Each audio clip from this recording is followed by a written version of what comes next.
Ah.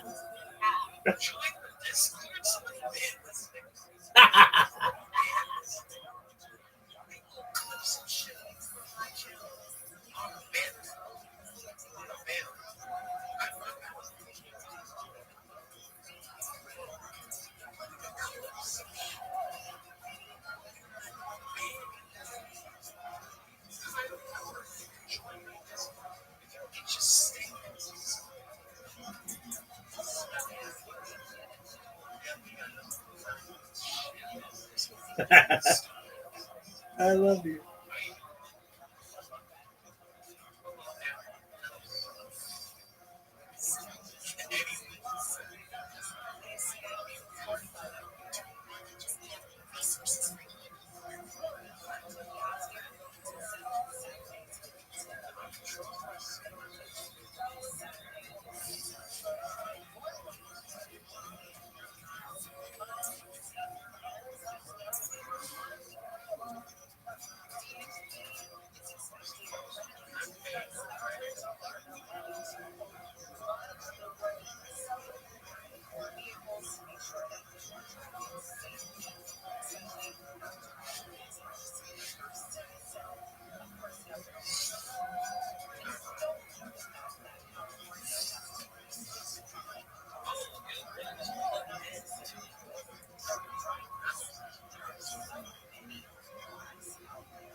Petrus.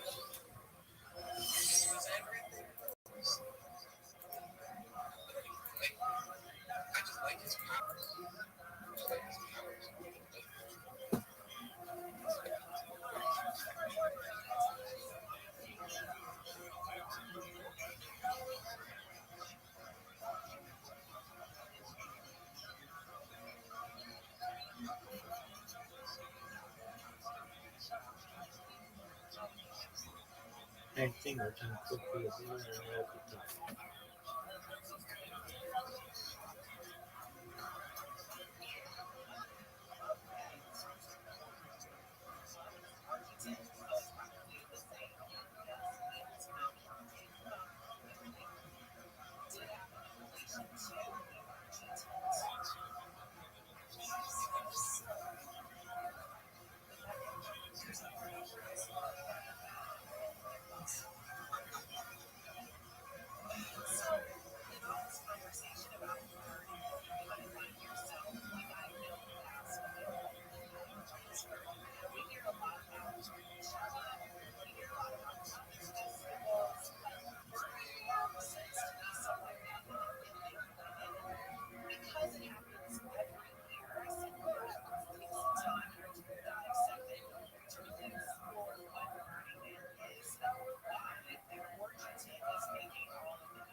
That's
what I'm talking about.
Yo, Zoo, how you living, Pam?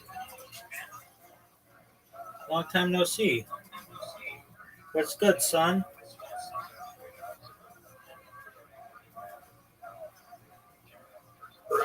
Yo, Pimp. I want to make a toy.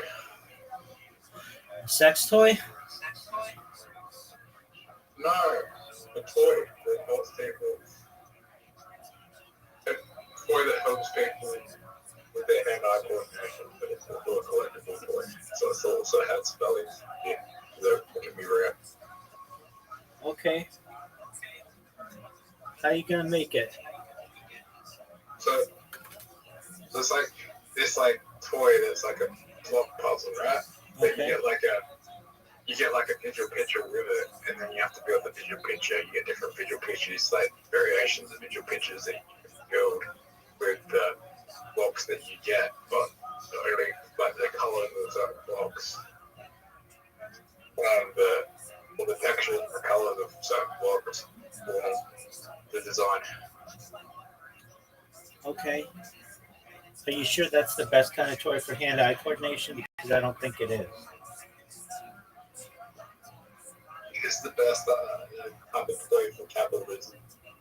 Dog, you know, I have a really good idea. If you, this is what you want to do, you ready for it? It's just a toy. It's not really a toy, but you could consider it a toy. It's just something to measure your hand-eye coordination. We don't have a thing to measure hand-eye coordination. There's no like ruler or thermometer for hand-eye coordination, or like a scale. There isn't one, and you could make that.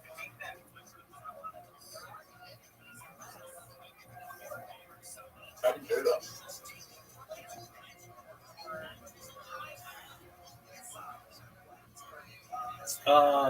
The way that I would do it, the way that I've seen, they have this.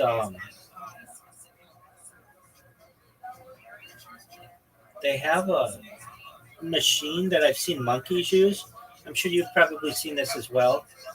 It's a um, it's like a thing that they use for chimpanzees, and the chimpanzees basically are shown like a bunch of numbers.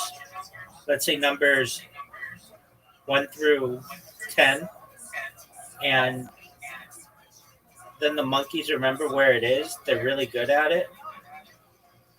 And let me just find it, and then Isn't that? Isn't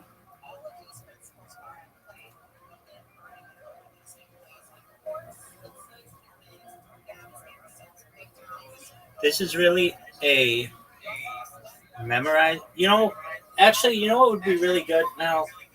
I don't know. It has to be standard. Um,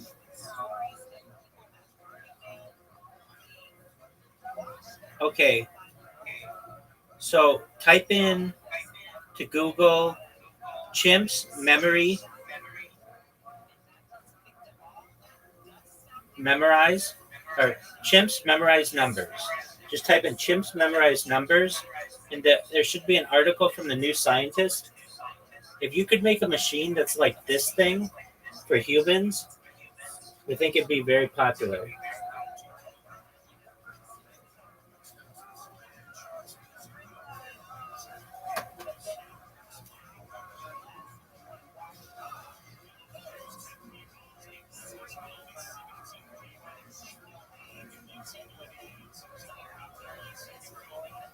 Do you see it?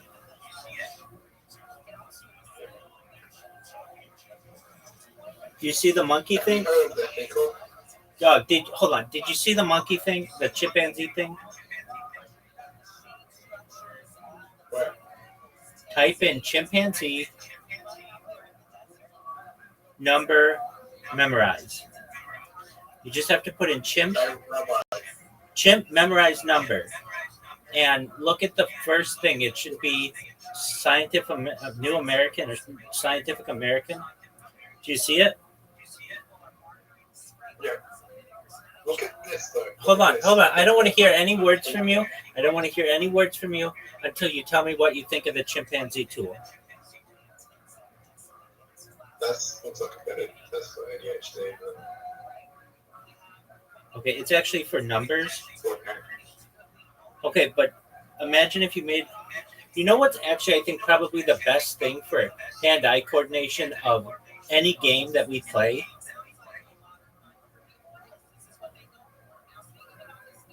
Sue, do you know what I think is the best hand-eye coordination? What? What'd you say? yeah. What'd you say? Bounce is exactly right.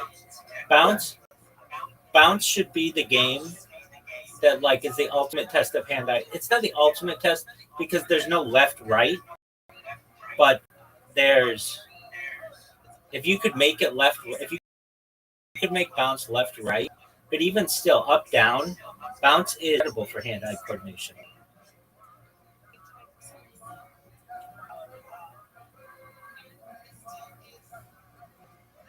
What are your thoughts on?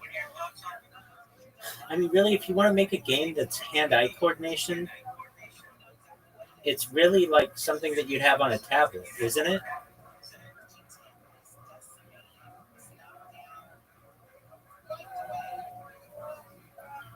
Zoo, zoo, zoo. You're doing that. Oh.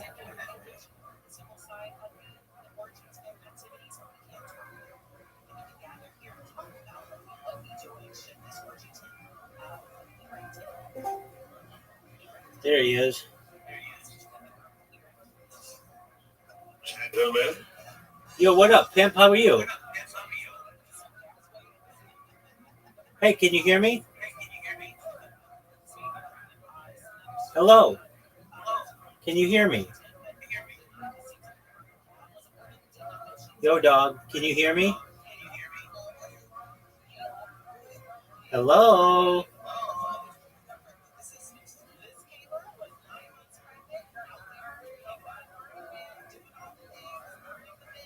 Hello. Can you hear me?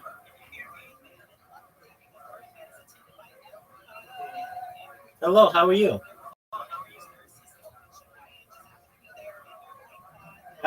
Excellent. How's your day going?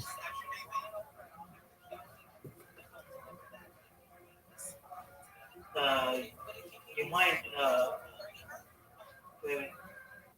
How'd you find out about me, SPV?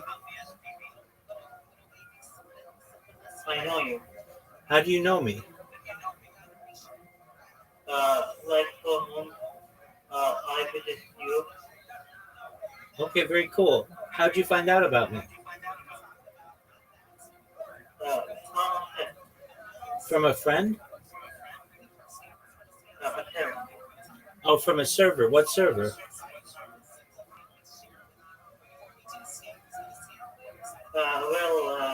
I joined a server to troll people, and I found you, uh, like, like 5 months, and I talked with you. Okay. You told me my English is good, but Your English do is you understand me? Yes, I do. Your English is good. Thank you. You're welcome. How have you been? So now I am stressed, and I got anxiety when I talk English. Well, you're doing very well, so you should have no anxiety. Your English is great. It's beautiful. Relax and just know that I'm very understanding. So talk to me. What's good? What's new in your world? Uh, you told me about your devices, Yeah, dog. and you are trying to uh, make your uh, make your whatever a product. That's okay. You're right. What else is new? What do you like doing? You said you help people. That's That's correct. your job. That's correct. So are you doing exactly? Well, right now I am uh, working on robots. What are you up to? Are you Christian? No, I'm Jewish. No.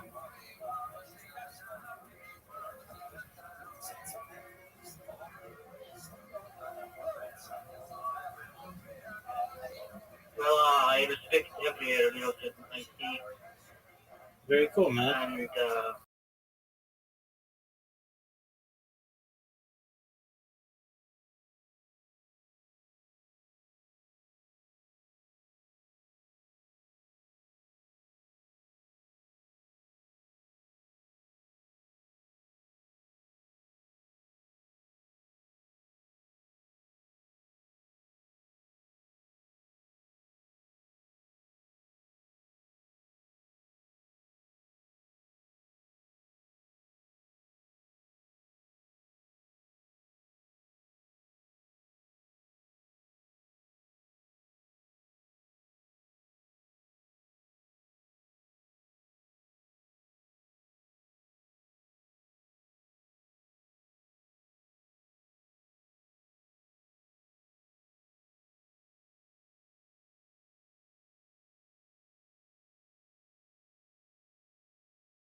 Yo, dog. What up, Nolan Lost? You never talked with me. How are you?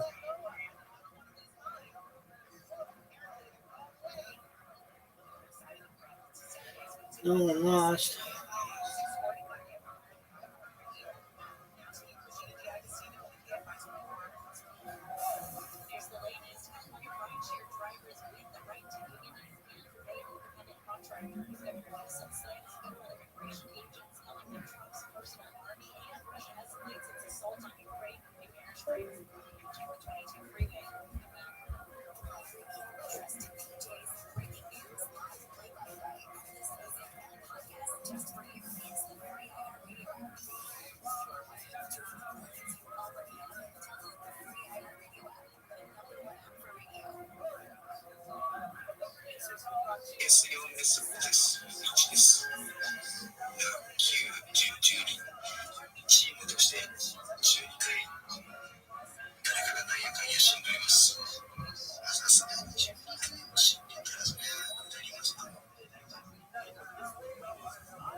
Around Bukharan after Lenin's death, and ultimately he would become the leader.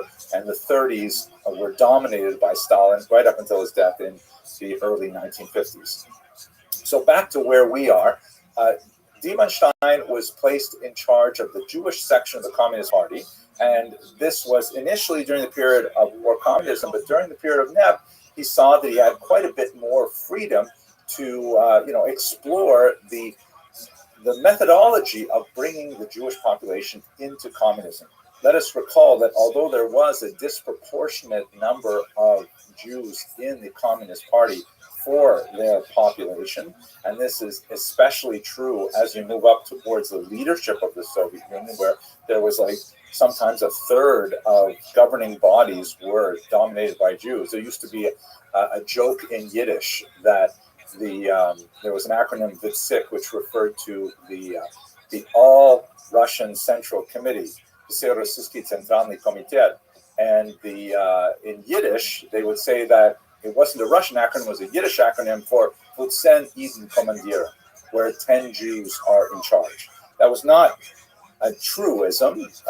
You never had a majority of Jews anywhere in any institution of the Soviet Union, but there were very important, influential Jews, and they were out of proportion to the size of the population.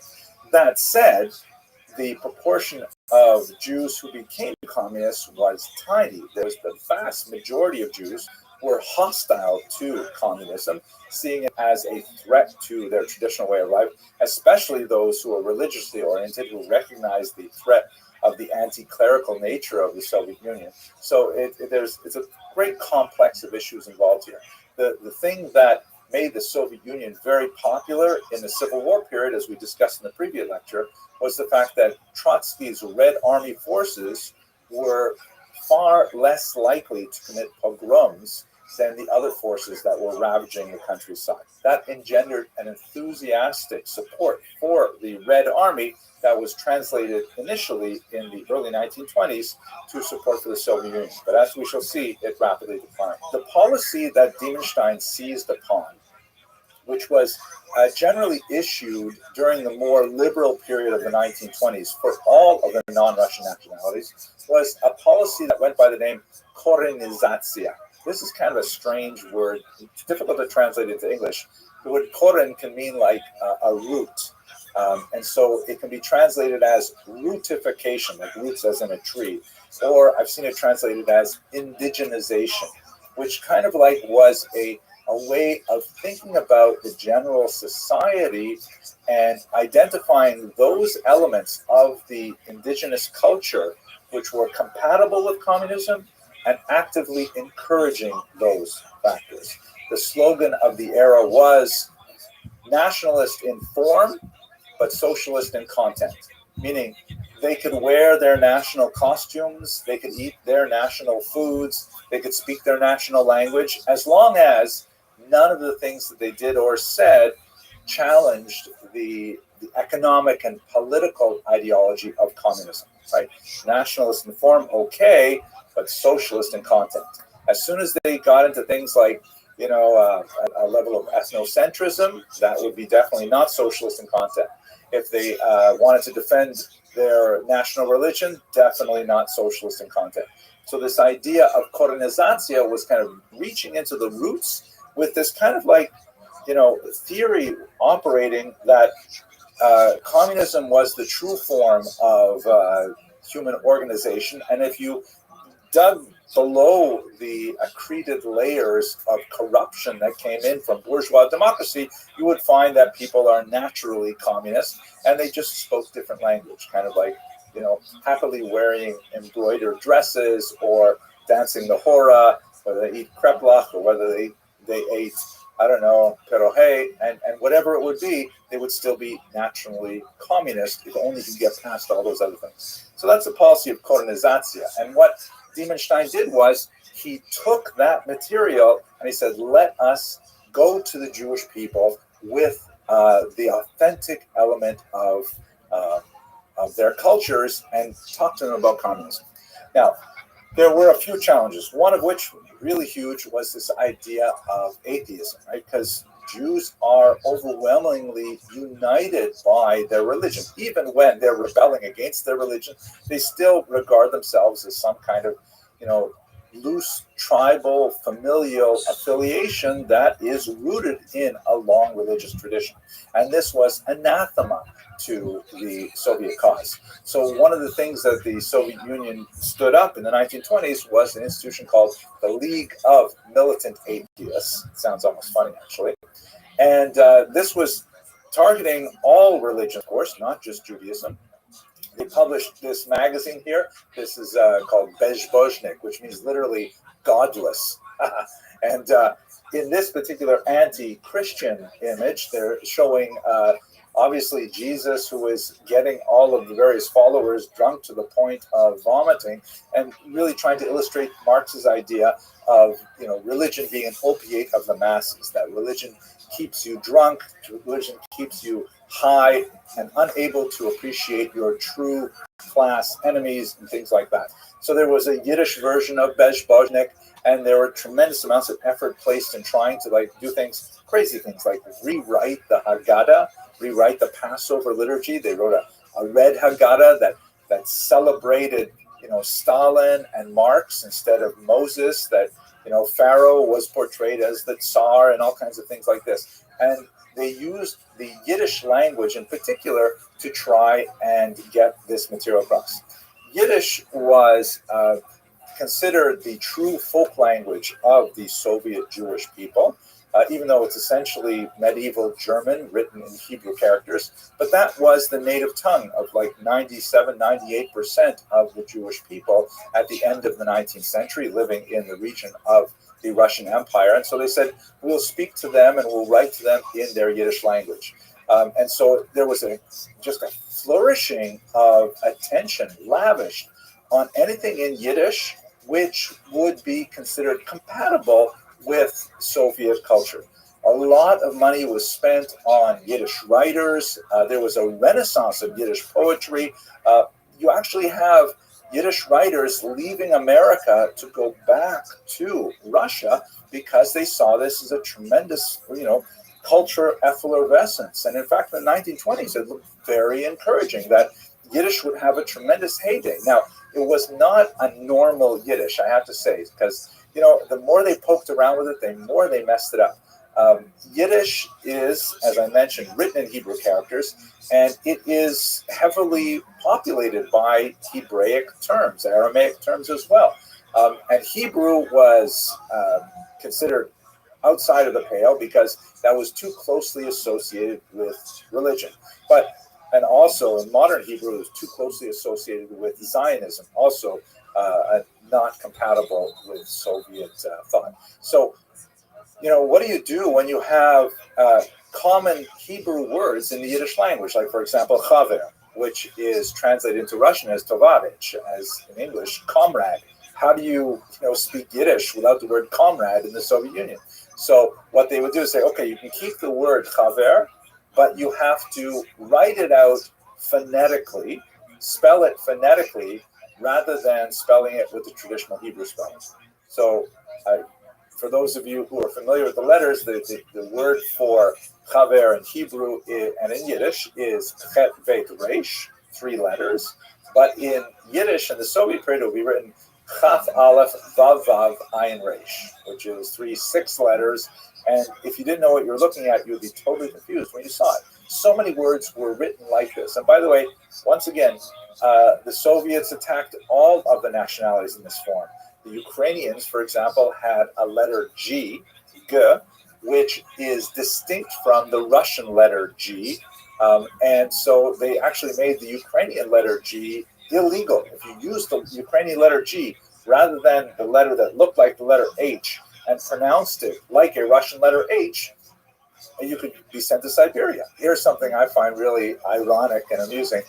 This is the Russian translation of the Hebrew prayer book, the Siddur, which of course would have been totally off limits to these very atheistic Russians. And you can see in Cyrillic letters, it has the large word Siddur, right, the prayer book. And then underneath, you see it has the words Tehillat Hashem, which means the Psalms of God or the songs of God. And the word Hashem, of course, is pronounced with the letter H, but there is no letter H in the Russian alphabet. So in order to indicate that it should be pronounced as an H, they took the letter G, you can see the second word there, and they added a small accent mark on the top to let you know that you should pronounce this as an H. So it's really very ironic, because one of the things that the Yevsektia did was they looked at 5 letters of the Hebrew alphabet, the so-called Manatzpach, that are written differently at the end of a word than if they were written at the beginning of the word, and they said those letters are illegal. You can't use those 5 letters. They're essentially like capital letters, because it's too hard for people to learn. It's not proletarian. We should have a simple language, a simple alphabet. So they tried to take away these 5 letters from the Yiddish alphabet, like they tried to take away the G from the Ukrainian alphabet.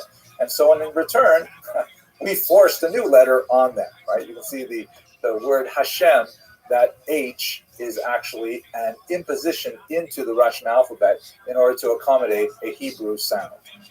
Ironic. Okay, so back to where we are. So during the 1920s explosion of Yiddish activity under the Yevsektia, and one last detail, this actually occurred a little bit afterwards, but it's still quite fascinating. At one point, the Soviet Union even experimented with creating a kind of alternative Israel. They created a homeland, a Jewish autonomous oblast called Birobidzhan, which was way out in the border with China. It was 4,000 miles away from where Jews were actually living. And the idea was, we're going to make a homeland for Jews. You don't have to think about Israel. You don't have to be constantly pressuring us to go to Israel. You have your own homeland in Birobidzhan. Now, it's kind of an interesting thing. Yiddish was made an official language at Birobidzhan and stuff like that, but they had very few Jews actually live there, primarily because Stalin blocked a lot of the migration there exactly when the Jews could have used it during World War II. At any rate, to sum up, the 1920s, period of incredible creativity, although very atheistic, but a huge surge of popularity of Yiddish language culture in particular. This came crashing to a halt in the 1930s under this man, Joseph Stalin. Stalin was able, by the end of the 1920s, to firmly consolidate his control over the entire region. And he had very little patience for all of these kind of national inform and socialist and content experiments. He shut down the Yevsektia.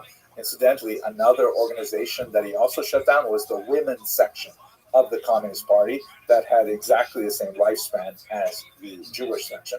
And Stalin said, we have to focus ourselves on industrialization. He instituted a number of 5-year plans which were designed to rapidly propel the Soviet Union into modernity by building massive things like huge hydroelectric dams at Dnipropetrovsk and other places like that.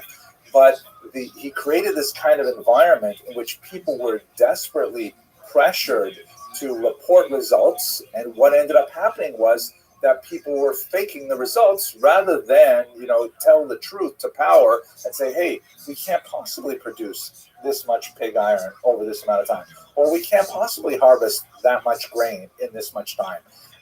One of the most terrifying and awful results of the 5-year plans was the Holodomor, this massive terror famine that in particular affected the Ukrainian regions.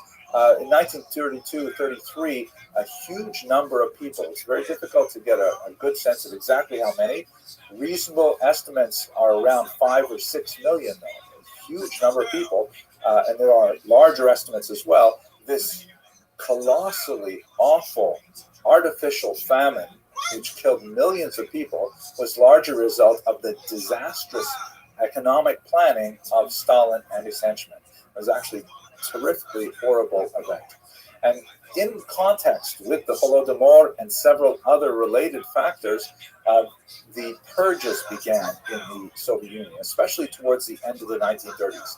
As people began to see that the glorious reports of Soviet productivity were not evident in reality, rather than say, wait a second, maybe people are exaggerating their findings about how much they're able to produce. Instead, they blamed non-existent saboteurs, that there were wreckers, there were people who were somehow deciding to stand in the way of progress for the Soviet Union.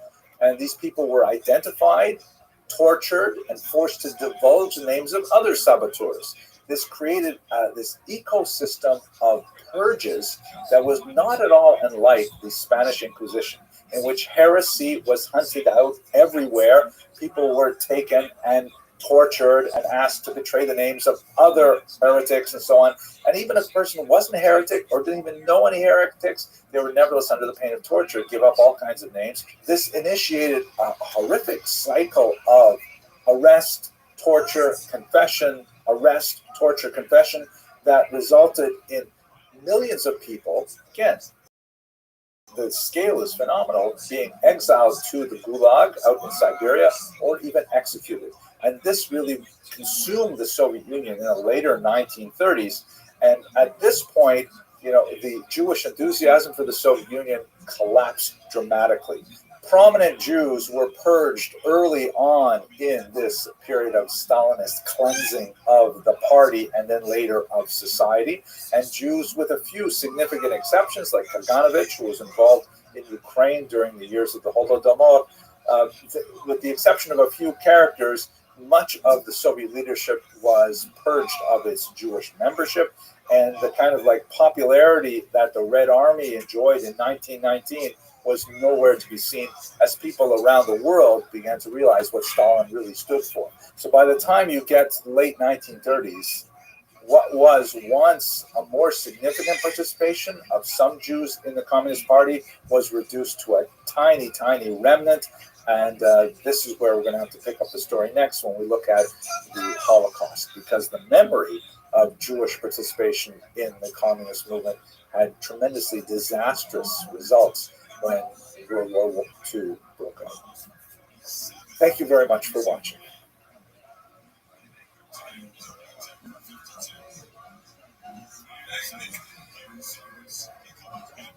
Wow.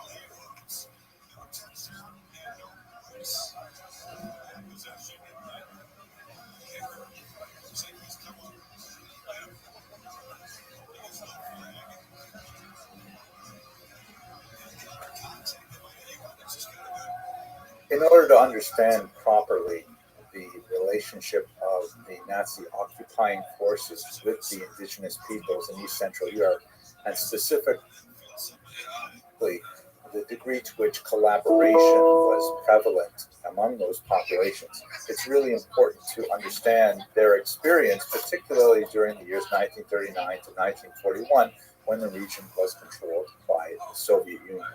Let's spend a little bit of time just trying to understand the outbreak of war in September 1939 and the Operation Barbarossa, which represented a dramatic shift in the nature of the war in East Central Europe.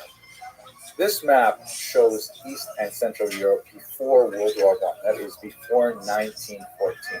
And you can see that basically East Central Europe is divided between three empires: the German Empire, the Austro-Hungarian Empire, and the massive Russian Empire. As you can see from the slight shading in this map, there is what is Russia proper, which is really deeper red areas. And then there are the newer acquisitions of Russia, particularly the Pale of Settlement region, which is where most Jews were allowed to live. That's like a slightly lesser intensity of red. And then Congress Poland, which is a little further to the west. These were all regions under the authority of the Romanov Tsars, part of the larger empire.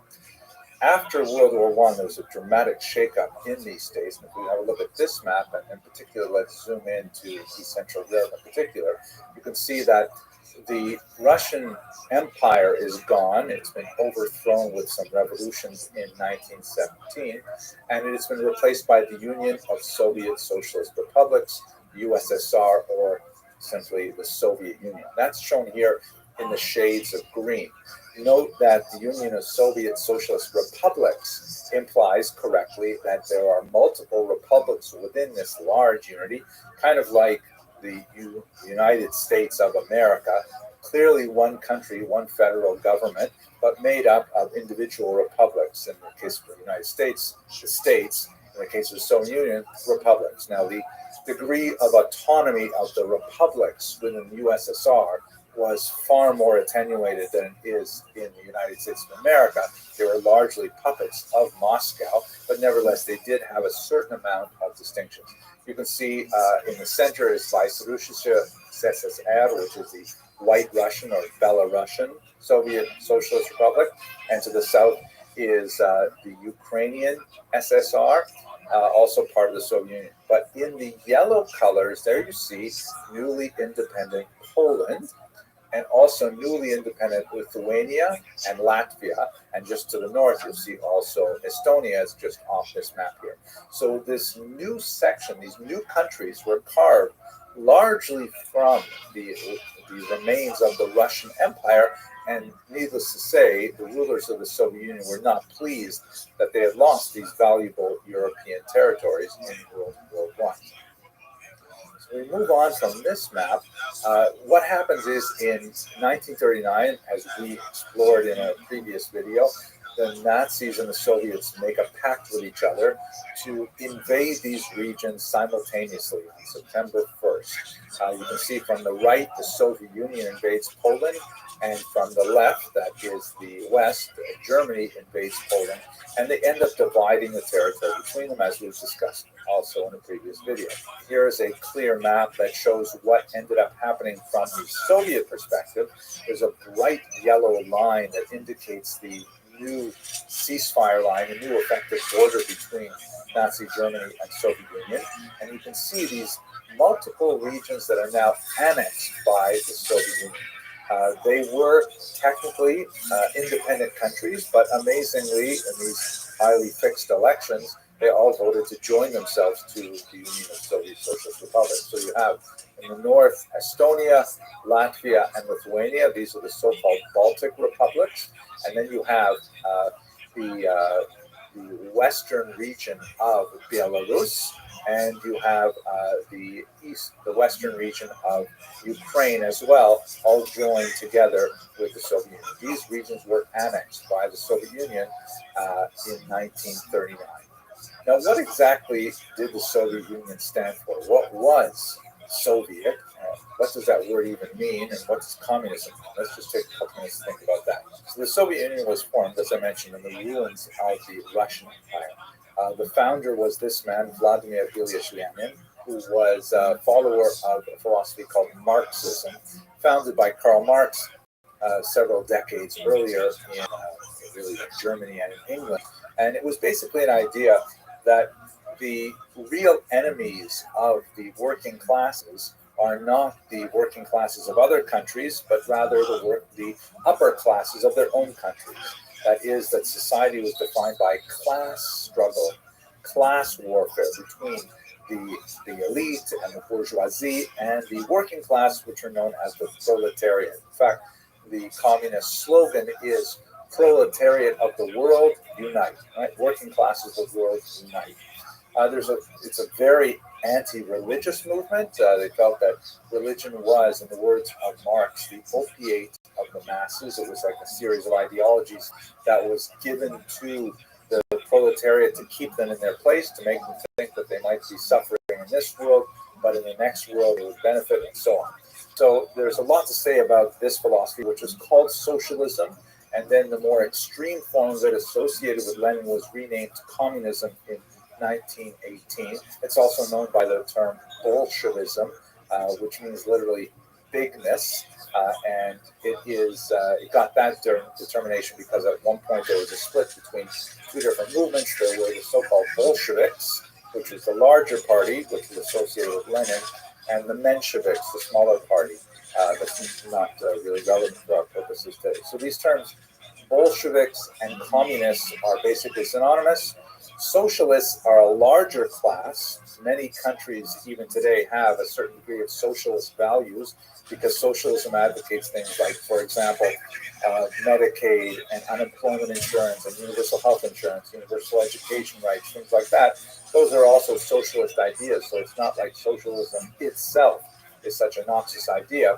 But communism takes it to an extreme where private property is considered theft, where all of the basic guardrails of traditional capitalist society are done away with. And it led to disaster in the Soviet Union in particular. But this would take us too far away from our topic of the Holocaust. Lenin was joined by two colleagues in particular. Leon Trotsky, shown here, is very significant because he was Jewish. As I mentioned earlier, the communist movement was very anti-religious, and Jews, although, as we will see in a moment, were attracted in some numbers to communism. Joining the communist movement essentially meant jettisoning your Jewish religious identity altogether. They tended to be atheistic in a very intense way. Leon Trotsky was especially famous for being the leader of the Red Army, which was a rather significant achievement for a Jew at that time. And on the other side, a third figure, and the three of them would be intense rivals, especially after Lenin would himself suffer a stroke in 1922 and then die 2 years later in 24. Joseph Stalin, shown here, who ultimately maneuvered his way around all of his opponents and had them murdered in many cases, including Trotsky, who was ultimately murdered, I believe it was in 1930. And Stalin became the sole head of the Soviet Union and its longest-lasting dictator. So the Soviet communist experiment was all about putting in place Marxist socialism to share property equally amongst all the people, to remove the upper classes, to create a classless society.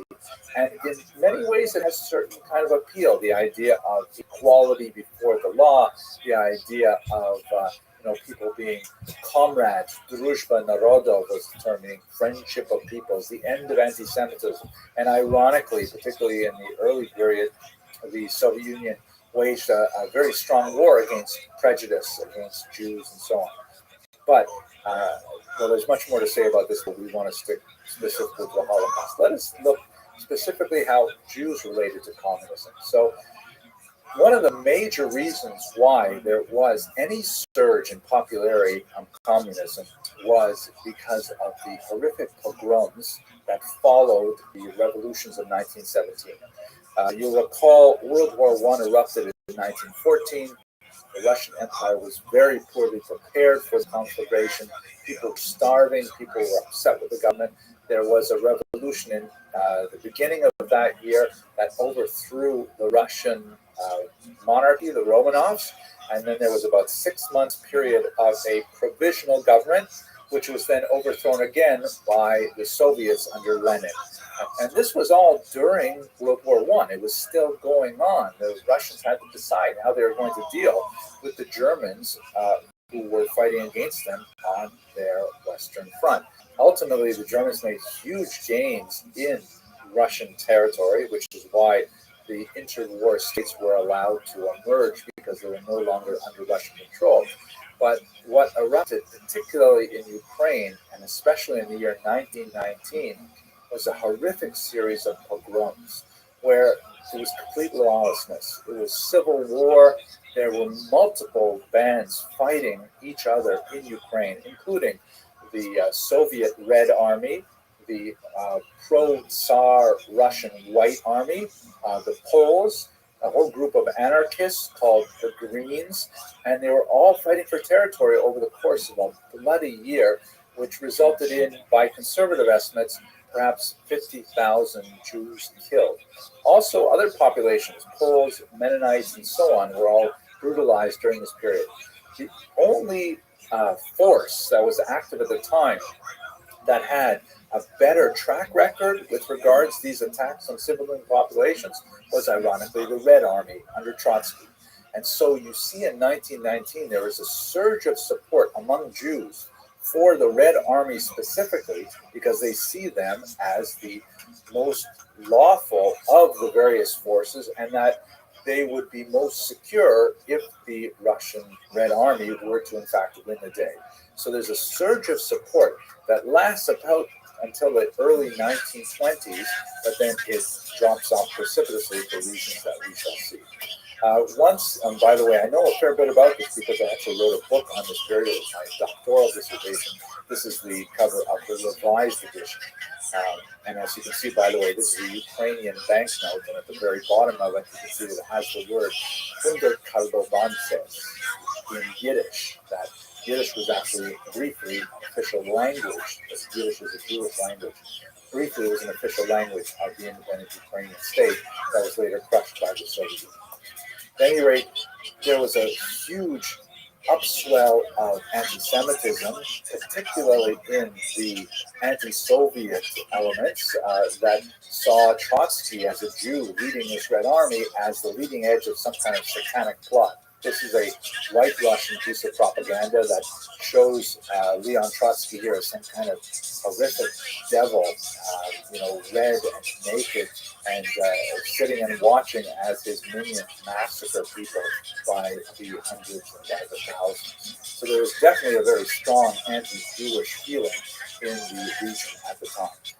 When the Soviets finally controlled the region in the 1920s, it really took until the early 1920s to put the end to the Civil War.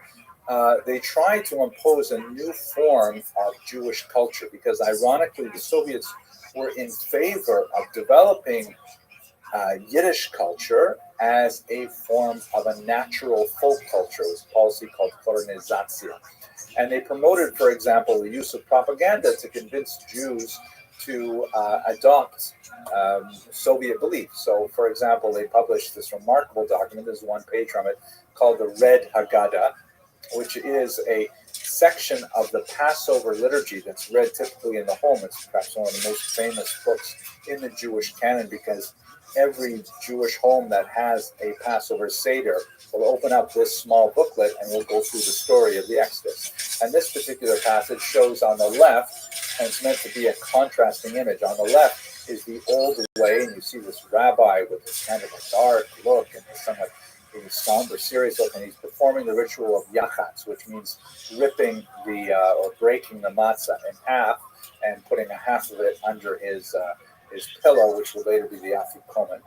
And on the right, you have the modern Soviet Jews who no longer perform yachatz at the table. They no longer observe these religious customs, but they work on their skyscrapers and on their various factories. And you can see that one of the workers is reaching not for the matzah, but for a capitalist who will also be broken in half as a result of their efforts. And so you have this twisted kind of culture in the 1920s where the Soviets are promoting Jewish culture as long as it is in conformity with their anti-religious values and their other communist values. A bizarre period of time in Jewish history indeed. They also, as one final note, a really bizarre moment, the Soviets created, as an attempt to try and compete with Zionism, they actually created a small Jewish autonomous oblast, an autonomous region, way out in the eastern region of the Soviet Union in Siberia, bordering on China. They called it Birobidzhan, and you can see here that on the top of this railway station, they have it written in Cyrillic letters and in Yiddish letters, as it was to be a Soviet Jewish Zion, a Soviet Jewish homeland. Unfortunately, during the Holocaust, it was closed to Jewish immigration. Just when Jews could have used it the most, Stalin did not allow Jews to flee there, but it exists even to this day. Now, what happens in the 1930s is extremely significant because Stalin, who by this time has firmly taken control of the country, and he has abandoned all of what he considers these silly, petty nationalist plans like the development of Jewish culture. He wants to build Russia as an industrial powerhouse, and he launches several 5-year plans in which he wants to, kickstart the entire economy and get the entire population working very hard on creating this new Soviet reality. And this is, even though Stalin will pass away in the early 50s, his idea of what the Soviet Union should be all about continues to inform much of it right through the 1970s and early 1980s.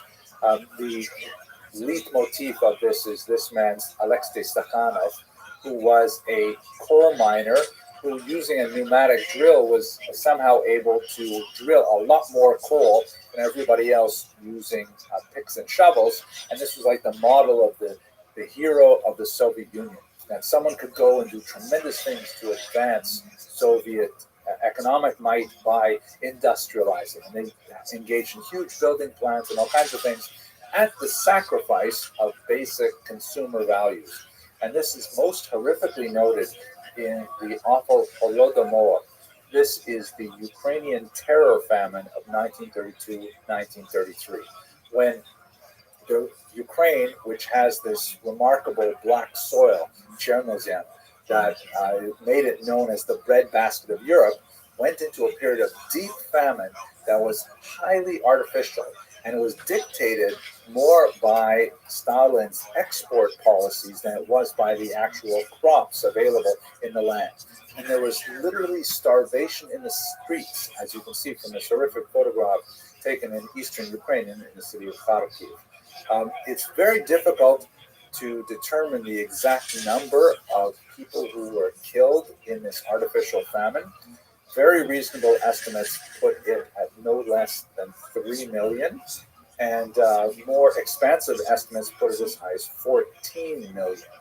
One of the reasons why it's so difficult to get a good handle on the numbers is because when Stalin had a census taken, and when the results were revealed, which presumably showed a huge demographic loss in Ukraine, he ordered the census destroyed and the census takers killed, which was part of his modus operandi.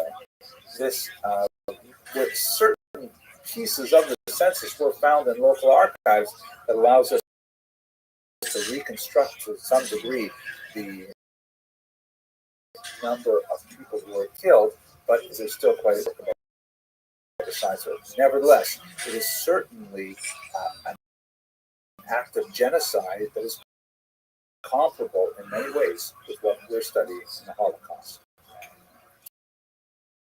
Note also that the term Holodomor is actually a coinage. It's definitely taken from the term Holocaust, which we discussed in the first lecture. Holo means like all, complete, but instead of kaustos, which means burning, domor in Ukrainian means famine or hunger. So everyone was hungry is really what the term domor means. And there's fascinating and important research done in this field specifically. The 1930s closes with a series of horrific show trials and purges under Stalin. And the of this rapid industrialization was not nearly as strong as Stalin had thought it would be.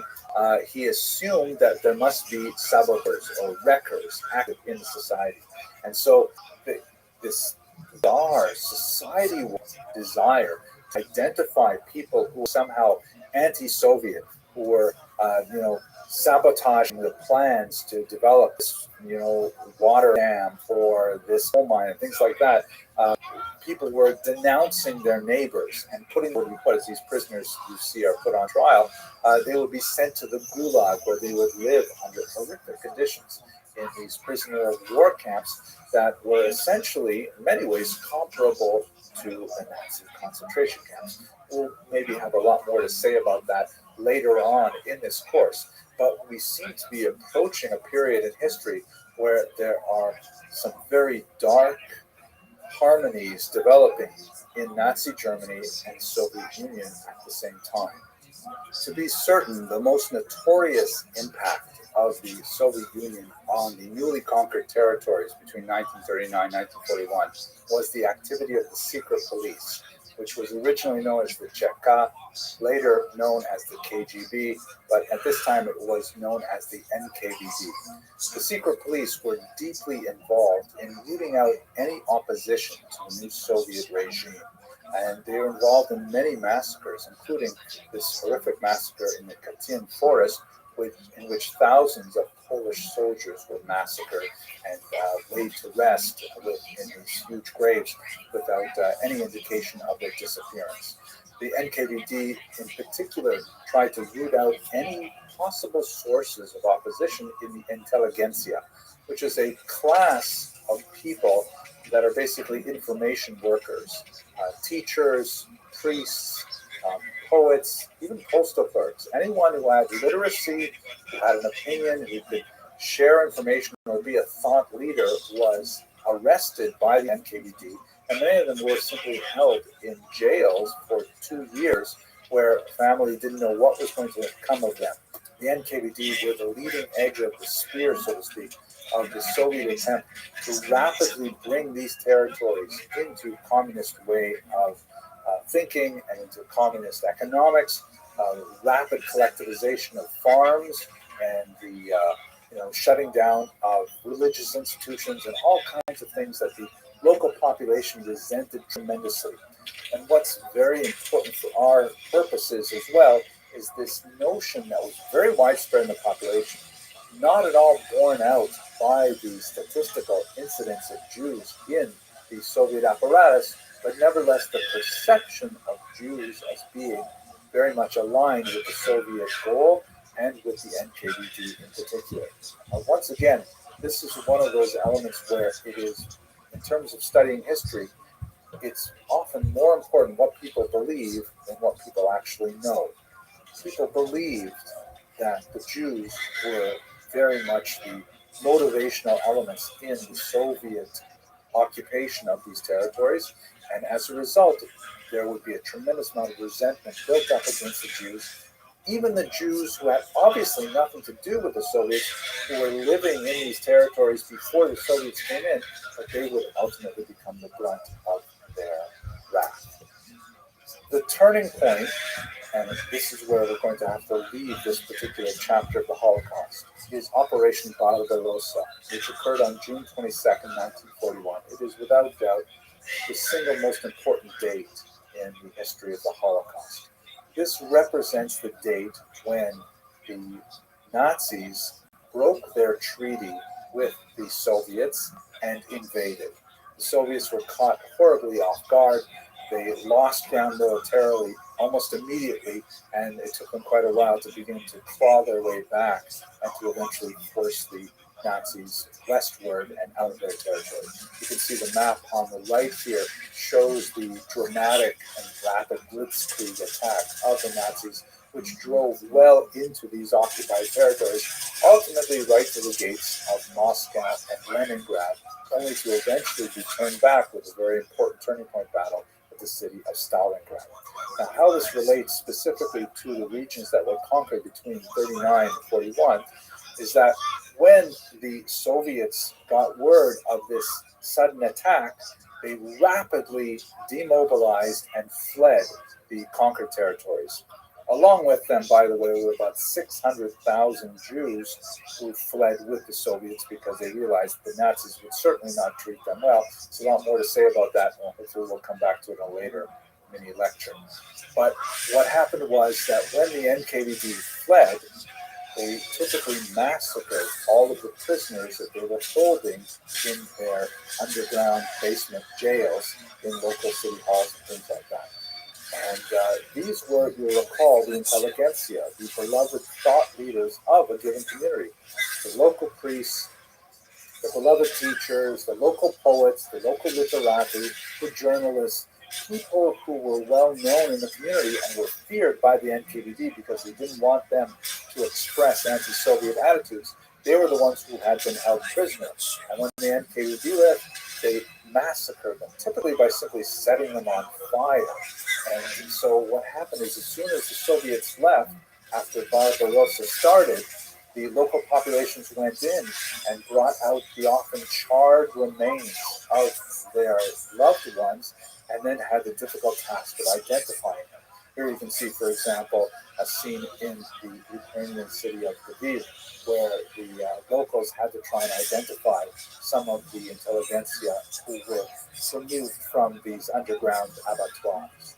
And as one might expect, there was a groundswell of anger that found its expression in attacks on the Jews. In Lviv in particular, there were the so-called Pekura days, which were like spontaneous riots that were perpetrated against the Jews. A lot of abuse of women in public, a lot of kind of like symbolic abuse where people were ordered to clean the streets and beaten in the streets, and sometimes treated much worse than that.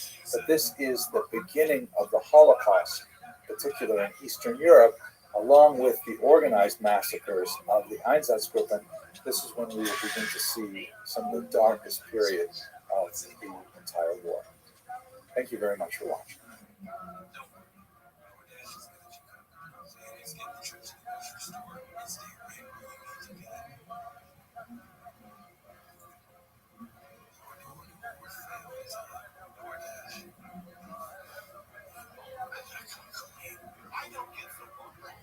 one of the most important moments in the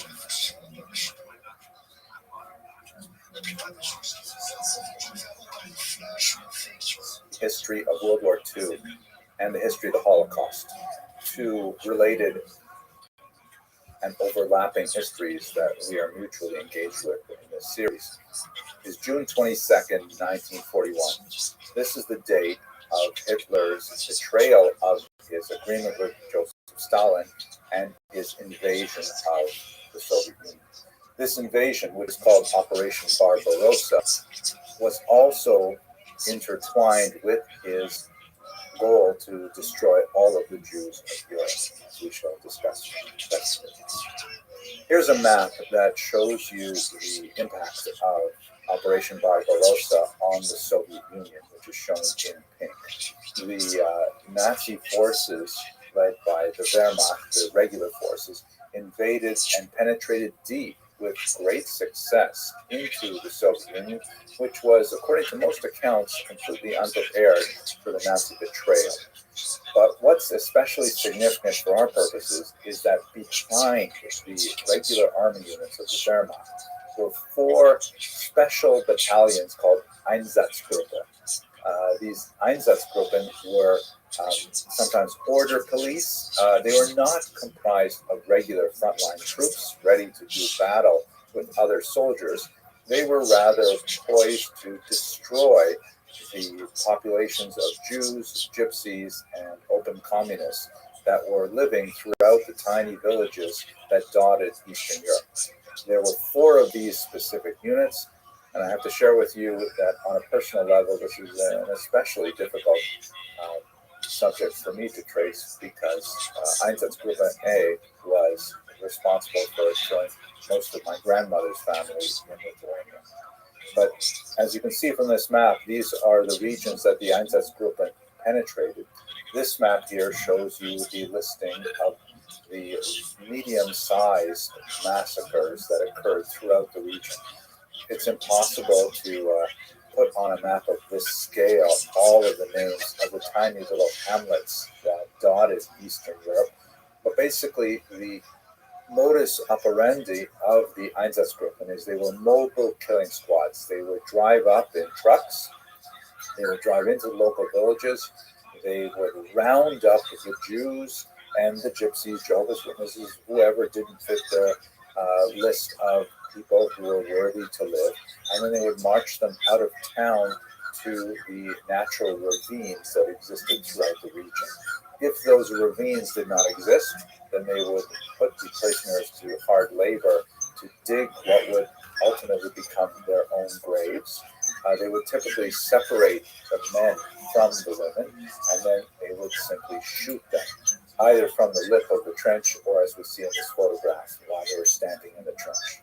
They would then line up in multiple rows of the Jews and continue shooting, such that people would literally end their lives falling on top of the bodies of their co-religions. It's also important to note here, though, that the Einsatzgruppen massacres were not especially efficient, especially by later standards of Nazi brutality, because it was relatively easy to escape the Einsatzgruppen. If someone were to, for example, feign being shot and then fall into the pit and then simply remain there, despite having to experience having the rest of the members of your village fall on top of you, by nightfall you could theoretically crawl out from underneath the bloody corpses of your former neighbors and then make it out to the forest, where you might end up becoming a partisan. And this actually happened to many Jews, especially younger people, who managed to survive the Einsatzgruppen murders and then went on to act in the resistance. It's important to note as well that the Einsatzgruppen soldiers themselves were really not your typical soldiers. We actually know quite a bit about them because when the archives were unsealed in the 1990s, there were some tremendous studies done of the Einsatzgruppen themselves, and we know that they were relatively well educated. They were older on average. They tended to have humanities backgrounds. Sometimes they were unfit for frontline duty, but they could perform this task very well. And this led to a tremendous amount of questions among historians of the Holocaust that how is it possible that regular people who were not especially coerced into this activity could nevertheless engage in this kind of murder day in and day out. Now, it is true that they found many local populations who were willing to help out, the so-called Hilfswillige, or willing to help volunteers from the local Ukrainian, Lithuanian, Latvian, and Polish population. But they often found that they had to ply them with a tremendous amount of alcohol, with bribes, with all kinds of things to keep this machinery going. It did proceed, however, throughout the entire summer of 1941 and into 1942, with an estimated 2 million people murdered by the Einsatzgruppen. But nevertheless, it proved to be psychologically quite consequential for the Einsatzgruppen, and the Nazis had to move on to another type of method for massacring the Jews. There's a lot to think about in terms of the structure of Operation Barbarossa and the Allies' Einsatzgruppen.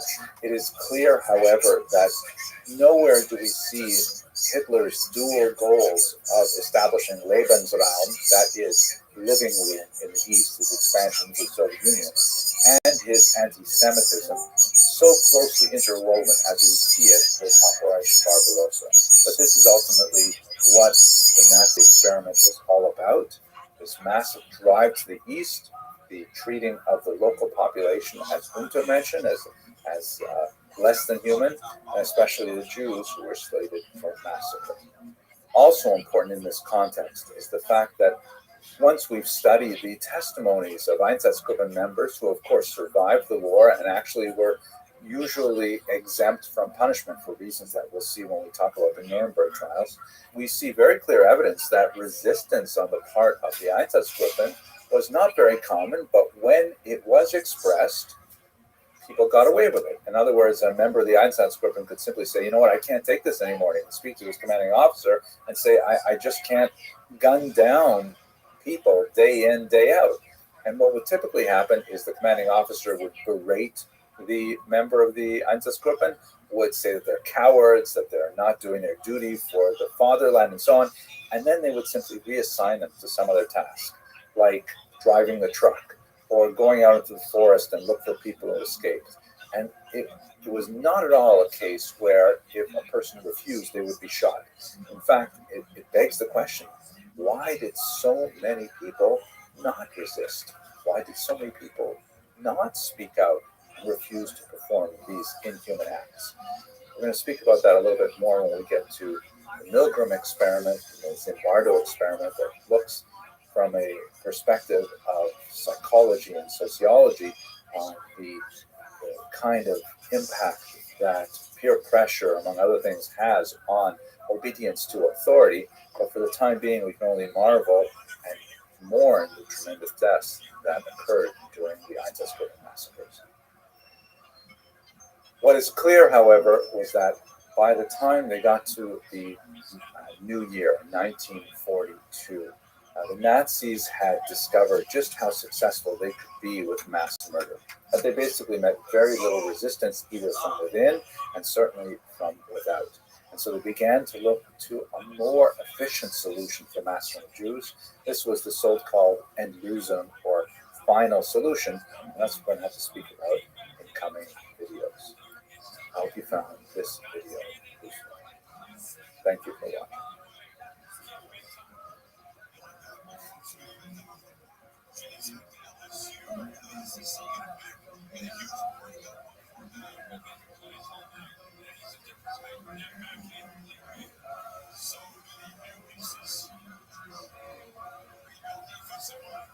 Hello and welcome to another brief lecture on the Holocaust. These lectures are intended for educational content and purposes only.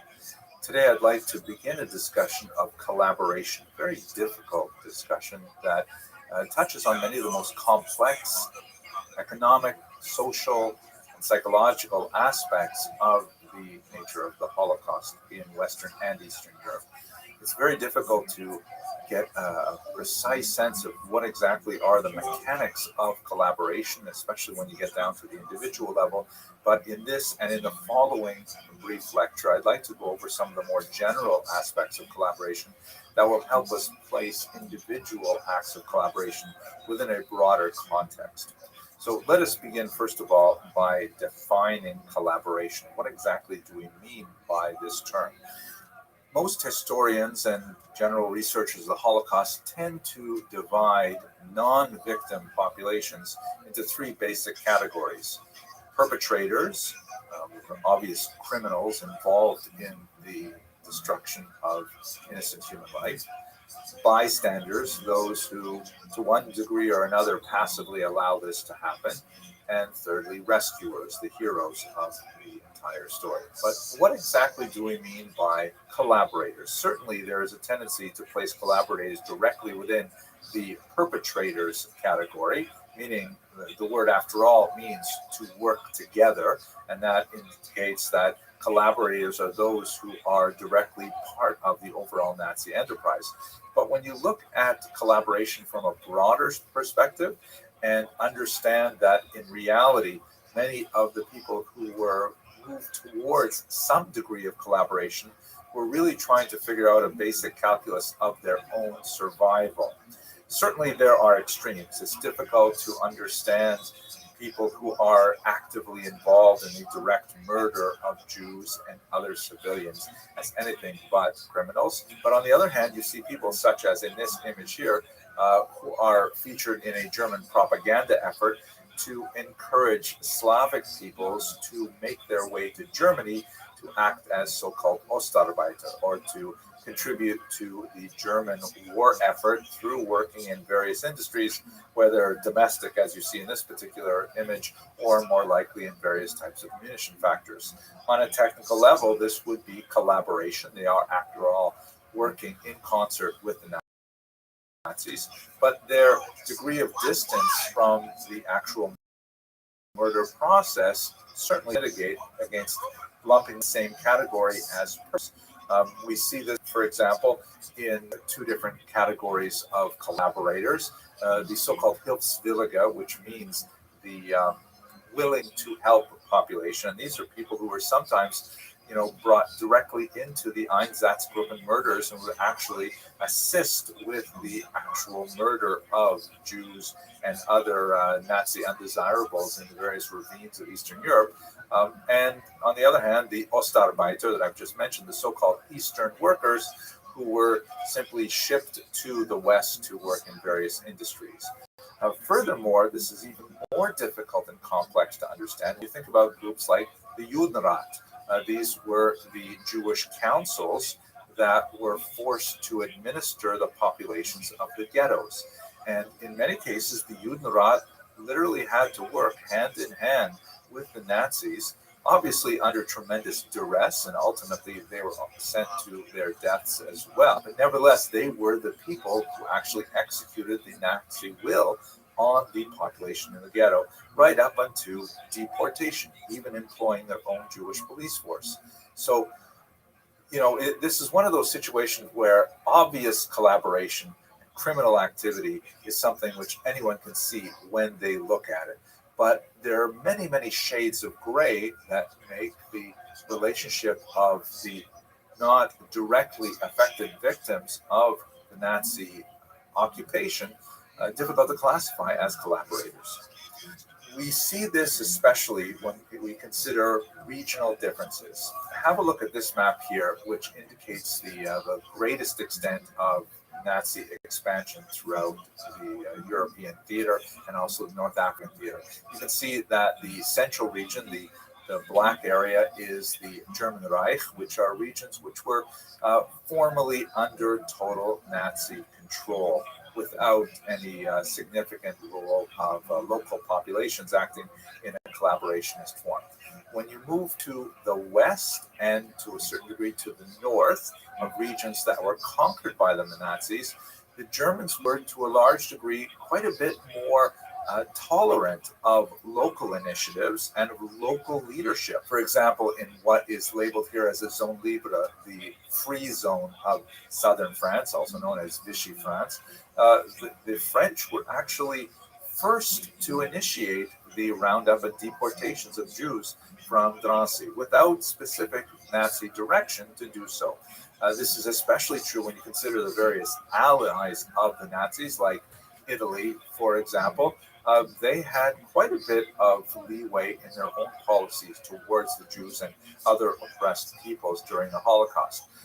This is because the Nazis were largely slaves to their own racial ideology, that the Western European nations, and in particular the Aryan nations, the so-called Northern European nations, were given much more credibility in their own self-determination, in some cases allowed to manage their own government even when they were under Nazi conquest, certainly true for forces or countries that had chosen to ally themselves with the Nazis. And so they were, by and large, these regions were given much more freedom with regards to the articulation of how they would relate to Nazi policies, specifically with regards to the anti-Semitic policies that the Nazis certainly encouraged, but did not lay down a heavy hand to make sure that they were enforced for the early years of the war. Later on in the war, however, there is quite a distinction as many of the allies begin to get cold feet. Italy and Hungary are excellent examples, and Nazi Germany has to take direct control.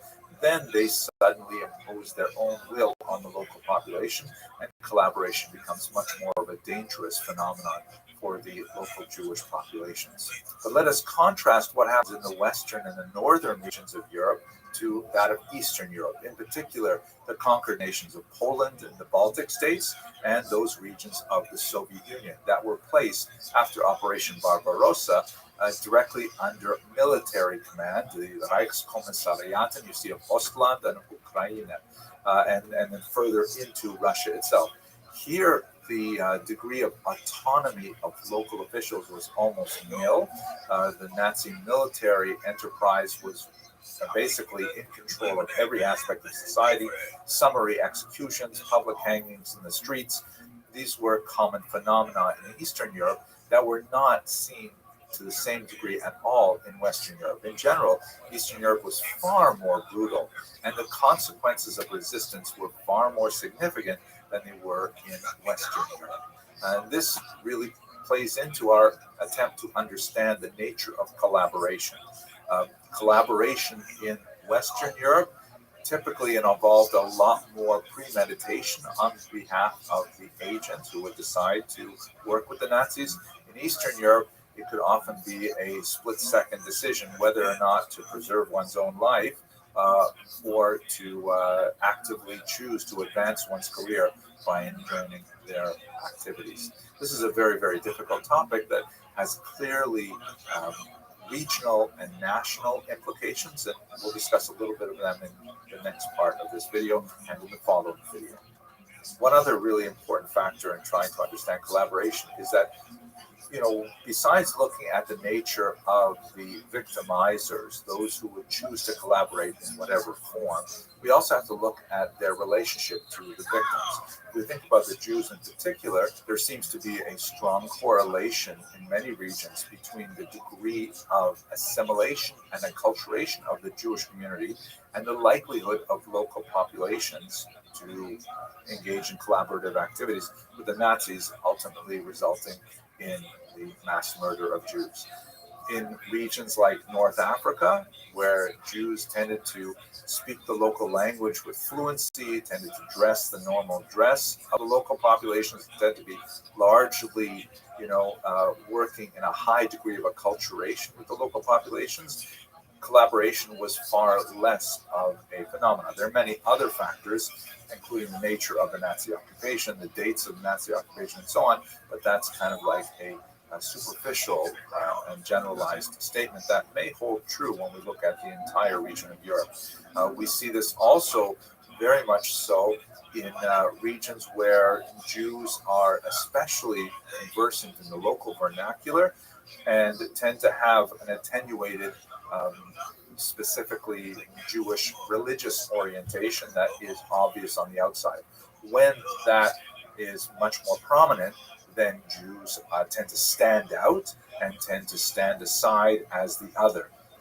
Where that is less prominent, then collaboration is somewhat muted, generally speaking, because the Jews that live there are seen as our Jews. In this context, it's really important to remember that this is all happening in the context of massive population displacement.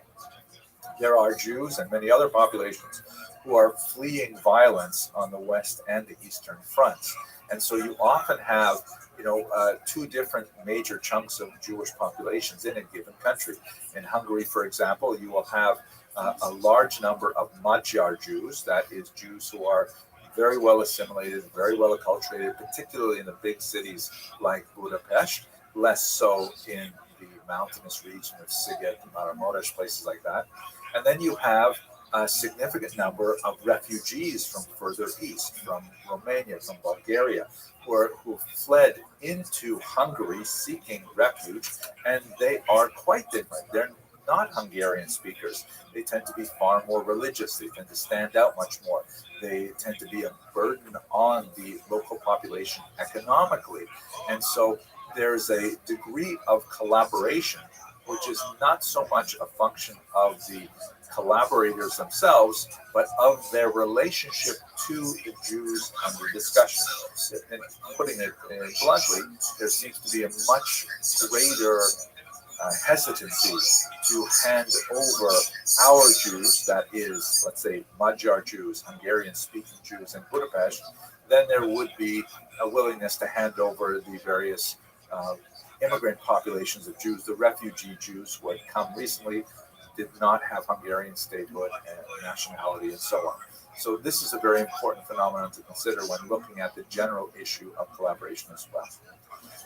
Let us stop here, and in the next video I'd like to look with a little bit more detail at Eastern Europe, at some more of the complex issues that affect collaboration. Thank you very much for watching.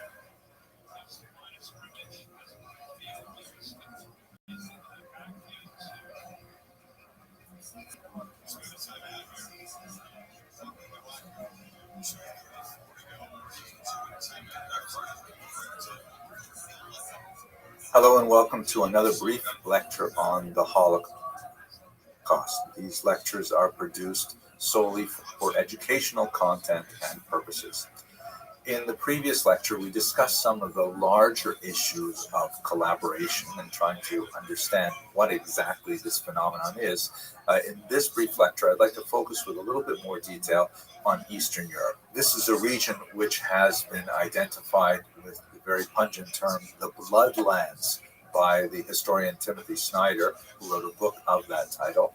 And it's a totally apt designation because this region saw phenomenal violence throughout the first half of the 20th century, beginning especially with World War I and the pogroms that occurred there, and then extending into the terror famine of 32-33 in Ukraine and the Don region, and then, of course, in the Holocaust.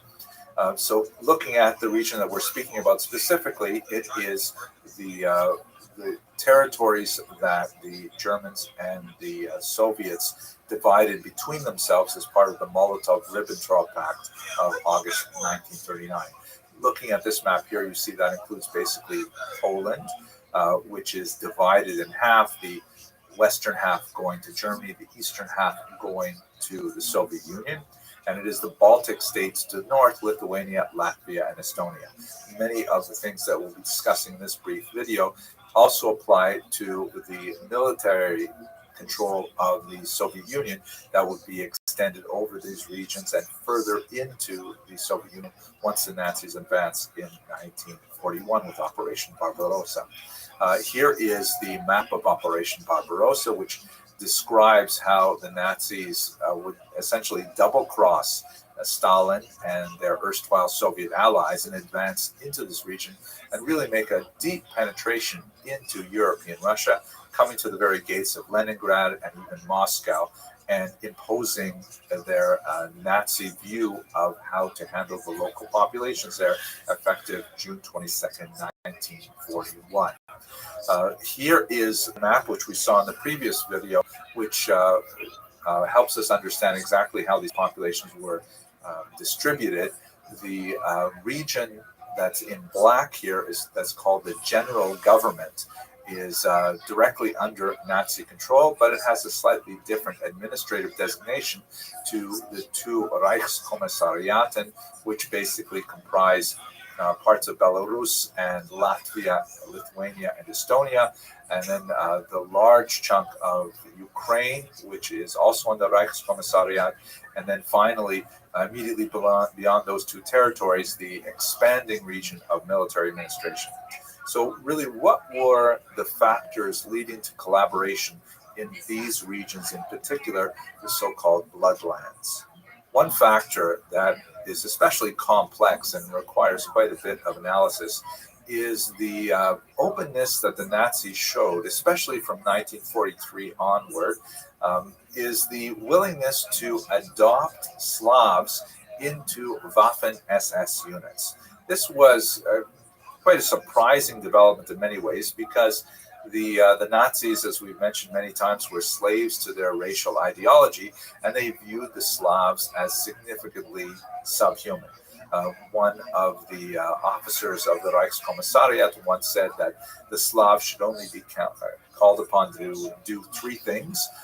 One, to know their names, two, to learn to count to 500, and three, that obeying the Nazis is a divine privilege. So the idea that they would actually bring local units together out of Slavs was quite a bit of a switch in policy, especially calling them SS units, because this was a designation that was typically reserved for the elite. The term Waffen, however, implies that they were intended for military purposes rather than for, Secret Service purposes, although they were headed up, as you see in this image here, by Heinrich Himmler, who, the head of the Gestapo, who is here seen looking at the Galicia division, one of these Waffen-SS units that was formed in western Ukraine. So it's a major turnaround for Nazi ideology and policy to bring these people into military units, but it's not actually that surprising when you look at the date that it began to occur. It's especially connected with the reversals that the Nazis were experiencing on the Eastern Front. Ultimately, that would be a major downfall for their military endeavors. Together with the Allied invasion at Normandy on the Western Front, the Nazis would ultimately be crushed between the Red Army and the Allied armies on the other side of them. So therefore, the adoption of these military units was, on the one hand, a wise military tactic, but on the other hand, a step back from their racial ideology. Now, when we think about these units, normally the term SS immediately implies, as it did at the Nuremberg trials, a collaborator of the highest order. In fact, in the central circle of those who were architects of the Holocaust. But can we say this about these very hastily put together units and their motivation? We don't know a tremendous amount, actually, about their motivation vis-a-vis Jews. We could assume that they harbored many of the same attitudes that we've seen of hostility to Jews, largely because of the perception that they were allied with the communists. But that's really the key point to understanding these groups. Were they considering themselves fighting for Germany, i.e. in an actively collaborationist model? Or was their principal motivation the opportunity to fight against the USSR? Right? Recall that with Operation Barbarossa, the Nazis liberated these local populations from the Soviet dominance that they had experienced since 1939. That was 2 years of incredibly brutal communist power that involved the arrest of their intelligentsia, that involved the rapid communization of their economies. It involved a very, very strict adherence to the notion of enforced atheism, right? The League of Militant Atheists was very active. Churches literally blown up. Obviously, synagogues and things like that had their Torah scrolls confiscated and shut down and so on. So a lot of these populations of local Slavs actually saw these Waffen-SS units as opportunities for them to attack their most recent and immediate enemy, the Soviet Union.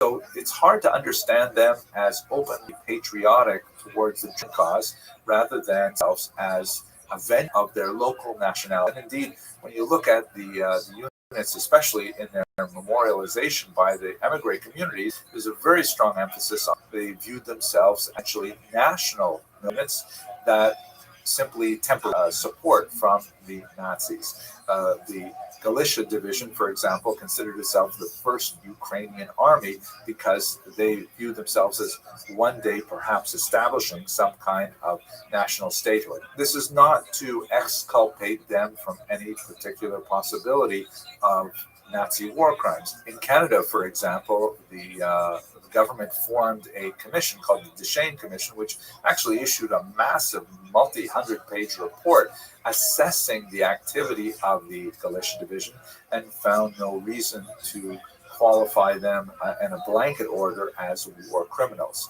This was just an illustration of the notion that the Galicia Division was principally an anti-Soviet effort of a local population rather than a pro-Nazi effort. Needless to say, this is an extremely complicated and sensitive subject for all concerned. It's also very significant to note the awkward and complicated role of the church in many of these endeavors.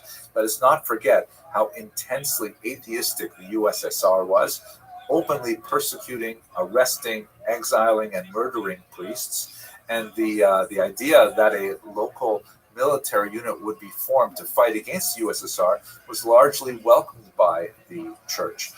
One of the most important priests of the region, speaking once again about the Galicia Division, is Metropolitan Andrei Sheptitsky, who himself was a great Judeophile. He learned Hebrew as a young man and had very warm relations with Jewish communities.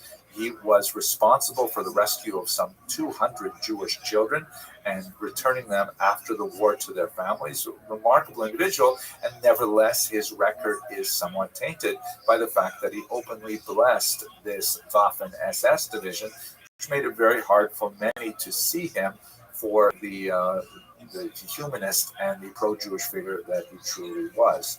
So this is a complicated kind of situation. Is it true that we can say that the enemy of my enemy is my friend? This complicates the whole idea of understanding what is collaboration. And maybe if we strike at the root of the difficulty of understanding collaboration, besides the obvious overlapping concerns of self-preservation, of economic advancement that may have very little to do with open anti-Semitism or willingness to engage in murderous activities.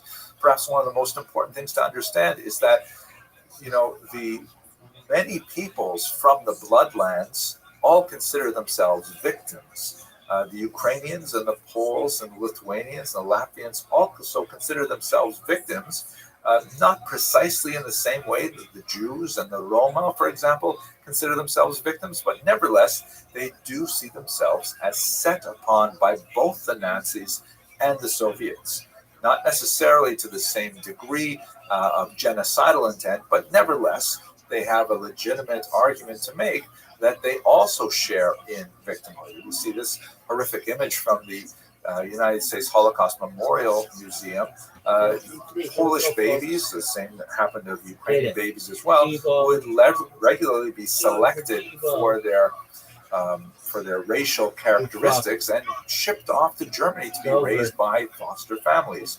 Young, Aryan-looking Ukrainian or Polish girls were often taken and essentially sent into prostitution with the attempt to try and improve the racial characteristics of the local population. These are the so-called Volksdeutsche, the Poles or Ukrainians or Lithuanians who had some German descent and were selected out by the Nazis for racial characteristics, given additional privileges, or in some cases we see here, persecuting them more because of their slavish attitude towards their racial purity. So a lot of the local populations viewed themselves as victims as well as the Jews, and saw their actions as entirely justified within the larger complex of factors. This topic of collaboration is indeed one of the more difficult topics of the Holocaust, and has some of the longest lasting repercussions as societies attempt to emerge from the ashes of that terrible era. On the one hand, when one sees an active, inveterate anti-Semite who enthusiastically joins with the Nazis to engage in murderous activities, it's very easy to label that as war criminality. But on the other hand, you see a tremendous grayscale of various smaller acts of collaboration, which can easily be understood to some degree as self-preservation, as an attempt for economic advancement. And one wonders, where exactly do we place the line between criminality and reprehensible conduct and understandable human weakness? These are very, very difficult topics. I hope that these two videos helped illustrate the complexity, and I look forward to speaking with you in further videos. Thank you very much for watching.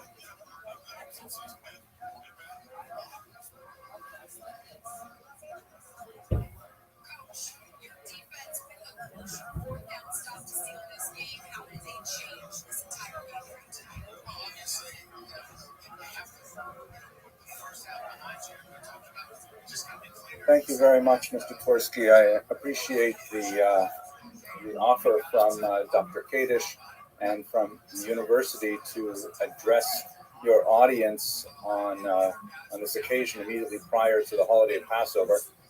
And I have to say that I put a lot of energy into this presentation, primarily because my main area of specialization is history. I'm much more comfortable dealing with things that have already happened, that are firmly located in the past.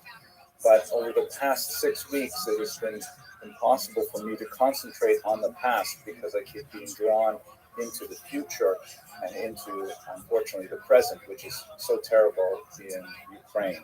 So my goal for today is to speak about Passover and speak specifically about the refugee experience connected specifically to Ukraine. This talk may be a little bit more personal than most of my talks, for reasons which I hope to make clear shortly, but it's one that I feel very strongly about. So let me begin by looking at something from the tradition. I was asked to say something relevant to the holiday of Passover, and of course this holiday commemorates the Exodus, the departure of the Jews from Egyptian servitude. And one of the concepts that is repeated so many times in Jewish thought, it is noted no less than 36 times in the Bible, according to some counts, far more than 36 counts, but basically a demand that the Jews recognize the suffering of the stranger. Here's just one example of the many verses that underline that particular concept. Let me read it in Hebrew and then we'll look at it in English.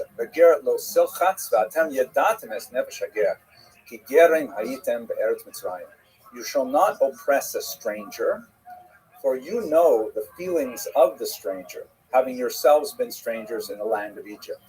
Now, the term for stranger that's used here has multiple meanings. It is related to the word lagur, which means to dwell or reside. And sometimes this term is used to refer to, as it implies here, a stranger, a foreigner. Sometimes it's used to refer to someone who has become Jewish, who has converted to Judaism. Sometimes it's referring to a resident alien. And depending on the context, that's a different translation that will be used by the commentators. But if we look at this one, a very important commentator, very popular, Pele Yoetz, who was Rabbi Eliezer Papo, who wrote in the 19th century, and he clarifies that for him, this commandment says we are not speaking about a convert to Judaism. The verse refers to a person in a foreign land, without friend sibling, or acquaintance, whose spirit is low and whose heart is broken and crushed. One must have mercy and draw this person close, be a friend and a neighbor, and provide as much support as you can. In this way, one fulfills the commandment. So obviously, in the context of the Passover Seder, as Jews around the world will gather with their families and contemplate the meaning of freedom and the meaning of displacement, and hopefully identify with the displacement of others, that is, according to Rabbi Papo of the Pele Yoetz, how they will fulfill this commandment. Now, when we look at it in our specific moment, we're not talking just about Jewish refugees, of which there are many from Ukraine. There are a lot of different counts of how many Jews live there. A conservative count says there are about 40,000 Jews who self-identify as such. There are about 90,000 Jews in Ukraine who are not necessarily connected to that core population, but nevertheless are, if you were to ask them, they would then see that, that they would say that they are in fact Jewish, and maybe as many as 200,000 people who are on the fringes of the Jewish community, perhaps with partial Jewish lineage or married to Jews. But we're talking about a very large number of Jews. But the main issue, of course, is not the Jewish refugees, but a far larger group of Ukrainian refugees. This is actually one of the most colossal refugee crises in history. You have a look, for example, at this report that just came out recently from the United Nations report on migration. There are about, as of April 1st, 7 million who are internally displaced within Ukraine, meaning they have not left their country. They have left their homes for other regions of Ukraine, particularly towards the west, where there's less shelling, less danger. And there are 11 million who are total displaced, which means they've actually left the country. That means there are about 4.1 million Ukrainians. Roughly 1/4 of the entire population of the country is now out of its boundaries because of the fear of the war. It's an absolutely mind-boggling number. If we try to put that number into some context, we should really think about what William Faulkner said in 1951. And he said, "The past is never dead, it's not even past." Meaning, people like to say that history repeats itself. Some people work with another quotation that it doesn't repeat itself, but it rhymes. But we are still living in an extended 20th century of egregious refugee crises. Let's just think about what this means in the context. The estimated number of international refugees after 6 years of World War II was 40 million. That's a conservative estimate. Liberal estimates go all the way up to 60 million. Ukrainian refugees have reached 4 million after only 6 weeks. An absolutely stunning number of people displaced, tremendous human suffering as a result. This is the 8th largest refugee crisis in recorded history, and unfortunately the 3rd largest in the 21st century. And if we look at these numbers in one other way, look at the scope and speed of it, if you were to calculate the number of refugees per the month of conflict, we're just 6 weeks into this war, and you can see that Ukrainian refugees are off the charts. Far more refugees displaced in a far shorter period of time than even in World War II or the partition of India, which was also a tremendous crisis in 1947. So we are dealing with a colossal crisis that boggles the mind and demands a response. Now, what I would like to do over the next 40 minutes is to talk a little bit about the specifically Jewish aspect of the experience of Ukraine, and to understand a little bit about what that might mean for Jewish responsibility to fulfill that commandment, or how Jews might fulfill that commandment of considering the stranger. But I want to get personal for a few minutes and just tell you a little bit about my own connection to Ukraine, because I think it's relevant for giving you a sense of how strongly I feel about this. This is a photograph of my father's parents, my grandparents, Polly and Alex Abramson. It's dated circa 1932. They lived in Northern Ontario, Canada. This quirky individual at the bottom here is my father. One of the things that my father always used to tell me about his childhood is that he grew up with an adopted brother. Right after World War II, there was a tremendous refugee crisis of Jewish orphans, and they were displaced, among about 300,000 other Jews, to these camps that dotted East Central Europe and Italy. And my grandparents of blessed memory took in an orphan child as a refugee to live with them in Northern Ontario, Canada. And so he was the same age as my father, and they grew up together. He was his adopted brother. And so the experience of being directly connected with a refugee population and a refugee experience is something that I contemplated deeply when I was a young child, and my father told me about his own childhood. It meant a lot to me to think about what he, and especially his parents, had sacrificed in order to help out an orphan from the war. And I have a more specific connection how are you? with Ukraine.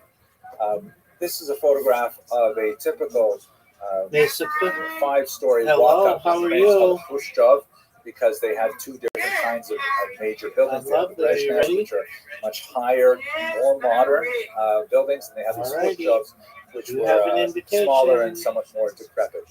And I spent several months living in this Khrushchev. Let me tell you the story. I first visited Ukraine as part of my graduate education. My first degree was actually not in history, it was in philosophy, but I realized I wasn't going to be able to make much of a living as a philosopher. So when I was thinking about what else to study, I knew that my father-in-law was very enamored of Ukrainian history in particular. His family is from Ukraine. And so I thought I would try and knock off two birds with one stone. I would impress my father-in-law, and I would find a way to make a living as a historian if I studied Ukrainian history. It turns out that I really liked it, and so I studied more and more. When I first went to Ukraine in 1989, it was still under the Soviet Union, but it was beginning to liberalize significantly. And the Canadian Jewish Congress asked me to take a large supply of insulin to a diabetic Ukrainian Jew who lived in this building here. So I took it. It was a big deal in 1989. You had to put it in the freezer and things like that in the plane, and we got it to Ukraine. And then I managed to get a taxi and find my way over to Left Bank Cave and to this address. And I delivered the insulin, and I spent about an hour there with them, and then I went home. This was still under the Soviet Empire, so I could not get into the archives that I really wanted to, but I did do some useful research there. However, I was denied access to the more serious secret archives. So look at you, 3 spares in a row. Then, when the Soviet Union fell and Ukraine declared independence, I was invited back, this time by a much more open and Western-oriented government, free from Moscow's influence, or free from much of Moscow's influence, to come back and look at those archives. So I said, absolutely fantastic. They said, we'll give you an apartment, and you'll be all taken care of, and it sounded like it was going to be fantastic. When I landed at Boryspil Airport outside Kyiv, everything had fallen through. Nobody knew who I was. The people who were in charge had fled for various reasons, and I was completely alone in a strange city with a pocket full of Canadian cash and no idea where I was going to spend the night. I didn't have a hotel reservation. I was supposed to be a guest of the Academia Nauk, and I really didn't know what to do. The sun was setting, and there was a lot of rogue criminality going on. The mafia was very strong in those early months after the collapse of the Soviet Union. So I got in a taxi. I knew that this building, this was the only person I really knew. No, I don't. If I get 3 strikes in a row, I'll only have I knew this building was somewhere in the left bank of the Dnipro River. I said, take me to that region. We drove around for about half an hour. I thought I recognized this. And sure enough, I went in. I went up to the right floor. I thought it was. I went to the right door. I thought it was.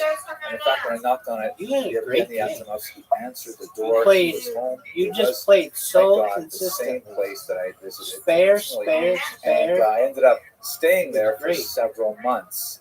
Even after we were able to work out where I I was Oh, supposed no to be, doubt, Miss Aquarius. what my living No conditions doubt. were supposed to be. No doubt. I simply asked that all the funds that the Canadian government had allocated for my trip be directed to the Antonovskis, and so they were able Without to a doubt. get a windfall. But I lived in their tiny two-room apartment for several months as I did my research. Here's a picture of me with Yevgeny. Believe it or not, I'm the guy in the back there. That is what I'm dark talking hair about. and dark beard. And you'll see that we're looking at some beautiful 19th century Talmuds. Yevgeny's grandfather was the shamus of a shul in Kiev. Get it. He was sort of like the What a beautiful sexton of a spare. synagogue. And when the communists came in 1917, 1918, he hid all of the holy books, and he preserved them until his father and until Yevgeny could take care of them. So their house was filled with a remarkable collection of 19th century imprints, which is absolutely gorgeous, and we would spend time studying there together. So I got to see What a from strike. the perspective of Don't count regular her out. Soviet Jews what it was Don't like count to her live out. under those conditions.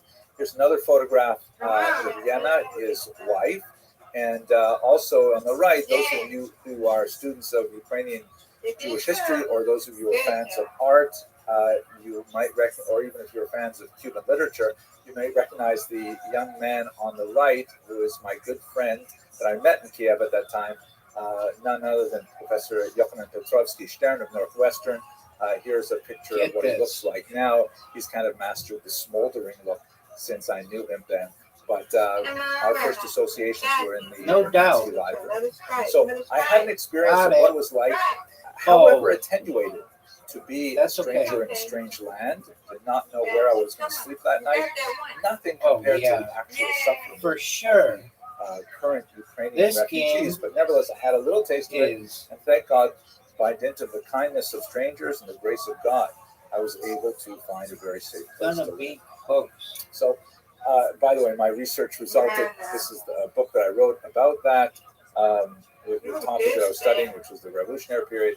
It's no longer available in print, but a Ukrainian translation is now available, and there's a second edition. And she too. did. What a comeback! Into some of the things I'm going to talk about a little more detail. So what I'd like to do now is give you some kind of personal background, personal introduction to the story. Let me talk to you a little bit about Jews and Ukrainians specifically and how that relates to the refugee crisis. That's what I'm talking about. You should certainly bear in mind that Jewish history goes back a very long way. I win, you win, girl. It goes back at least a millennium of recorded history, and there's even further back evidence of Jewish settlement at the fringes of Ukrainian ethno-linguistic territory. That's right. You have a look at this map.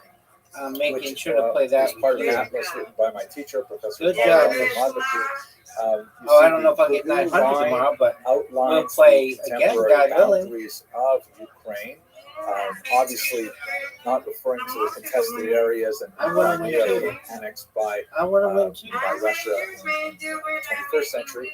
And you can see the extent of the Jewish population by the heavy green shading, in which Jews were more than 15% of the region to the west. That is the right bank of the Dnieper River. I love having you here. But even on the left bank, you can see in Poltava and Gubernia, you have 3.9%. Katarinoslav, 4.7%, still very significant percentage of Jews, way higher than Jews are in almost all parts of the United States, New York City, of course, being a major exception. So Jews have a very rich and long population history in Ukraine in particular. There you go. If you have a look at this map, you'll see the origins of Ukraine in a kind of medieval state called Kiev, which existed from about the 10th century to about the 13th century. This sort of group of principalities, which were headed up from the city of Kiev, formed the kind of core culture, the original political, social, and religious culture of three contemporary countries, Ukraine, Belarus, and Russia in particular. Now, it happens that the center of this was in Kiev, and so Ukrainians claim that essentially they are the geographic inheritors of Kiev and Rus, as well as political and religious and cultural inheritors. Belarus and Russia also have their roots in this region. Now, Jews lived in this region easily from the 10th century on. There are plenty of references to Jews in the several historical chronicles that we have of the era, including the Povest Vremeniach Let, which is one of the most important documents that describes this early period, the so-called Chronicle of Bygone Years. But we also have some archaeological evidence that suggests that they even lived on the Black Sea coast as far back as antiquity, that Jews were involved in a lot of trade in the region, and so you'll have Jewish ports in Crimea, for example, at this time. We have in the 13th century and a little bit earlier, even members of the Balei Tosfos, that is the important commentators on the Talmud. There's one Moses of Kiev and an Isaac of Chernihiv that show up in various writings of the time. So Jews are there right at the very beginning of Ukrainian self-determined statehood in one form or another. They begin, however, to emerge in much larger numbers in the late 11th century and onward. That's the era when the Crusades begin. As you can see from this map, which outlines the various routes of several Crusades moving from Western Europe into the land of Israel, and the predominant number of the Stars of David, which represents Jewish communities in the 12th century and onward, they're much more to the west. The central heartland of what would be called Ashkenazi Jewry is located primarily in the Rhineland, which would be in northern Germany, parts of France. And what's going to end up happening over the 12th, 13th, 14th centuries is that there's a significant number of reasons why Jews are being forced eastward by increasing anti-Semitic pressures.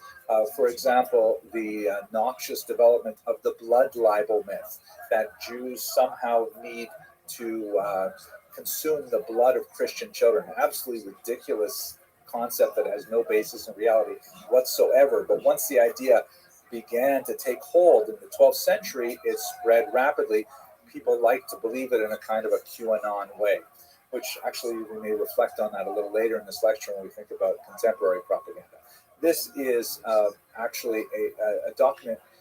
It's actually German currency from the 20th century that commemorates a post-desecration case in Sternberg, in which Jews were accused not of murdering a Christian child, but by doing something that was a related charge of capturing the communion wafers, the so-called hosts, and torturing them instead.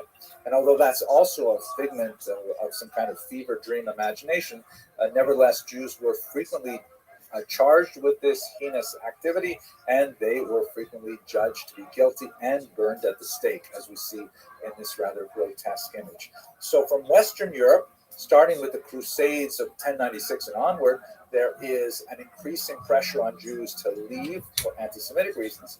And then from the East, there's actually an economic vacuum that's drawing Jews in. At this time, Ukraine was under the control of the Poles as part of the very large Polish-Lithuanian Commonwealth. And there was a tremendous need for people to act as middlemen, as leaseholders, to help manage these large landed estates, in which there tended to be an ethnic division between the landlords, who were Polish Catholics for the most part, and the farmers, the peasants, who were Ukrainian Orthodox. Orthodox, of course, not in the Jewish use of that term, but in terms of the Christian denomination, as opposed to Catholic.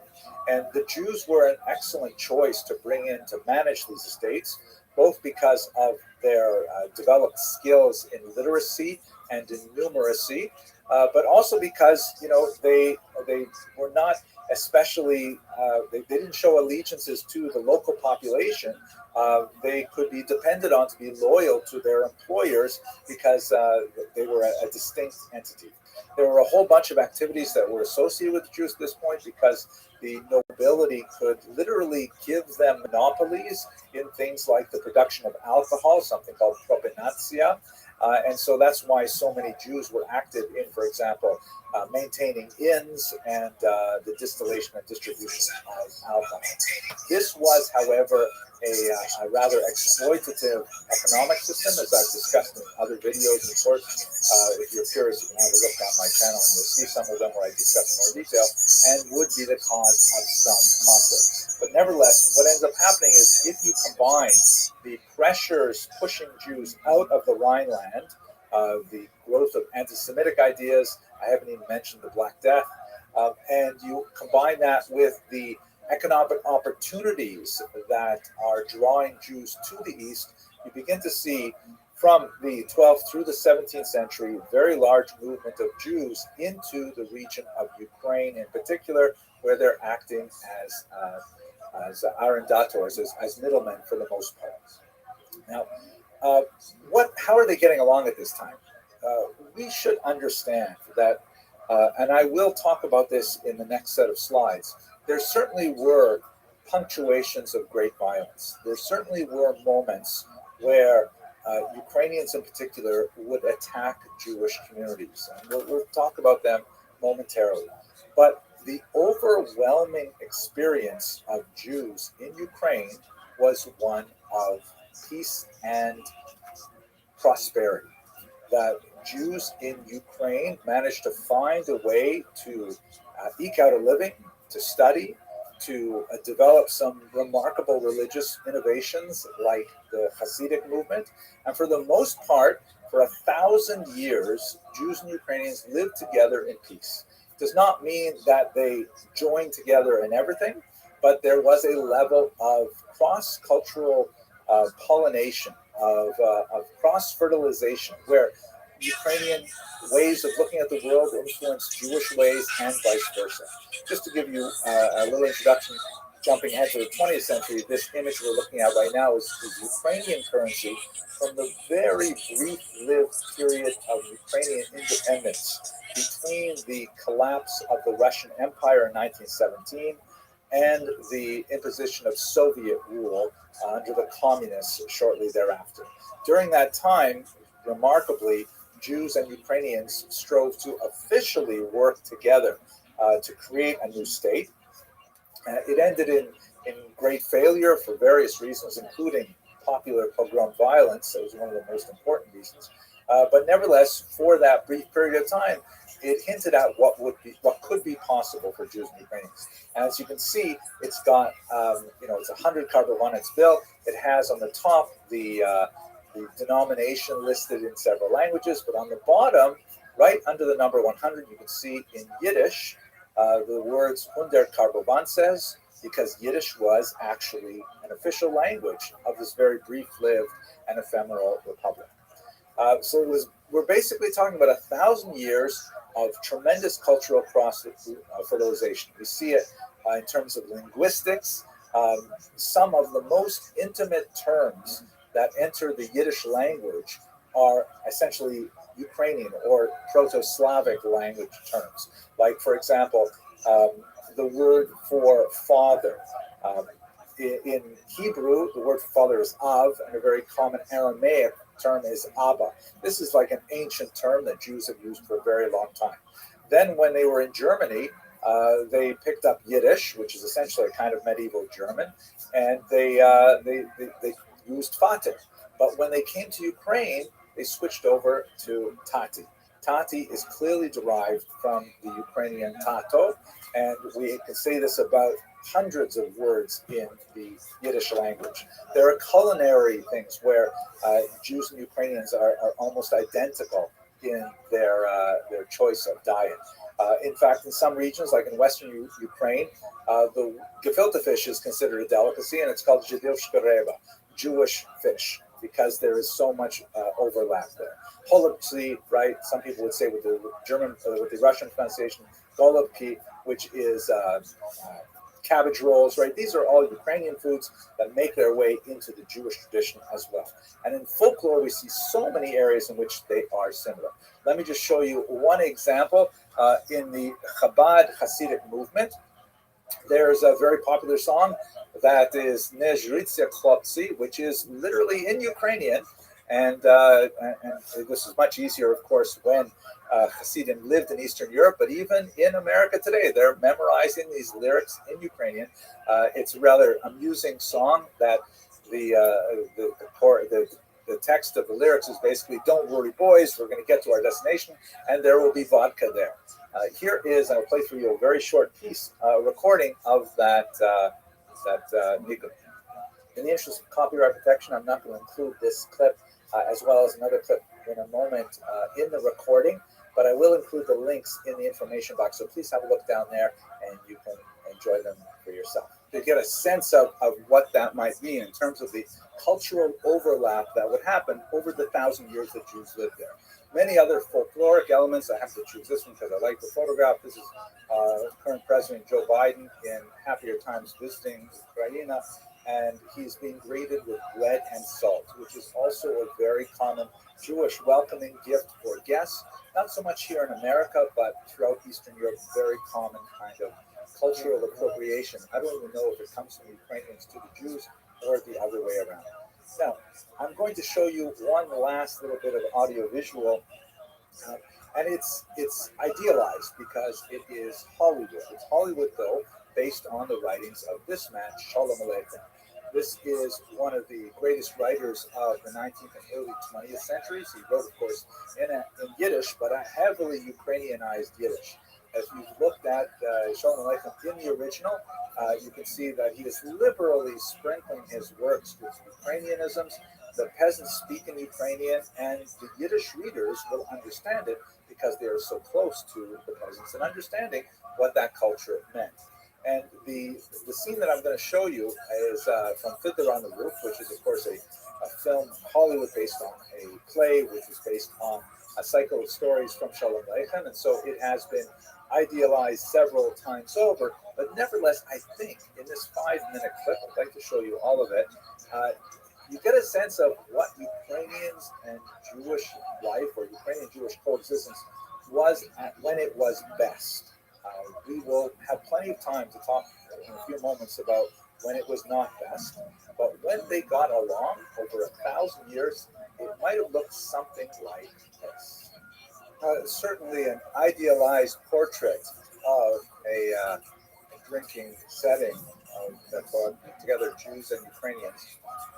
Not beyond the realm of imagination, but what I especially like about that clip is showing how they're existing separately, they're drinking separately from each other, and they're rather suspicious of each other. In particular, the Jews are concerned about the potential for violence, and they're afraid of the Ukrainians.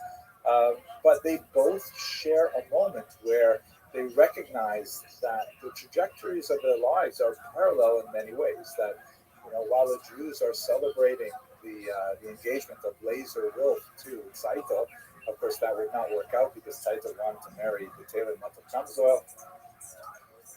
Nevertheless, at that moment, the Jews are saying L'chaim, the Ukrainians are saying Nazdorovia, which means like to your health, essentially kind of L'chaim, and their lives are running along parallel courses. And I think that's a fair way to understand how the majority of the time that Jews lived in Ukraine got along with their neighbors. Not necessarily as exuberant as portrayed in that film, but nevertheless very similar.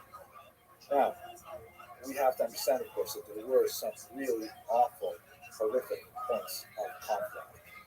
This image of an idealized Cossack, you can see in the background there is a Jew being tortured, hung upside down, and towards the bottom right there's another Jew being manhandled. And the captions, have various derogatory things to say about the Jews. There were several moments in Ukrainian Jewish history that represent periods of great conflict when Jews suffered tremendously. Specifically, the Khmelnytsky Rebellion of the middle of the 17th century. I also, if you're curious about this, please view my videos on this topic where I speak at greater length, but it's basically an economic cause to that has to do with the Arenda system that I described a few moments ago. Similarly, the Haidamak movement of 1768, which resulted in a massacre in the city of Uman, and that was why, by the way, Rabbi Nachman chose to be buried there, and so there are pilgrimages today. Tens of thousands of Jews go to Uman because Rabbi Nachman is buried there, but Rabbi Nachman chose to be buried there because he wanted to be near the victims of the Haidamak movement. And in many ways, this horrible institution called the pogrom, which is kind of like an uprising, a popular upswell of violence, begins to accelerate in the 20th century. You have some terrible pogroms that had a very strong impact on the Jewish community at the end of the 19th century, and some even more awful pogroms in the early 20th century. These are all dwarfed, however, by the so-called Holocaust by bullets, Holocaust of bullets, which refers to the Einsatzgruppen murders of 1941 onward. The Nazis, when they invaded Ukraine, double-crossing Stalin with their previously secret Molotov-Ribbentrop Pact, they sent 4 armored units behind the Wehrmacht, behind the regular army, to round up Jews, to bring them out to ravines and to shoot them dead. These were staffed by German military police, but they made frequent use of local populations, including Ukrainians, and also as we move up in the so-called bloodlands, as Timothy Snyder has called them, in Poland and Lithuania and in Latvia, they found willing accomplices to assist them with this. There's a very large backstory to this that deserves more attention, but about 1.5 to an estimated 2.5 million Jews were killed by the Einsatzgruppen in all of East Central Europe, with a very large number of them in Ukraine. This is also, in terms of my personal story, the background of my father's parents, my grandfather's parents. I showed you them at the beginning of this lecture. They're buried somewhere in this mass grave in Lithuania, and the only thing that we have to mark them is this rather arresting sculpture that captures some of the mood of what it must be like to contemplate these horrific deaths.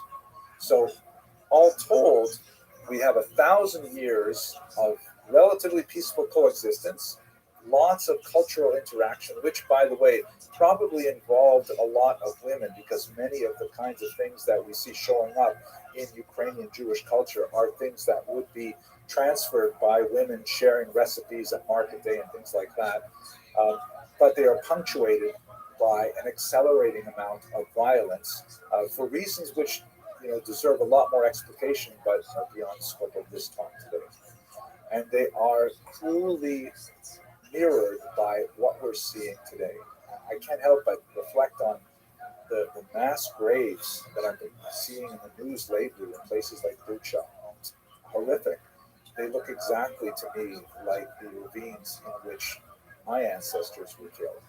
It's hard not to feel a deep level of sympathy and empathy for what the Ukrainians are currently enduring. So now to the third point of this lecture, and I'd like to place this Ukrainian Jewish reality within the Russian Soviet reality, because for most of the period that we're discussing today, Ukrainians were not in control of their own destiny. Besides the Kievan Rus period, in which there are very few Jews living there, and we generally don't know a lot about how they managed their affairs as a whole, Ukrainians did not have control of their lands as Ukraine, with the exception of a very brief period after the Khmelnytsky Revolt in the 17th century. They lived under Polish rule, under Tatar Mongol rule, under Russian rule for the duration of this time, up until the 20th century, where they could finally articulate their own self-determination. So looking at the contemporary period, they're living under Vladimir Putin, who is shown here in his KGB days, which I think in many ways speaks to the core of his personality. And I believe that in his thinking on Ukraine and on Ukrainians, he's channeling 3 Russian leaders and two other leaders. And they are really guiding his thoughts on how he is punishing this population. The first is Catherine II, also known as Catherine the Great, who is actually the first Tsarina to conquer right bank Ukraine and bring it into the Russian state, the Russian Empire at the time. She was instrumental in forcing her will upon the Ukrainians and reducing their nobility to essentially peasantry once again, so that under the Russian heel, they would be forced to work essentially like they did for the Poles, they would end up working for the Russians. He's also channeling Nicholas I, who was a Tsar in the first half of the 19th century. Tsar Nicholas I operated with three basic principles in mind. After his father was killed in an abortive revolution, the Decembrist Revolution, he decided that there are basically three things that he has to enforce on all of the people within the Russian Empire.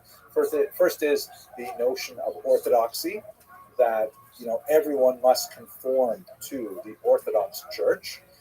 The Jews were a very difficult, indigestible mass in that regard. The second was autocracy, the idea that all Russian Empire citizens, or subjects, I should say, should recognize the primary rule of the Tsar as a Führer-like principal leader. And then finally, a term that's difficult to translate into English with all of its connotations, he believed in the value of the narod, of the people, but it's people in a much deeper spiritual sense. He believed that Russian people, kind of an ethnocentric value, an ethno-chauvinism really, was to be primary, and anyone who kind of did not fit into the Russian narod really did not belong in the entire state. This is why, from the Jewish perspective, he imposed so many horrific decrees, such as the infamous Cantonist decree that required Jewish children, legally as young as 12 and often much younger, to be taken from their homes and spend 36 years in military service.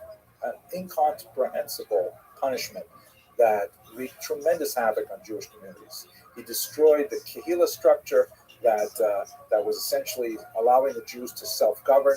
And he did everything he could to try to bring the Jews as much as possible into these three areas of orthodoxy, autocracy, and the narod. He wanted to assimilate them to Russianness as much as possible. For the Ukrainians, the orthodoxy part was basically taken care of. There were Ukrainian Catholics in the far west of the territory, but the vast majority of Ukrainians were Orthodox. In terms of autocracy, he had difficulty getting these Ukrainian peasants to submit to the far-off Tsar in Moscow, but he had the most difficulty with the idea of the narod.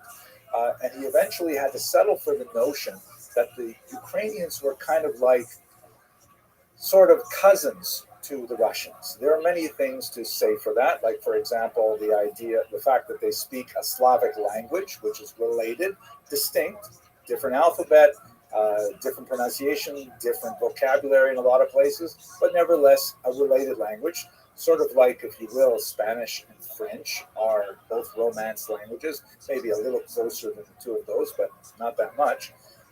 And so he tried to push this idea that they were Little Russians. That's the actual Russian term, Little Russians, as opposed to the Great Russians. The people who lived in the north were the Great Russians, and they had these kind of like younger brothers, these cousins who were the Little Russians. And they were somehow part of the overall family, even though they did not necessarily agree to be part of that family. Unfortunately, you see this even in propaganda today, where, I was just watching today some of the news. They're interviewing average Russians on the street saying, oh, it's a made-up nation. It was just invented in 1918 or in 1980 when Lenin decided to give away a piece of territory. Well, that in itself is a ridiculous way of looking at history. But even if you want to say that they really are Russians, which I would not agree to, you got 44 million people who say that they are a distinct people. And they can call themselves alligators if they want. If they say there are 44 million and say they are distinct, you've got to listen to that. But essentially, Putin is channeling Nicholas I, trying to assimilate the Ukrainians into a larger Russian mentality. And then, of course, he's also channeling Joseph Stalin, the most notorious dictator of the Soviet Union, who chose to impose his will on the Ukrainians in a disastrous genocidal manner. I don't use that term lightly. With the artificial terror famine of 1932-33, which was directed at Ukrainians and killed millions of them. By conservative estimates, 3 million, most likely 5 million, or possibly even more Ukrainians were killed in that disastrous season because of the policies followed by Stalin in his rush to industrialize the country. In other words, Putin is thinking of Stalin as kind of like, as Stalin put it at the time, if you want to make an omelet, you have to break some eggs. And the Ukrainians are unfortunately the eggs. Now, these three, I think, are fairly well identifiable to anyone who studied Russian history. They'll see them in Putin's mindset. But Putin is also thinking very carefully about this individual, Joseph Goebbels. And this is something I want to focus on a little bit more. Goebbels is, of course, the minister of propaganda in the Nazi state. And he was an evil genius. He was brilliant in his ways of thinking of how to convince people to do the wrong thing. And his basic theory was tell the big lie, tell it as loudly and as often as you can. And it's shameless the way Russian propaganda is spouting the most ridiculous things about the nature of this conflict and the intimidation of people who want to object and say the truth. I'm going to get back to that in just one moment. But I want to bring us back to our starting point by saying there's one other individual that reverberates throughout Jewish history, and unfortunately, the Ukrainians are also experiencing that. He's also channeling Pharaoh. He's also channeling that absolutist leader who wishes and will stop at nothing. Even the power of God, as we see so powerfully represented in Cecil B. DeMille's representation of the Ten Commandments, with here Yul Brynner playing Pharaoh. Nothing can stop him. He will defy even the heavens in order to achieve his will. So as I see it, we have two basic challenges as we go into the Passover Seder. This is a page from the famous Barcelona Haggadah, which I believe is 14th century Spain. And this is from the opening of the Haggadah, which reads Halach Ma'anya. In Aramaic, this is the bread of affliction, which the person who is leading the Passover ritual, the Seder, will proclaim to all the guests as he holds up a piece of matzah, simple unleavened bread, anyone who is hungry, let him come and eat. So there is an impetus built right into the Seder ritual to recognize the needs of others, the needs of strangers, and to include them in our own meal and try to alleviate their suffering. I see this in two principal ways. There's a challenge of memory in our current moment, and there's a challenge of redemption. In terms of the challenge of memory, and this is something that is very pragmatic, that we can all do it, we have to understand that this war is being fought in two very significant manners. The first is, of course, on the ground, that Mariupol is being pummeled night after night with artillery in civilian areas. And the fighting is raging. Horrible, horrible war crimes are being permitted that make some of the pogroms of earlier centuries seem minor by comparison. And Russia is lying about this to their own people. It's phenomenal how people are swallowed. Here you see the famous protest by a person in the media who managed to get a sign onto live TV to specifically tell Russians, they are lying to you. This is propaganda.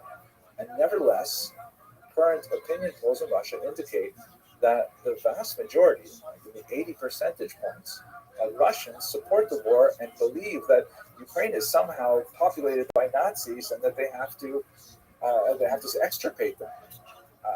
We see that people who try to tell the truth are horribly intimidated, like this Jewish journalist in Russia who had this pig's head left at his door with an anti-Semitic statement. Meaning anyone who tries to challenge this intellectual status quo it is actually, I'm sure you're aware, it's a crime currently to even use the word war to refer to what they prefer to call the special military operation in Ukraine. and the crime is punishable by 15 years imprisonment. So besides the refugees that I've already mentioned, some 11 million people who were displaced, there's an estimated 250,000 of so-called Russian refugees of conscience, Russians who feel that it's too dangerous for them to speak their minds in Russia, and they're fleeing to wherever they can get a visa to land, in Georgia, in Turkey, and elsewhere. But I firmly believe that truth will out. And in fact, the battle for information, the battle for memory, and how we remember this is coming out in the most amazing ways.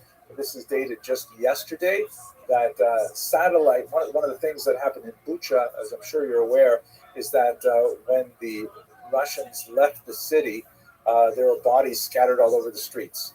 And the Ukrainian forces, when they entered this suburb of Kiev, they found these bodies, and they protested, war crimes, things like that.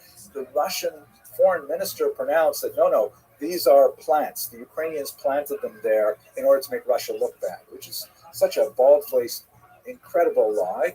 But satellite data, surprisingly, can come out and can actually prove that no, in fact, those bodies represent people who were killed by the Russians and left there for 3 weeks before the Ukrainians even approached. So truth will out. What we can do, what our challenge of memory is that we have to make sure that we speak the truth, that we engage in this discussion, and that we insist on what we are all about. And that is the Turo model, where knowledge and values meet. And I think that really means something. As we go into this Passover season, I think it's worthy of all of us who are connected to Turo University to reflect on how we can best use our intelligence and our moral sensibility to help the refugees from Ukraine. And with that, since I'm out of time, I want to wish you all a Chag Kasher V'Sameach, a happy and redemptive Passover. Let us hope that next year we will all celebrate together in Jerusalem, and that it will be a year where we will know no more pain.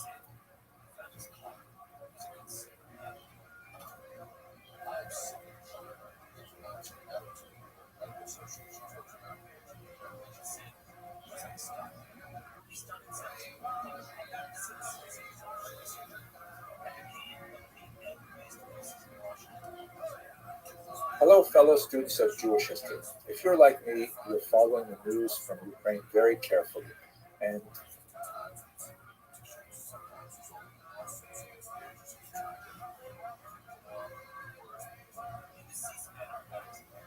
you'll see that one of the figures that frequently appears in the news commentary is one Vitaly Klitschko, who is the mayor of Kiev. And he provides some very insightful observations as to what was happening in Ukraine's capital city. And as I was watching him, I began to suspect, he just seems like certain aspects of his presentation are characteristically Jewish. So I thought I'd look a little further into it. And sure enough, there is a Jewish backstory to Vitaly Klitschko. It's quite fascinating. It says a lot as well about the Ukrainian Jewish past, and I think also about the Ukrainian Jewish future. So I read that Leslie Weiss, who is the deputy director of the National Coalition Supporting Eurasian Jewry, recently gave an interview in which he said, but as you know, Ukraine is led by a Jewish president. Of course, she's referring to Volodymyr Zelensky. She continues, the defense minister is Jewish, as is the president's chief of staff. Many members of the cabinet are Jewish. The mayor of Kiev, Klitschko, tells us about his Jewish grandmother every time we see him. That is, in fact, the story. His father's mother was Jewish, and I'll tell you a little bit more about how that affected him in a moment. So that would make his father certainly Jewish by traditional standards. It would not make Klitschko himself Jewish by traditional standards, which regards matrilineal descent as what determines Jewish status. Of course, there are different opinions in 21st century America, but that's a matter of some controversy. At any rate, Klitschko does not personally identify as Jewish.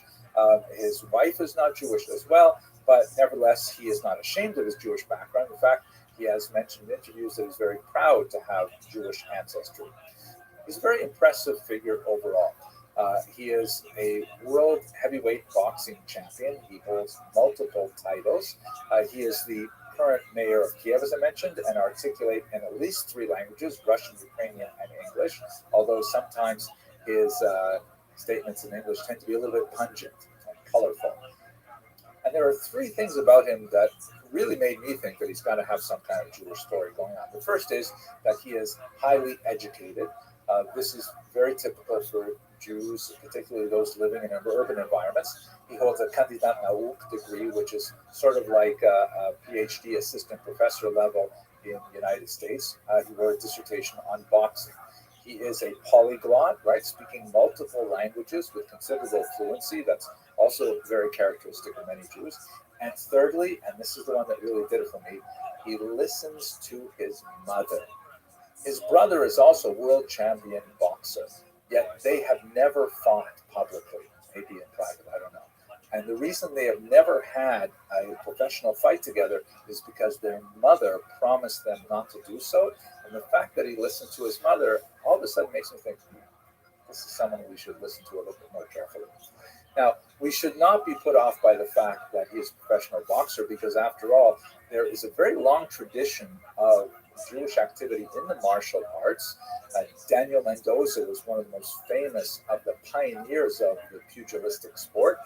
His years are 1764 to 1836, and he really developed a lot of techniques and that apparently went into what are considered the standard elements of modern boxing today, his class. So the idea of Jews being very physical and being active specifically in martial arts is nothing new. But there's a fascinating interview that I listened to recently that Vitaly Klitschko gave with this journalist, Dmitry Gordon, and it was fascinating. It's really worth listening to. Even if you don't understand Russian, you can like put on the subtitles and kind of figure out what's going on. I strongly recommend that you zip to 11:25, time marker 11:25, and then you'll hear him in his own words. And what he describes there is how his father was a career soldier. He was in the Soviet military and constantly moving around to many different bases. He kept his Jewish identity on the down low because of the reality of Soviet anti-Semitism, which was particularly prevalent in the military. But at home, they frequently spoke about his mother, who was Jewish, and during the Holocaust, she was hidden in a chest by her husband during all of these Nazi searches that would go on during the occupational period. And this went on for months and months. And Klitschko speaks about the tremendous impact this made on him as a child. And ironically, there are elements of his past through his mother's side that relate to the Holodomor, the great terror famine that occurred in 1932-33 under Stalin, and on his father's side to the Holocaust. And he relates to the Holocaust in a distinctly Ukrainian manner, specifically through this mixed heritage. He remarks in this interview how very proud he is that Yad Vashem has a record of his Jewish family and the tribulations that they went through the Holocaust. And he poses in this interview a challenge for himself and for future mayors of Ukraine. He speaks very forcibly here. He says that in Jerusalem, there are places like Yad Vashem, right, one of the world's greatest centers for the memorialization and the study of the Holocaust. He says in Jerusalem, there was no Holocaust. In Washington, in Los Angeles, there was no Holocaust. Right? These are both cities which have very famous Holocaust museums and research institutes. How is it, he continues, that in Babin Yar, right, in the middle of Kiev, where 100,000 people were shot, almost nothing appeared there for 80 years. Tiny memorial, which incidentally was recently bombed by the Russians.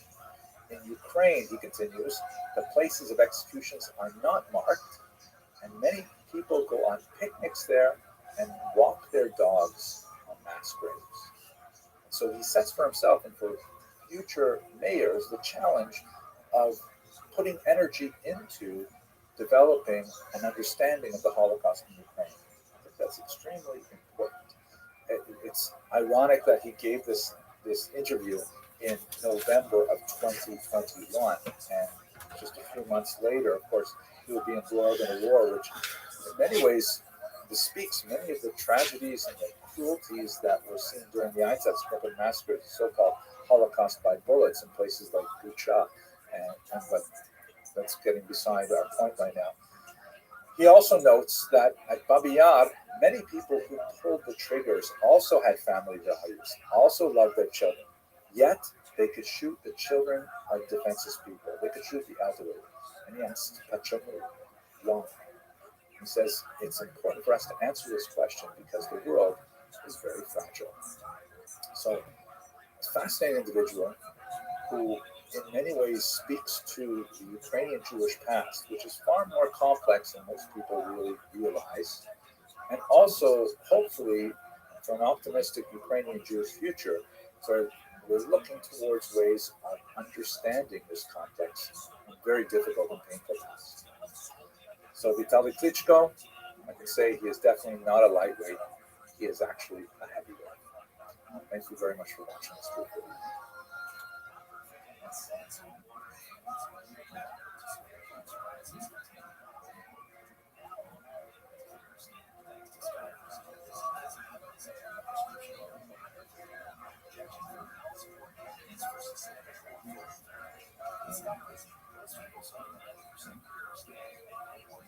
My topic for today is Ukraine and its Jews.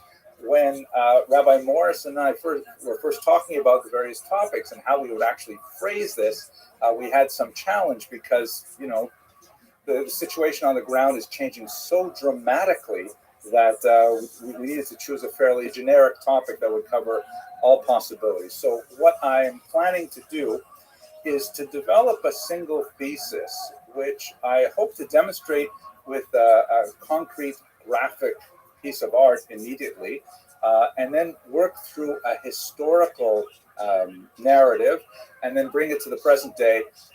And at that point, we'll wrap it up and we'll open it up for discussion and questions to see if my thesis works at all. Can you all see my screen? Ms. Slava, would you please nod your head if you see the image on the background there? Okay, great. Okay, so that's the plan. Now, the thesis is basically that historically, Jews of Ukraine have oriented themselves culturally like they have in most countries as a minority. They've oriented themselves towards the most powerful national unit in multinational states. So, for example, in Austria-Hungary, they tended to be more Austrophile. When Hungary became much more independent after 1867, you begin to develop a Hungarian Jewish identity. In Ukraine, they were first Polonophile, meaning like developing an identity that began to connect them to the ruling Poles and then later to the ruling Russians. But in the last 3 decades since independence from the Soviet Union, I would like to tender for our discussion that Ukrainian Jews have begun to develop, really for the first time in their history, a Ukrainian Jewish identity, which has very significant implications for the current moment we're in and for the future. As a kind of point of departure, have a look at this unusual Holocaust memorial, which is located on the wall of the Great Synagogue of Lutsk. Let me just show you where that is located in Ukraine itself. Here's a map that shows, I've dropped a little pin where Lutsk is. It is in northwestern Ukraine, just to give you some orientation. Here's Kyiv, and then to the right is Poltava, which I know is a place very important to you because it's a sister city to your organization, to your temple, and also Odessa here in the south. So this is in the western part of Ukraine, not too far from Lviv, or Lviv as it's pronounced now. This is the actual site of the monument on the side of the 17th century Lutsk Great Synagogue, which was built in the classic fortress style, possibly because of the many Cossack rebellions that we're going to discuss in a moment that occurred in that place. But let's have a closer look at the image itself.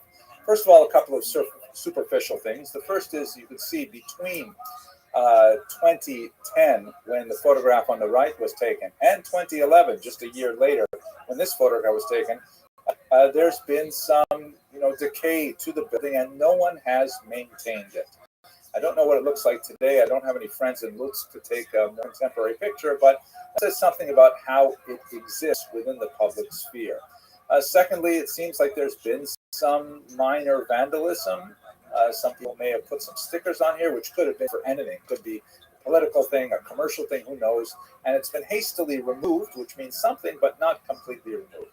So that's just superficial observations, which may be relevant later. But then if you look at the text in the triangles below, you can see that here there is a text that describes the history of the Jews of Lutsk right up into the Holocaust. But the language that's used there is Ukrainian, not Russian, which is rather unusual. Particularly during the Soviet years, Ukrainian would certainly have been the third language, certainly not the first language, but Ukrainian is there prominently, and there is no Russian text at all. Jews overwhelmingly spoke Russian first for the 20th century, not Ukrainian. Nevertheless, this Jewish memorial on a synagogue is written in Ukrainian. Secondly, on the left-hand side, you see it's written in Hebrew, not Yiddish. Yiddish, of course, was the overwhelming vernacular of the Jews in the 19th century, and prior to that, the fact that they would choose Hebrew indicates that it's very strongly oriented towards Israel, the modern state of Israel. So here you have a monument on the side of a synagogue that is texted in Ukrainian and in Hebrew, but the most dramatic element of this image, which I'm sure many of you have picked up on, you can see that the figure in the center, which looks like a Jew with hands raised in prayer looking upward, is clearly evocative of the trident of Volodymyr. This is the national symbol of Ukraine, which is named after Saint Volodymyr, the first figure in Ukrainian history to convert to Christianity in the year 988. It is a distinctly Christian and Ukrainian nationalist symbol, and here it is embedded directly into the very structure of this monument. So I'm using this as kind of like a thought piece in art to look at how Jews in Ukraine may be envisioning themselves in an independent Ukraine, which represents a break from much of their prior history. Speaking of the history, let's go to that now. So here is a very well-known map, the Pale of Settlement. This is the region in the former Russian Empire prior to 1917 where Jews were allowed to live in Russia. Russia proper had banned all Jews from the year 1479 when, in somewhat of a scandalous development, a member of the royal household, influenced by a local Jewish doctor, converted to Judaism. And at that point, the church was enraged, and they actually embarked on a centuries-long campaign to root out what they called as Judaizers, and no Jew was allowed, except under very exceptional circumstances, to live in Russia proper. Catherine the Great, the 18th century ruler who was involved with the dismemberment of Poland, suddenly found herself, with the acquisition of those Polish territories, the owner of the largest single population of Jews in the world. And although the church urged her to expel them or do something with them, she nevertheless effected a compromise by creating this territory where Jews were allowed to live. And as you can see, it extends in the north from the Lithuanian and southern Latvian territories down through what would later be Belarus. On the western part, it has the Kingdom of Poland, and then the large part towards the south is Ukraine. This circle here just roughly describes the main area of Jewish settlement, which was on the right bank of the Dnieper River, which bisects Ukraine. It goes through Kyiv and then down to the Black Sea, and most Jews lived on the western side of that river. Poltava was towards the newer area of Jewish settlement, and Odessa as well for other reasons, because it was founded in a late time. Now, for the most part, in this region, Jews lived among Ukrainians in a kind of an economic symbiosis where there were moments of conflict that I'm going to explain in a moment. But by and large, it was uneventful. By and large, they slowly picked up cultural habits and tics and ideas from each other. Most of Eastern European Jewish cooking, for example, is overwhelmingly Ukrainian in nature. There's a tremendous amount of Ukrainian in the Yiddish language. A certain amount of Yiddish also made it into Ukrainian and so on. But if Jews had to sort of identify with a nationality after being Jewish, it tended to be Russian, because the Russians were the dominant power. And it's dangerous for minorities to identify with a powerless population. Even though they may be the dominant population in a region, nevertheless, it might not work out well for them, as we shall describe. There was one moment, however, where this changed dramatically.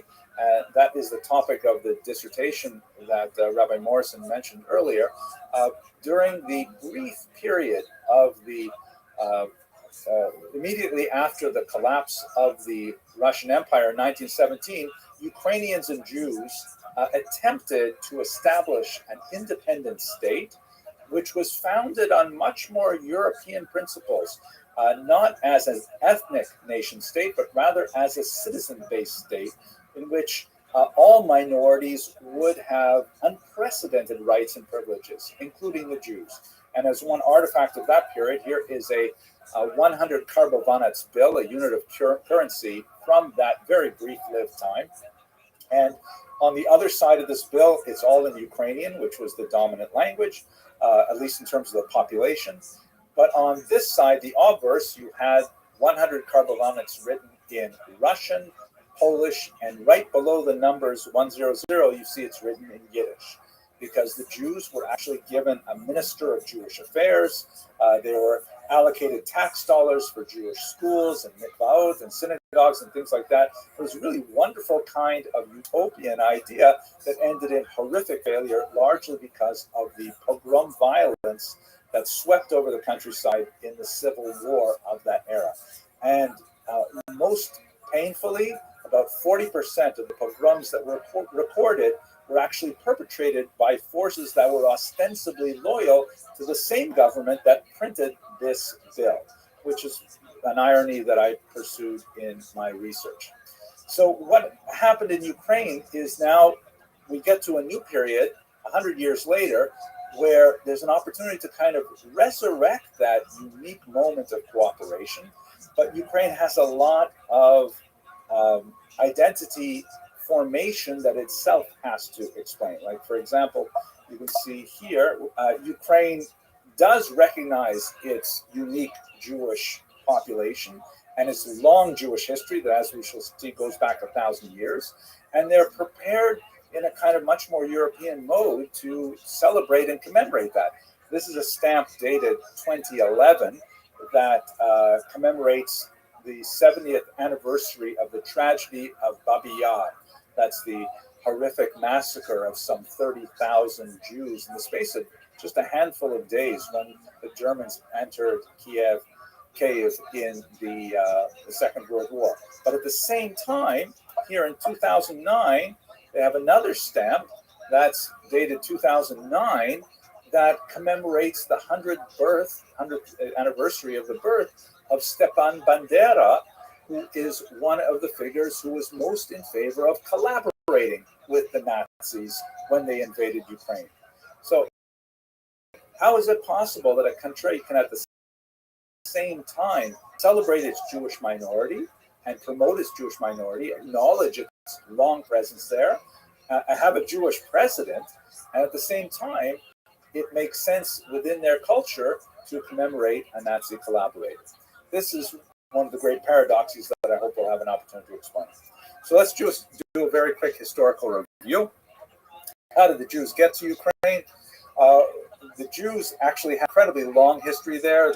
You know, some kind of hazy, legendary statements about Jews living in Ukraine, especially on the Black Sea coast, first centuries of the Common Era.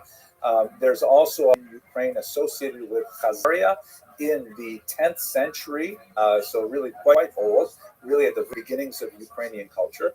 But the big masses of Jewish migration to Ukraine happened in the 12th through the 17th centuries, primarily from the Rhineland, the traditional heartland known as Ashkenaz.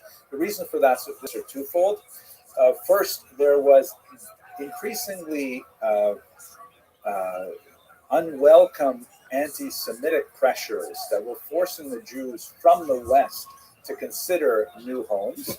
The rise of the blood libel in the 12th century, the host desecration in the 13th century, the Black Death in the 14th century, repeated expulsions of Jews from France 3 times in the 14th century alone, made Jews consider that they were not necessarily welcome in Western Europe.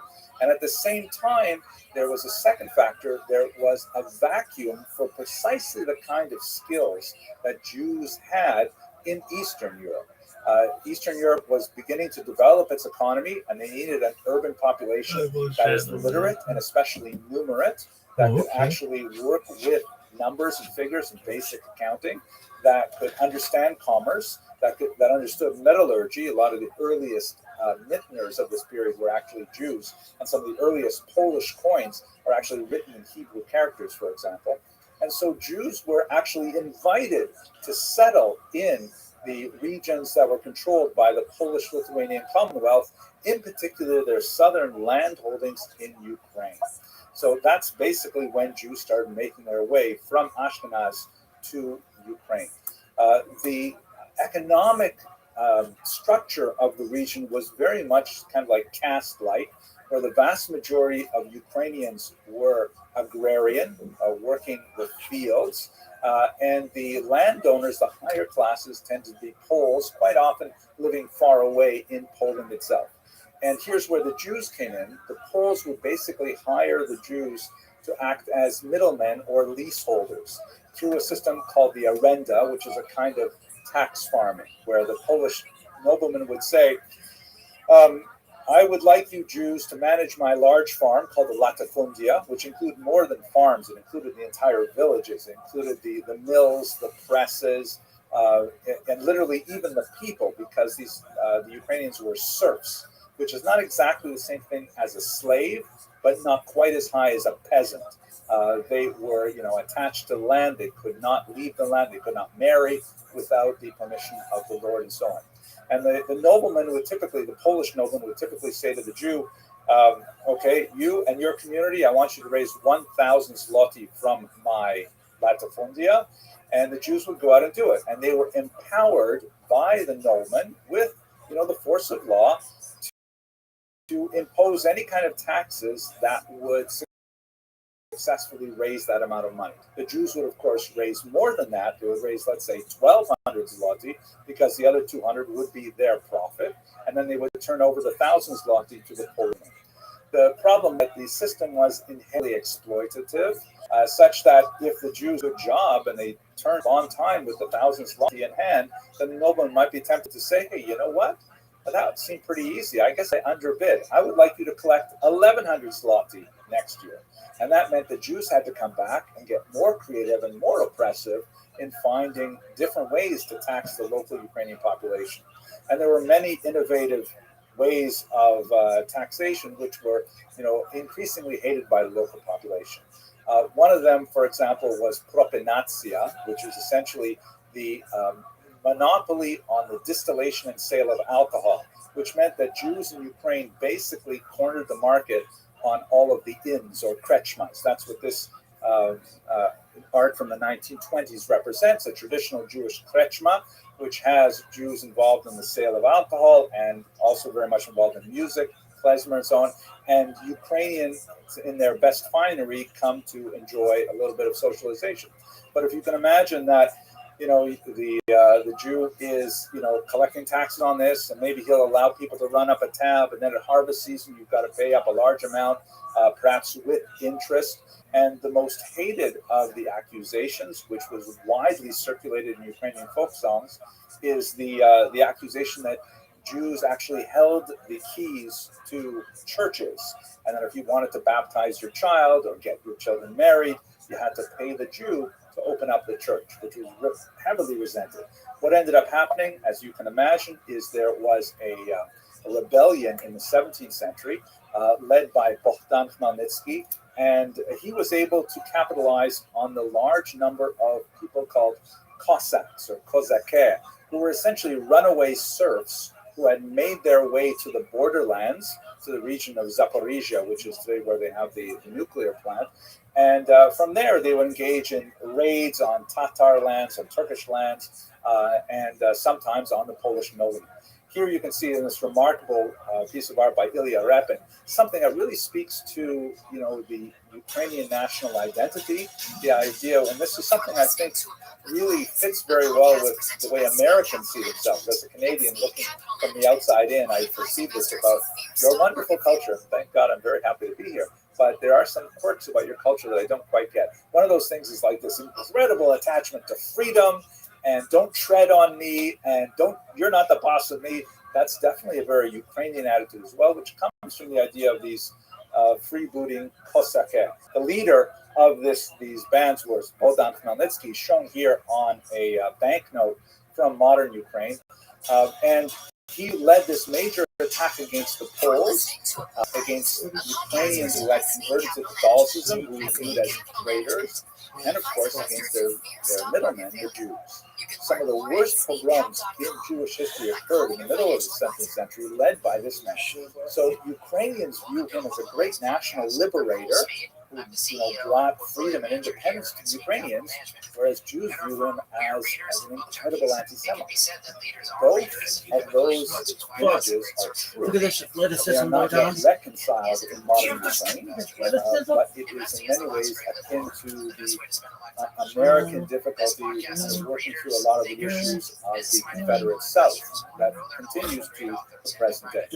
But to give you another example of this Cossack spirit, this is a recent stamp that was inspired by the incident at Snake Island in the war. In the background, you can see the Moskva while it was still floating, and the Ukrainian soldier on Snake Island literally giving the middle finger to Putin, and it goes along with an expletive in Ukrainian as well. That's very much kind of the Cossack spirit, which I think Americans can actually identify with them as well. So during some time, what shifted after Khmelnytsky is that although he was a great rebel leader and was able to motivate the Kozaké to organize them and to bring them to bear as a tremendous weapon against the Poles and drive Poles out of much of Ukraine, he was a terrible governor. And once he had control, he didn't know what to do with it. So ultimately, he decided to make a union with Russia in 1654. The guy on the left is actually my younger self when I was doing my dissertation research over there in the 1990s. And behind me is the Great Soviet Monument commemorating that union, which of course is really great for Soviet and Russian propaganda because it indicates the huge friendship of the Ukrainian Russian peoples, which you can see on the right in the statue, which is actually at the very bottom of the apex of that arch, that shows heroic, buff, shirtless, essentially Russian people upholding the Soviet emblem, a symbol of eternal friendship of Ukrainians and Russians. Here you can see how the arch was defaced by protesters in 2020. They painted a plaque on it to indicate that loving relationship between Ukrainians and Russians had changed dramatically in recent years. Now, at this point, I'm seeing that I'm taking a little longer than I expected, so I'm going to kind of zip through this in one sentence. During all of this period, we've had a series of triangular relationships. There's Jews, Ukrainians, and one other people, either the Poles or the Russians. This also repeats itself in the western regions of Ukraine, which for most of this part was kind of like an exception because it was under the Austro-Hungarian government rather than the Polish or the Russian government. And in all of those relationships, Jews tended to orient themselves towards the more powerful nationality, originally the Poles and later the Russians. But in the 19th century, that began to see some changes, which we can discuss very briefly now. Well, let's zip ahead to the 20th century. So as I mentioned, during the revolutionary period after the Romanov dynasty fell, there was this brief period of a rapprochement between Jews and Ukrainians that ended in terrible and bloody failure. Central to that failure is the figure shown here in this statue, who is exactly like Khmelnytsky. There are many figures that follow the same kind of path, that it seems that the path to Ukrainian independence is almost invariably wrapped up with anti-Semitic agitation at the same time. Petyura, Simon Petyura, shown here, is a very misunderstood figure. He actually was a journalist who found himself at the helm of this fledgling government. And in my research, what I argue is that he was not so much the architect of the violence as he was paralyzed by it and did not know how to control it and did not take the appropriate steps that the leader had in order to control that violence. Nevertheless, Ukrainians view him as a hero. Here you see the statue with the blue and yellow flowers. And the Times of Israel is complaining, of course, that he's pogromist, and nevertheless there's a statue set up to him. He was later assassinated in Paris in 1926 by this man, Shalom Schwarzbard, who murdered him specifically because he viewed him as the person who had organized these horrible pogroms in 1919. And when Schwarzbard was amazingly acquitted by a Paris jury, perhaps feeling guilty about the Dreyfus affair that was 30 years earlier, in which they convicted an innocent Jew. In this case, they actually acquitted a clearly guilty Jew who murdered him in cold blood in the street and was not repentant about it. But it was nevertheless seen by Jews as a huge victory. Here you can see a remarkable piece by Chagall that shows the raised Torah scroll with the angel of vengeance flying overhead and the word Schwarzbard written in Yiddish, as if that is the Torah. The Torah is Schwarzbard's vengeance. You can imagine the mood of Jews after the pogroms of 1919. And there are many places, like here in Beersheba, where you have a street named after Schwarzbard, which is called Hanokin, the Avenger. So, just like we saw with Magnitsky, you have a moment in Ukrainian history where, the drive towards Ukrainian independence is intimately wrapped up with anti-Semitic activity. The worst period, of course, would be during the Holocaust, and this is what stands and looms so large in the American Jewish diaspora memory. We should understand that Ukraine was divided by the Molotov-Ribbentrop Pact, the secret pact between Hitler and Stalin in 1939. You can see here, this region was divided between the Soviets. It was taken over from Poland, divided between the Soviets and the Nazis. And so for 2 years, the Soviets came in and tried to forcibly communize the region, imposing communal agricultural and communal standards and persecuting religion, much like they had in eastern Ukraine, which included the horrible, disastrous Holodomor, the terror famine of 1932-33. At its helm was a Jewish figure named Kaganovich. So many Ukrainians view this rapid communization of the area to be essentially an expression of Jewish activity. This was not at all the case. There were some prominent Jews definitely in the Soviet movement, but they were largely purged in the 1920s and early 30s, and you don't have the same kind of phenomenon. Nevertheless, belief is far more important than reality, and many Ukrainians view the Jews as being allied with the Soviets that they hated so bitterly. When the Nazis double-crossed the Soviets and invaded, they came into this region with 4 units known as Einsatzgruppen, or mobile killing squads, and this was the so-called Holocaust by bullets. I've already mentioned Babin Yar. That was where some 33,000 Jews lost their lives. And by the way, the Nazis would continue to use that ravine in Kiev for another couple of years, killing another 60,000 non-Jews also in Babi Yar, buried together with the Jews in a mass grave. But this is the way in which most Ukrainians were associated, if they were associated with the Nazis, and the Holocaust is through this Holocaust by bullets, in which the Nazis would employ so-called Hilfswillige, or willing helpers from the local populations who would engage in assisting these mobile killing squads, killing somewhere between 1.5 to 2.5 million people in Eastern Europe. This is incidentally the way in which my own grandparents lost their families at this time. Babi Yar was recently bombed by Putin, of course, Luckily, the monument itself was not damaged. Other features were damaged. But even here you can see, despite the history that I've given you, there's still blue and yellow flowers at this uniquely Jewish Holocaust memorial. So we have to try and unpack these things and try and understand how they fit together.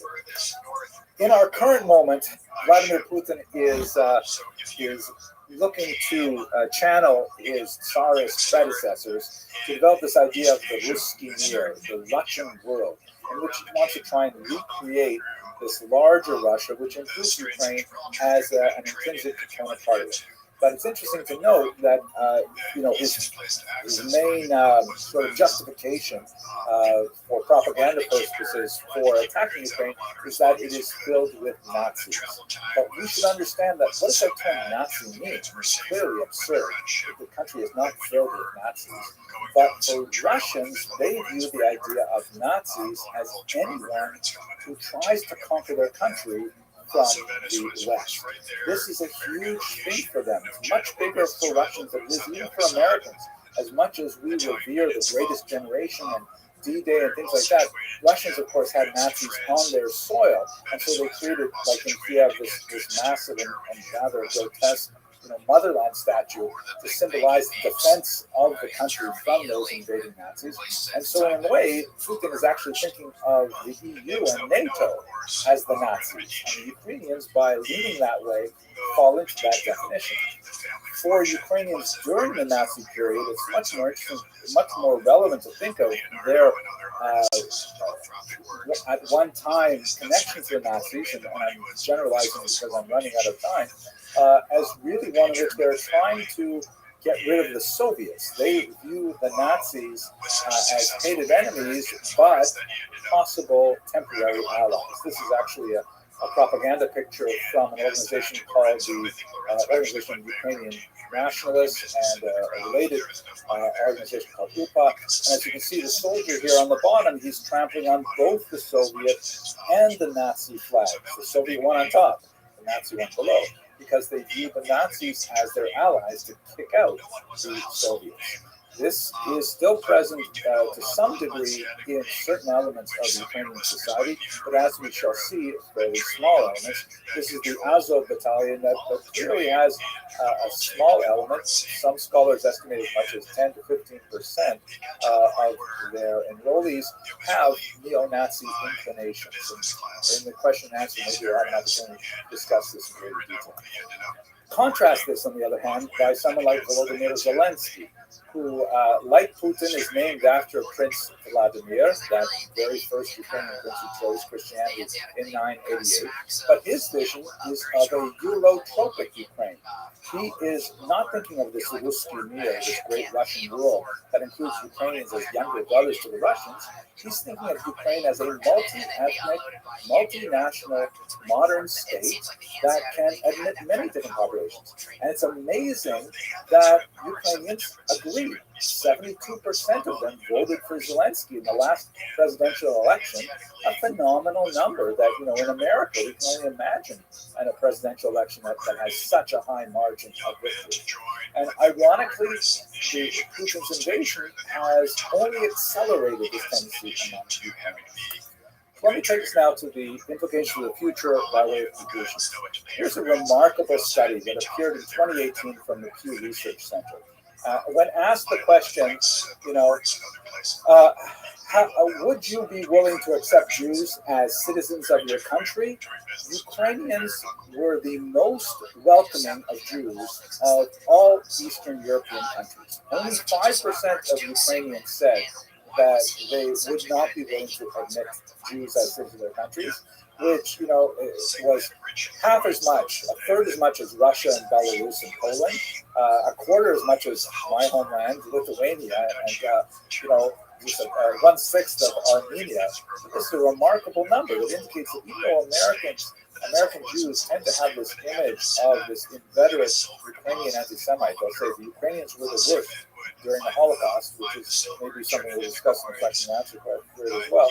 Nevertheless, modern Ukrainians seem not to fit that. And if we compare this number with a similar study done by the same institution in 2019. It's not exactly the same questions, but Jews are very well welcomed in this country. And if you look at the figure on the right, among those who are coolest to Jews, the mean number was 8%. So America may not even be as welcoming to Jews as Ukraine is, which, kind of boggles the imagination in some ways. Nevertheless, we are looking at an embattled Ukraine at this moment. This map was actually from last week, and I'm not sure what it looks like today. But as Jews, we should recall that, we just read the day before yesterday in synagogue, we just read the Shirat Hayam, the tremendous description of the Jews' escape through the sea when all seemed to be lost. It is arguably the greatest refugee story in world history, and perhaps we should bear this in mind when we're thinking about the fate of Ukrainians who are now also with their backs to the sea and deeply in need of our praise. I thank you very much for your attention and your endurance. And at this point, I'd like to turn it back over to the Rabbi for questions and answers. Finding engineers in the world and figured out how to get even more silver out of these places. Mexico was able to dramatically expand the Habsburgs' territory. Well, to your point, he was effectively swapping current debt. I'll call it. He was taking on sovereign debt risk for almost like a strip. All right. Well, it's good to see you all here today. I would like to start our gathering in a good way by acknowledging that the University the silver after was produced. So he was collecting the commodity at a discount, Alberta but is built ultimately upon all this the financing, I think it's traditional very think about lands this today, of the this Cree, almost, Blackfoot, sovereign Métis, debt he was taking on Dakota ultimately Sioux, for more financing. Iroquois, And I think Dene, in Sigmund's case, Ojibwe, he was Saulteaux, going to go up Anishinaabe, the Doge Inuit, of Venice. and many other He indigenous wanted to go peoples. across the mountains and go down By to acknowledging and As teaching you about go today, I past think of all and the debts contemporary we've taken on, we injustices, didn't find an explicit we are making an effort to help ensure that history does not disease, repeat if you itself. will. But do you see It is only any when we are difference between accountable the for the large past buildup of sovereign and understand debt the like was present in his day that we can move with what forward we to see a future today is conciliation. any different for the effects it has on I would also society? like to acknowledge and thank all of the Indigenous people on our campus who are working diligently to make meaningful change to the system for future generations. And finally, I want to acknowledge that many Indigenous peoples from all across Turtle Island now live and study in Edmonton and at the University of Alberta. We need to value their diversity of cultural worldviews, their resiliency, and their many contributions. All right, well, it's my honor and privilege to welcome you all, whether you are attending in person or online, to this opening event for the History, Classics, and Religion Graduate Students Association's annual conference on the theme of societies in crisis, reactions, resilience, and resolution. Just a wonderful contemporary theme and topic for this conference. My name is Ryan Dunch. I'm the chair of the Department of History, Classics, and Religion at the University of Alberta. I've had for a while now, and have one more year to go. I've been at the university since 1998. I remind people at every opportunity, there's one more year, you need a new chair. But the University of Alberta is one of Canada's leading comprehensive research universities with over 40,000 students and 500 graduate programs, well, 200 plus undergraduate degrees. And our department dates back to the beginnings of the University of Alberta in 1908, when the Departments of History and Classics were both among the founding departments in the university. Today, our department is home to 7 undergraduate degrees, 7 graduate degree programs in the separate disciplines of classics, history, and religious studies, as well as in interdisciplinary degree programs that link across those disciplines. We have many areas of research strength among our faculty members and our graduate students, including, most relevantly, I won't try to list them all, but most relevantly for today's event, We have research strengths in Ukrainian history and Ukrainian studies, and in religious studies and the history of religion, which is an area of strength in classics and in history, as well as most obviously in religious studies. This conference, the HCRGSA Graduate Student Conference, is an annual event that is intended to showcase research undertaken by around 75 graduate students in our department, ranging across the disciplines of history, classics, including classical archaeology, and religious studies. It also features the research of graduate students from other disciplines at the University of Alberta and from other institutions. I meant to welcome specifically people who are observing online today's event. I see there are 48 participants online, in addition to probably 40 in the room, so that's great to see.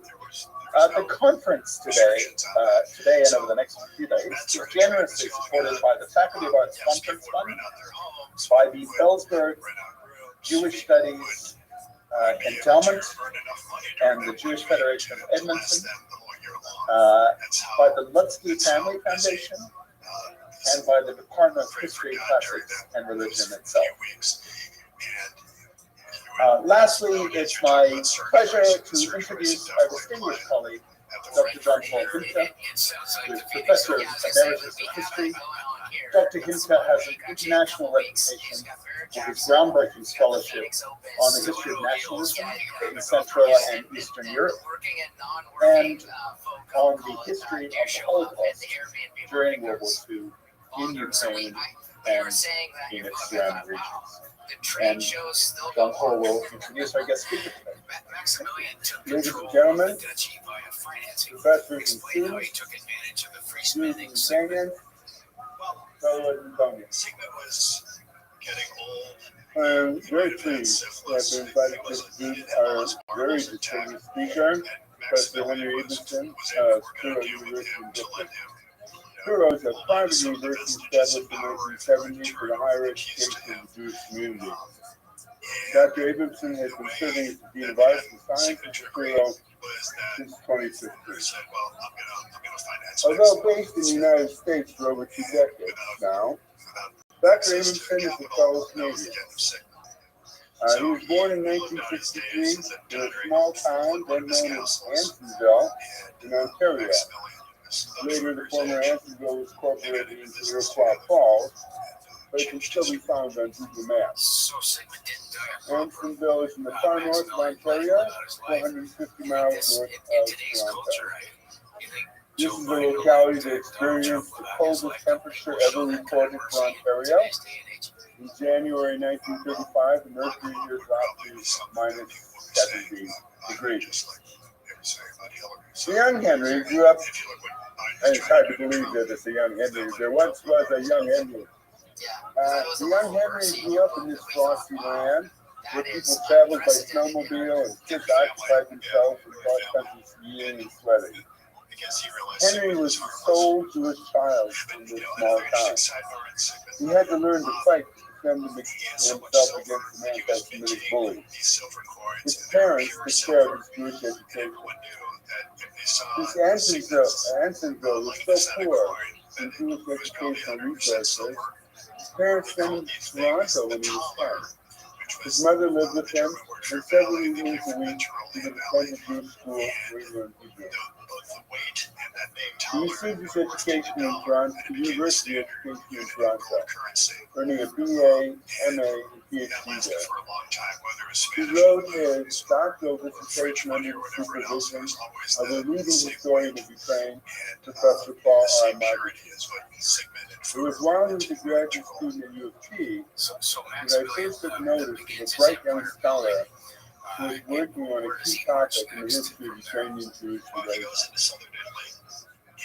As I see it, he was undertaking a major project that would lay firm foundations for much of his later work, and that brought him to prominence among historians of free Central European Jewry.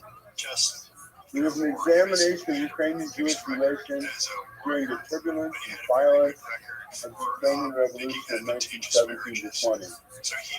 This was a rich and controversial theme. During the revolution, the shared lives of the Ukrainian government implemented an unprecedented program of equal rights and cultural autonomy for the Jewish population, complete with the Ministry for Jewish Affairs and official status for the Yiddish language.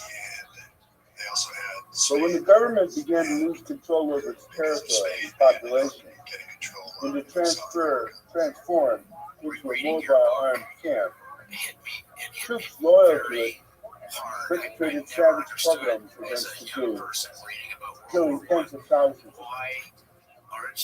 The assessment of the period has been radically different from the historical memories of Ukrainians on the one hand and Jews on the other. No one had been able to sort it all out, and the historiography was full of accidents. Henry worked hard here and brought more sense to the topic than has ever been in evidence previously. He had the distinct advantage of having learned to read in Ukrainian, Russian, Yiddish, and Hebrew. The initial announcement of the results of his research was in the premier journal of the Russian and East European field, Slavic Review. He was still a graduate student when he published it. In 1995, he completed a doctoral dissertation on the subject. He did further research and reworked the dissertation into a book, A Prayer for the Government, published in 1999 by the Ukrainian Research Institute and Center for Jewish Studies at Harvard University. He received enthusiastic reviews and is still frequently cited and sometimes debated. I myself have cited it numerous times since the period. Working on that project led him to reflect more generally on the interaction of Ukrainians and Jews. And he wrote an article of great sensitivity and intelligence on this subject. Truly a seminal text, Gathering of Amalek. It destroys the myth of Ukrainian anti-Semitism as something inveterate, essentially, and roots it instead in socioeconomic and political relations. He was still a graduate student when he wrote that, too. What he learned from the Revolution Project has served him in good stead as he worked more and more on the central event of 20th century Jewish history, the Holocaust. In fact, one can see the work on the pogroms of the Revolutionary era as a preparation for studying what happened a few decades later. His article on the Demidemko affair, for example, Life Imitates Art, Imitates Life, shows the influence of his earlier work as he reflects on Ukrainian collaboration with the Nazis in the murder of Jews and the motivation of participants.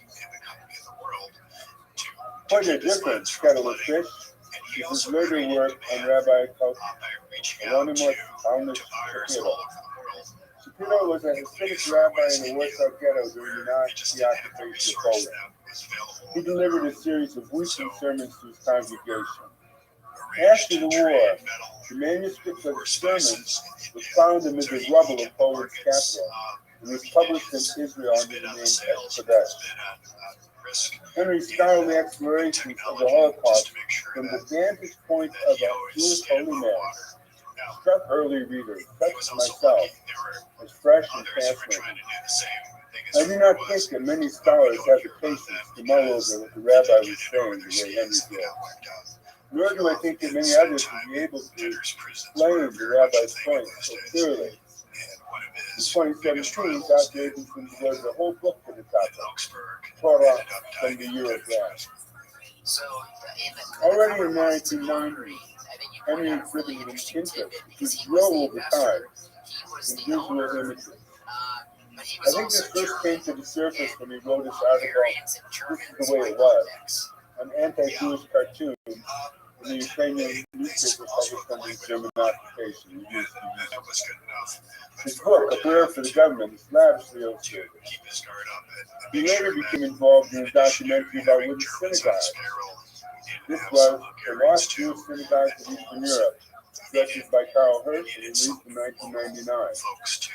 He also became deeply involved studying images of Jews in the Middle Ages. Part of the interest He in the produced an mind excellently to piece some period. on the fiction of Jewish women in 1960, It showed 1996. you also he was a Already pragmatist hatred. because he wanted to make money. While working in Was Florida willing to give Atlantic a cut to University in people to Boca ensure Raton, that he could make that money. he curated an exhibition entitled The Art of Hatred, Images of Intolerance in Florida Culture. The catalog for this exhibition was published with book under the same title in 2001. Greg explained the Dr. Abramson has had scholarships and visiting professorships in rather prominent academic centers. Divinity University of Jerusalem, Cornell University, Harvard, and Oxford. He's been based longer at two universities. He was at Florida Atlantic University from 2002 to 2006. Then he joined the faculty of Pluto College South, which is based in Miami. And in 2015, he moved to the main Brooklyn campus. He has produced a series of lectures online about Jewish history. He's had over 5 million views. He's presently working on a 3-volume history of the Jewish people. This evening, Professor Edmondson will speak on 1,000 years of Jewish life in Ukraine. Prepare to be spellbound. Well, I was spellbound during that introduction, I have to say. Professor Intan, I'm very grateful for that encomium that we're recording that, right? Okay, so I'll play it back to my mother. She will love it. But I'm deeply grateful and since you left so much time on my history, I should mention to the audience here that, thank God, when I was a graduate student, I did meet a lot of success. Things fell into place in a very nice way. Things fell apart in a very useful way, I guess. Former Soviet Union was falling apart right about that time. And I usually met with positive critiques from my readers. But the one reader that floored me, that really took me down several pegs, was an honest and useful critique, was none other than Professor Vinca. I'm not sure whether you read the Slavic Review article, or maybe it was the dissertation, but he delivered just a 2-line critique about my premises in going into this particular research, which demonstrated to me that I really only looked at about 10% of the problem, and that 90% of it, like an iceberg, was under the surface, and that I had to really rework things if I would do this right. So I'm deeply grateful to you. We can talk about it later if you want to know the specifics, but it was the most useful piece of criticism I think I've received in my scholarly career from someone who is not my wife. So I think I'd like to begin first of all by acknowledging the very gracious host of this evening. I'm very grateful to the sponsors, especially to the graduate students who organized this. Mr. Papilio and Ms. Schmaltz invited me, and I have to say that letter that you wrote, that letter, it was a beautiful letter. I was like, you had me at the first paragraph. I'm in Alberta. I thought it's such a great thing when students appreciate you. It's one thing when peers do, but when students appreciate it, that's the best. And I'm very grateful to Professor Coleman, who introduced me to some brilliant graduate students who did some excellent work. They are here in the audience today, Mr. Patterson and Mr. Pinska. They have promised not to ask any hard questions, and I am really grateful for the experiences I've had so far. And since this is a multi-ethnic audience, I'd like to begin by saying to everyone, Paul, here. Good evening, A. Okay, but I really would like to begin my talk tonight with a small joke that it comes from the Jewish cultural canon, and I'm sure that many of you will understand the references, but I hope that they will be sufficiently transparent that even if you don't come from this church culture, you'll nevertheless understand the point of the joke. It goes like this. There's this out-of-work Jewish actor. He's living in Los Angeles. He's waiting for his big break. And meanwhile, he's waiting tables. And, you know, this goes on for a year, 2 years, and he's beginning to lose hope. He's beginning to abandon the idea that he'll ever be on a silver screen. And one day he's reading one of the trade papers and sees that they're looking for a gorilla impersonator. And says, oh my God, if I really sound so slow, but he really just wants to act. So he decides to go out for the audition. It turns out that the Los Angeles Zoo, the Los Angeles Zoo has the Los Angeles Zoo has lost its last time, and until we get another one from Africa, they need an impersonator. So he allows them in the audition, he gets the part. And every day he finds himself strangely gratified by the experience.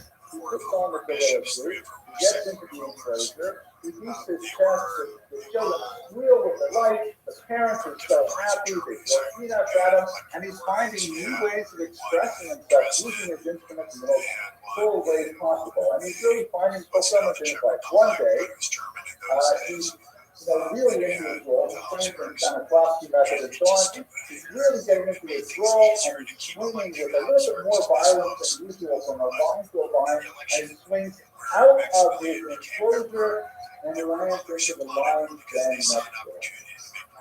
Looks up into the face of this ferocious feline, and he knows his life is about to end. So, you know, it's been a long time since he went to Hebrew school, but he remembers that. So that he knows that they're about to expire. The very last thing on their lips could be a pronouncement of the unification of God's name, the very last statement of the world. And so he covers his eyes to his right hand and he says, Shema Yisrael, Hashem Elokeinu, Hashem Echad, hear all Israel, the Lord our God, the Lord is one. He looks up and the lion says, Baruch Shem Kavod Malchus. And then the giraffe says, Shah, you'll get us all fired. Thank you very much for that. So the point of this story, which I think is a very sophisticated He understood the power of precious resources. Did it become a winner-take-all business from here on out for Maximilian and the Habsburg dynasty?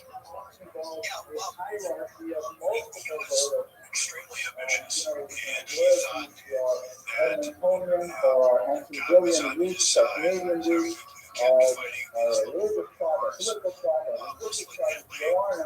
and we sort of work with these things to shape for ourselves an identity. And what I would like to propose to you today, which I have learned from my meeting with Ms. Popinska earlier today, this is not such a radical new idea, but we are looking at a very unique era in Ukrainian Jewish history in which a new Ukrainian Jewish identity is being forged.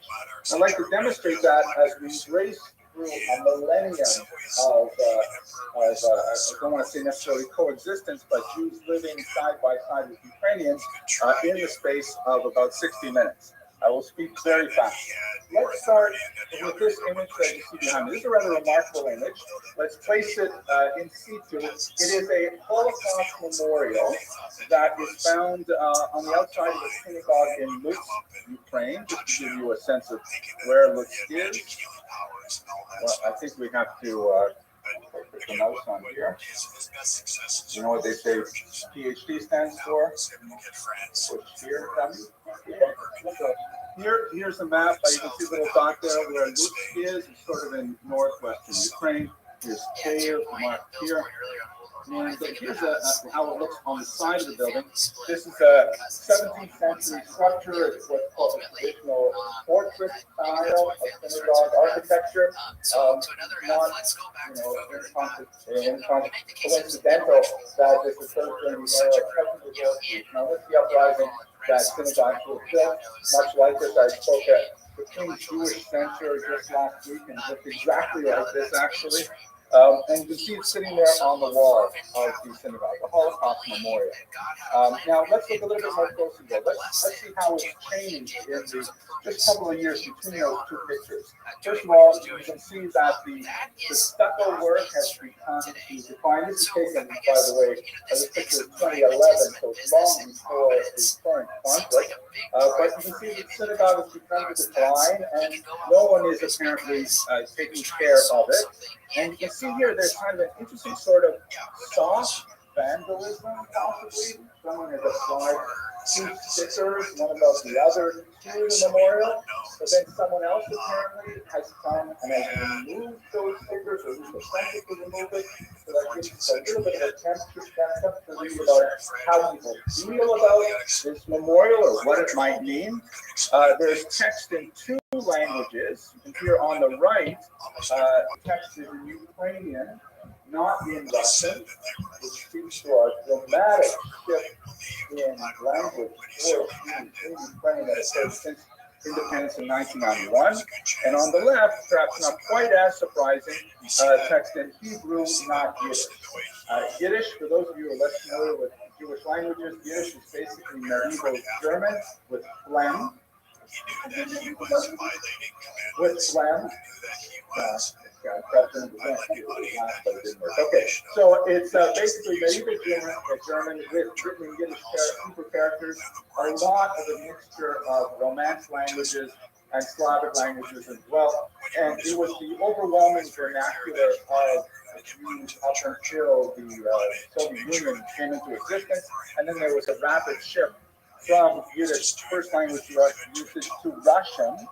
But there were very, very few Jews who spoke Ukrainian as a first language, really until the end of the 20th century. And that process has accelerated dramatically, far faster than I had thought it would have occurred. Now, those things are all, I think, kind of interesting. But the most dramatic element of this, something that I'm sure students of Ukrainian history will have recognized immediately in it, but when I speak to Jewish audiences, they're oblivious. The shape of the figure there, which appears to be someone beseeching God, hands upraised in prayer, obviously evocative of the praying for mercy in the context of the Holocaust. How would Ukrainian Jews see that? And want to offer an opinion? Please. Is it phase of exactly? Thank you, Professor Coleman. Normally, it's undergraduate ones that offer you a scholarship at the university. But, for anyone living in Ukraine, it's the traditional trident of St. Volodymyr, the associated with the Ukrainian national symbol, it's embedded directly within this very holy artifact of a Holocaust memorial, which is fascinating, especially because if you speak to Jews in the diaspora, Jews will frequently associate Ukrainians with collaboration with the Nazis. The opposite of the idea of embedding a Ukrainian national symbol, which also has strong Christian overtones because St. Volodymyr was the first Christian leader of the KVN. It's fascinating that it would be baked right into the image. And I think this points to the overall malleability of identity that we've seen in so many ways. This is an article, for example, that just appeared in a very important Jewish newspaper, The Forward, written by Michael Gold, who's the editor of, I think it's called Chadashot. It's a paper in Kiev. And you can see in the title, The Birth of Ukrainian Jewish Identity is happening right now. I'm hard-pressed to disagree. Let us go explore this in greater detail, and I'll take you through this lightning-fast review of Ukrainian Jewish history. I'm going to, we'll see how the questions from the end. This is how most Jews think of Ukraine, or at least used to think of Ukraine before 1991, to be sure. This is the Pale of Settlement, which is the region that Jews were allowed to live in under Tsarist rule. Jews have been forbidden to enter into much of our territory since the late 15th century, and when Catherine II conquered much of this region in the partitions of the late 18th century, she found herself suddenly in charge of the largest single concentration of Jews in the world. So Jews, in their geographic, cultural boundaries, don't necessarily identify Ukraine as a distinct entity, but they will kind of roughly speak of overlapping territory. Here is, by the way, where Ukraine is, for those who are less familiar with this map. This is a kind of a very rough bubble, but that's more or less roughly how you think of Ukraine. It's only towards the western part of the Dnipro River, the so-called right bank, and extending generously into Austro-Hungarian regions and even into Polish and Belarusian regions. This is an area where Jews lived side by side with Ukrainians for well over 1,000 years, and there were certain moments of unusual cooperation. As Professor Hinton mentioned in the context of my research, this is a bill from 1918, 100 Kalbovanet, and during this very, very brief kind of honeymoon between Jews and Ukrainians in the gap between the fall of the Russian Empire and the rise of the Soviet Union, you see that the official languages of the country included on the top left Russian, on the top Polish, and directly under the number 100, the phrase in Yiddish, 100 Kalbovanet. It's rather remarkable that Yiddish was actually recognized as an official language of Ukraine, albeit very briefly and very tenuously. And if you go into the archives, you see how difficult it was for them to actually manage it. But it shows a tremendous degree of sensitivity for this Jewish population, largely urban Ukraine. We see many examples of this. Here is a stamp from the year 2011 that commemorates 70 years since the tragedy of Bamiyad, which of course is one of the greatest short-term massacres of Jews in the history of the Holocaust, which occurred in the city of Kiev. It is a shared place of memory because, of course, after the first few days, it was used by the Nazis to massacre many, many more Ukrainians, about 50,000 Ukrainians, but about 32,000 Jews lost their lives in the first few days. Nevertheless, even though it is a shared heritage of suffering, the image clearly has a Jewish symbol, the menorah, pointing out the specifically Jewish aspects of this tragedy. And at the same time, while you have these unusual moments and artistic expressions of solidarity, you also have some images which are much more difficult for most Jews to handle, such as, for example, the valorization of individuals like Stefan Bandera, who was noted for his close relations with the Nazis in their attempts to drive out the Soviets. We spoke earlier today about the very kind of a bizarre group of Jews who, in their opposition to Russia, have taken the ironic term Jewish Banderites, which is like one of the most weird oxymorons I've ever heard of, but maybe we'll get into that in greater detail. So in other words, this is a stamp with someone's face on it that would be deeply offensive to many Jews. So how do these two things sort of coexist, and especially how do they create this unique identity? So let me begin at the beginning by letting you know how Jews think of themselves in the first place. This is actually a fascinating map illustrating one of the tools that historians are going to have to master. I'm afraid to most of us at our age are too late for us already, but you graduate students still have a plan. This is a genetic map. This traces the population of Jews moving through Europe based on the analysis of genetics. And they have determined, for example, that the roots of Ashkenazic Jews, basically from northern Germany, the Rhineland region, come from ancient origins in the land of Israel, specifically two major expulsions of Jews after the first and second Roman Jewish War in the first and second centuries. Many of them were taken, as the ancient historian describes, to Rome, to the slave market there. After some time, this large group of people, perhaps as many as 100,000, very large number of figures for ancient times, ultimately were able to gain mobility, and in one of the remarkable things that geneticists can do, around the year 850, a very small group of them, a so-called founder event, that included 4 women from northern Italy, made their way up to the Rhineland region. The geneticists who prepared this research, they have actually calculated that 46% of all Jews who claim to be Levites, Ashkenazi Levites, particular tribal designation, descend from these 4 women. 5 of these are named Sarah, Rebecca, Rachel, and Leah.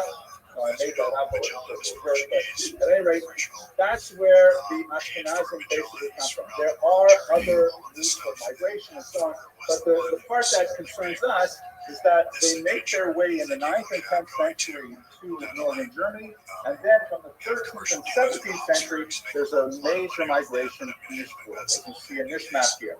the Ashkenazi Jewish community are both driven out of the region by a rise in anti-Semitism, evinced by the rise of beliefs like the blood libel, post-Reformation, and of course the Black Death, 14th century. And at the same time, the Polish-Lithuanian Commonwealth, which dominates much of Ukraine at this time, has a dearth of individuals who are literate and numerous and able to create an economy in the region. And so Jews are brought in, they're given Magdeburg rests, which is a kind of medieval set of privileges which communities can set up. It's a very appealing thing. They're able to set up essentially gated communities, kind of like Boca Raton, familiar with that place. And they make their way to the region of Ukraine. It's also worth noting, by the way, that there's another significant Jewish population, although they're in the mysterious one, called the Khazar Empire. It has its capital at Ityl, north of the Caspian Sea. Very, very mysterious people.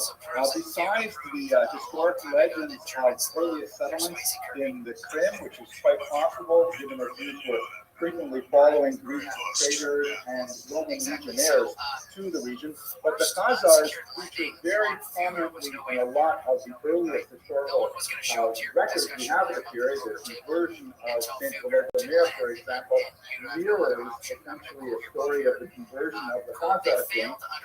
But many historians dispute the validity of the entire episode, and there's precious little evidence that there was much of a Jewish Khazar kingdom. There have been some fascinating archaeological studies done. Some of them demonstrate that the Khazars tend to use home architecture, very similar to that used in the land of Israel in the ancient period. The five-room house is mirrored here, but that's disputed by many archaeologists, although there have been some very recent discoveries that the Jews may have made their way to this territory. That was a long build-up for this one Israel village. So I know, seriously, when we get to the Khazars, I can help it. There are some really tempting pieces of data besides the somewhat fanciful descriptions that we have in the Polish Colonial Press and so on. In the Galicia archive, you could die, pay 45% of your treasure tax of medieval documents, hundreds of thousands of fragments of what was called sacred trash that was preserved by the Jews of Puszta. They found this document, which is a very demonstrably Jewish document. It's written in Hebrew, which is basically a letter of introduction. In modern Hebrew, it would be called a petek, that indicates that the bearer of the snow has fallen on hard times and is reaching out to co-relationists for financial support. Quite literally, these are used to our own day. People will knock on my door and will present a petek very much like this, albeit laminated. It is laminated back then, but seems to have held up pretty good. What's fascinating is that at the very bottom, this letter, which purports to originate in Kiev in the 12th century, is signed by an official in Turkic rune, which suggests that there were, in fact, some Khazarian Jews living in Kiev, many of them with a level of status that they could sign these real documents, testifying to the bona fides with their But there's no question that when you look at the Jews of Ukraine through genetics, certainly through linguistics, and through the written records that we have, they're overwhelmingly descended from those Ashkenazi Jews from the Rhineland and not coming from Khazarian origin. Now, what we're doing in this time, this gets to some of the more complex and difficult aspects of Jewish life in Ukraine. They were brought in primarily to fill a niche in the economy, which is something that historically Jews have excelled in. Long experience with engaging in middleman economic wars, they found a position between the great landlords of Ukrainian territories, the Polish landlords who held these massive farms called Latifundia, and as the traditional historiography goes, the Polish landlords were lost to go down to Ukraine and actually manage these huge sprawling territories in order to gain their economic benefits. They would hire Jews to go there, and they would engage in what's sometimes called tax farming. The Polish landlord could say, for example, to the Jewish community, because these things were generally structured in a almost feudal manner, they say to the Jewish community and their representatives, okay, we believe that we can collect 10,000 losses from our Latifundia this year, so if you next year this time, and we'll pay you for that, and you are authorized to go collect taxes in order to bring the kingdom.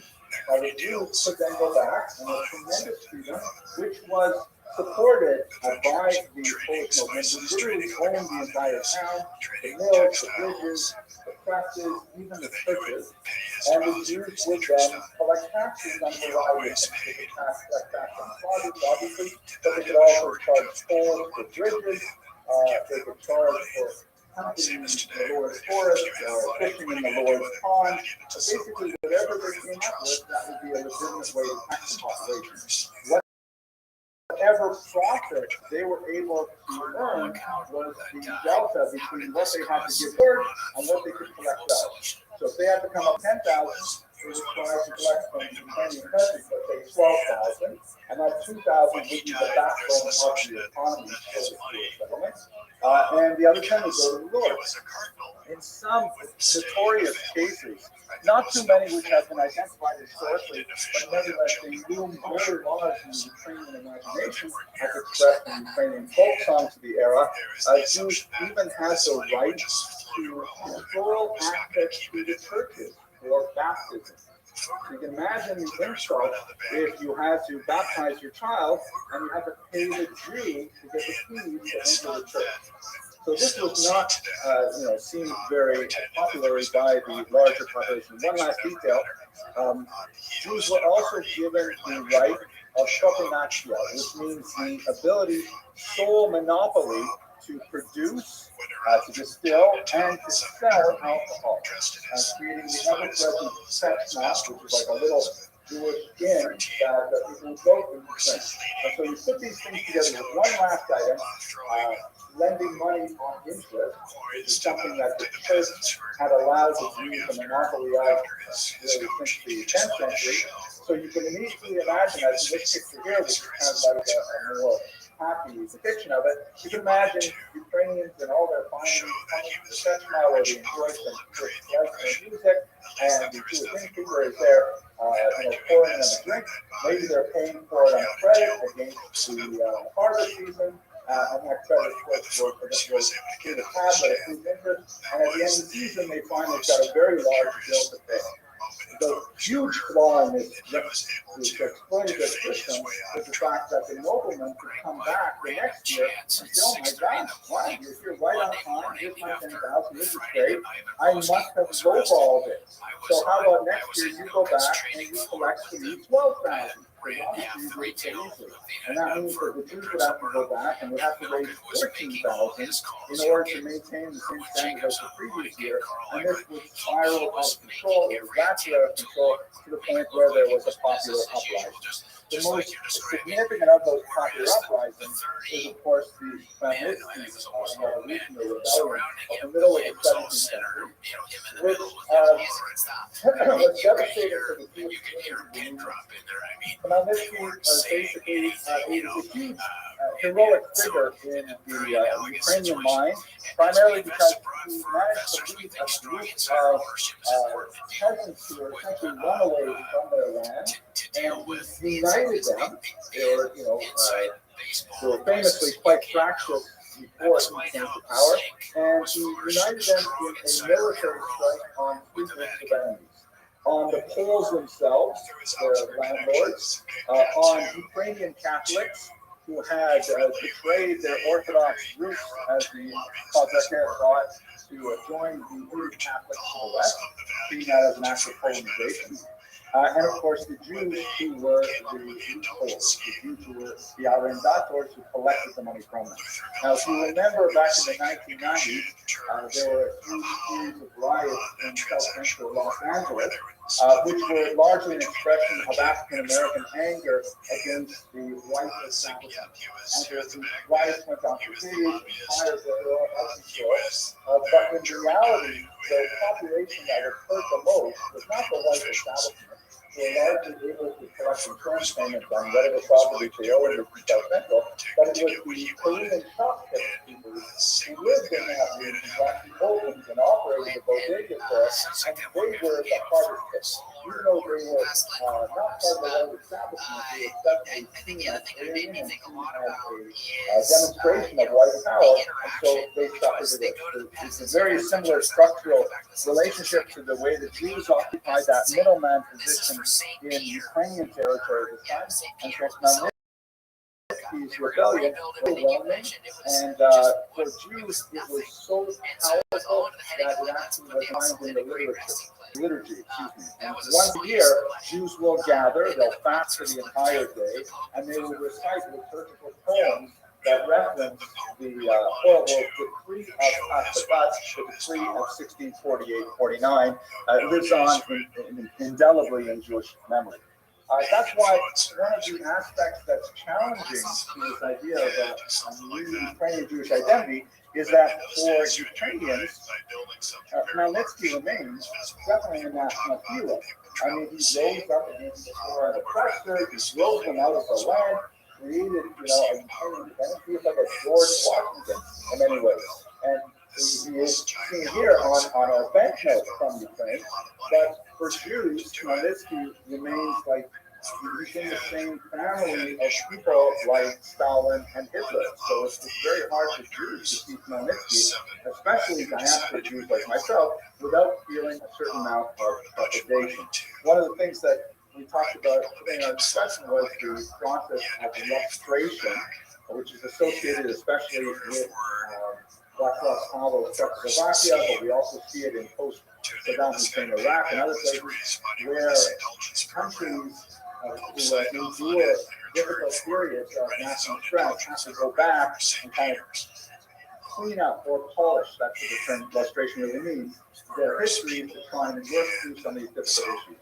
The United States of America, the country where I live in, has done a tremendous job of this, with the Civil War in particular. We're all totally cool with like statues of Confederate war heroes. We even bring the Confederate flag into the Capitol on occasion. Whenever we have an insurrection, it's like that's what we got to do. So this is one of those issues that I think Ukrainians will have to work with. And it's not just people like Khmelnytsky, it's also people like Bandera. And the Jews will also have to work through their illustration, trying to understand their role in this exploitative economic arrangement as well.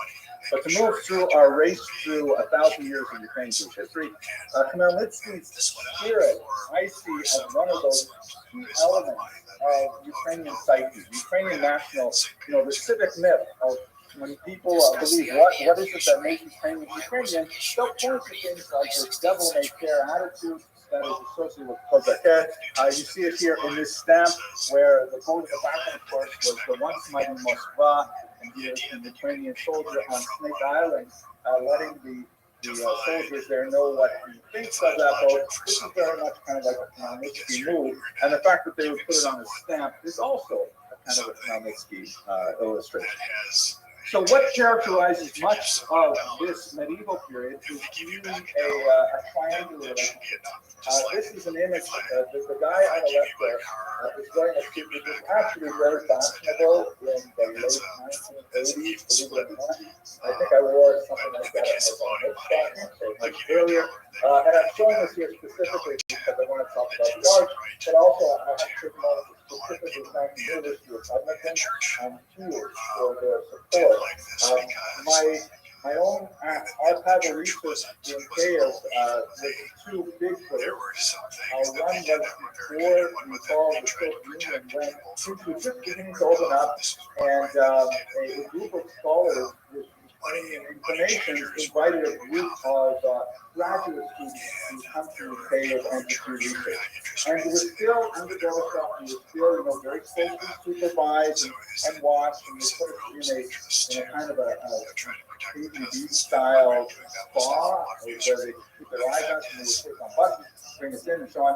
And I got to see some of the archival materials, but I was not allowed into the archive of the KPSS, the Communist Party archive. It was way too high level for me at the time. I came back to Canada, and the Soviet Union fell apart shortly thereafter, and I got a call within weeks of its collapse saying, "Come on back, we cleared everything, you can get into the archives right now." And of course, I was a graduate student, we had no money, so I fished around and paid immediately stepped up to the plate and offered the funds necessary to fly out there and to get into the archives. It was an absolutely amazing experience, and it really made my dissertation. It was a complete game changer for what I was able to find there. The chaos was tremendously much better organized than the Academia Nauk. They had apparently had set up things in chaos that I was going to get an apartment. They set me up and things like that. When I got to Borisfield, there was no one there, just the mafia. And I had a big wad of Canadian dollars, and I didn't know what to do. I didn't know anyone personally there because I was, sent it around the first time, but I did remember that I did meet one elderly Jewish man who the Canadian Jewish Congress asked me to bring him some of the specific type of medicine that he needed. He couldn't afford. So I was able to take one day trip on my first time to Cave and deliver this medicine to him. And I vaguely remember sort of what his building looked like. It was a push truck, one of those 5-story walk-ups. And I had a taxi driver take me around until I thought it might be that one. I walked up, thought it was in the top floor. I knocked on the door and thank God they were there. So the Academia Nauk fell apart, but I was able to spend a few months living with the Ukrainian Jewish family, and really getting experience from their perspective of life. And Kalish was very generous. The money that was supposed to be set aside to defray my living expenses was given to this family because they were supporting me, and they essentially, they got like the equivalent of 2 years' salary from this infusion. So we're very, very grateful. Anyway, this is what I looked like back then, and this is at the famous friendship arch once in Kiev that has this statue that celebrates the union of Khmelnytsky's Ukraine with Russia in 1654. The great, group of all of the friendship of peoples, and this is what it looks like a little bit later. A plaque was applied by protesters well before the war, incidentally, to show that the relationship between Kiev and Moscow is not nearly the way it once was, and the statue, of course, has now been removed since the attack. But Jews and Ukrainians were never free to really develop their relationship as communities with one another alone. There were always a third party in the room that affected how those relationships would be developed. So it was primarily either the Poles or the Russians. One could say that the Germans also had a very large role in the 20th century. Just to quickly summarize, if this is new news, don't worry, we'll just go over. Most of Ukraine was under Polish rule until the 17th century, when you had that major uprising. And at that time, Jews as a minority, and this is basically historically Jewish behavior, Jews will tend to culturally identify with the most powerful nationality in a given land. That's because as a minority, that's where they're supposed to belong. So, for example, in Quebec, Jews up until the Parti Québécois used to always identify with Anglophones, because that was the real power in Montreal, Quebec City. But then after the Parti Québécois, those things now became very powerful. Then many of the Anglophone Jews, like my family, my grandmother, our last one, she always used to sit on the ground whenever she said the name of her name. A lot of the Anglophone moved out. Quebec and moved to Ontario, and the Jews who remained, especially those who were attracted from French-speaking territories like Algeria and Morocco, they became francophone and big supporters of the dominant power. You see the same thing happening in South Africa, where Jews tend to be more aligned with the apartheid forces until that fell, and that changed as well. So it's not surprising that Jews, even though they're living largely among Ukrainians, as a minority they would identify with the Polish Lords. And this was something that was prominent for much of Jewish culture. They never really developed a strong attachment to Ukrainians per se. They have absorbed a lot of Ukrainian cultural information, but Ukrainians were not really, creating great works of literature and things like that at that time. Eastern Ukraine was largely under Russian rule, and then with Catherine the Great takeover of the Poland, then they all fell basically under Russian rule with a small segment explored so masterfully by President under Austro-Hungarian rule. Now, this was a period of great change, though, because both Ukrainians and Jews found themselves deeply alienated by Russian rule through the 19th century. And this can be seen in a couple of different ways. For example, the notorious Cantonese situation. In 1837, saw Nicholas I determine that the Jews were so difficult to assimilate that what he had to do was to forcibly conscript them into the Russian army at a higher level than ever before. Historically, Jews typically avoided serving in national armies, largely because they were inimical to the practice, there's no staff to serve them, you're taking it for a long period of time. So they typically paid a double time in order to avoid military service and to exempt themselves financially. This is one of the harbingers of modernity when Jews begin to actively participate in armies like in the United States of America, Canada, and so on. So what Nicholas I did was he said, okay, first of all, we're canceling the optional payment for Jews to exempt themselves from the army. Well, I got one important detail. Army service during the Tsar's era was 25 years. It was not a short thing. It was a career choice. It was often the perfect thing for the third son of a family. The first son would get the land, the second would become a priest, the third son would say, I guess I got the army. So Jews would avoid this like the plague, but Nicholas I said, no, Jews have to participate in this as well.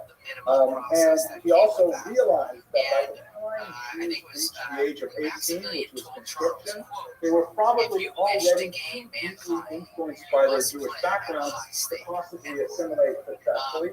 So therefore, he lowered the age of conscription to 12. 12-year-old boys could legally be taken from the community, sent off to these military schools called cantons for 6 years, and then they would begin a 25-year sentence in the army, or as we used to call it, serving the Tsar's canton.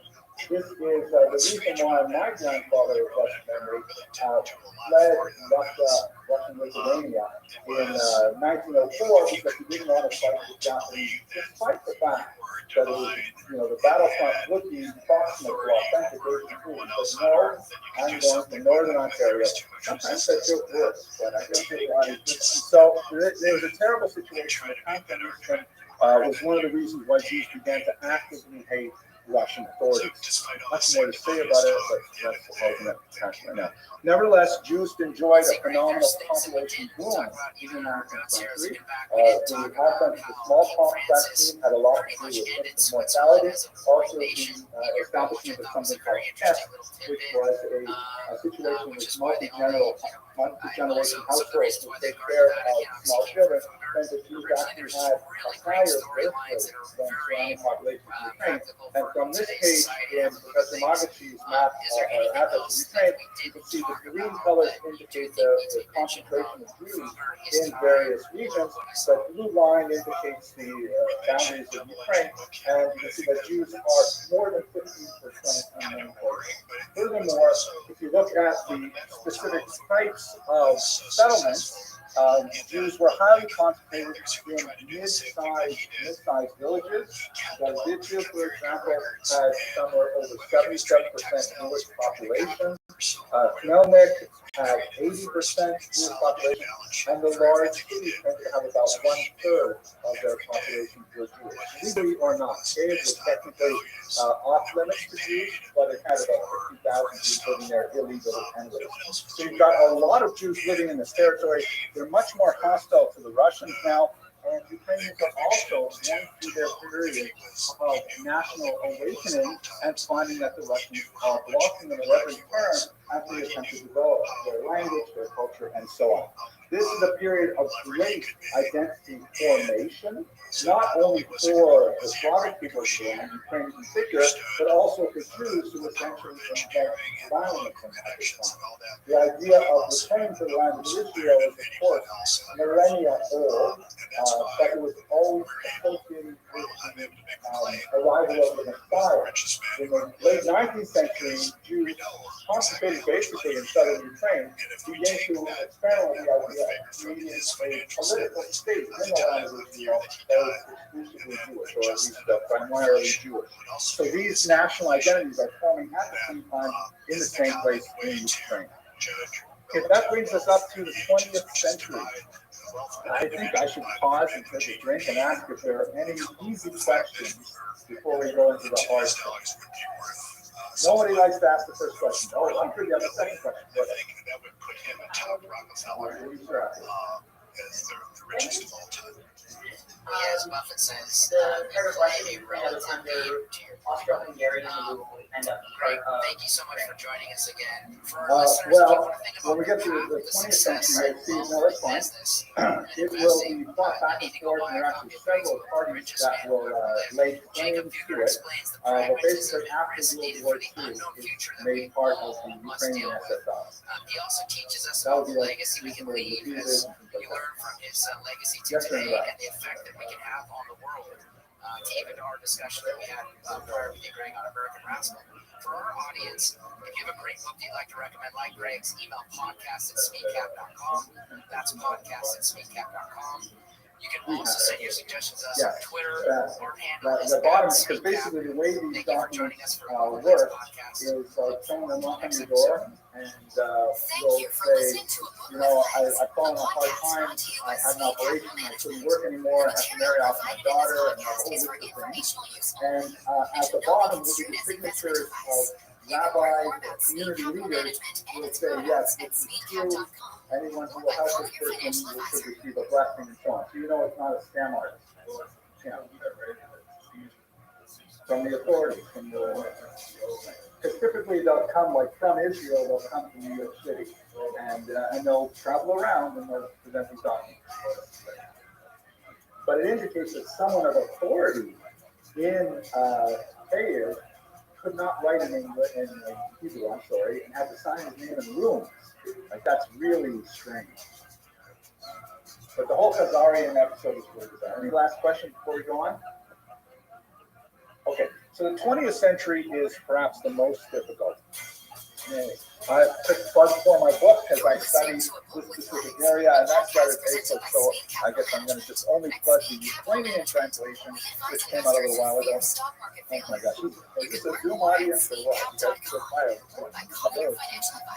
So I spent a lot of time studying the period of the revolution. And in a nutshell, what basically happened, the Russian government collapsed in 1917, and there was a brief period of time when the remaining pieces of the Russian Empire sort of recalculated, like their GPS was recalculating how they were going to do it. And the Ukrainians said, well, we want to have independence. They found, however, that they were hampered by the fact they had very few, like, government-ready people who were literate and numerate, people who were urbanized, people who knew how to organize things. Overwhelmingly, like, agrarian society. They were great at farming, but they did not necessarily have the manpower and womanpower to run a modern state. And they looked to allies. Here, Russians were not in favor of this because they considered Ukraine part of their Russia. Poles also viewed Ukraine as part of their historic land and were not as enthusiastic about participating, although they did have success in recreating Poland, of course, after World War I. And the only really significant national discuss one of the great financing lines of the and last the millennium. Jews Joining us for the second time on the podcast is there's Simon obviously a discussing his second book, opinion, The there's Richest left and Man right, Who Ever and Lived, The Life and but the Times of basic Jacob said, okay, Buell. this is A worth little about trying, praying for our audience, particularly just to if you re-remind you, way William and is an remain author. He spent within 15 years the working as idea a of a journalist for the lifestyle, Sarasota like Herald, the the idea of like Houston going Chronicle, step by step, Newsday, and but the Wall ultimately Street the Journal. Jews While at the Wall worked Street Journal, out he as served as the bureau chief in Berlin. the deal, however, He's a felt securities analyst a at Reed, miserable. kind of involved Even though they had manager of the Sequoia Fund. remarkably Greg joined us in and the first thought season of that the to create podcast a to talk about his ministry new of book Jewish on Jane affairs, Gold, tax money which will is go titled to American fund Jewish Gospel schools and Trust synagogues and Free. Victory of It's that. great to have you back to talk about Jacob Jewish Buell. Just kickstart us off. beautiful things I'd like love this. to hear the They were story of what made you aware overwhelmed of the by award the and social drove you to upheaval make this that came your at first the work tail published, end because of that had to 4 be quite years of an World War undertaking. I and one national revolution in the spring of 1917, another revolution led by the communists in the fall of 1917, followed by a horrific civil war, in which the communal violence vastly outdistanced anything that ever happened before. The sheer scope of the violence of 1919 was so great that if it were not for the Holocaust occurring 20 years later, we would all be talking about 1919 all the time. It's only because the Holocaust represents still another huge algorithmic leap in violence that is forgotten about this horrific time, but it was truly phenomenal. The Ukrainian government tried to establish itself against the tectonic shifts that were happening, the multiple groups that were fighting on Ukrainian territory, but ultimately, as Professor Hinton mentioned, we are essentially reduced to being a mobile government operating out of train cars in a little triangle in western Ukraine, trying to evade the attack of Russian forces. Now, the great paradox of the theory, which I explored in my research, was the fact that of the pogroms, of which we have quite a significant body of testimony, about 40% of those pogroms were actually perpetrated by the same government that was, at the same time, proclaiming all of these newfound rights for Jews. At the head of it was the man portrayed in this statue here, who was, on the one hand, trying to hold together this coalition of forces with no leaders to do it, and at the same time, trying to promote what are essentially liberal Western values. Kagura himself is a very complex figure, and we've engaged in many debates about his specific orientation, but he becomes a flashpoint in understanding Syria and a deflection point for Jewish-Ukrainian relations, as I will show you in a moment. Here's an image from the Times of Israel, a very popular Israeli newspaper. And as you can see, there's a statue erected to Simon Kagura, who, like Khmelnytsky and to some degree like Bandera, is a Ukrainian hero, a national hero for asserting independence of Ukraine against all odds, and at the same time viewed by Jews as a pogromist, correctly or not. You can see surrounded by blue and yellow flowers and so on.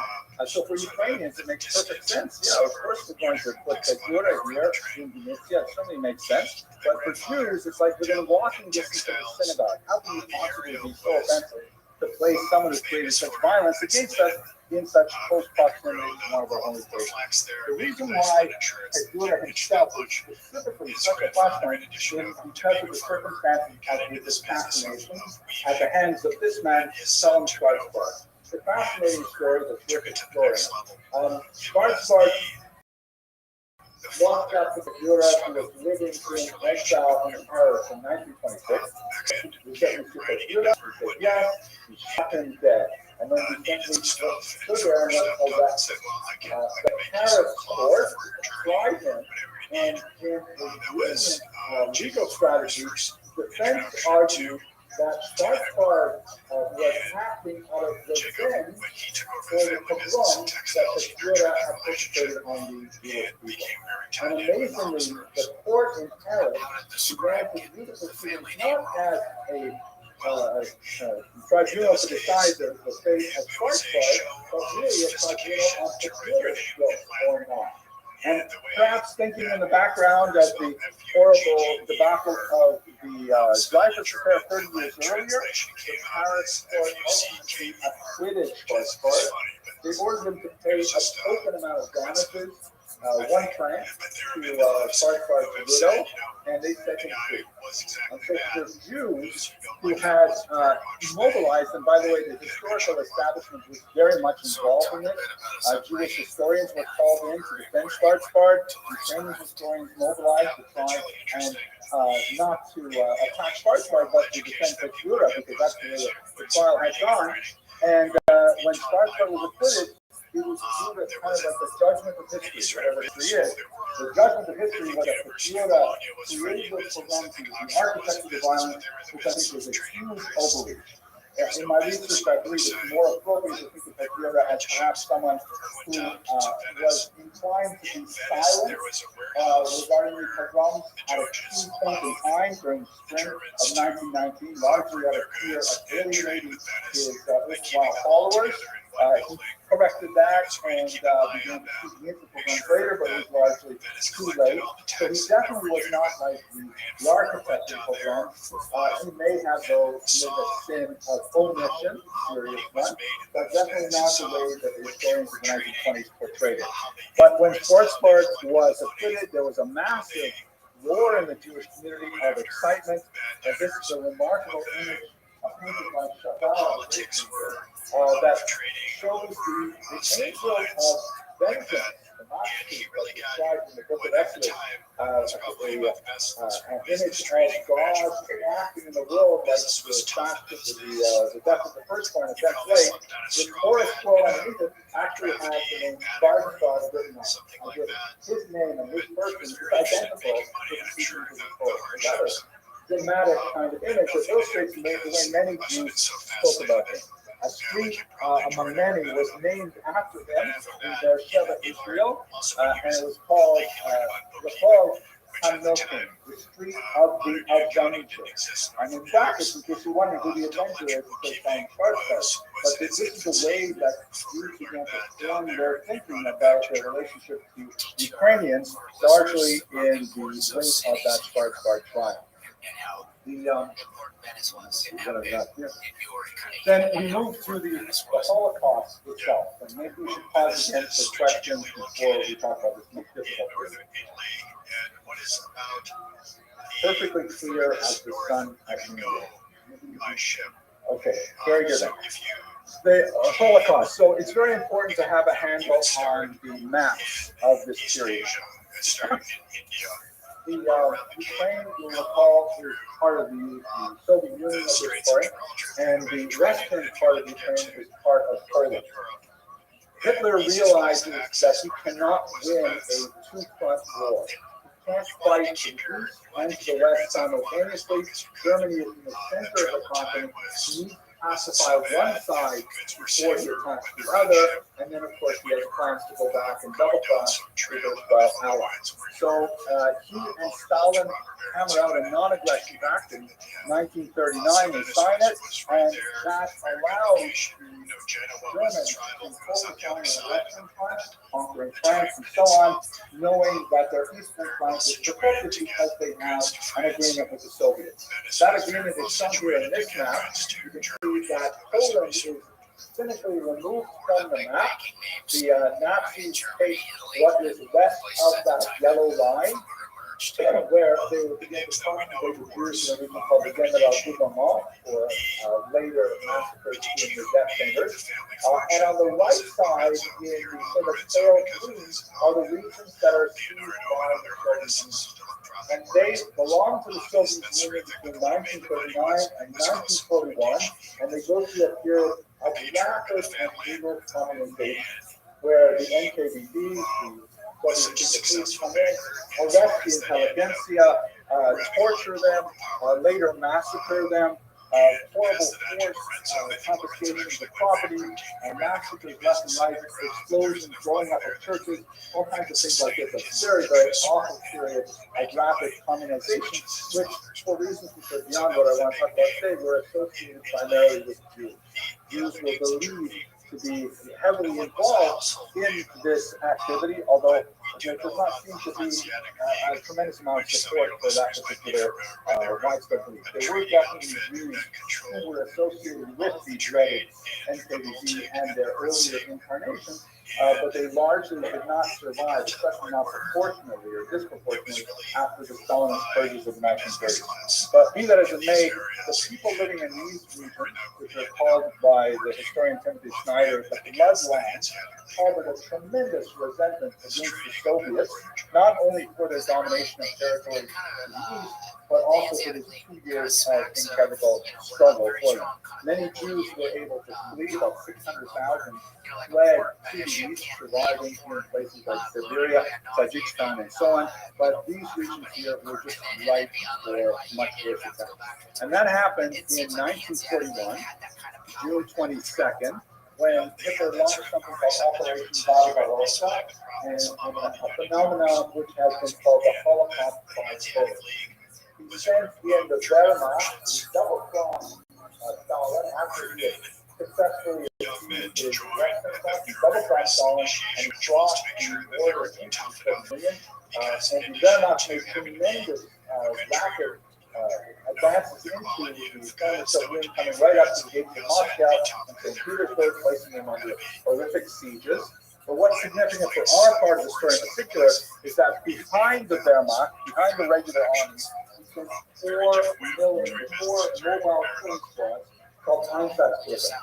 And these Einsatzgruppen had the task of going into the small villages, rounding up in particular Jews, communists, homosexuals, Jehovah's Witnesses, anyone who represented themselves as an enemy in Hitler's bizarre vision of the world, bringing these people out to ravines, or forcing them to dig their own graves, and then massacring them with machine guns. An estimated 1.5 to perhaps as many as 2.5 million people were killed in distant farmlands all throughout this region, including 43,000 killed in Babin Yar at this time. My own family, those that did not join my grandfather when he fled Lithuania, also found their last resting places in an unmarked field outside the city of Kaunas. This is a marker that people put up afterwards to designate the spot where my own family lies. So this particular period is especially difficult for Jews because the Nazis were able to rely on significant indigenous support for their attacks on the Soviet Union. The so-called Volkswillige, or free willing or of free will for people of not only Ukrainian but also Polish, Lithuanian, and Latvian, and Estonian, were willing to join the Nazis and push back the Soviets. One of the most difficult units associated with this period, not Volkswillige, but the Galicia division, which represented a lot of Ukrainians in the western part of the territory, believed that joining with the Nazis was the best way to rid the entire territory of the Soviets. And they ended up signing up, and that made a huge difference later when they attempted to enter this country and the United States of America, and they actually were former SS members of the years of They were ultimately cleared. The Shane Commission, which constitutes in this country, determined that they had not committed any war crimes, but this is the same that the association with the Nazis does for many Ukrainians, Lithuanians, Latvians, and so on during the period. There were definitely isolated moments of great humanity, many of which have not been properly recognized, such as the incomparable Metropolitan Andrei Shapitsky, who personally acted to save some 200 Jewish youth in the network of monasteries, very important churchmen in Western Ukraine. He was actually a great Philo-Semite. In 1903, I was privileged to come across this letter. Not in 1903, not that old. I was privileged to come across this letter written in 1903 in Hebrew by Metropolitan Shapitsky. Concrete reminder of his Philo-Semitism, which he demonstrated was right. I think one of the most fascinating elements of this letter is, and proof that he is the author, is a very common spelling mistake. He transposed the silent letter Aleph to the silent letter I in a common word this. This is a mistake that no one who has learned Hebrew from their youth would make, but someone who has learned it from adults may actually understand. So there are some bright lights in the story, but otherwise for Jews it is inevitably so. So that takes us through the vast majority of my presentation. I'd like to speak very briefly now about the current situation with the conflict in Ukraine, and then continue with some implications for the future. So, are there any difficult questions? Okay, let's go on then. Here's a picture of Vladimir Putin in 1980 when he was a KGB officer from Germany. And Putin is afraid to the idea that Ukraine belongs to Russia historically. That this is an idea that was very well developed in the 19th century. The notion that Ukraine, the term Ukrainian, by the way, is a fairly new coinage, maybe the late 19th century. Ukrainians themselves were not entirely sure what to call themselves, particularly in Western regions. But the Russians would refer to them as little Russians. They're not quite the same as us. Their language is kind of quaint and sort of country-like, and maybe like someone from New York would listen to someone speaking from Arkansas, perhaps, and sort of smile while they hear the accent. But they would say there are younger brothers, smaller brothers, little Russians. And the idea that they could rebel against the elder Russians and to separate themselves from the territory is unheard of. It's quite ironic because the origins of Slavic civilization really begins in Kiev, and Moscow only develops 1000 years later. When I gave a version of this lecture and was perhaps unwise enough to actually post it on YouTube, I got so many hate hits and lots of Russian bots attacking me when I made this statement. And in reality, Russia belongs to Kiev more than Kiev belongs to Russia. Because Kiev is where these great Islamic societies emerged from. Russia was nowhere at the time when Kiev was already a principality. But Putin has the opposite idea, really a grand imperialist idea of the 19th century, this idea of Restream, the Russian world, Russian civilization, which must encompass Ukraine. The idea that Ukraine can betray Russia and walk away is something that is anathema. And the vocabulary that we use, which I believe uses cynically and in a criminal fashion, but I also believe the incline believes this, is that the Ukrainians claim weird meaning. Everybody in the West is scratching their head and saying, if you know the whole history, I've already struck you in very brief form what the association of some collaborators with and why we do it, but to call them Nazis is so compelling. You might as well call them, it's a Martian invasion going on in Kiev, and that's why they're attacking us. So we should understand that the term Nazi means something very different for Russians, for Jews, and for Ukrainians. For Russians, it's kind of like this massive statue of saying, holding back the German advance into Russia. And it's kind of laughable because, after all, Stalin first signed a deal with Hitler and believed that he was a valuable ally for him. But nevertheless, when Hitler double-crossed him, then all of a sudden Hitler becomes the horrible enemy and they begin to push him away. So Nazism for Russians represents a great imperialist threat from the West, which I believe Putin sort of allies with the word NATO in many ways. For Ukrainians, however, it's more complicated. For Jews, obviously, it means outright destruction. Nazis are the kryptonite to Jews, and there's no working with them there. But let's focus a little bit more on Ukrainians in this complexity. Here we see a poster that celebrates some of the insurgent movements created after the war. You can see on the top here, there's the Orangian Viking route of Kiev on the left, and on the right there's a typical Cossack again, so then my heart begins to palpitate when I see that. The Slavo-Ukrainian at the top, and then at the bottom here you see Heroyam Slava, but the Ukrainian patriot, who by the way is holding up his hand in a very Nazi-like salute, but I don't think that's the intention here. He's standing on the banners of the Soviet Union and the Third Reich. And the idea that I think Ukrainians would like to project from this period is that of those who push back against imperialists from the east and from the west simultaneously, striking out in a very Khmelnytsky kind of mood to create their independence. So it's not historically accurate. The Ukrainians saw the Nazis as a much better chance of getting the Soviets out than doing it at their own, with the exception perhaps of one particular group. But this is the way in which they may like to phrase their understanding of the Nazis.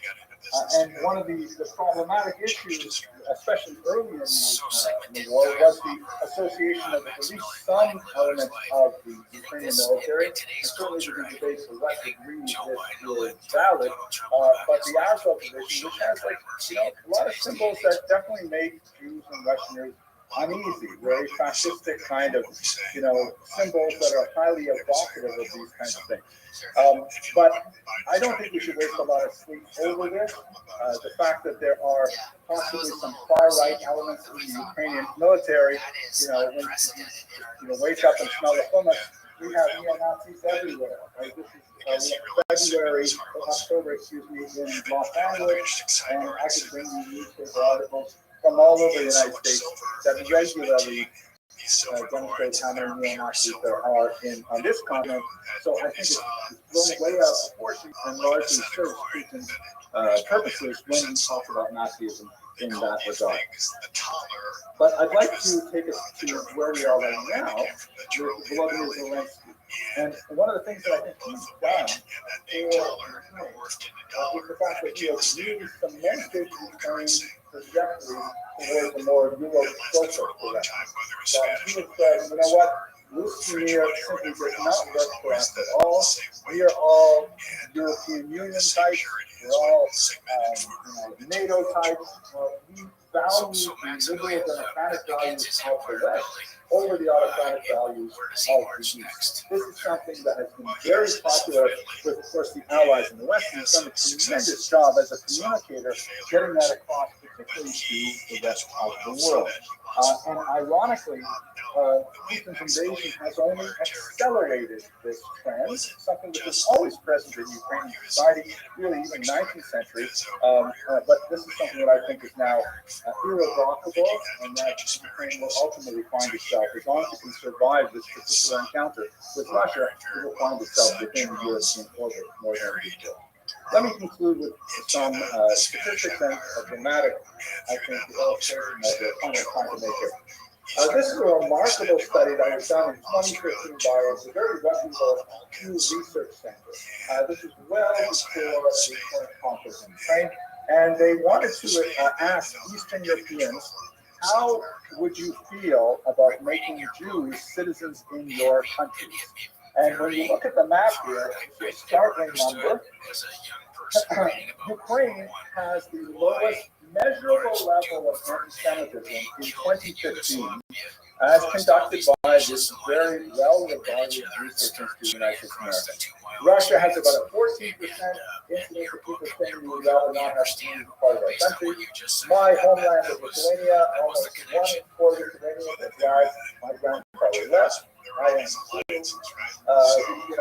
Romania, 1 in 5, but Ukraine is a possibly low number, 5%. It seems like a massive outlier, but it certainly speaks to the trends that we are discussing.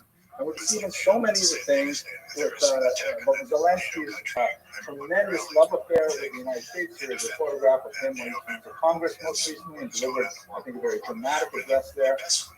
And even Israel, for a variety of very complicated reasons that particularly revolve around the threat of Iran and Russia's invasion of Iran.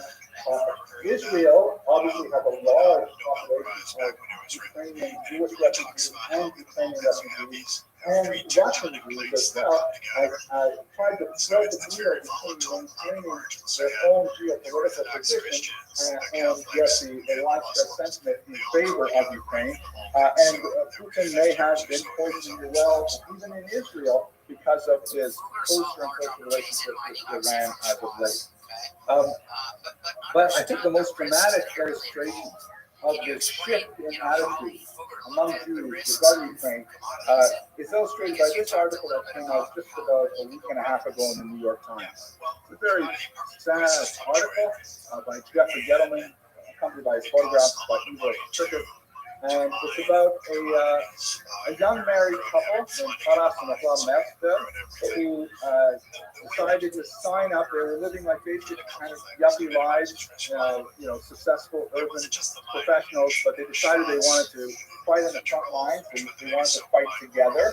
And they went to the front lines together and they were killed together tragically. You can see that there's a photograph of them taken from their home, and you can see that they look like the Ukrainians, dressed in traditional costumes, young people, happy, smiling.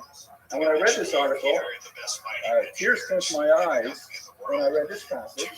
Taras and Olha met when they were 8 years old, part of what was rich Chinese Jewish community, remnants of what was once a vibrant Jewish massacre during World War II. They went to the same Jewish school, and it amazed me because these people, they don't look Jewish, they look Ukrainian. Their identity, and by the way, the whole article was reading is all kinds of Ukrainian iconography throughout their house, literal iconography. But it's just part of the thing. They're Jewish, and yet they stepped up and they felt the need to identify themselves with Ukraine. This, I think, is the most tragic and poignant illustration of the development of the Ukrainian Jewish identity that we see occurring in front of our eyes as this horrible Jewish war accelerates development. We hope that the Ukraine finds peace and is able to reestablish itself, and that the Jews of Ukraine are able to reestablish their lives in peace and security. And I want to thank you very much for your attention over the might not mix. Yeah. But they spoke the language of money, and that was good enough.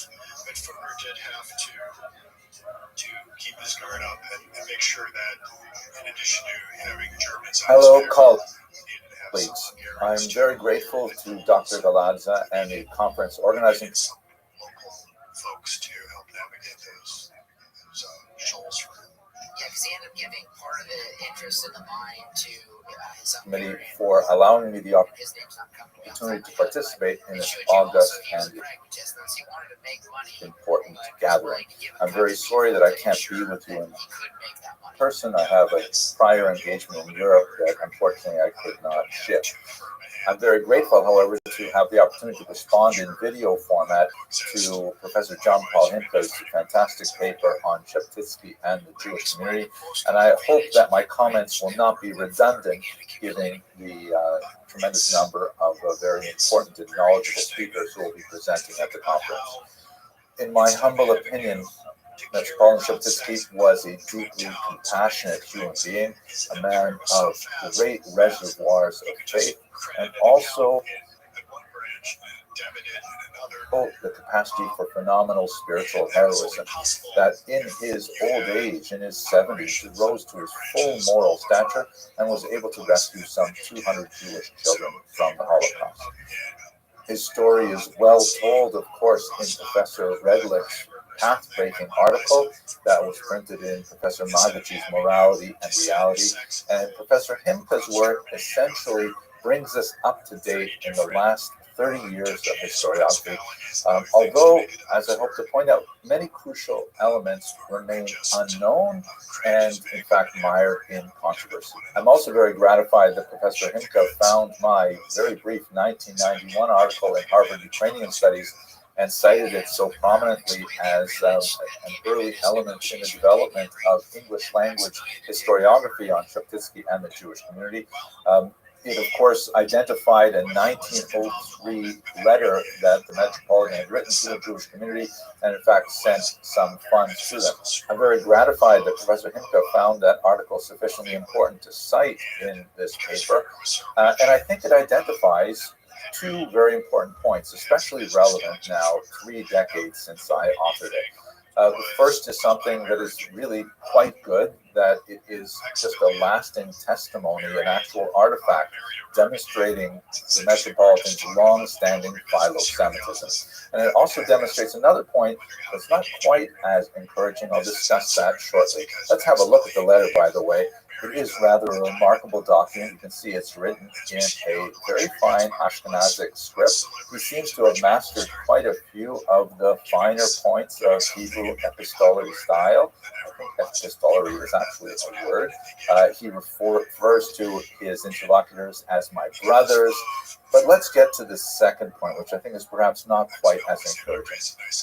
As Professor Himke writes, with his masterful 2013 article in Poland, quote, the development of the North American historiography had essentially come to a close. At that point, Professor Himke moves to European historiography, and he alerts the reader to two very important new works that I unfortunately have not had the opportunity to peruse, but I'm really looking forward to seeing them. Yuri Skeeter's 2018 study of the Studite monasteries in the Holocaust, and Andrei Mikhailenko's work on Sheptytsky and his relations to the Nazi regime. Those look like two extremely important works, and I look forward to reading them very much.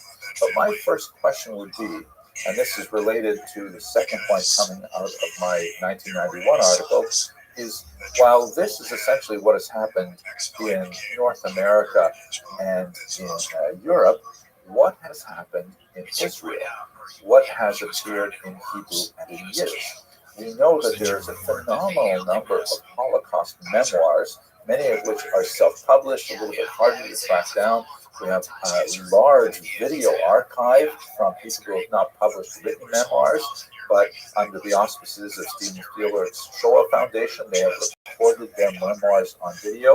And there are a tremendous number of sources that could shed light on many of the questions that are addressed by all of these authors on the subject of Metropolitan Sheptytsky's activity during World War II. And, you know, I haven't done the research on this to know how deep it goes, but I did have a very quick look at Wikipedia just to see what's showing up there. And as you can see, here's the Hebrew language Wikipedia article on Andrei Sheptytsky. It's considerably shorter than the English language one. But when you go down into the bibliography list, there's actually quite a few interesting things. There are citations of two scholarly articles produced by Yad Vashem, which is especially relevant given the later controversy.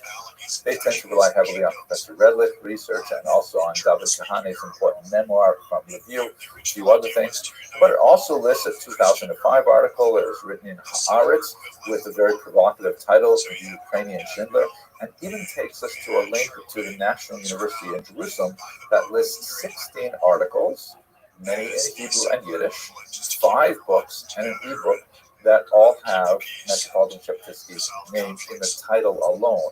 A slightly deeper look at Review, at Ukrainian Jews, and so on, I'm sure, would provide a tremendous amount of material. And it remains to be seen, because I haven't received the books yet, whether Professor Spira and Mikhailenko were able to consult these sources. I doubt that the research will change the basic parameters of what we know about Metropolitan Sheptytsky, but I believe that this is an important lacuna that has not been explored in 30 years, and I would really like to see the Hebrew and Yiddish literature integrated into the historiography. I know that I happened to stumble across this particular letter while looking through Yisker book of Review, and there's so many sources that we can draw from, and I'm just wondering what other revelations will we receive if we have a look at this very important memoir literature. I believe a very strong aspect of Professor Himke's brief paper is his concise description of the very human process of Metropolitan Sheptytsky's evolving political thought with regards to communism and Nazism. Like many Eastern Europeans, Metropolitan Sheptytsky regarded the Soviets as a catastrophe for Ukraine. The persecution of Ukrainians, religious Ukrainians in particular, their atheism and so on, was absolutely horrific. The massacres perpetrated by the NKVD and so on were absolutely awful. And like many Ukrainians, they viewed the Nazis as liberators. And this explains the support that Metropolitan Sheptytsky gave for Ukrainians who were enlisting in forces designed to fight the Soviets, in particular the Galicia Division. And this recognition and initial support for the Galicia Division, which I am certain will be a major topic of discussion at the conference, is a cloud that hangs over Metropolitan Chekhovsky's head to the present day, regardless of the very detailed analysis and ultimate exoneration of the division by the Deschênes Commission. I don't need to tell the people at this conference how this controversy continues even into the 21st century in a very real and painful way for the Ukrainian community, especially those emigres in Canada, perhaps some 900 of them, who are associated with the religious division.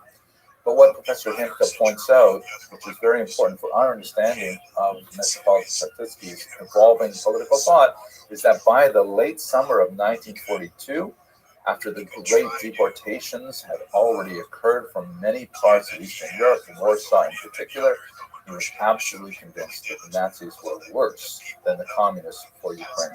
Chekhovsky rose to his full moral height and used all the powers of his office to aid the Jewish community, rescuing some 200 Jewish children through his Studite monasteries, with explicit instructions that this was not to be connected to any kind of forced baptism of the children, through the writing and distribution of pastoral letters that condemned Ukrainians who participated in Nazi Aktionen against the Jews, and through writing to his superiors in Rome, demanding that some sort of action be taken to stem the flow of blood that was emanating from Galicia. At this point, he is without question a heroic individual doing everything he can to save the Jews with whom he had had such positive relations in the past. And by way of a small tangent, I think it is absolutely fascinating to compare this dawning realization of this religious giant with someone from the Jewish community, a tremendous figure named Rabbi Kalonymus Kalmas Shapiro of Warsaw, who continued to write sermons for his embattled Jewish community in the ghetto, which were later discovered as part of the Ringelblum archive. And through his real-time writings, which were designed for a public audience, which we can track from September of 1939 all the way up until January of 1943, when he consigned these documents to the Oneg Shabbos archive for burial, and fortunately they were discovered in 1950 by a Polish construction worker. We can see how Rabbi Shapiro also went through a process of realization of the meaning of the Holocaust. In Rabbi Shapiro's case, of course, it was a dawning realization that the Holocaust was something completely sui generis, something completely different from anything that had ever happened before. It's fascinating to note that the timing seems to be very similar. That in the case of Rabbi Shapiro, his ultimate realization of the utter catastrophe that the Holocaust represented really happened in the spring of 1942, when a escapee from the concentration camp, the death camp of Chelmno, made it back into the Warsaw Ghetto and was able to reveal to the resistance there what exactly was happening in the gas chambers. I would think that this would also be an interesting doctoral dissertation, a comparison of the realization of the meaning of Nazism for both Metropolitan Chekhovsky and Rabbi Shapiro.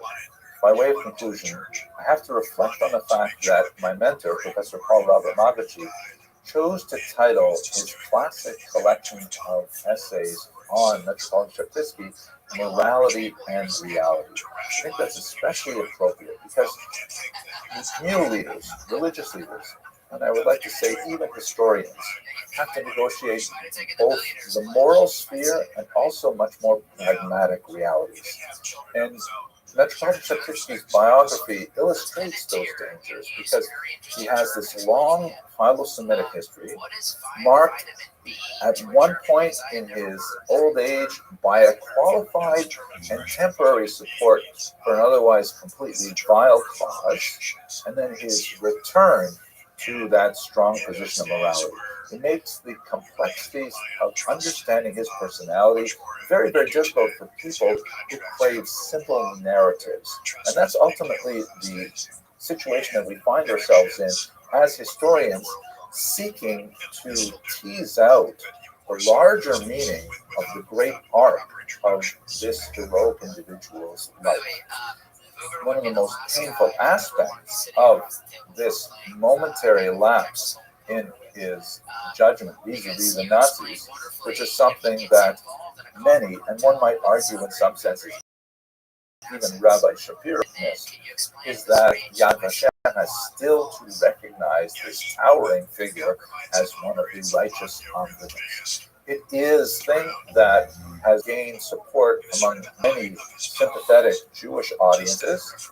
For example, here is an article by the prominent journalist Hanan Lipschitz on Metropolitan Cheptitsky that appeared quite recently, because at the end of the day, Metropolitan Cheptitsky did save some 200 children, 3 of which are shown in this photograph here in his Studite monasteries.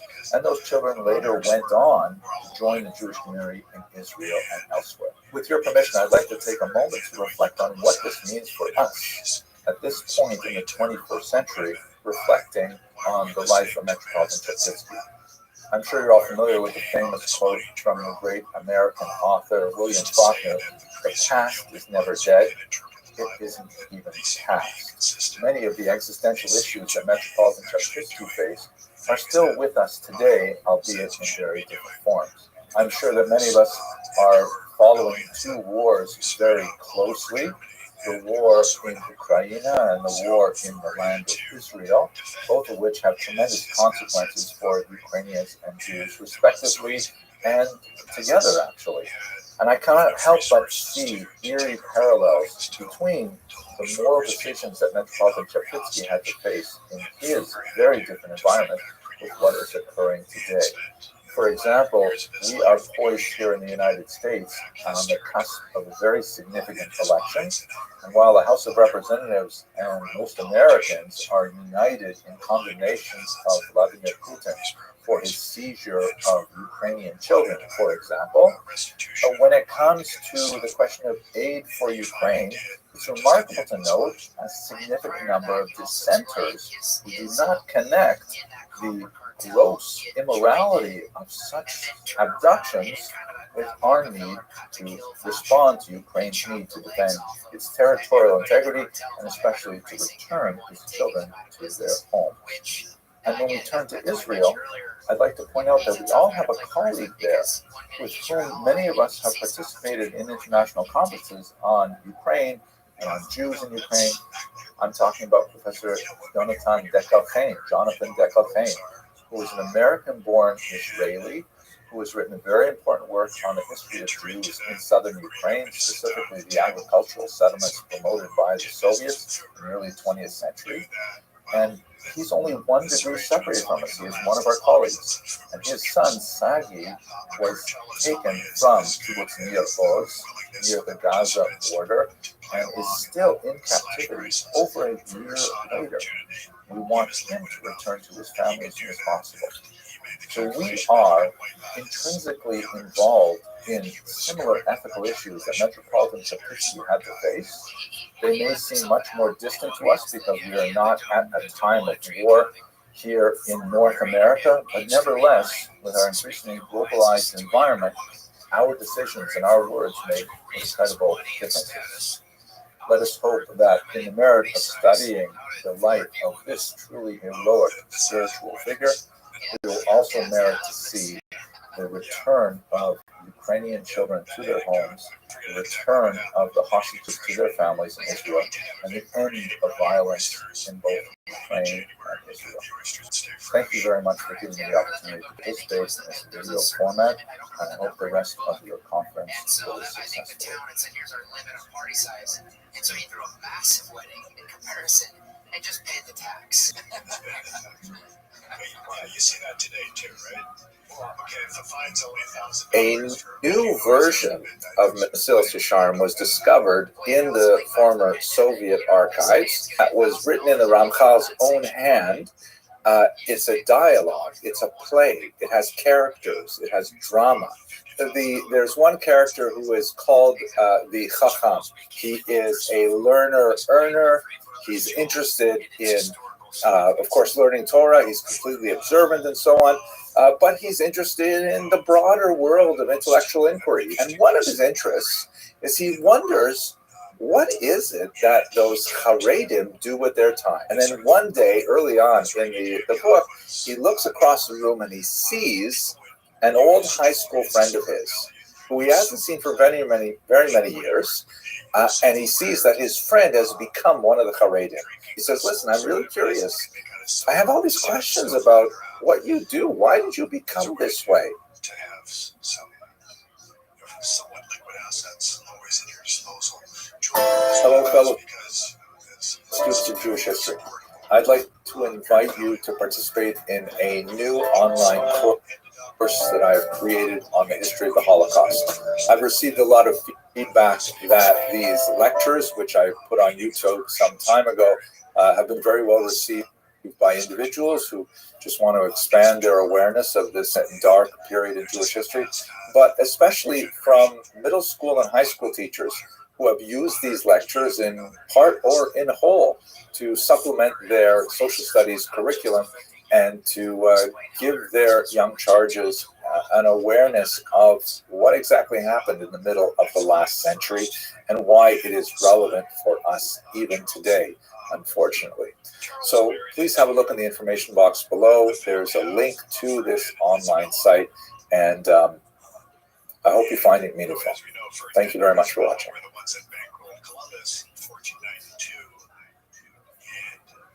According to some news accounts, a woman took a brick and threw it through a bakery window. Everyone rushed in to get the stolen bread, and this food riot sort of expanded and expanded. It took on more political overtones, and ultimately, within a very short period of time, the Tsar's palace was overrun. The Tsar and his family were arrested. They would be assassinated later, and it gives you a sense of just how tumultuous and how crazy everything was at the time. And they call themselves the Provisional Government, and the whole idea that was that they wanted to establish a modern form of democracy, and they wanted to do it right. The communists were able to take advantage and ultimately undermine Kerensky's efforts. The genius behind all of it was Vladimir Ilyich Lenin, shown here. Tovarishch Lenin, meaning Comrade Lenin at the top there with his characteristic soft cap, and he's getting rid of all of the negative classes. South America, which granted the Eastern. You know, for example, during the daily prayers, if a woman felt that her claim had not been adequately addressed by the Tubayir or by the Beit Din, she could go show up in shul, could walk into the men's section, stand on the bima, and refuse to allow the services to continue until she received assurances that she would be heard. This, of course, was subject to a certain degree of abuse. It was a fairly extreme form of sanctioned disruption that nevertheless did allow many elements of society that did not have conventional power to be able to nevertheless make sure that their causes were heard. And by and large, this Kahila structure really functioned very well right up until Napoleon basically destroyed it with the destruction of the corporate nature of Jewish society. You ever proved a long time ago that Germans love their spicy curry? Positive commandments and negative commandments. That is, those commandments which are thou shalt do, go out and do something, and those which are thou shalt not, refrain from doing something. We can also divide those on a horizontal axis as those which are defined by time, meaning go do this at a particular time, or do not do this at this particular time, and other commandments which are not defined by time, meaning that you must always do these commandments anytime, and you must never do these commandments during these particular times. Examples: a positive commandment, which is defined by time, would be the commandment to sit in a sukkah, right, which is an outdoor dwelling that is only for the holiday of Sukkot. A negative commandment defined by time would be do not eat bread on the holiday of Passover. You can eat bread the rest of the year, but on Passover, do not eat bread, right?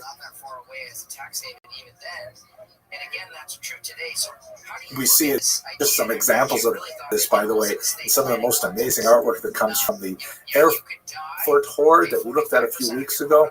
This is the one of the marriage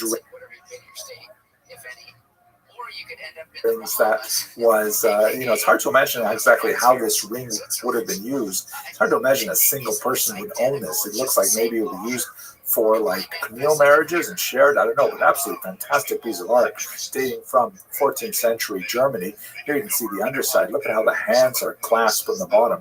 Absolutely gorgeous artwork. Really, I think it even puts to shame modern jewelry by some of these designs, but who am I to judge these aesthetics? I just think it's fascinating. Some of that stuff we were just reading about, that to me was, that's the importance of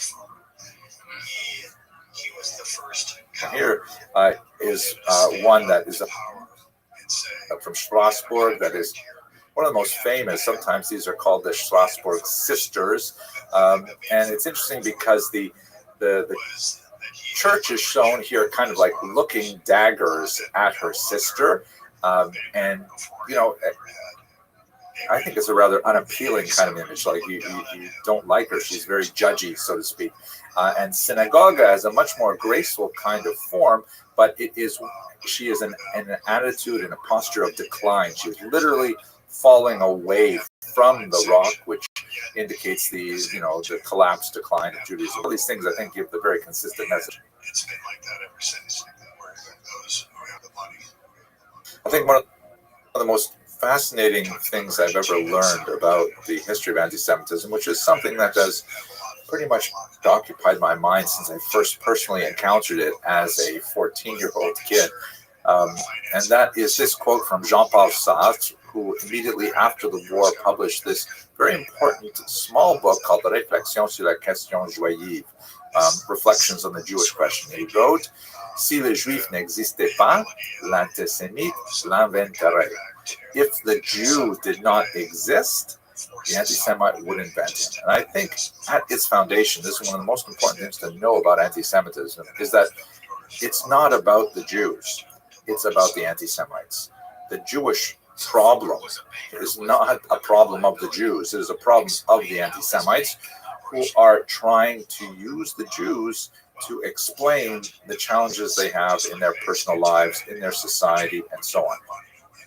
For interest, and he would lend the money out. In Western Europe, I had all these negative things to do going on. In Eastern Europe, there was a recognition of the value the Jews had to initiate the economy, and so they were trading spices, trading other commodities, trading actively attracted into the Polish-Lithuanian Commonwealth and offered the possibility of settlement there to engage in various economic functions to which the largely agrarian population was not well adapted. And we see this, for example, here's a beautiful example of a Jew, kind of like a Jewish family really coming to Poland and seeking the refuge there, and the king who is up on the stairs is magnanimously saying, well, basically, why don't we let them in? I mean, they seem like nice people, right? So this is especially noted in the various charters extended to Jews. Because he was a cardinal, wouldn't stay in the family, right? There was no family.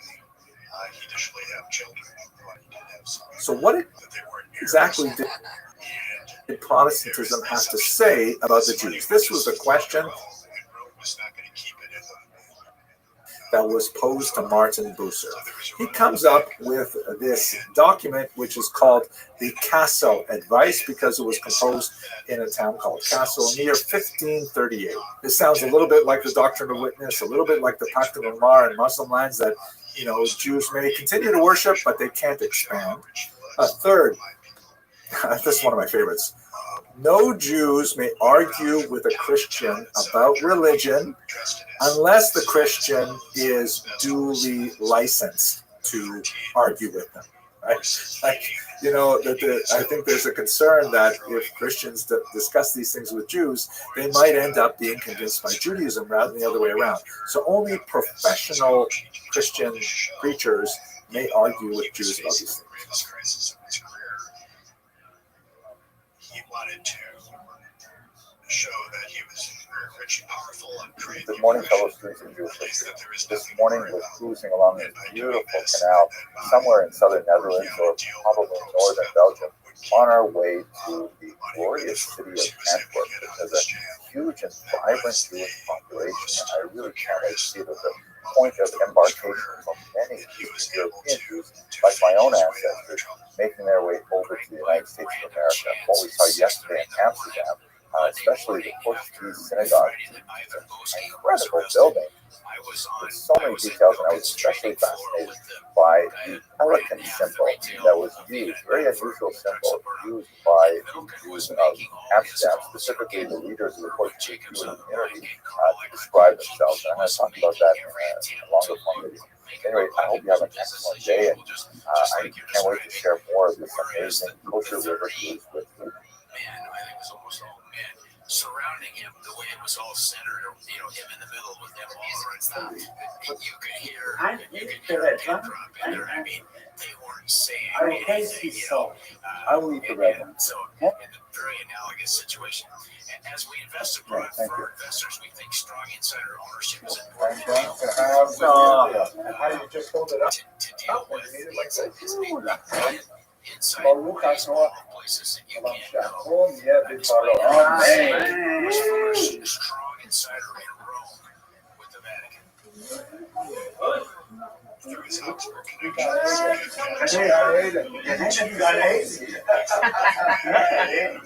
Okay, I'm going to focus in on the actual.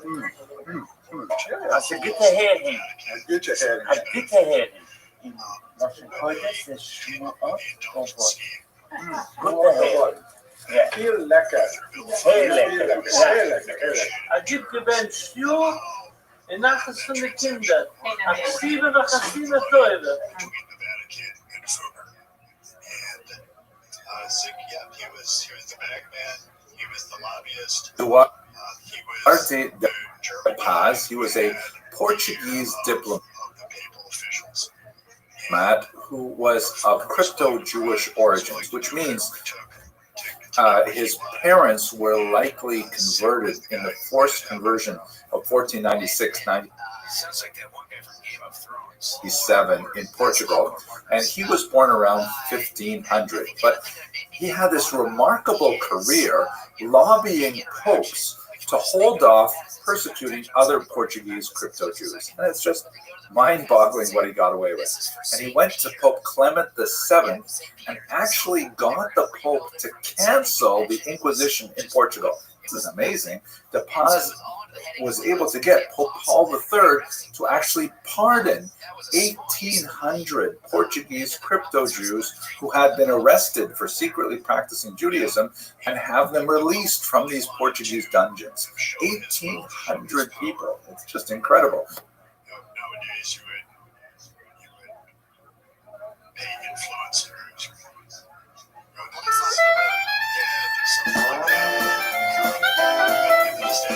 Hello, fellow students of Jewish history. This is the first in a series of very short, brief videos that looks at the question, what is a synagogue?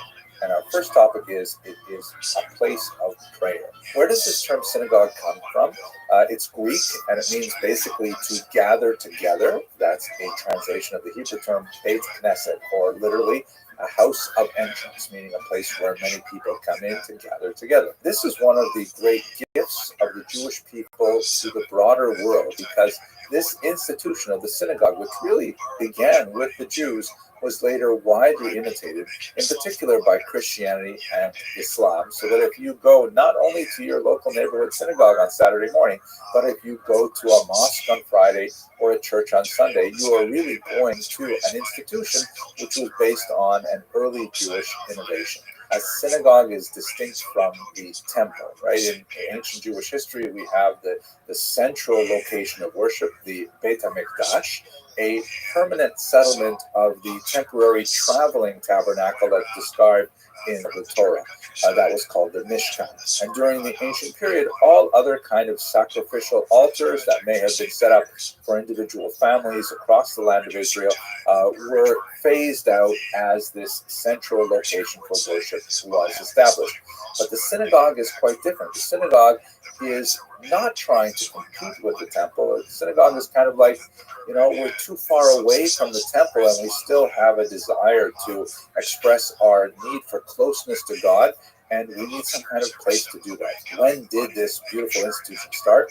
Well, according to the Midrash, Yalkut Shimoni, number 408, this institution is ascribed all the way back to Moses. We see this argument also mentioned in the first century historian Josephus, and even in Christian sources, there's an attribution of this institution to Moses. There's a lot of interesting literary suggestions that the institution of the synagogue was widespread by the 6th century before the Common Era, when the land of Israel was conquered by the Babylonians, and many of the Jewish population were exiled all the way back to Babylonia, and they set up some kind of houses of worship over there, longing for their far-off home in the land of Israel. We see this referred to in the book of Ezekiel, chapter 11, verse 16, in which God says through the prophet, I will be for them as a little sanctuary in the countries where they are come.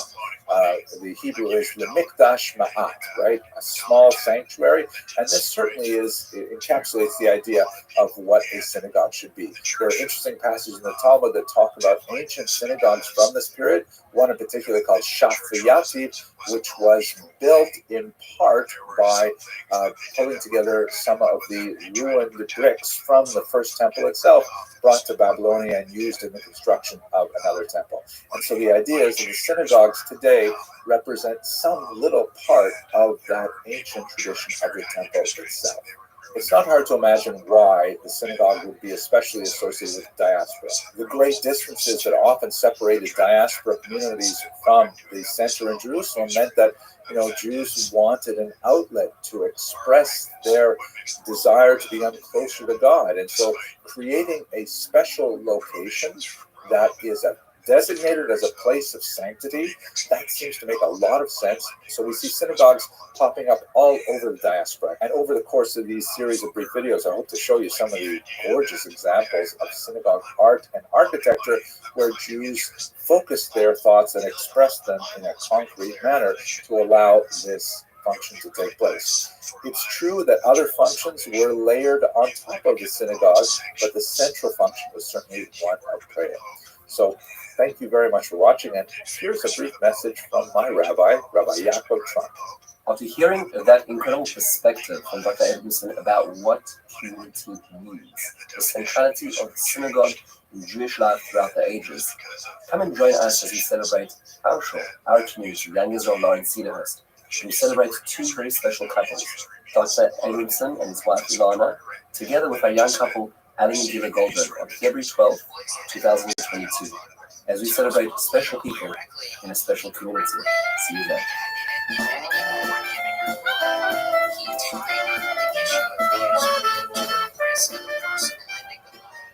In other words, if you're not taking risk and you're charging, to your point just a second ago, what would be considered confiscatory rates based on the risk you're taking, that is useful.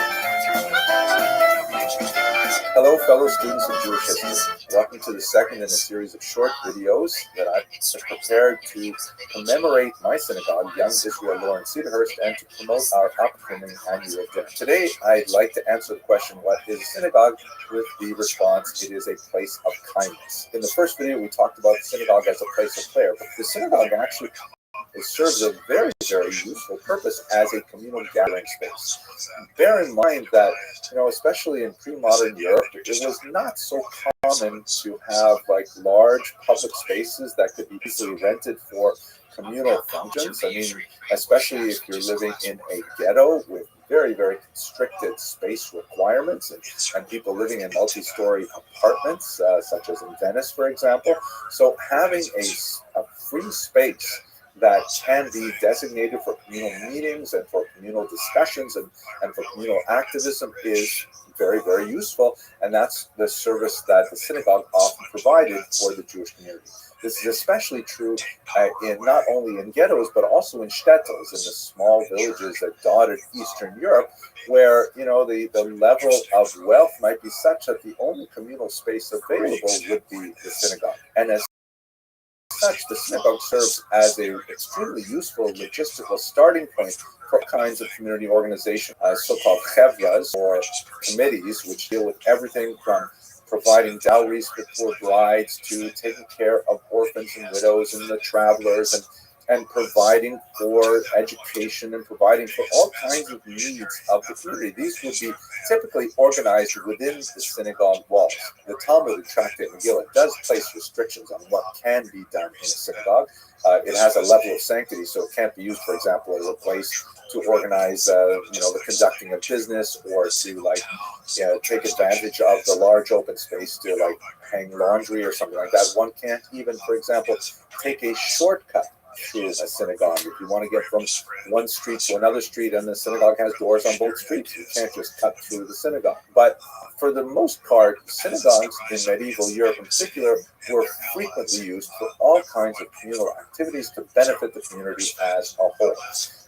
It's certainly appropriate to use the synagogue for charitable purposes, to organize charities and things like that. I'd like to have a look at one particular synagogue that I find incredibly beautiful, that really encapsulates this tremendous value of the synagogue as the beating heart of the community. Let's look at the synagogue of Wojciech, which is in Poland, and you can see from this map here, it's just a little bit east of Krakow. And when you look at photographs from when it existed, it was unfortunately destroyed by the Nazis in 1941. It had kind of like a barn-like appearance. I mean, it was a little bit more majestic on the outside because it had this sort of pagoda-like architecture, but it really didn't give any sense as to the tremendous beauty that is within this wooden synagogue. I'd like to say two things about this remarkable synagogue. First of all, like many of the wooden synagogues that were constructed throughout the villages that dotted Eastern Europe, the simple, almost barn-like exterior was a disguise, really, for a far more opulent and inviting interior.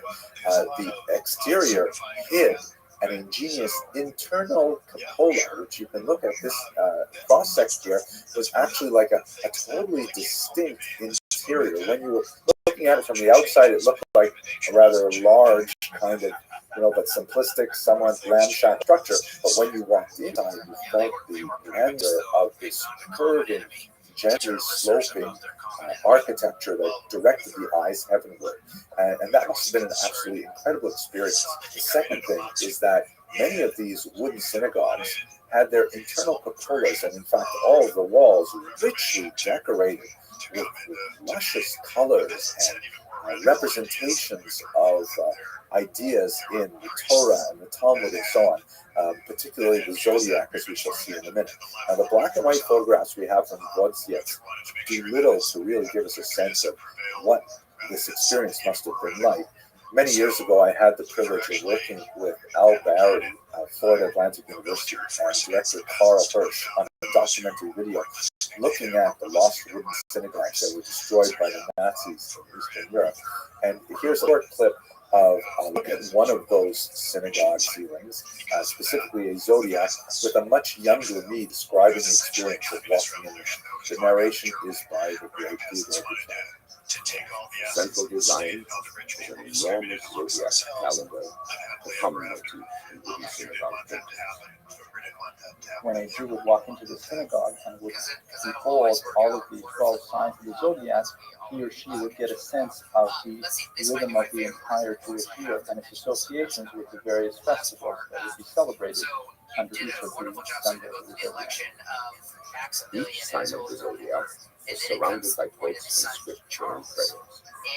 In this picture, the constellation of Bach, the wells, or buckets, are the protections for mercy and for news of the coming Messiah. Although the synagogue of Wojciech was destroyed, it was recreated in a museum in Warsaw.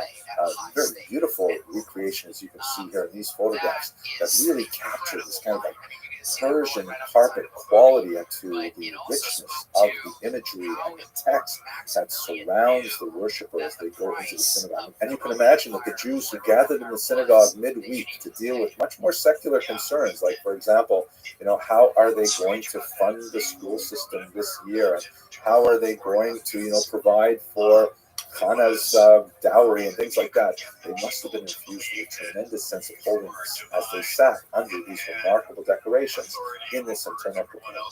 And this is one of the reasons why my wife Ilana and I are so proud to be enthusiastic supporters of Young Israel Door and Cedar, because it, like many shuls throughout the world, encapsulates the value of chesed, of kindness. And although there are multiple minyanim that occur throughout the day, and it is first and foremost a place of prayer, it really is a tremendous place of chesed, where there's a phenomenal amount of community organization that goes on, a food bank that's especially important to my wife and myself, and blood drives, and support for needy members of our community and the communities that surround us and Israel. It's really a phenomenal place, and I'm very, very enthusiastic about it. I hope that you will join us at the dinner this February. And here's a message from our Young Leadership Awardees. Alan and I are so honored that the shul chose us to be the Young Leadership Awardees at this year's dinner. Please join us if you haven't already signed up. Motzei Shabbos, February 12th, 2022. It's going to be a great evening. Celebrate our community and our shul. The more people there, the better it is. If you haven't made your reservations, there's plenty of time. And if you have, good job.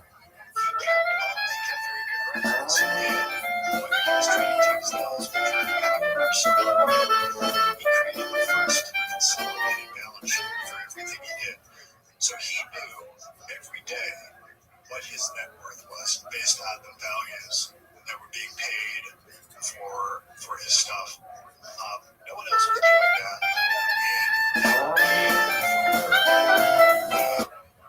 The conviction. Hello and welcome to the third in a series of videos I'm preparing for my synagogue, Young Israel of Door and Cedarhurst, in connection with our annual upcoming dinner.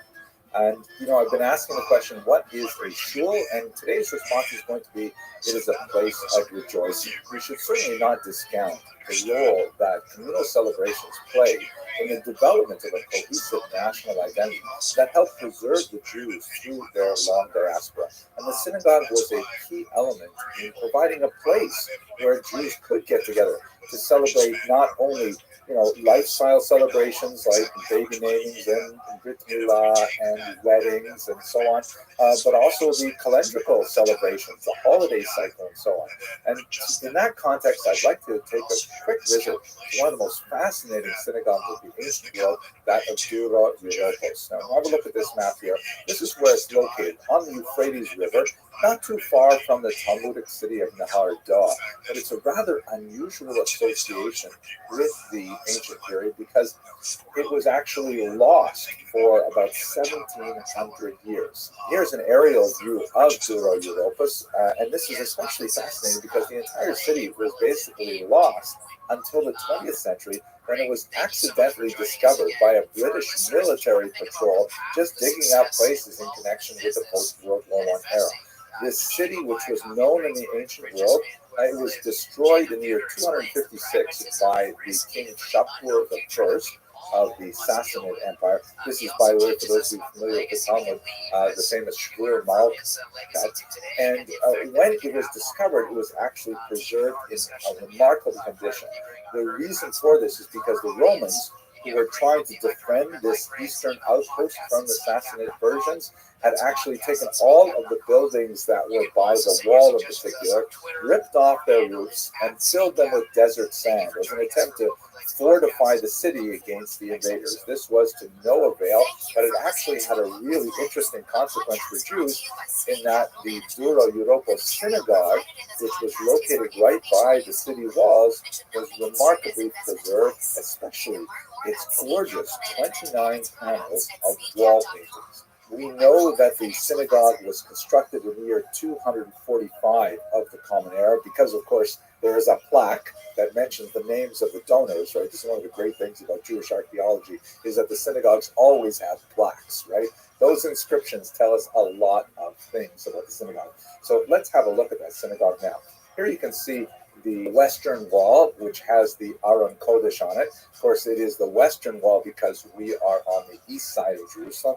Here in America, we tend to put our Aron Kodesh on the eastern side to face Jerusalem. And you can just get a sense of what it must have been like to walk into this building with these amazing paintings that covered literally every inch of the wall space. And because of the sand, it was actually preserved for 1,700 years. No light entered in to fade the paintings. Although we can see levels of renovation work where some paintings were painted over and slightly adjusted and so on. There's just incredible effervescence and energy in these paintings.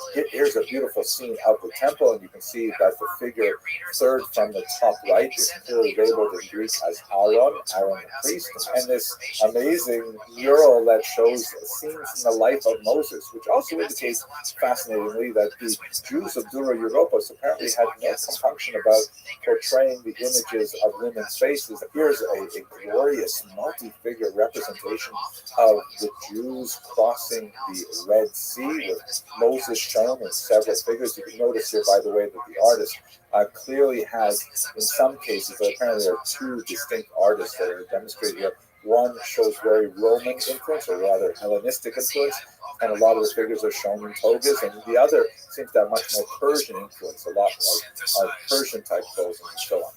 And you see battle scenes going on in Dura Europos, and here's one of my favorites. This is a great image of the humiliation of Haman, who is shown here, who obviously has lost his pants somehow, and he is walking Mordecai in a symbol of great honor, as seen from the book of Esther. So one can only imagine that these remarkable images must have accompanied a sense of awe and celebration and excitement. This just gives us a little sense at the elements of rejoicing that go into this special building we call the synagogue, and it is one that I associate very closely with my synagogue, Young Israel, going to the host. I really hope that you'll be able to participate in one form or another, hopefully by actually coming in person to our dinner celebration this year. Thank you very much for watching. Hi, it's Stephen and Marjorie Kilmer.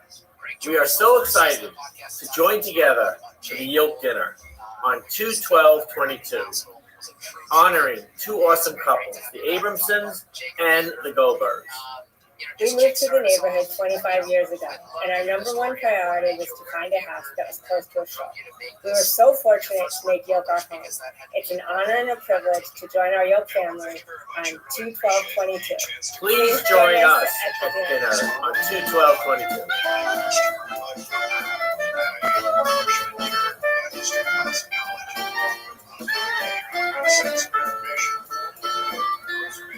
As we know, is one of the pivotal events in world history because it claimed Christianity between those who would follow the Pope and those who wanted to follow Martin Luther and others who were questioning the papacy from Rome. Fugger was instrumental in making that happen, and it wasn't that he wanted. Hello and welcome to the fourth in a series of videos looking at the question of what is a synagogue that is specifically associated with the upcoming annual shul dinner for the Young Israel Lawrence Cedarhurst. So today I'd like to speak about the synagogue as a place of memory. And what I'd like to begin with is a small joke where I'll try and make it really quick, but basically there's this women's group in South Florida, and they put together a lot of money. They raised a lot of funds in order to buy a fighter jet for the Israeli Air Force. Tremendously expensive endeavor. And they raise the funds and they buy this fighter jet, this F-15 fighter, and they have a big ceremony at Fort Lauderdale Airport where they're all sitting on bleachers, and the pilot is there from the IDF, and he's about to get into the cockpit for the very first time on his maiden voyage, and he salutes to everyone on the bleachers. He gets up into the cockpit, pulls down the cowling, fires up the engines, and goes racing down the runway, and then he stops. And then the plane turns around, and fires up the engines, and goes racing down the runway the other way, and he stops again. He does this a few times until finally he comes and taxis up to the bleachers again. He pops open the cowling, he walks down onto the tarmac, goes up to the president of the Hadassah group there, and says, "Ladies, I'm afraid the plane will not take off. We have to remove at least some of the plaques." For those of you who attend synagogue regularly, you know what I'm talking about, because synagogues have a tremendous amount of their vertical real estate devoted to plaques of various kinds. so-and-so donated the money for this, so-and-so dedicated the money for this, and things like that. And that's really a very old tradition in Judaism. If you look at this example here, this is the so-called Theodotos inscription, which is about 2,000 years old, the very oldest inscription, dedicatory plaque really, discovered in a synagogue. It was found in Jerusalem. The text reads in Greek, which is significant, Theodotos, son of Venitus, priest and head of the synagogue, right? He's a Kohen, and he is the archi-synagogus, meaning he's like the president of the shul. Kohen, and at the same time president of the shul. Son of a head of the synagogue and grandson of a head of the synagogue. Got tremendous yichus going back 2 generations of shul presidents. Built the synagogue for the reading of the Torah and the teaching of the commandments, as well as the guest room, the chambers, the water fittings, as an inn for those in need from abroad, the synagogue which his fathers founded with the elders, and Simonides. So I'm not sure who Simonides is and why he's at the very end of the description, but nevertheless, this is like a typical plaque. It says who paid for it and refers to prior generations and says what was dedicated in particular. Here's another one from Susia in southern Judea, 4 centuries later. Just, sometimes they're expressed in mosaics and so on, but basically this is a really old thing. Pretty much as long as we have had synagogues, we have had plaques. They go together. It's also interesting to note that in many of these dedicatory inscriptions, women participate as well. There's one specifically interesting one that was discovered in Smyrna that refers to a woman named Rufina, who not only dedicated all kinds of funds for the synagogue, but she herself was also identified as the archi-synagogus, the president of the shul.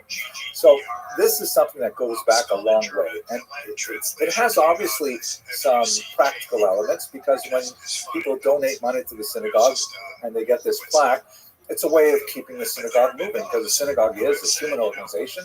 You have to keep the lights on, you have to pay the taxes, you have to pay the staff. So donating to the synagogue makes sure that the place exists in a concrete fashion. But it's not, one of the things that's amazing about these plaques is that it's something that allows for a very democratic participation, meaning not only those who dedicate like the foundations or the major halls, but people can dedicate amounts for very small, even ephemeral things like prayer cards for Kiddush Levana, or even more ephemeral things like when my wife suggested that we should make a donation for the daily coffee expenses each year by the coffee stands. But I think one of the most moving elements of the evolution of the plaque in Jewish tradition is the yahrzeit board, in which you can, and this is very affordable, every family can do this. You buy a small little plaque that lists the name of a beloved one who is deceased. It goes up on this board, and then on the anniversary of their death, it's a really nice innovation. I don't think they did this before electrification, but they would just screw in a little light bulb a little bit deeper so that it makes the electric connection, and it lights up. So specifically, as it were, calls attention to the name of the person who died on that particular day. This is their yahrzeit, their death anniversary, and so on. Unfortunately, the Holocaust necessitates a different kind of memorial that represents the collective 6 million losses that Jewish people suffered. It's a very moving thing. And what I think is so meaningful about it, and I have one there as well from my own beloved father who passed away a few years ago, it helps bring a memory of my father into a public place, because it's a wonderful thing to donate to create, let's say, a sculpture or an art installation that is located somewhere, let's say outdoors, or maybe in a museum during an exhibition and things like that. But it's so beautiful to have a concrete reminder of the existence of a loved one in a place where people gather, in a place where you can come together. I often, at the end of the day, just walk over to the plaque, the small plaque that my family and I dedicated in the name of my beloved father, just to think about him, remember him, and to know that in some symbolic way, he's there with me davening too. And it means a lot to me. I hope you found this useful, and I would really love to see you at the dinner. I hope you'll be able to participate. Thanks very much for watching. When I came to the United States, there were shoes. There was no sense of Kehillah. I felt disconnected. However, in the young Israel of Lone Cedarhurst, I found a place in the mission of home of the Kehillah and mission. I would like to congratulate our honorees, Iran and Dr. Hillel Abramson and Dylan and Roswell. You have contributed to the creation of a new home for me and my family. Thank you.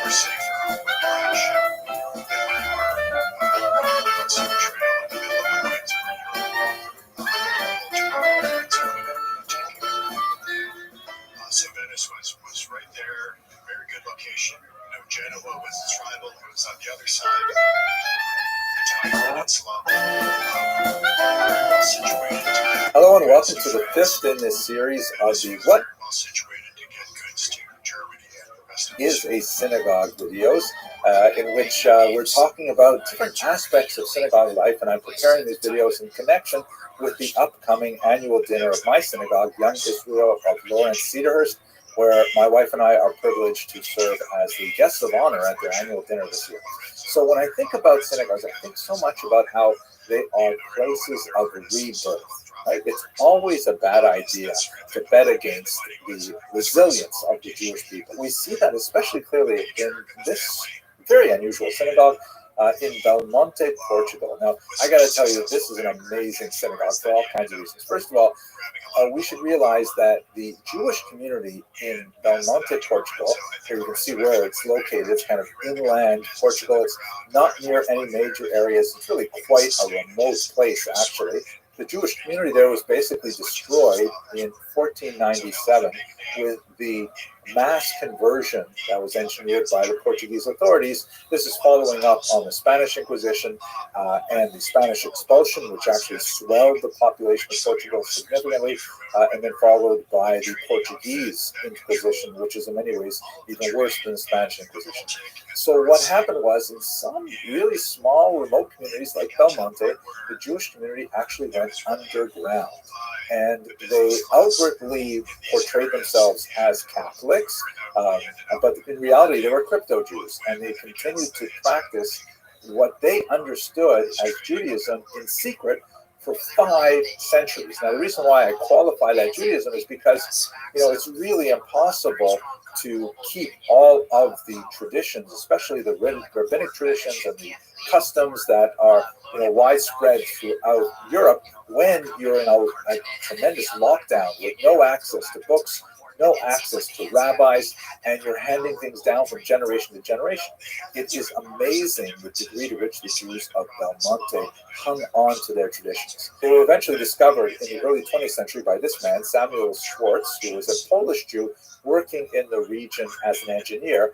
And, came to talking with people there, and people said, well, whatever you do, don't do business with anyone from Belmonte, because, they're Jews there. And he said, what?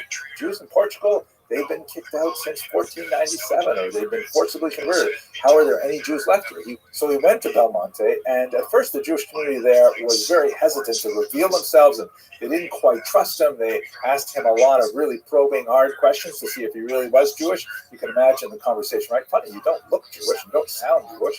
But they brought him to the village elder, who is a woman, and by reciting a few key prayers that they had memorized, like Shema Yisrael, Hashem Elokeinu, Hashem Echad, then Samuel Schwartz was able to establish his bona fides, and the village elders said to everyone gathered around, yes, he is in fact Jewish. There are Jews outside of Portugal, and so that began their exposure to the wider world. My wife and I had the great privilege of visiting the Jewish community of Belmonte twice now with Kosher Riverboat Cruises, and here I am with my colleague, the Prague historian David Kraus. Behind us stands the Beit Eliyahu Synagogue of Belmonte, which was inaugurated in 1993, if I'm not mistaken. And this is really like the pinnacle of the renewal of the crypto-Jewish community at Belmonte. This gentleman behind me is the president of the Jewish community of Belmonte. Pretty much, as you can see, this is a very remote area.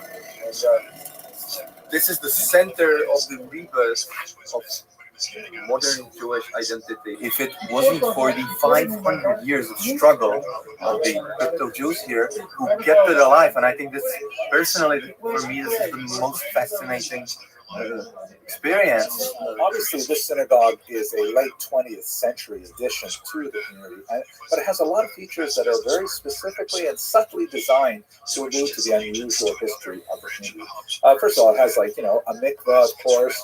It has a beautiful aron with the Ten Commandments standing on either side. But this is the aspect of the synagogue architecture that I find most fascinating.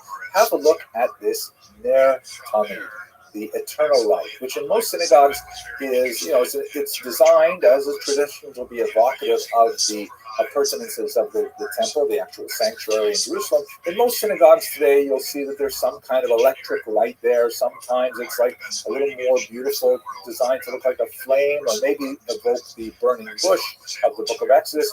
But what is this thing here? What are we looking at? That is totally different. You can see they have another one over here on the far wall. What exactly is that thing? So it turns out that this is a traditional lamp from before the area was electrified, and it's what normal Portuguese people would use to light their homes. You would put, like, on the inside of it, oil and a wick on the inside of it there, and then you would be able to carry around things like that. Now, the reason why it's so important is because even after electrification, the Jewish community of Belmonte had a long tradition of lighting their candles in such a way that it would not be apparent to anyone who saw inside their homes that they were lighting it for a ritual purpose. So this lamp, which would look, let's say, 100 years ago like a totally ordinary lamp, meant so much to the Portuguese Jews of Belmonte, the crypto Jews, because it really symbolized their hidden identity. And even now that we have electrification, and now, Baruch Hashem, we have regular Shabbat candles and things like that, they still use this as a symbol of their resilience and their ability to be ready for renewal once again. And that's why I think the synagogue is a wonderful place of renewal. I hope you enjoyed this video. I would love it if you would participate in the dinner. It would be great if you could actually come and join us and meet in person. Otherwise, you know, please feel free to send a greeting. Thank you very much for watching. Can you imagine having a sukkah here with that view? Like, oh my gosh. I'm coming to Belmonte for sukkahs next year, God willing. This is where I want to have my sukkah. Especially if, you know, you're in Brooklyn or something, this is what an amazing place to have a sukkah. Okay, let's close the button. Bye.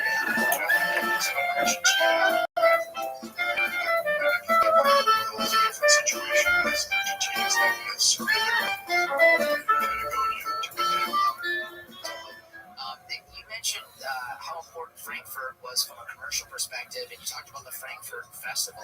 Could you teach our listeners something about that?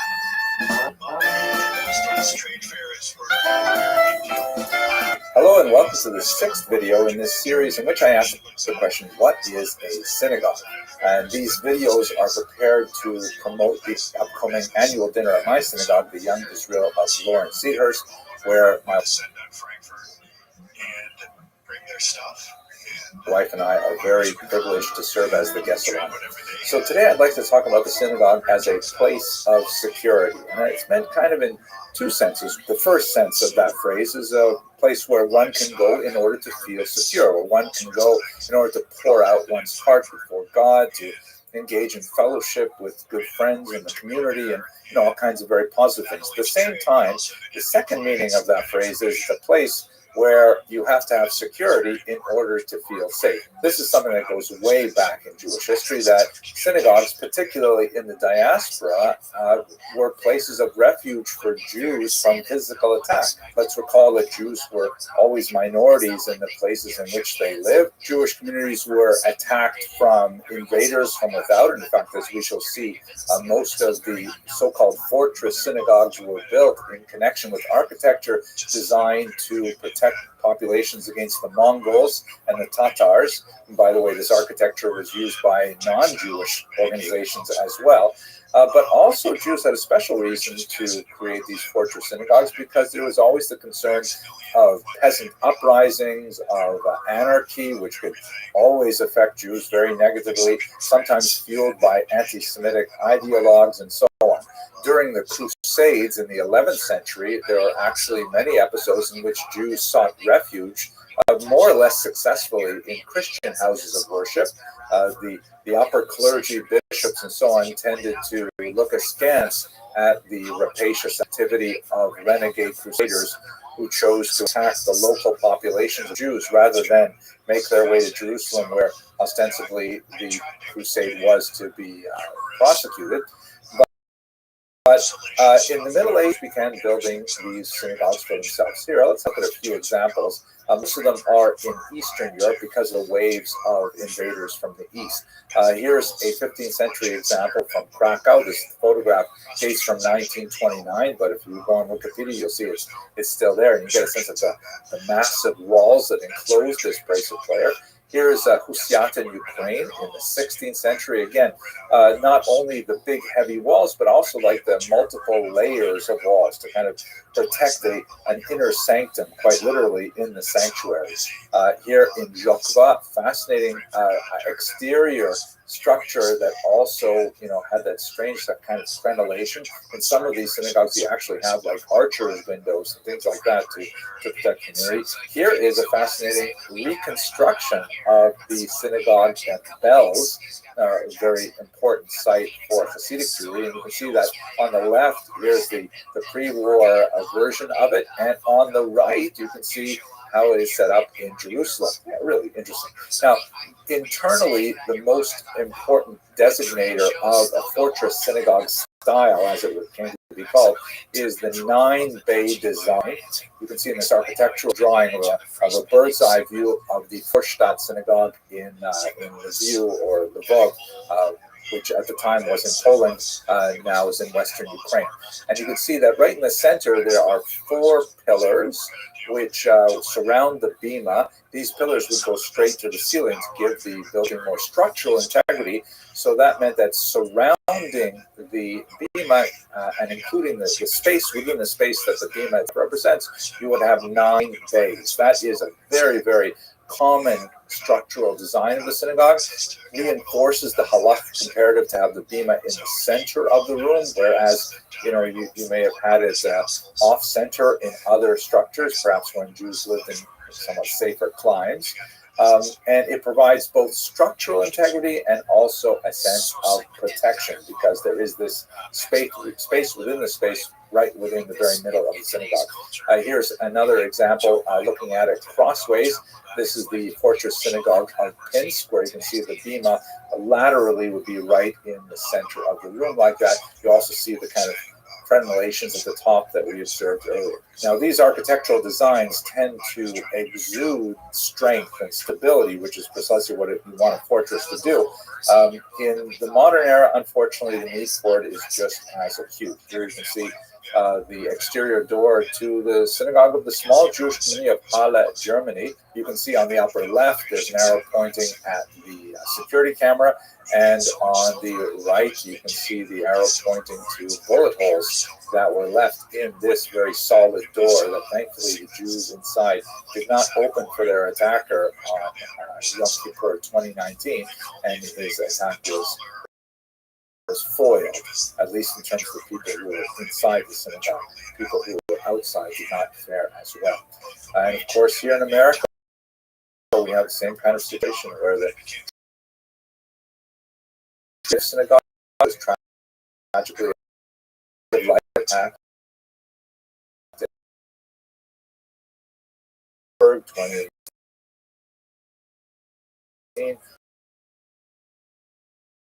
Attack in Poway, California. Go in Colbyville, Texas. A man coming in takes the people in the synagogue hostage. Terrifying kind of things that continue to happen in even this great country today. Security is a reality for synagogues, historically and unfortunately even today in our country. When I was making this video, I made the kind of sad realization that actually the very first person I say good morning to is the security staff at Young Israel, either Bob or Chris or whoever happens to be on duty that morning. They're the first person who was at the door, making sure that I'm safe when I get into synagogue and helping preserve the safety and integrity of everyone. Part of what it means to have religious freedom in this country. There's a price associated with it, a political price, a sociological, economic price. But when we are united, and in that context, let me invite you to participate. Please, if you attend the dinner, to meet you in person, If from far away and it's not convenient to come to the dinner, then consider supporting the security costs and many other things that go along with the running of this wonderful synagogue, Young Israel of Lawrence East. Okay, I hope you found this video interesting, and thanks for watching.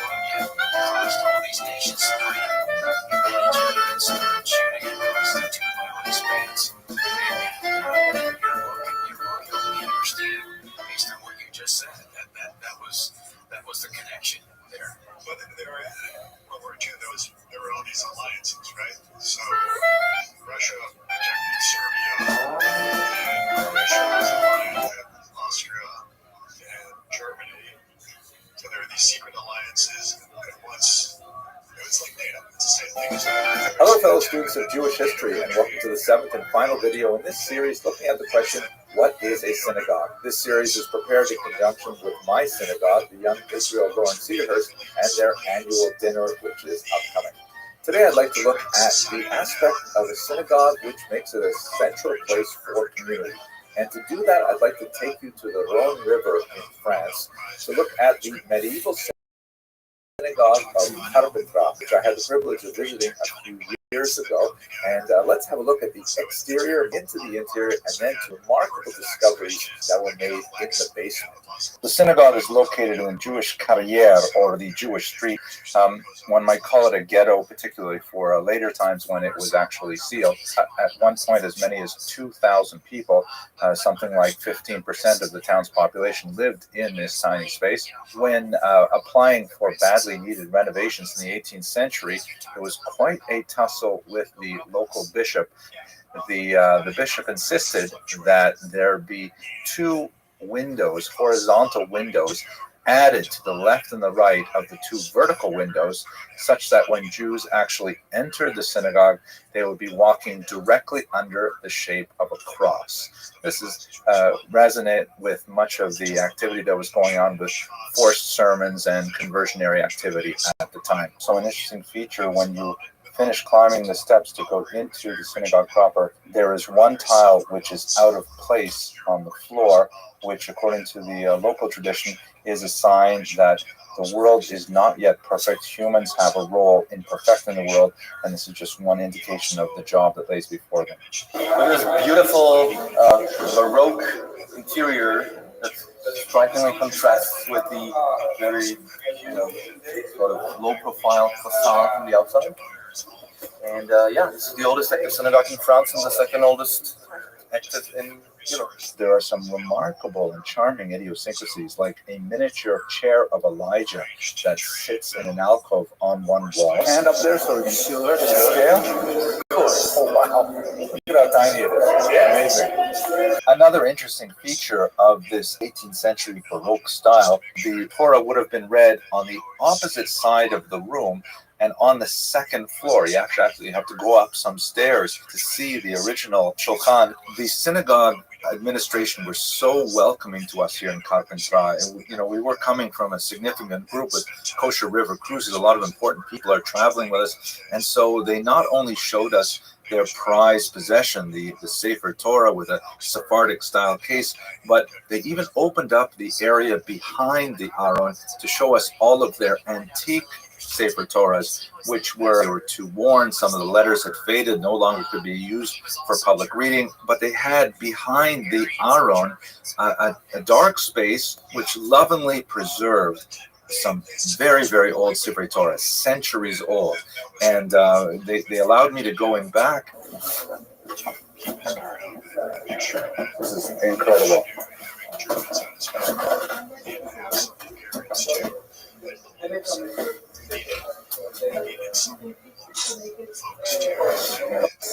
Okay, Solomon, say something for the camera. It's a privilege to be holding a 1771 Sefer Torah. This mikveh is from the 18th century. Okay, and the mikveh used in the 18th century and onward was more similar to modern-day mikvah, which would be heated and filtered and using water in a separate container, which we'll see shortly, that was actually conformed to the requirements of Jewish law, whereas the place where people would immerse was primarily a more comfortable place with heated and cleaned water. Okay, so this was the 18th century, the water from the Milvey. So you put some wood under, and you make it heat, and then the water goes. In the basement of the 14th century Carpentras synagogue is the community mikvah, a ritual bath. You can see that the water is still quite clear. It's fed from an artesian well. The light dusting on the top of the water is from the flecks that come off the limestone walls. Originally, of course, you would have descended here in candlelight, which must have really heightened the mood of solemnity associated with the ritual immersion, since no natural light can descend into the space. Things to make it Augsburg. Whoever could just credit his being up in Hamburg and the one in Augsburg. The Jews of Carpentras, of course, do not use the 14th century mikvah or even the 18th century mikvah. They'll use a modern mikvah. But the synagogue also features communal ovens used for baking the Passover matzah. A few years ago, during some standard renovations, a sub-basement was discovered in the Carpentras synagogue that had some remarkable communal finds. Ça dit quelque chose? Welcome. Dis, qu'est-ce que tu veux dire aux États-Unis? Je le dis en français. Oui. Oh, super. Je veux... Cette synagogue est la plus vieille de France. Elle est exceptionnelle parce que sur le même lieu, nous avons la synagogue et le lieu de vie. Et c'est unique dans le monde et qui quand même date de 1367. Et vraiment, si vous pouvez venir le voir, vous serez superbement accueillis parce qu'il mérite vraiment cette visite. Fantastique. Ok, et shalom à tous. Ok, qu'est-ce qu'il y a ici? Voilà ce que je voulais vous dire. Geniza, oui, on a trouvé ce vous venez voir. Ok. Et on va passer. C'est une Geniza de documents? Il y a des documents.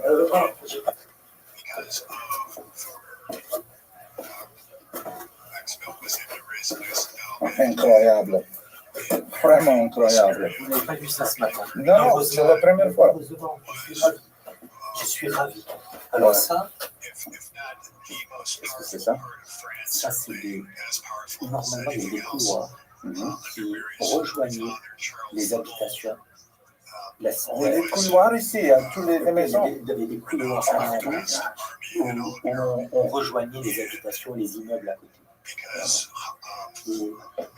Et ici, on pense que c'est la Geniza de la synagogue, parce qu'on a retrouvé, bon c'est fini maintenant, on a retrouvé beaucoup de livres, les vieux livres, les vieux, comment on appelle ça, des Quelle sorte de livres? des manuscrits de, comment on appelle ça, de Gutenberg, c'est 1589, 1590, oui, Wow, 1540, 50 ans après Gutenberg. What I find especially fascinating and meaningful about the discoveries in the sub-basement of the Carpentras synagogue is that they literally had corridors physically connecting the homes of the Jewish quarter with the synagogue.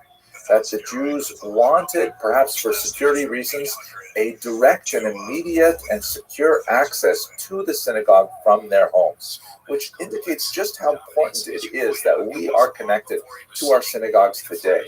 That's especially true in an era when we are increasingly fractionated as a people and spread out across a wide variety of geographic locations.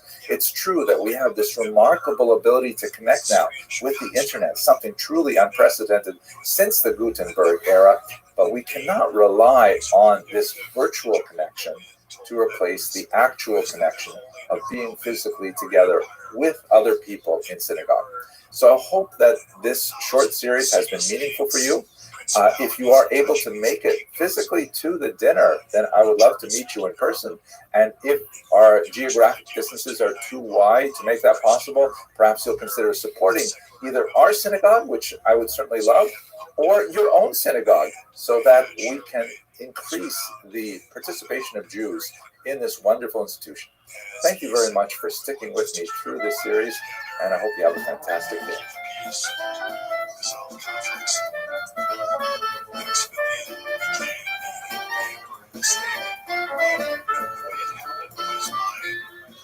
Election among 7 electors.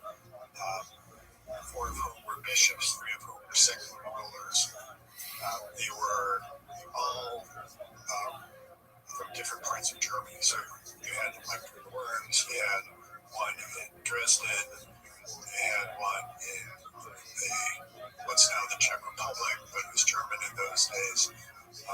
And you had Habsburgs. And it just it made things easier to keep electing Habsburgs to this one. I found this actual product from another manufacturer about 2 years ago, but it was not under Hashgacha. Oh, good morning, welcome, Doctor. Yeah, this is pretty great. So here it is. Let's crack it open. Let's see what the texture is like.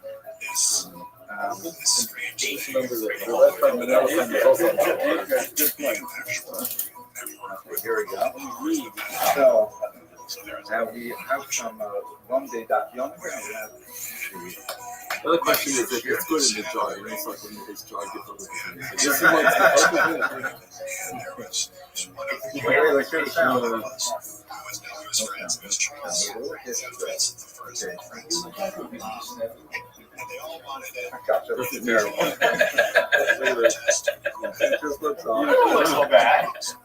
It does not appeal to me. We come from a solid Scotland.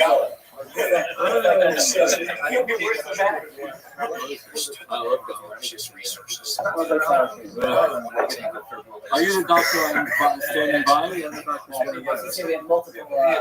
We need a what do we have? 5 doctors in this room?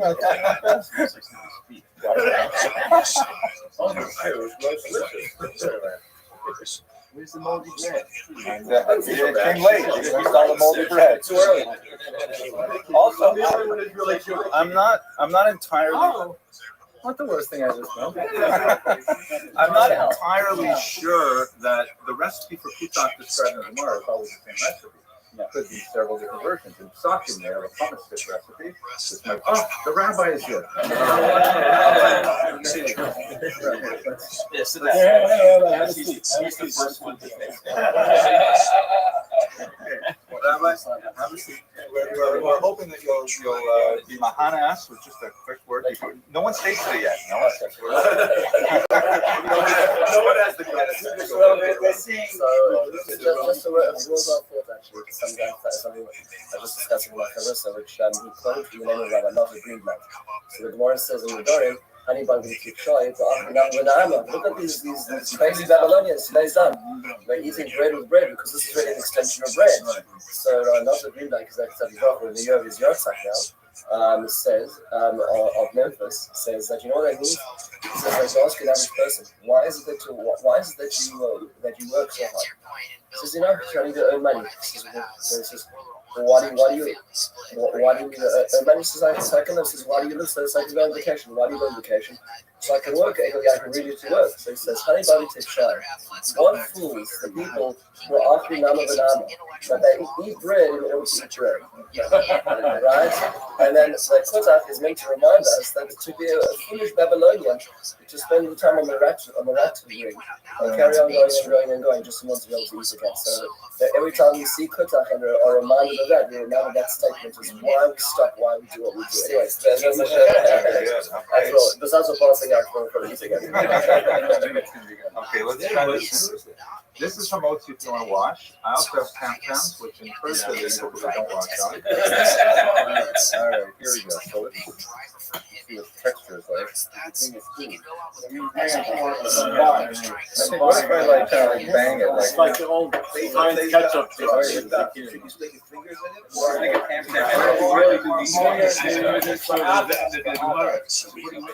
This has got to come out sometime. It's actually moving. It is moving. I think there's a version of this.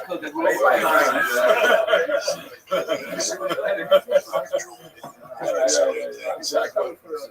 always think whenever I go to the pizza store and I see those ZD pizzas, I think that I think about what it's showing.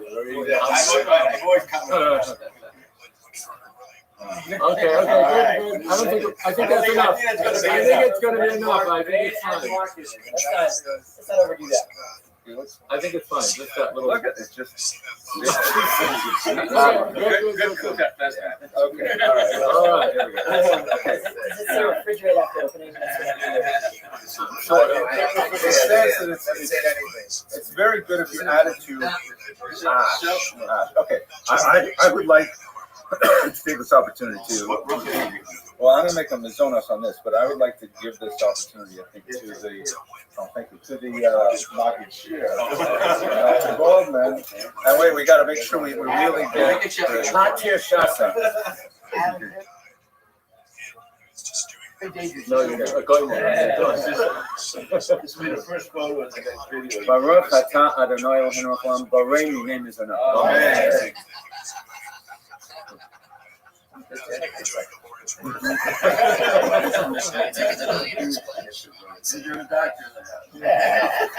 It tastes like an inferior form of sour cream. Okay. You see, this is lush and tall. Okay. A little anti-climactic. The rabbi's got to go next. Okay, there we go. Sorry. They say that there's no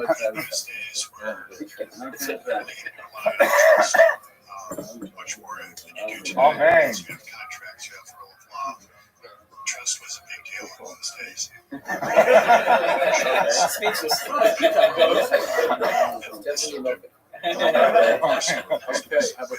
Oh, I guess all right. I'm really trying to. Okay, let's see what happens here. I'll set this up and I'll see if I can do some kind of a product placement. Okay, here we go. We're waiting 2 years for this.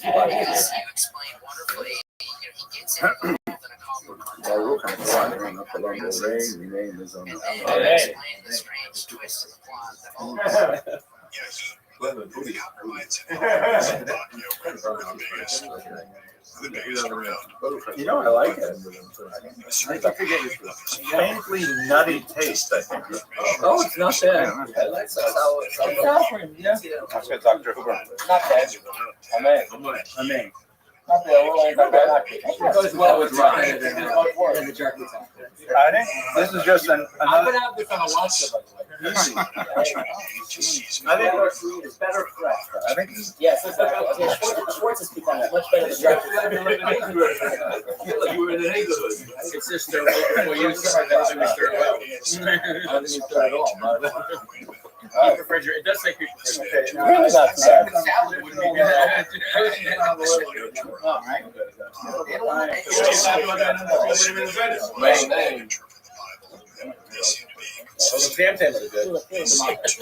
Very strong sour cream vibe.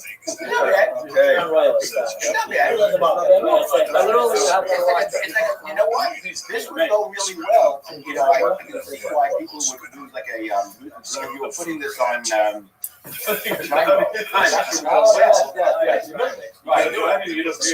you know, that's what it would be like a good gyro sauce. You know, yeah, it has a fairly nutty flavor. It's a little sour, not bad. Everyone feeling okay? No palpitations or anything? Not bad. Maybe the moldy bread would tip it over the edge. Creativity and historical research. Everything. I love it. Thank you. I want to tell you people. I want to tell you people a story about that. Thank you for coming, Rabbi. I wasn't sure if you were here. I want to just tell a story about that fragrance. I'm very short, tied up to Hebron, and last year Pesach, I go to Hebron with my family, and I go to visit the Horowitz family, which is the first people to move into Hebron, who we're very close with, and that's where I stay every year on Hayat Sarah. And I walk into the apartment, and who's on the screen? But Rebbitzin Horowitz is watching Dr. Abramson to Shia. I said, do you know who that is? He said, no, I don't know, but he's great. I said, you have to. So anyways, I wanted to know that all over the world, Dr. Abramson has our All right, this arrangement's only going to last as long as it's in favors interest. A cartel is only as good as the willingness of the participants to play along and not slash prices. And Fruger saw an opportunity. He was liquid enough that he could do that, and he made the calculation that he could Thank you so much for joining us once again for this he was correct in that calculation. He's a very Followers of our Jesus History with Dr. Edward Abramson. It is such a privilege for Dr. Jacob as host Dr. Abramson, not only because this series is going to be so wonderful, but because it follows up on the mountain of incredible feedback that we got from our last series that we had received, both in terms of the back and forth and in terms of the content that you were able to share with us. Tonight's topic is the first in a series of three, which will be discussing a really fascinating topic, talking about the controversies that are key to understanding a really important figures in Jewish history. But I'll leave really some of the content to Dr. Abramson. I'll simply start by expressing our gratitude to all those who joined us. And Dr. Abramson was up very late tonight, and it's 3 hours later for him than it is for us, and I'm looking forward to sharing a wonderful experience together. Thank you so much, Rabbi. It is a great privilege to speak with your audience again. I really did enjoy the last time we spoke. We had quite a stimulating interchange of ideas, especially because we developed it over 3 different meetings, and that allowed us to really flesh things out a little bit. And this is a topic that I find especially fascinating and really in many ways quite relevant to our own times, especially when we deal with these political catchphrases like cancel culture and the notion that people could express opinions that somehow would invalidate them, yet they may have tremendous potential to offer for society as a whole. And this is in fact what we see with the 3 great figures that I hope we will have the opportunity to explore over tonight and next week and then in January. They're really pivotal, transformative figures, and when we look backwards in history at their legacy, it's impossible to imagine that there would have been any controversy regarding these towering geniuses. But in reality, if they showed up in our schools today, we probably would not give them an aliyah, and we might even give them an escort to the door, if you can believe it or not. By way of general introduction to the theme, I'd like to actually step out our Jewish history for a moment and look at this individual on the left, Ignaz Semmelweis, who is most likely not actually Jewish. He was a 19th century doctor. He was very active in the Austro-Hungarian Empire, in Vienna and in Buda in particular. There is some question about his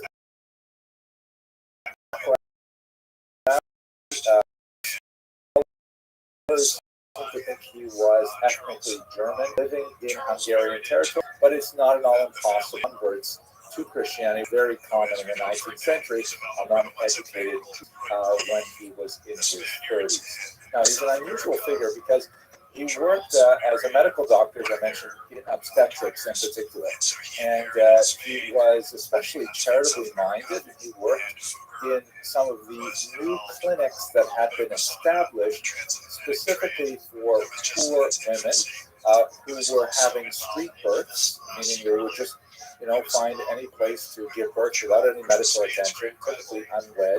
And there was a fear of infanticide, and so the state set up several of these free clinics for women. And the rumor went around, and it was actually a well-founded rumor, that one of the clinics had a startlingly high mortality rate from puerperal fever, which is essentially a kind of a sepsis that can affect women when they have difficulties in childbirth. The other clinic, which operated on different days, had a much lower level of puerperal fever. And ironically, the level of puerperal fever in the second clinic was just about the same mortality rate for women as those who gave birth without any medical attention. So this really troubled Semmelweis, and he looked at all kinds of reasons. Why is it that Clinic 1, which operates on a certain number of days a week, is having these atrocious mortality rates, and Clinic 2 is having less of them and more like the normal mortality rate associated with childbirth in the 19th century? It troubled him deeply.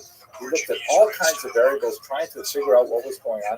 The only difference between the 2 clinics is that the one with the high female mortality, maternal mortality, was actually a medical teaching facility that had medical doctors working there, or doctors in training. And the second clinic had only midwives, no medical doctors. And so he deduced that what was probably happening is that the medical doctors were coming into contact with cadaverous particles. Now, this was before the theory of germ theory was developed, and people didn't have a good sense of what infection was and things like that. But he thought that perhaps, correctly, although in a kind of a simplistic way, he thought that the fact that the medical doctors were working on autopsies in one room and then walking over and delivering babies shortly thereafter, that somehow contributed to infant and maternal mortality. This was not happening at all at the second clinic. They didn't deal with cadavers at all. And so what he did was he tried to find a way to remove any of these assumed cadaverous particles from the skin by instituting a chlorine hand wash. And the reason why he went with chlorine and lye is primarily because it removed the smell from the hands of the surgeons better than any. And when he instituted this chlorine hand wash, amazingly, the maternal mortality dropped dramatically. And it seemed like this is what did it all. It was just wash your hands. That's the whole thing. You can believe it. The doctors were not washing their hands between autopsies and deliveries, which was just incredible. But he discovered it. He said, hey, you just have to make sure you disinfect your hands. Of course, we didn't have the idea of what exactly disinfection means, but nevertheless, that is precisely what happened. Now, remarkably, Semmelweis's discovery was ignored by the medical establishment in Austria and Hungary. They discounted entirely his theory of cadaverous tissues, and they felt that he was overreacting to these things, and they essentially did not implement any of his common sense procedures in other medical facilities. He did everything he could. He traveled around trying to convince people of the importance of this chlorine hand wash, and he published quite strident attacks on the institutions that refused to institute these very basic procedures. In this particular publication, dated 1862, he referred to doctors who refused to wash their hands as irresponsible murderers and ignoramuses. This is the kind of thing that certainly did not endear him to the medical establishment. He grew mentally unstable as a result of his ongoing failure to convince the medical establishment that there was value and that he was actually saving lives by this chlorine wash. And although now he is considered, a tremendous hero in medicine, what happened in his lifetime is that his increasingly erratic behavior led some of his friends to actually commit him to an insane asylum, where he was put in a straitjacket and he was held in seclusion in a dark room, and he was rather mercilessly beaten. And in fact, 2 weeks after he was committed to this insane asylum, he actually died of blood poisoning. It's believed that it probably had to do with his beating, because one of his hands was horribly injured, and he probably suffered some blood poisoning as a result of that. And he died 2 weeks later. Hardly anyone came to his funeral, and he was immediately replaced, of course, at the maternity clinic. And as soon as his replacement took over, of course, mortality rates jumped to 6 times the rate that they were when he was there and having all of the doctors wash their hands with chlorine. So he was an incredibly ignored figure in his lifetime, even though now he's considered a great national hero. And in fact, part of the reason why there's some debate over his ethnicity is because several different nationalities all want to claim him. This is actually an Austrian coin claiming him as one of their own. There was a gold 50-euro coin published in 2008. But I think Semmelweis is such an interesting and fascinating case study that leads us into the discussion of the people that we'll be looking at, because these are people who, for the most part, were men of tremendous vision. men who really, although Semmelweis did not exactly understand the procedures that led to the lower female mortality, but he nevertheless could make the connection between hand washing and greater health. And despite their phenomenal vision, they were excoriated in their own time. They were hated, actually. They were pursued, and they suffered tremendously as a result of this very unfair criticism, which would prove to be ignored by history over time, but they did not necessarily enjoy that in their own lifetimes. And so what we're going to look at is three different individuals in three very different time periods. And I'm hoping that we may even see some relevance to our own times. On the left, you see the statue of Moses Maimonides in Cordoba, Spain. Actually, it's kind of interesting that, like Semmelweis, he's claimed by Spain, even though he was kicked out of Spain with his family when he was just in his adolescent years. And then you see the front page of the Mesilat Yesharim, a remarkable, amazing 18th century book by Rabbi Moshe Chaim Luzzatto. And today, Rabbi Luzzatto is one of the remarkable figures of the 18th century that is actually claimed as a hero to not only the Lithuanian Talmudic world because of this particular work, Mesilas Yesharim. He's also claimed as a hero to the Hasidic world because he was first and foremost actually a Kabbalist, and he wrote some remarkable works on the philosophy of Kabbalah. And he's also claimed, ironically, by the non-religious Haskalah movement because he also wrote plays, much like 18th century Italian romances. He was the first Hebrew novelist, and he wrote a lot of modern plays using the kind of vocabulary and syntax and style of Italian poetry. So, but nevertheless, despite this tremendous, flame and his widespread acceptance today, in his own time, he was actually forced to recant his views 3 separate times. He was run out of his native of Padua, Italy. He was run out of his native Padua, Italy. He was actually put under house arrest in Frankfurt, Germany, and then, only after much travail was he ultimately allowed to go to Amsterdam after all of his writings were confiscated and then lost, believe it or not. So this is the story of the Ramchal, as we will explore that going next week. And then finally, and I have to say, I'm especially excited to speak about this individual because the last time I spoke about him was back in, I think, 2013. And it was very well received and well publicized, the talk, but it was based on very limited sources. And since then, so many more biographies have appeared of the incomparable Rabbi Menachem Mendel Schneerson, the great leader of the Lubavitch movement, who is quite possibly the world's most recognized Jew, given the widespread popularity of Chabad in the remotest corners of the world. The Lubavitcher Rebbe is remarkably well known, and that face is, associated with Judaism for people who have very, very limited association with Judaism as a whole.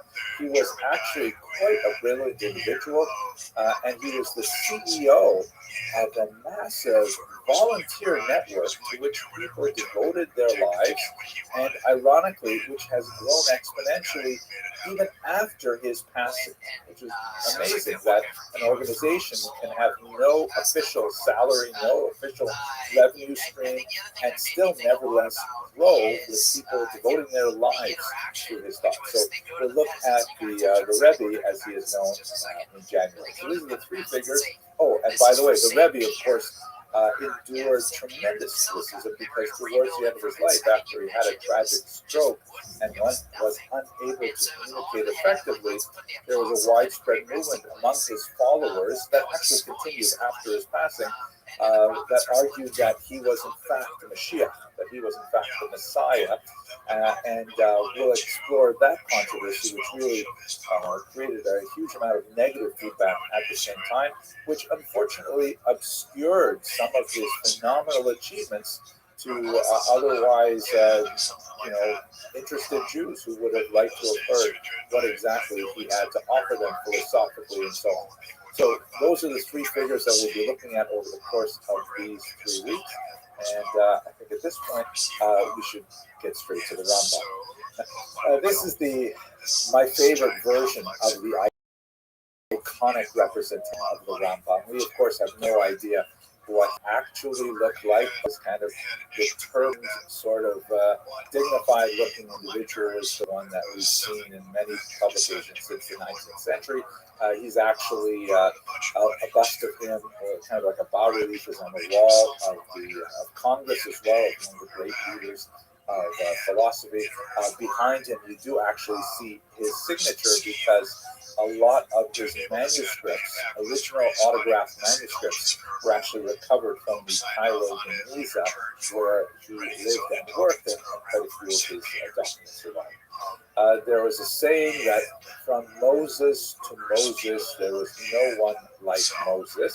And of course, the first Moses in that proverb is Moshe Rabbeinu, the great Moses of the Torah, and Moses Maimonides at the other end, a good 2,500 odd years later. And in many ways, this is a figure that you only see once in a millennium, because he had incredible grasp of not only the broad swath of Torah knowledge, but also of basically all secular knowledge at the time as well. Again, in the 12th century, when he was very active, the body of world knowledge, scholarship in particular, was still, almost manageable by a single person. And this is the kind of person who could have achieved that kind of great expertise, both in the Torah realm and in the secular realm. And in fact, the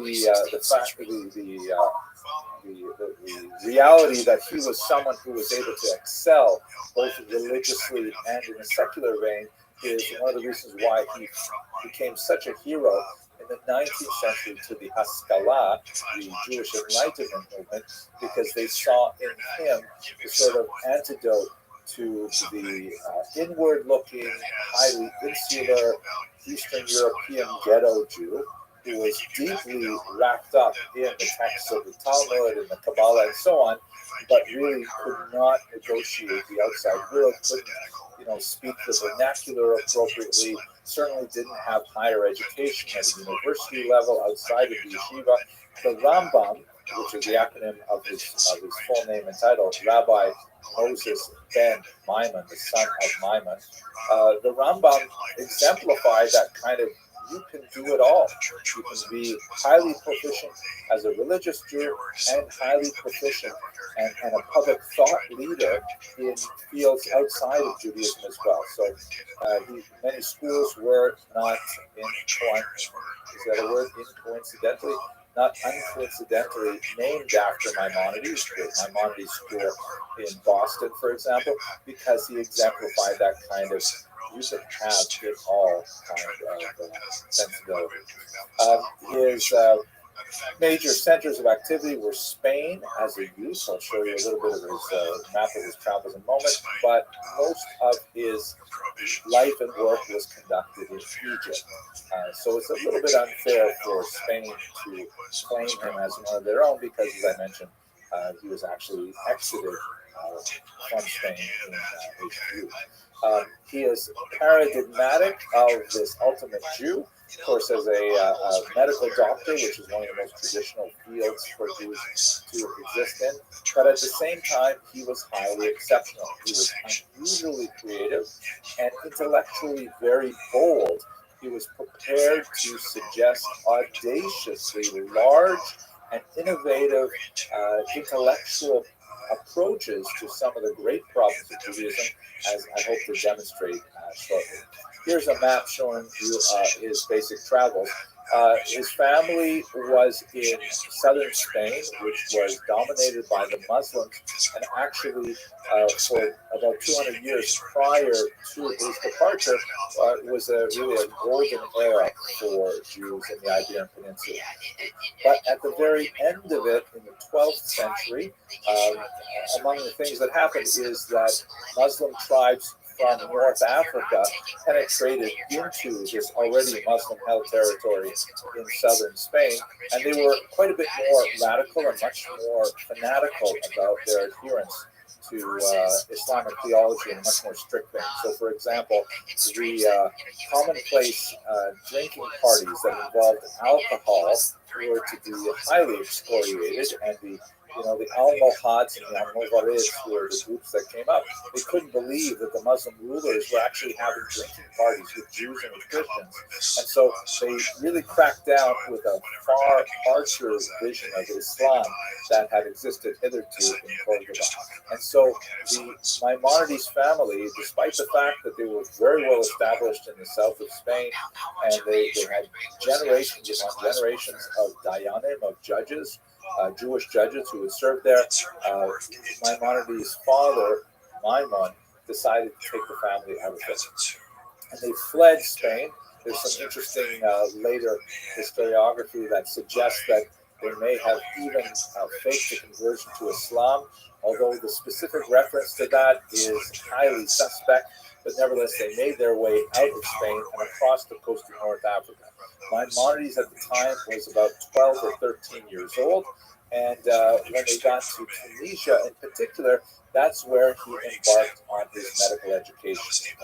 Tunisia actually was a remarkably advanced center of learning at the time, and they spent some significant years there where he was able to really develop his knowledge of the sciences. He was already a child prodigy and had completed a remarkable commentary on the Mishnah, even as a teenager, but his greater works would still be in the future. Then from Tunisia, they made their way to Egypt, and specifically to Fustat, which was a suburb of Cairo, and that's where the Jewish community primarily lived. Maimonides continued his studies there and left it up to his older brother David to provide for the family. By this point, his father had passed away. And unfortunately, David was lost in a shipwreck that also took the Maimonides' fortune with him. And so all of a sudden, Moses had to stand up and become the prime breadwinner for his mother and surviving siblings. And so he did what any good Jewish boy would do. He hung up a shingle as a medical doctor. In those times, medical doctors were involved much more in kind of diagnosis and the dispensing of natural remedies like herbs and things like that, rather than surgery. Surgery was considered a much lower profession. It was actually associated with barbers, and that's essentially what he did. He rose to significant fame, however. He had a tremendous reputation, and he ultimately ended up being appointed to be the family physician of the Viceroy of Egypt, where he primarily treated the harem, obviously the wives of the Sultan, and their children, which was a very high-level position. He describes actually in some of his letters how his typical day would involve him, getting up, saying morning prayers, getting on a camel, and essentially, just like I do, riding the Long Island Railroad, except then it would have been the Long Nile Donkey Road, all the way up to Cairo.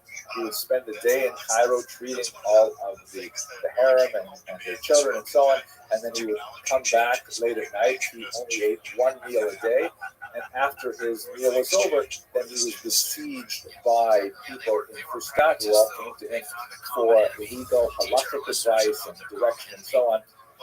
And he would stay up till very, very late at night. And somehow, amidst all of this, he managed to write some tremendous works of Jewish thought. And so, at this point, let's turn to his Jewish thought, and that's where we'll see that he got into a lot of trouble. So, specifically, what did he write? So, I already mentioned that as a child, he wrote a remarkable commentary on the Mishnah. It is so significant that it is typically printed with standard Mishnayot today. That if you want to study the Mishnah, you look at the commentary of the Rav Ovadia Mibartanura, and you look at the commentary of Maimonides. And he was, perhaps 12 or 13 when he wrote the first draft of this remarkable book that still demonstrates phenomenal erudition, the awareness of everything in the Talmud that is brought to bear on the commentary of the Mishnah. So this in itself is a remarkable life achievement, but he was just getting started at that point.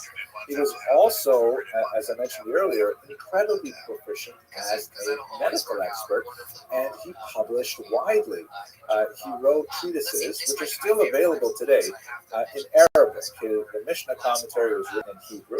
The medical writings are in Arabic. Of course, he was completely fluent in both languages. And he wrote about anxiety and depression. He wrote about traditional medicines. He wrote, like many of his predecessors, kind of like guides to, like field guides to collect herbs and things like that. And he was really well regarded as a scientist, completely separately from his religious work. He wrote a tremendous amount of correspondence because he was the widely recognized, particularly in North Africa and in Yemen, as being the leading figure of the Jews. He eventually was appointed to be the leader of Egyptian Jewry, a position that was actually handed down for several generations after him as the primary leader of Egyptian Jewry, very important community.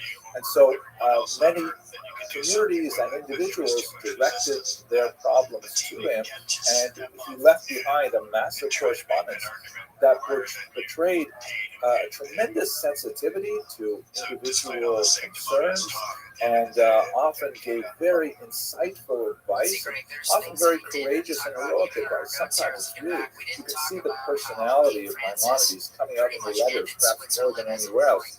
For example, there's a famous letter that he received from a convert to Judaism, who was having a hard time because the rabbi in his town was telling him there were certain blessings he wasn't allowed to say, because the blessings say the God of my fathers, Abraham, Isaac, and Jacob, and his fathers biologically were not Abraham, Isaac, and Jacob. And Maimonides writes back essentially saying, tell your rabbi he has no idea what he's talking about. Your fathers spiritually are Abraham, Isaac, and Jacob. You're completely allowed and encouraged to use these phrases as they are in the traditional book, and they are genuinely your spiritual parents. So you really get a sense for who he was as a person in the letters, which portray a much more personal view. His magnum opus, however, the greatest works of his career, include a philosophical classic called the Mora Nevuchim, or the Guide for the Perplexed. Now, this is a remarkable work, which was written in Judeo-Arabic. That is, written in Arabic, written in Hebrew characters, basically in Arabic language, with a lot of Hebraic and Aramaic influences. This is a little bit like Yiddish is essentially German written in Hebrew characters with a lot of Hebrew and Aramaic, and as well Romance and Slavic words mixed in. So it's kind of like a specialized, highly directed sort of work. And the text of it indicates that he wrote it for one student in particular, although it's quite likely that he understood that by writing this work, it would, of course, gain much wider correspondence and much wider circulation. And as the title implies, it was basically a very sophisticated philosophical discussion that defended Judaism from the attacks that contemporary Islamic philosophy bore upon the ancient faith. Essentially, it was an apology for Judaism that was not something they necessarily, wanted to put in Barnes and Noble of the time for everybody, or I should put on the Amazon front page for everybody, because it was a highly sophisticated philosophical work, and it seems to have been directed primarily at a particular class of Egyptian Jew, or Jew in the Arabic-speaking world. Let us not forget, by the way, that the time that Maimonides is functioning, the Arabic Jewish world is in many ways far more advanced than the Jewish world in Christian Europe. It's true that you do have Rashi and you do begin to see the Tosafot beginning to emerge, but there's no question that the number, scope, and creativity of Spanish and North African Jewry is far beyond what they're producing in Christian Europe.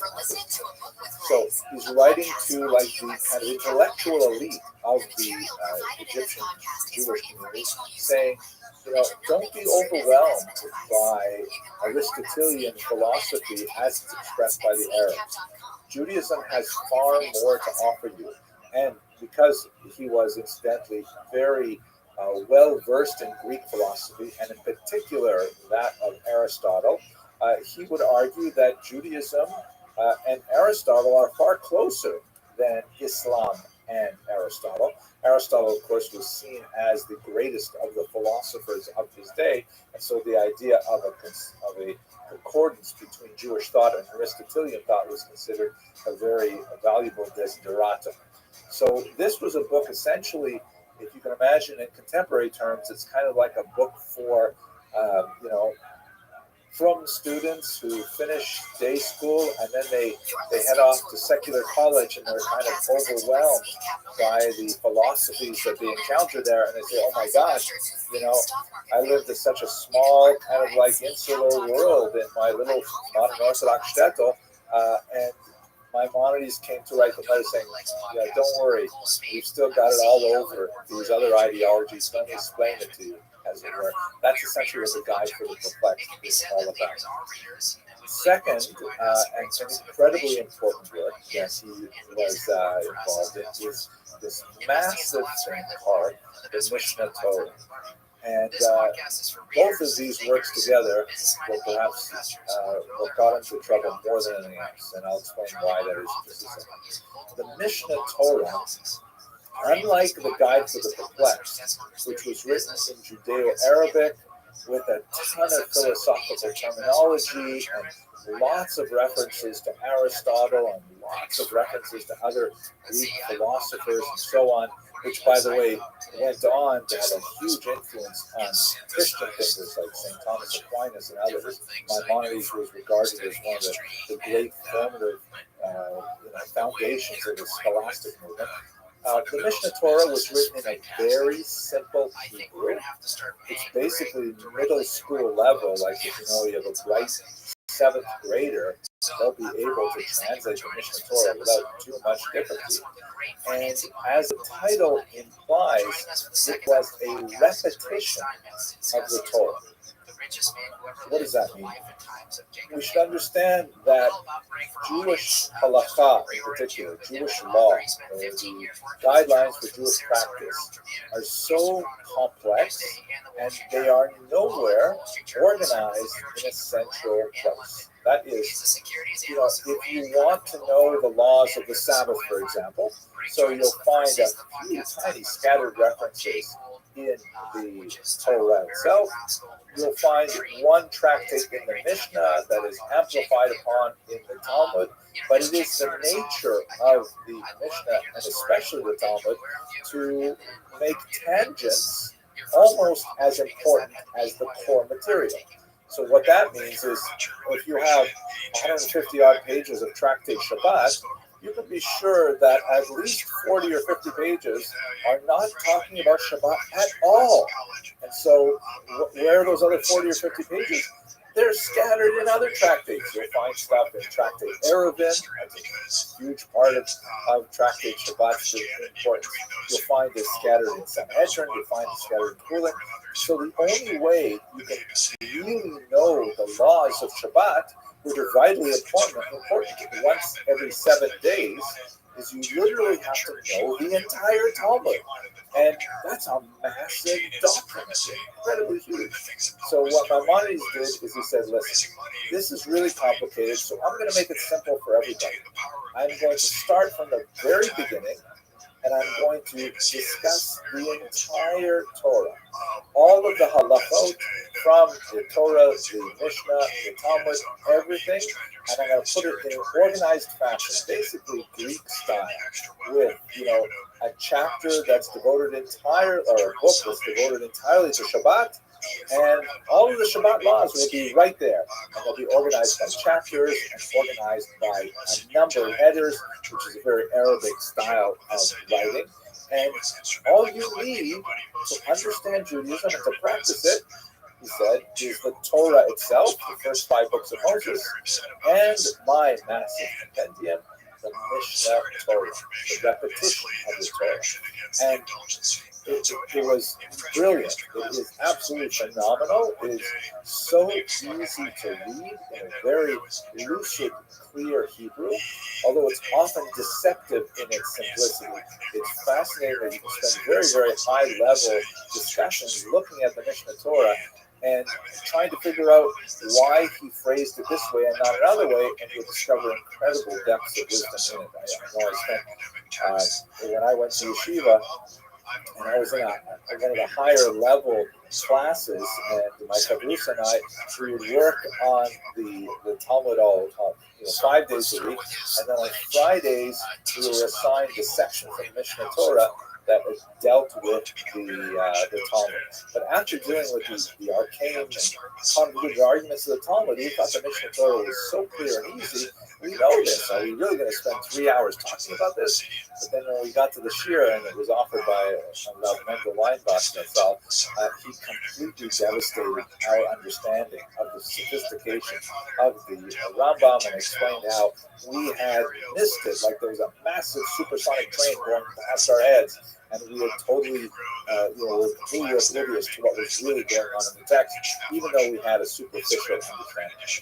So the Mishnah Torah, incredible achievement that looks at the entirety of Jewish halakha and encapsulates it in a very organized fashion.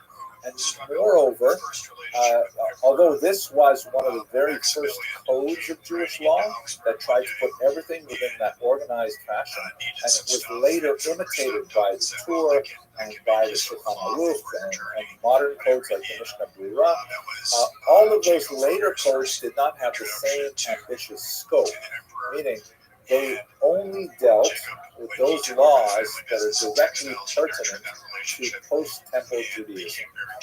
All of the sacrificial laws, the laws of Kima and Tahara that deal with the temple, they said, we'll wait for Mashiach to think about those things. But the Rambam said, no, I'm going to write every single lesson. The other books did not deal with, what are times going to be like when Mashiach comes? He says, okay, I'm going to talk about the halakha of Mashiach. What does Mashiach look like? Who is he? And how will we know he's Mashiach? So that's in this very bold and expansive work. He also dealt with amazing things like how to sleep, right? How to have opinions. What opinions are correct and what opinions are not correct. Brilliant things that the later codes thought were just too large for them, and they dealt with much more mundane. I'll just focus on one particular section of the Mishnah Torah that I'm especially close to because I wrote a book on it, and I actually wrote it several times. This is a book that I'm very close to. One of the brilliant sections of Maimonides' books is his discussion of how to repent, the ways of repentance, or hilchos tshuva.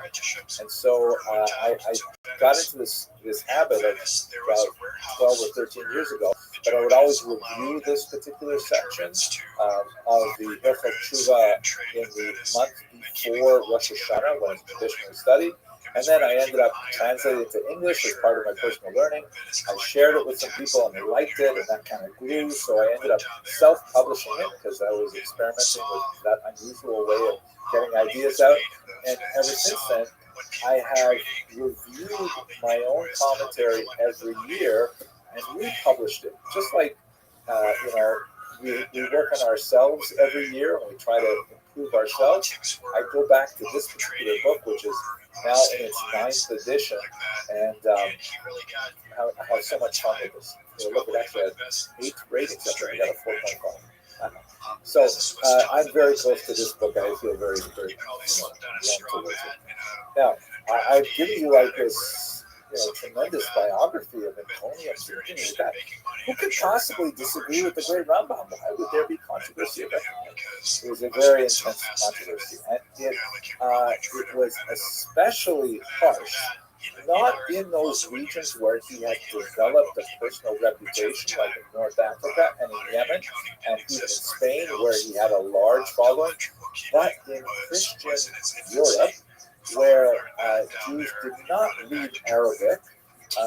When they got the Hebrew translations by the Ibn Taymiyyah family of Maimonides' Guide for the Perplexed, there was a huge outcry. And a lot of the Jews of France in particular said, what is going on here? Look how this rabbi is quoting Aristotle. Look how he's saying things like, accept truth from whomever speaks it. Have you ever heard of something so ridiculous? You always have to look at who's speaking it. You can't just accept truth because it makes sense rationally. And he took a lot of positions that were anathema to European Jews. Like, for example, he had a very dim view of supernaturalism, and he argued that all of the discussions of demons and spells and things like that that are in the Talmud, they're all allegorical, and they should not be taken literally. And the rabbis in Europe said, what are you talking about? We take those things very literally. We believe in demons, and we believe in spells and amulets and things like that. Maimonides was much more rational, kind of like almost, very medical approach, almost a Lithuanian approach to these things. So people got very, very upset about the Guide for the Perplexed. And then when the Mishnah Torah came out, oh my gosh, the pot boiled over. Not only was he charged with over-reliance on Greek wisdom, and in fact, when you look at sections like his Hilchot Deo, which deal with kind of like personality development, he absorbs a lot straight from Aristotle. He diverges from Aristotle in two very interesting ways. In particular, though, he thinks Aristotle is too easy on anger and not hard enough on humility. That's more of a value that Aristotle should pay attention to. The Mishnah Torah was just such a controversy because Maimonides chose to print it without any citations. So meaning, a dispute in the Talmud might extend over 6 or 7 pages, and it might appear in several different tractates. And rather than sort of summarizing what Rabbi X said, and Rabbi Y said, and what Rabbi Z said, he simply said, the bottom line is this. And it was his opinion, but he did not demonstrate how he arrived at his opinion. He simply stated what he thought people needed to know without all of the scholarly baggage of footnotes and cross-references, and but this, and however that. This was felt to be, disrespectful to all of these other rabbis that were involved in it. And he was also seen to be a very arrogant kind of statement because, as I mentioned before, he states openly in his introduction to Mishnah Torah, it's very complicated, so all you really need is the Chumash and my book, and you're good. You're golden. You don't need anything else. Rabbis look at this and they say, wait a second, you could be out of a job with this. And, oh my gosh. And then when you add to that fact that Maimonides felt very strongly that, and I apologize, Rabbi Bozi, he felt that rabbis should never be paid. They should always have some other kind of job, and what they do for the community is purely, just their donated time. There are some exceptions to this rule, and obviously, if you hire a doctor and you don't pay him or her, then chances are you don't have a very good doctor. So rabbis did find ways to get around this, but basically this was Maimonides' opinion that all judges and rabbis should perform their services free of compensation. So there were economic reasons why there were attacks on him as well. In Paris, things came to it. Now, he endured some of this during his lifetime, but it was largely relegated to the other side of the Mediterranean, where he never visited, he did, hear some of the rumors that were carried back to Fustat that he was not well accepted and so on, but he passed away in 1204 before the controversy really came to a boiling point. The worst moment in the controversy was when the Jews of France, specifically Paris, were so upset over Maimonides' works that they approached the Dominican friars and they explained to them that they believed that there was this Jew who was gaining popularity, who was writing heretical works. The Dominicans were very happy to assist the Jews in removing heresy from their ranks, and so they collected up all the copies of Maimonides that they could find, and they set them to the flames in 1232 on the very spot that, ironically, 10 years later, the French court would actually burn all of the Talmuds that they would get their hands on, 24 wagon loads of them, which is still observed as a fast day among Parisian Jews to this very day. So, it's once you start on the path of burning books, it's very hard to shut that down. The controversy erupted, and it had three specific peaks with different generations of people who were opposing Maimonides. Ultimately, there was a solution late in the 13th century that was largely brokered by the great thinker, the Rashba, who said, okay, listen, there's lots of value in Maimonides. We know the charges about Greek wisdom and so on. We know the charges of arrogance and so on, but we kind of set that aside because he was trying to write something that would be usable by everyone. And so he effected a compromise that was that finally put an end to the dispute, that one could study the philosophical works of Maimonides, like the Guide to the Perplexed, but only after age 25. In other words, younger intellectual students could not approach this potentially heretical work until they had really mastered a large segment of the traditional text, and only then could they return to Maimonides. It's also worthwhile to note that although he is considered a towering figure in halacha, and he is generally considered one of the three major figures that are consulted by Rabbi Yosef Karo, when he formulates the law in the Shulchan Aruch, it is quite often that Maimonides is in the minority. His opinions are often overruled by the two other major medieval authorities that formulate our halacha, and Maimonides is studied even though his halacha is theoretical as opposed to that which is necessarily accepted.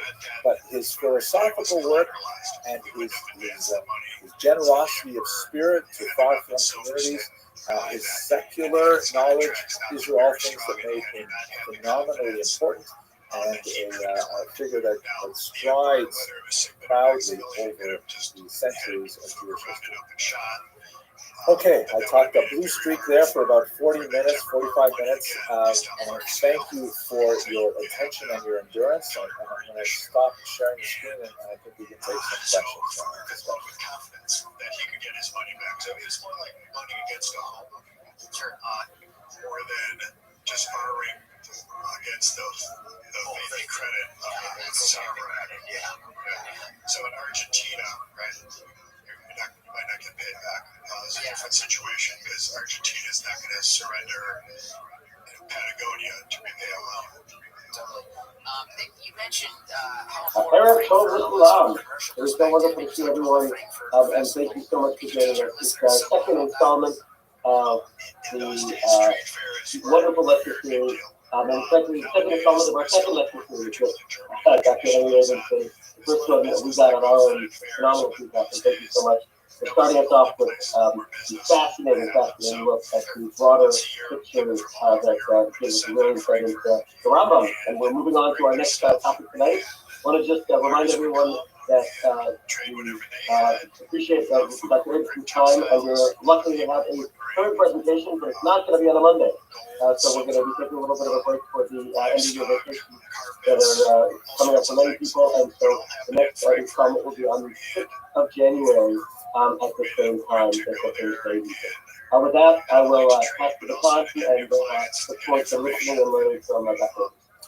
Thank you very much, Rabbi. It's very kind of you. I really enjoyed our opportunity to speak last week, and I have to say I am super excited about tonight's talk because I find that the Ramchal, our subject matter, is completely fascinating. He's written some works that I have been very engaged with for decades, and there's a lot of exciting new research that has been presented on the Ramchal that I'm hoping to share with you tonight. The topic for tonight is Rabbi Moshe Chaim Luzzatto. I will most likely use the acronym of his name interchangeably. That's the Ramchal, Rabbi Moshe Chaim Luzzatto. He was an extremely important thinker in the early 18th century. So we're jumping ahead some 6 centuries from the Rambam, but I think you will find that many of the features that we looked at in the Rambam's life are echoed in an unusual way in the Ramchal's life. I've also thought of a sort of a title for these 3 lecture series. I know it's a little bit late, we're halfway into the series, but I'm thinking that I will call this Revered Yet Reviled, meaning both of these aspects were true to their biographies.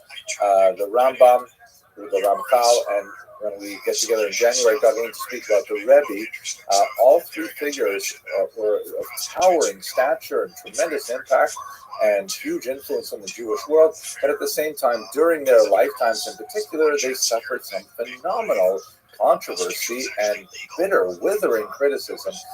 This will be certainly true for the Ramchal, as I hope to explore with you tonight. So let me begin first by introducing you to a book that, if you are familiar with the Ramchal, you are most likely familiar with this particular work, the Mesilat Yesharim, which is translated as the Path of the Just. Sometimes confused with another book, Orchot Tzadikim, which has a very similar title, The Ways of the Just, but this is quite distinct from that work, which was written a few centuries earlier. It's a rather remarkable piece of literature. It is essentially a kind of it's one of the classic works of the Musar canon, meaning the collection of works which are kind of the go-to sources for the study and development of ethical culture among the Jews. And the model is based on an extended discussion of a passage in the Talmud, in which one of the figures in the Talmud describes a successive series of stages of personality development, from vigilance to zeal to cleanliness, and each of these stages of development are fleshed out in great details. What does it mean to be vigilant? Why are we starting with vigilance? And then what does zeal have to do with vigilance and things like that? And it's really quite a fascinating book. It is an extremely popular book, especially for young adults. It's widely studied in yeshivas and seminaries, primarily because it's a great place to sort of exercise one's thinking about, who am I and what kind of person do I wish to become, which is associated with emerging adulthood as a stage of development. Some of us are kind of stuck on it for a very long time. The Vilna Gaon, for example, is famous for having studied Mesilat Yesharim 101 times. I myself, I personally would like to match that goal. I'm up to my 28th time through Mesilat Yesharim. I really find this a tremendously fascinating and endlessly inspirational book. But what's, I think, especially noteworthy about this book is that in the 1990s, a new version of Mesilat Yesharim was discovered in the former Soviet archives. It was actually an autographed version, written in the Ramchal's own hand, and dated some 2 years before this work was published. The previous version was dated 1738, making it the first draft of Mesilat Yesharim. It is complete start to finish, and yet it lay moldering in an archive unpublished. And it is remarkably different. Now, let me tell you why the difference is there, or what the difference is, and I think you'll find it that's quite fascinating, and in fact, in many ways, more interesting than the one that's been so famous for a couple hundred years. in the version that everyone has been studying since the 1740s is basically a didactic frontal lecture. There is an omniscient narrator who simply tells us what we need to know, and we read it like, a long Atlantic essay or something like that. But in the version that was written in the Ramchal's own hand, it's a dialogue, it's a play, it has characters, it has drama. The setting is two young men. Well, we'll start with one of them.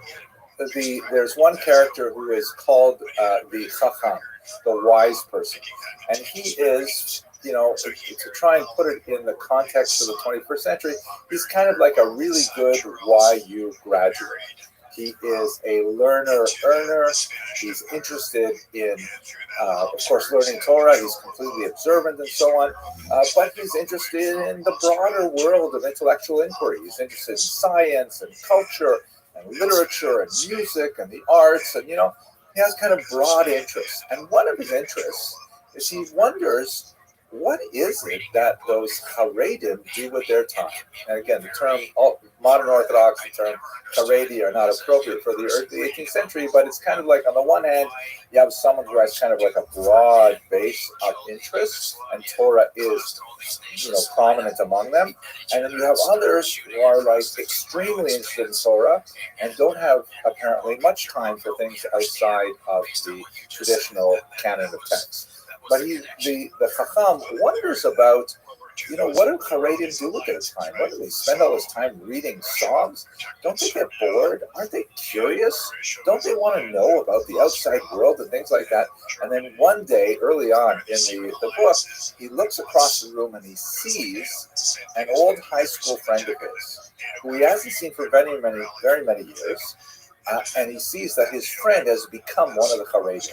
He has, so to speak, flipped out. And he goes over to him and says, "Oh, Shalom Aleichem, how are you? I haven't seen you in so long. What's going on? How are you doing?" And they start to catch up. And he says, "Listen, I'm really curious. I have all these questions about what you do. Why did you become this way?" And they engage in this deep discussion that in many ways is kind of like the same kind of discussion that goes on among spiritually motivated Jews even today. What is the right place to sort of situate ourselves within Jewish culture and the broader world? To what degree do we consider ourselves primarily Jews or primarily human beings, citizens of the planet? Where do you put the needle on that kind of axis? This is a great question, really. It's gripping. And they have this extensive discussion, and the character who has flipped out, he is the Chassid, although that term should not be confused with the later Hasidim. We'll be discussing, God willing, when we get to the Lubavitcher Rebbe. But he's the pious one. Ultimately, he demonstrates to the Chacham that there is far greater depth in the wisdom that he is exploring through the traditional texts, and that much of what the Chacham had thought of his worldliness is in fact a kind of banal superficiality. A fascinating work. Here is a modern printing of the Mesilat Yesharim, and as you can see in the Hebrew subtitles here, it has actually two versions. The version Aleph is called Seder Vikuach, which is the order of the debate or the order of the dialogue. That's the dramatic version I've described to you. And on the left is the Beit Seder Paraki, the order of the chapters, which is essentially the standard version that we have studied to this day. And one of the great questions about these two works, which are very, very similar in content, just quite distinct in form, is why did the Ramchal set aside the dramatic version? It is in so many ways so much more powerful and immediate and gripping. Why would he not publish that and instead publish the Seder Prati? So I hope by the end of tonight's lecture, I hope to illustrate why, according to one of the most prominent young biographers of the Ramchal, Dr. David Sklar, who wrote his dissertation on this and is working on a forthcoming monograph, why he thinks that he set aside hesitatingly and perhaps even grudgingly the first version and rewrote it as a standard text. Let's look for a second at the very unusual reception history of this book. Reception history refers to, it's not only important to understand what's in the book itself, but how was the book absorbed in its time? How was it received by its readers? It says a lot about the historical period that we're engaged in. It also has an especially interesting sounding German name, Rezeptionsgeschichte, which I like saying because it makes me feel learned. But let's look at this unusual reception history of this work. First of all, from the Maskilim, that is those early 18th century proponents of greater engagement of Jews with broader society. Most prominent of them, of course, is the father of the Haskalah, shown here in the red jacket, Moses Mendelssohn. And he thought Mesilat Yesharim was a brilliant work. Of course, he was born, he was about 10 years old when it was first written, so he read it after the Ramchal had died, unfortunately a very early death due to a plague. But Rabbi Moses Mendelssohn, he was, after all, a rabbi. He was strictly observant, although many of his followers abandoned Judaism. But he thought that the Mesilat Yesharim was a phenomenal work of great power, and he admired the Ramchal deeply. Joseph Klausner, following in that tradition, the first chair of the Department of Literature at the Hebrew University of Jerusalem, felt that the Ramchal's work represented the first modern Hebrew writer, because the Ramchal not only wrote in this very dramatic kind of poetic form, he also wrote actual plays, like sort of Hebraic imitations of Italian plays that were, characteristic of the 18th century. So he said that the Ramchal was really the first modern Hebrew writer. Very, very positive reception from the sort of left wing of the Jewish reading world at that time. And moving towards the right wing, the Hasidim thought he was fantastic because first and foremost, the Ramchal was a Kabbalist, and most of his important writings, especially the writings that he himself cherished, were deeply suffused with the wisdom of Kabbalah. In fact, the Mesilat Yesharim itself, although it does not present on the exterior form to be a work of Kabbalah, there are tremendous references all through it to Kabbalistic doctrines. So the Hasidim, who are great lovers of Kabbalah, they remarked on it that, according to, for example, Dov Ber, the Maggid of Mezrich, who was the student of the Baal Shem Tov and the later teacher of the 5 greatest dynasties of the Hasidic world, that the generation was not worthy to understand the Ramchal, meaning he was at such a high stature that people didn't know what they were dealing with. I think that's quite true. And so, in terms of the 18th century triangle of Jewish ideologies, particularly in East Central Europe, you have the Haskalah, represented by Mendelssohn. They love the Ramchal. You have the Hasidim. They love the Ramchal. And then finally, you have the Misnagdim, the so-called traditionalists who took the term opponents because they opposed the Hasidic movement, and the king among them was without doubt the Vilna Gaon, shown here, Elijah of Vilna, who himself wrote a couple of fascinating things. He said that if the Ramchal were alive in his time, he would have walked all the way from Vilnius to Padua, Italy, in order to study with him. And furthermore, he said that there are no words out of place at all in the Mesilat Yesharim until the 11th chapter. I actually have a theory as to which words the Vilna Gaon thought were out of place in the 11th chapter. And God willing, maybe when we get to the question and answer period, if you ask me, I'll tell you what my theory is about what words he pointed out as being out of place. So again, amazing. The Ramchal achieved a level of acceptance among all stripes of Jewish intellectual movements of the 18th century. I can't recall too many figures before or since who have received this universal level of acceptance, albeit some 60 years after his passing. During his lifetime, we have a totally different story, as we will explore now. So let's get into his biography a little bit, understand who he was, what his background was, what he was all about, and then I'd like to get to the controversies that dogged him during his lifetime. He was known as the genius of Padua. Padua is a smallish city on the Po River in northern Italy, not too far from Venice.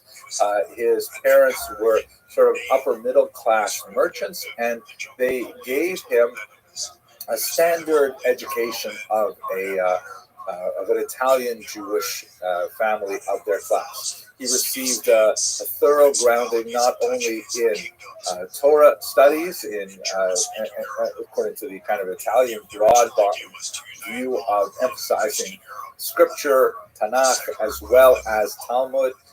Actually, his principal teacher was a Rabbi Isaiah Bassan, who would remain very close to the Rabbi all the way through his life. Even though he also taught him for his bar mitzvah, he was also 15, 20 years later very much involved in his life, far away from Padua.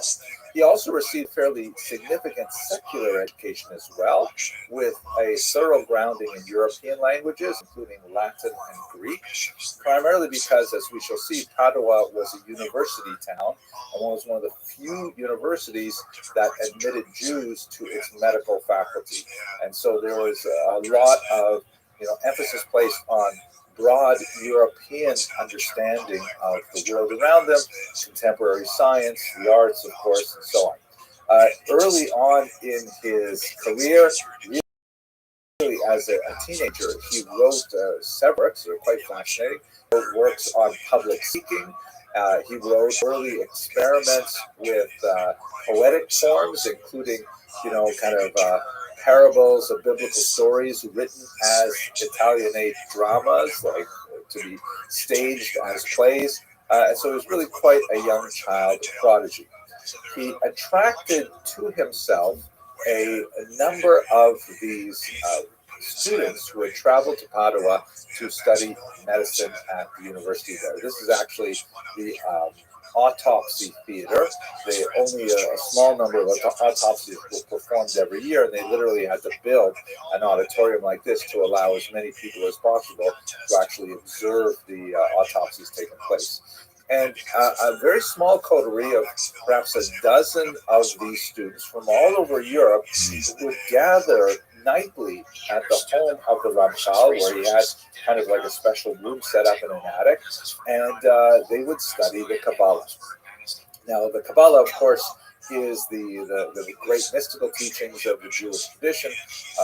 Very prominent in their curriculum was the study of the Zohar, very important mystical work, and they became known as the Chavraya Kadisha, the Holy Society, for their intense studies.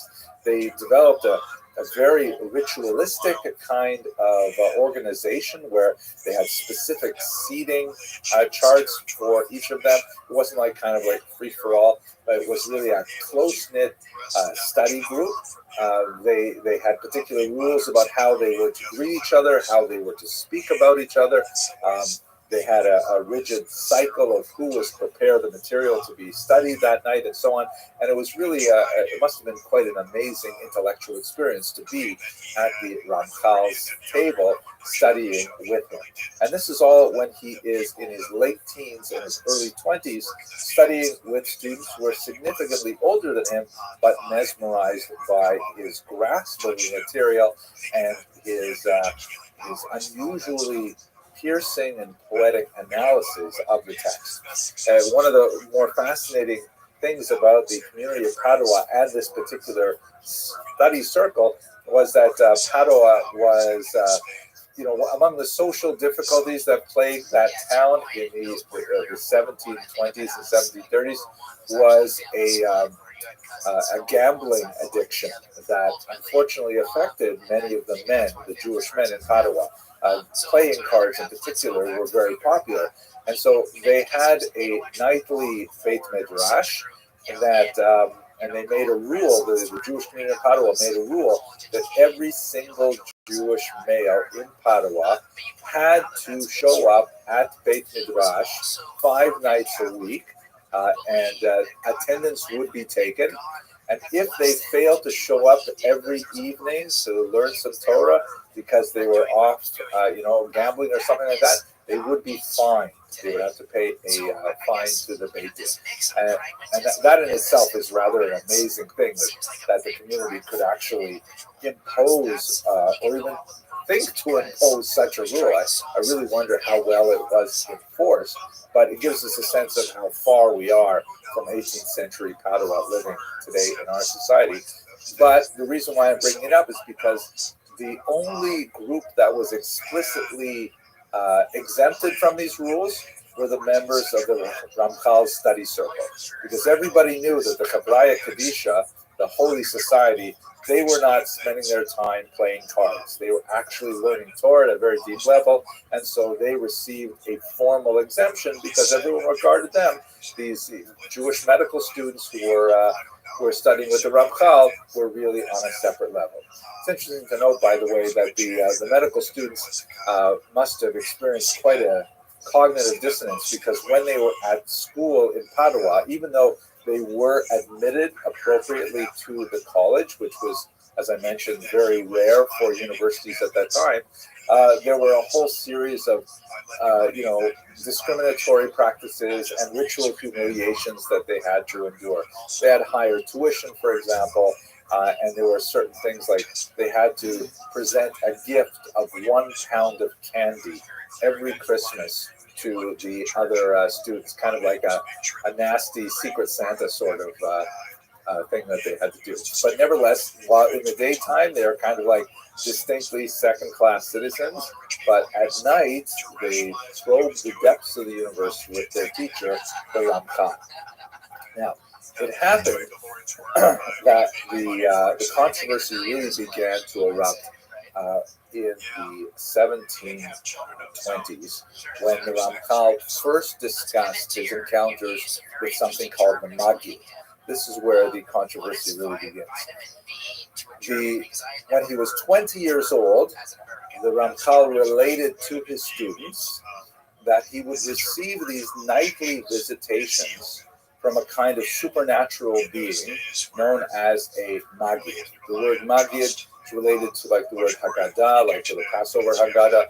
It means to tell or to relate. And the Ramchal would describe how, perhaps in a dream, but some kind of vision, this angelic being would reveal to him these Kabbalistic truths that he would then relay to his students.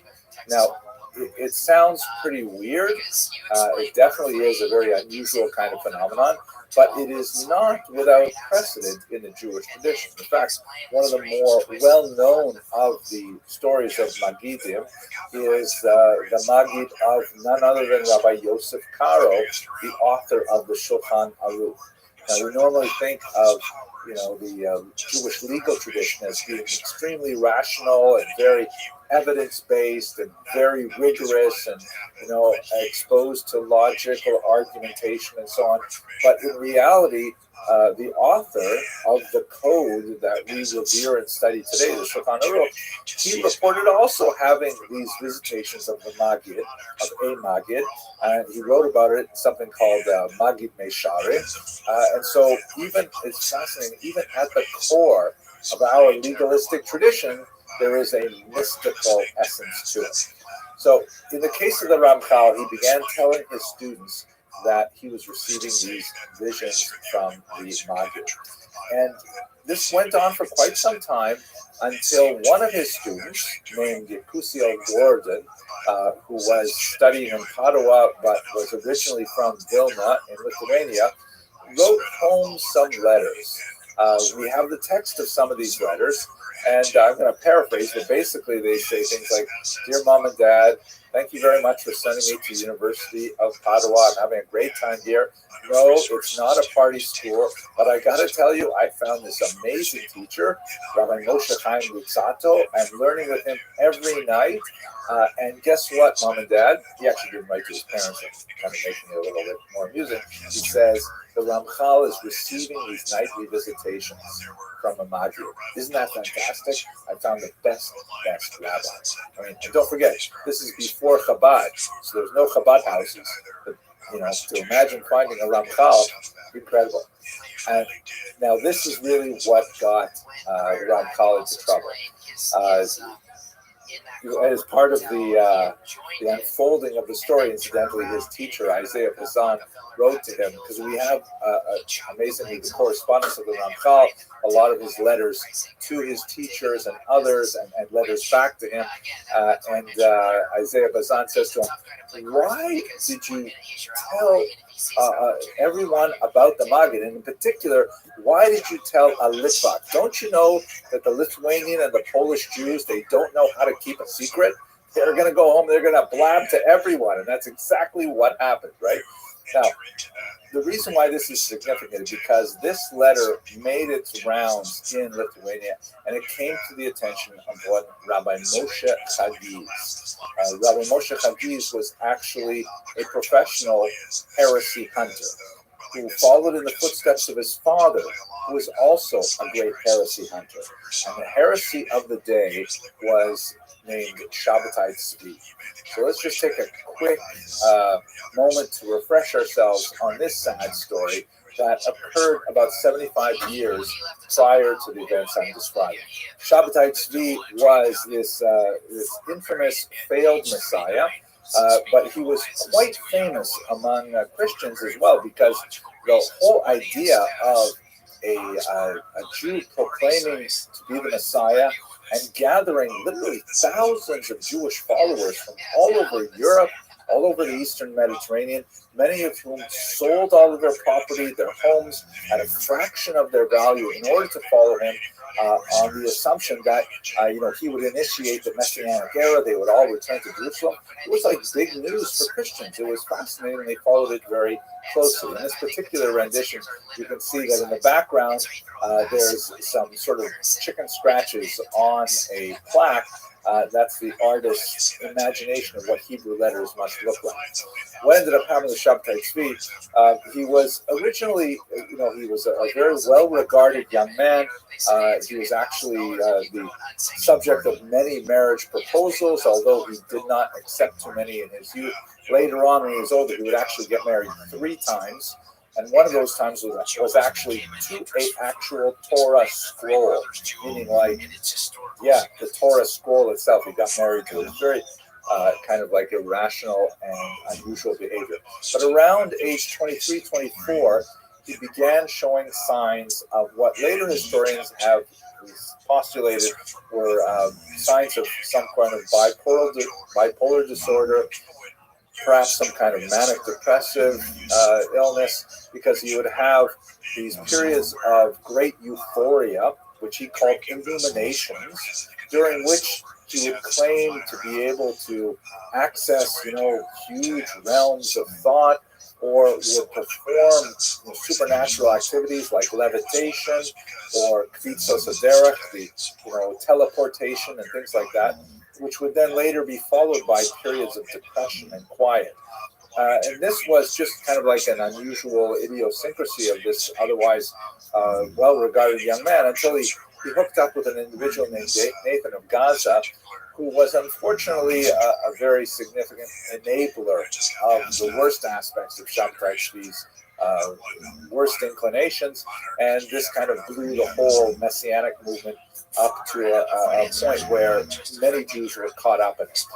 You can see here as actually a prayer book that was composed in the Sabbatean movement, which, by the way, persisted for a good century and a half after the movement formally ended, as I will describe in a minute. Here's an example of a Christian art showing Shabbatai Tzvi giving blessings to several people wherever he goes. He was fond of handing out global honors like naming friends the Sultan of Africa or the King of Europe, things like that, all promising the eventual messianic redemption, doing away with fast days, renaming them holidays, all kinds of fascinating and unusual and definitely very antinomian behaviors.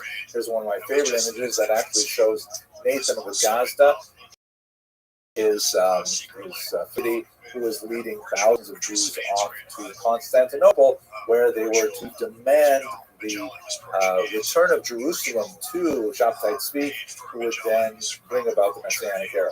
What actually happened in the 1660s is Shabtai Tzvi presented himself to the court in Constantinople. The Sultan didn't deign to meet with him personally, but sent an envoy who made a counteroffer. The envoy said to him, "Listen, Mr. Tzvi, or do you mind if I call you Shabsi?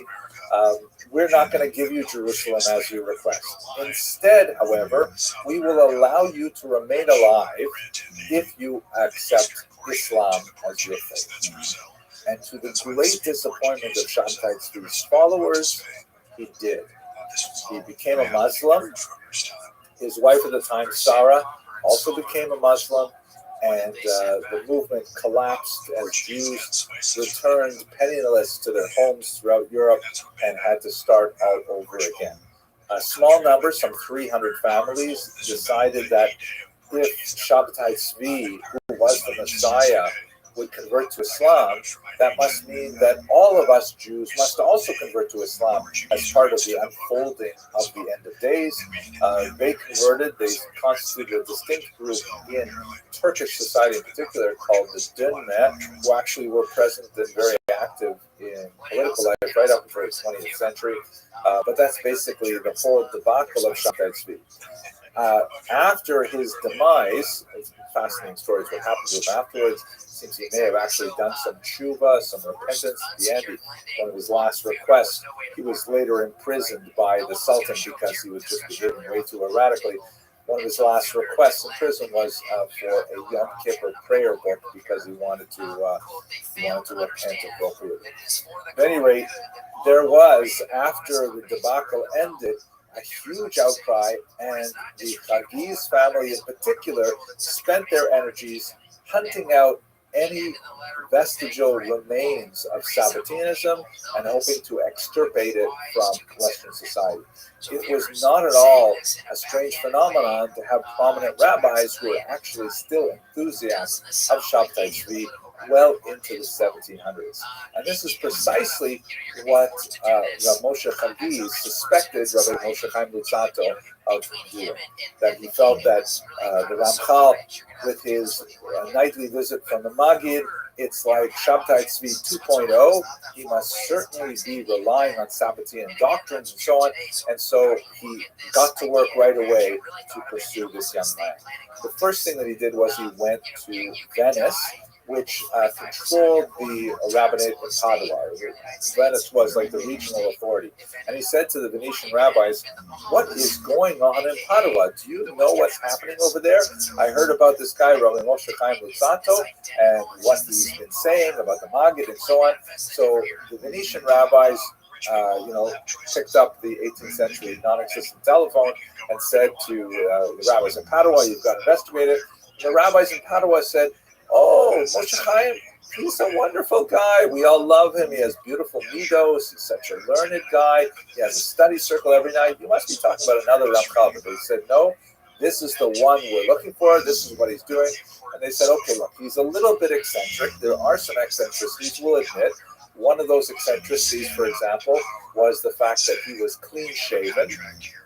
Even when he was 23 years old when this occurred, it was unusual for him to not wear a beard. Back then, if you wanted to remain clean-shaven, you had to use like depilatory powders and things like that. It's halakhically impermissible to use a straight-edge razor, but to use powders and dye and things like that.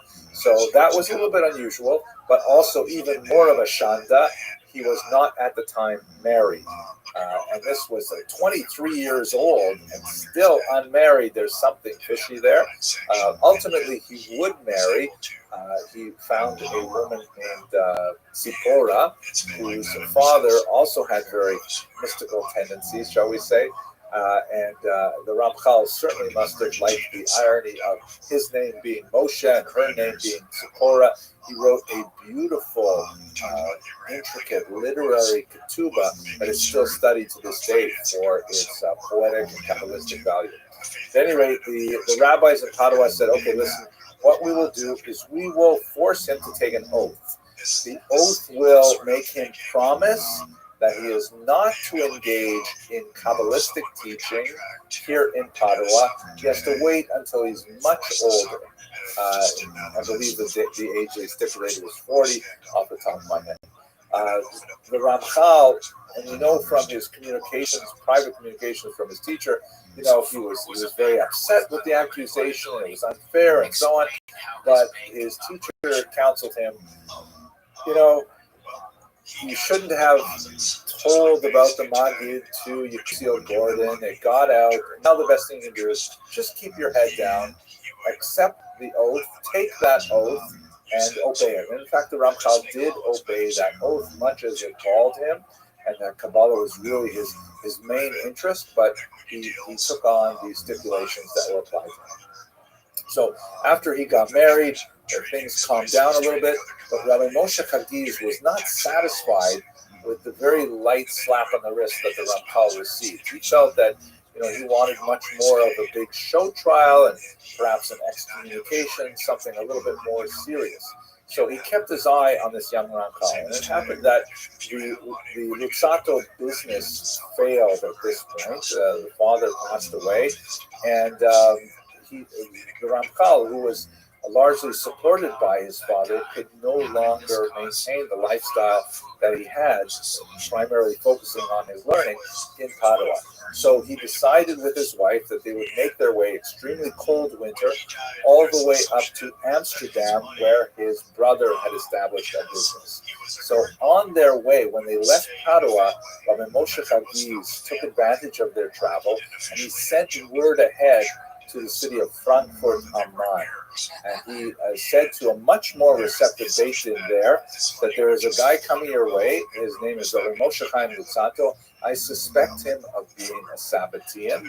Here's all my evidence. He got away with it in Padua. I'm sure that you're not going to be as lenient. And so when the Ramchal arrived in Frankfurt, en route to Amsterdam, he was actually arrested by the Beit Din.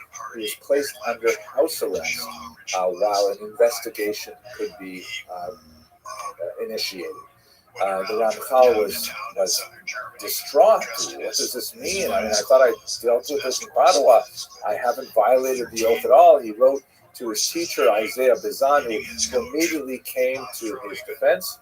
The end result of this very trying episode is that the Ramchal had to take a second oath, reiterating the stipulations of the first oath.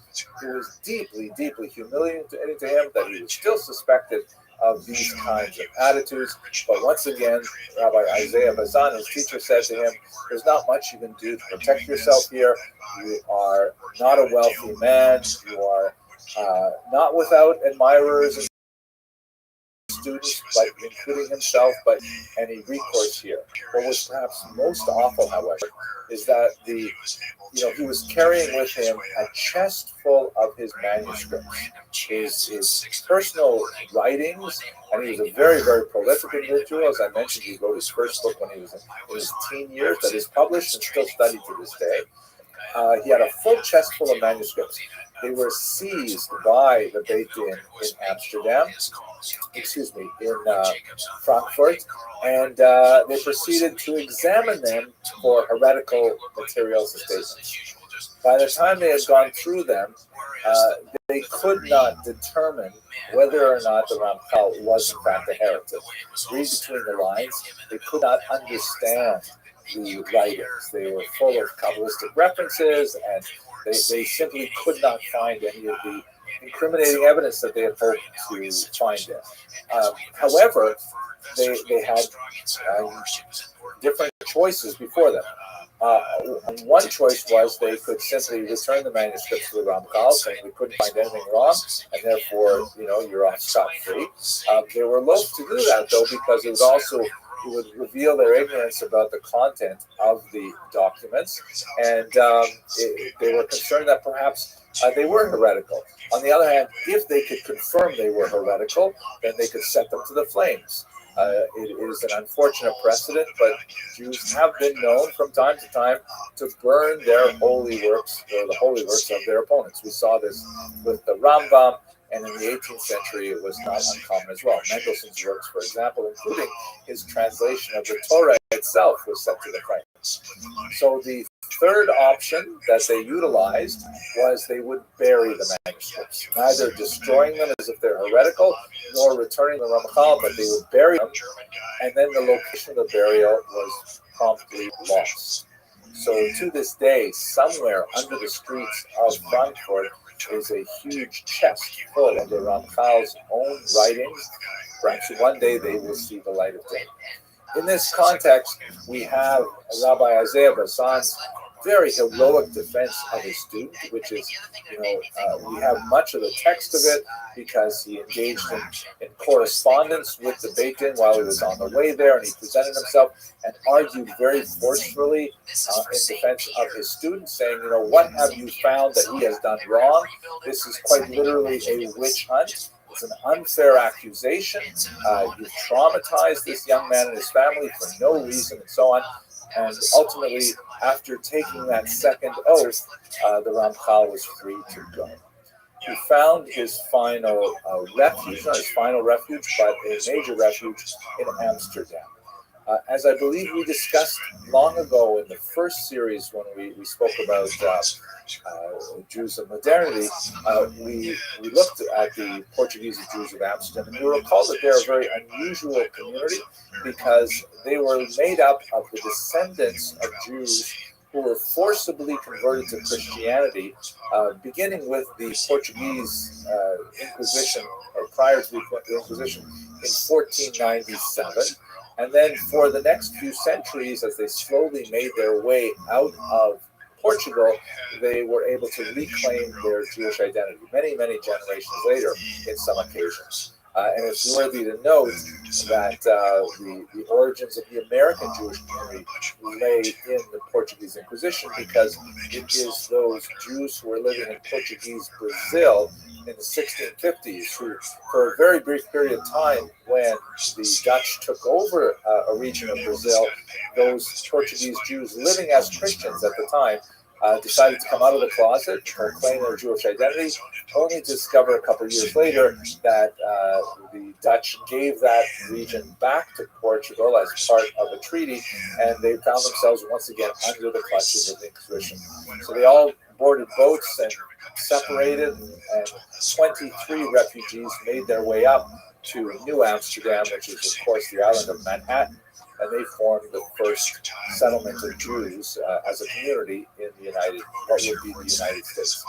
At any rate, the Portuguese Jews of Amsterdam, they had a much wider tolerance for this kind of ideological dissent. They recognized in the Ramchal, in many ways, one of their own, and they gave him a fairly respectable position in the Talmud Torah, in their school there. Not a very heavy teaching load. He was more of a respected, learned person, but he lacked the same study circle of students who were really on par with him. Portuguese Jews were also cognizant of the huge tumult that occurred when Julio da Costa was forcibly excommunicated there, and later, of course, the issue of Spinoza, which was also something that happened in Amsterdam.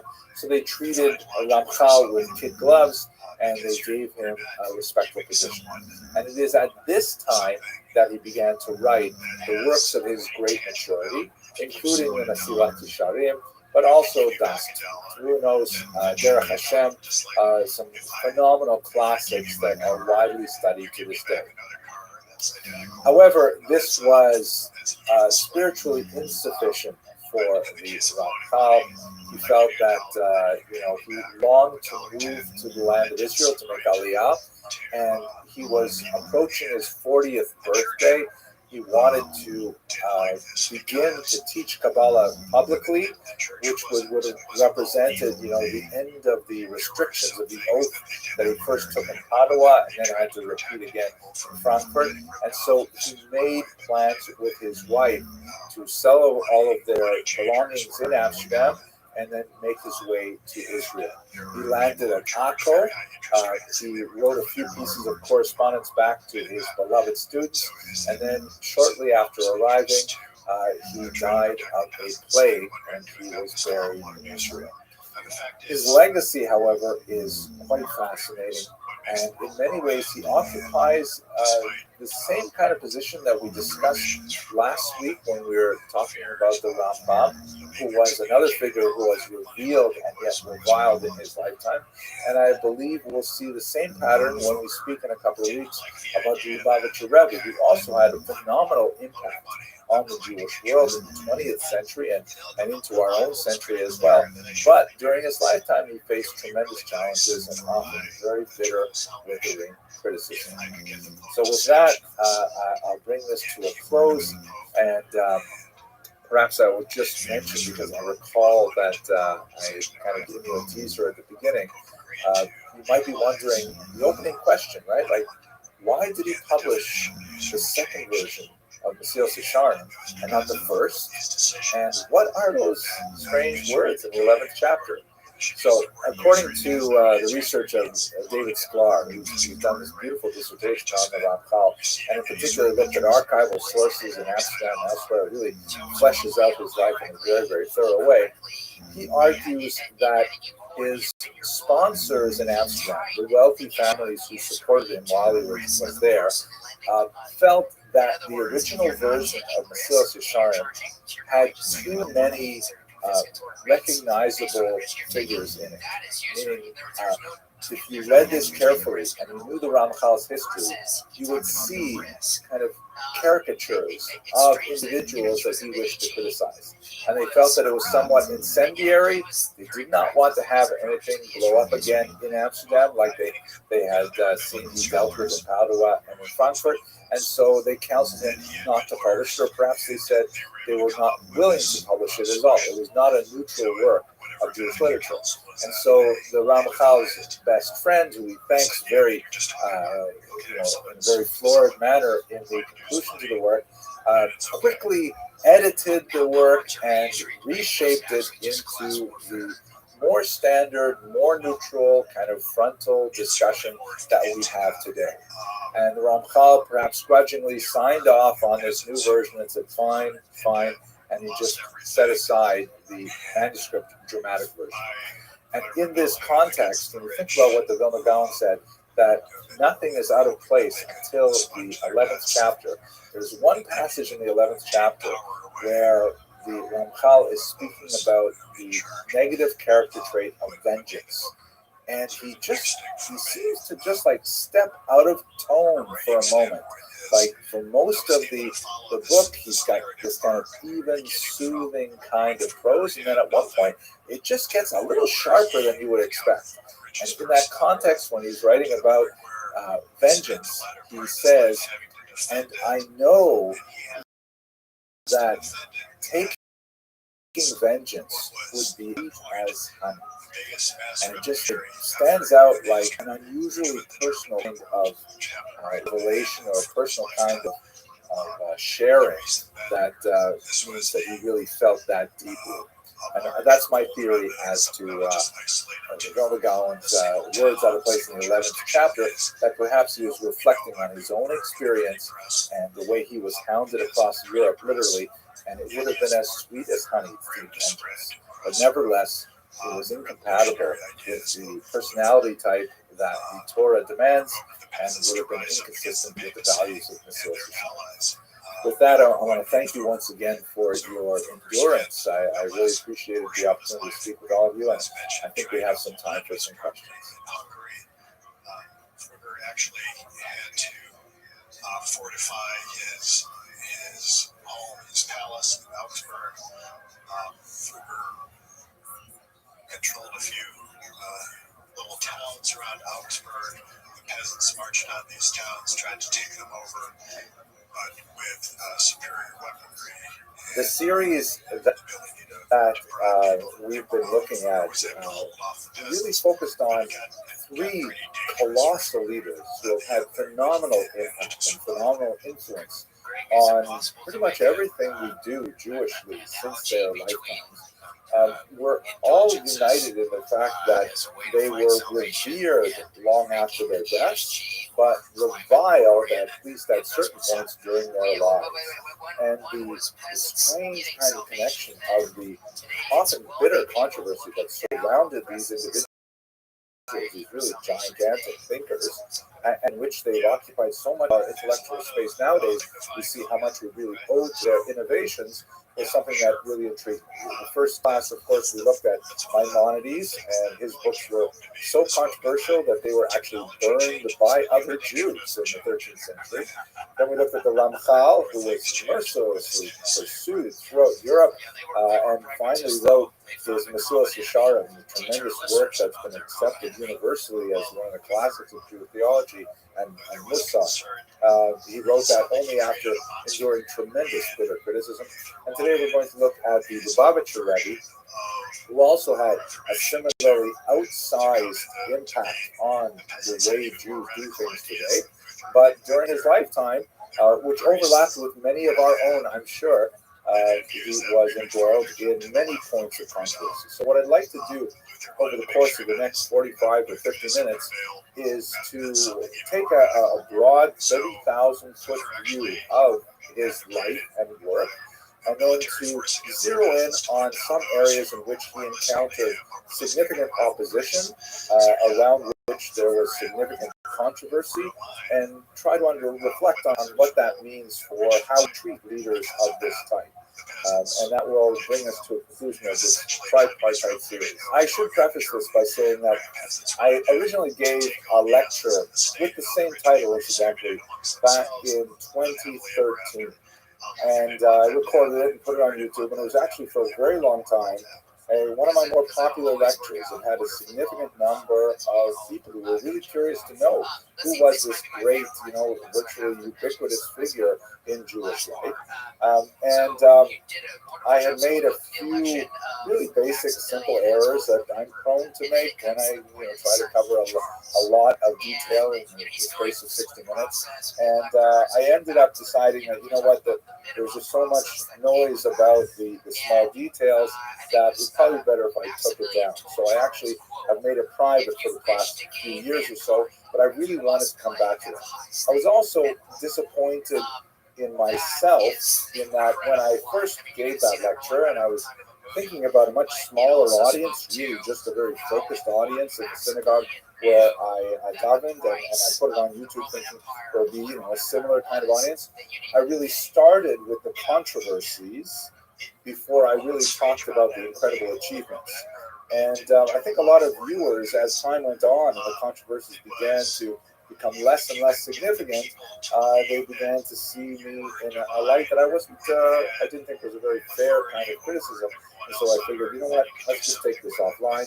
But now, Baruch Hashem, I finally have the opportunity to address this individual who I have to say has had a remarkable impact on my own life.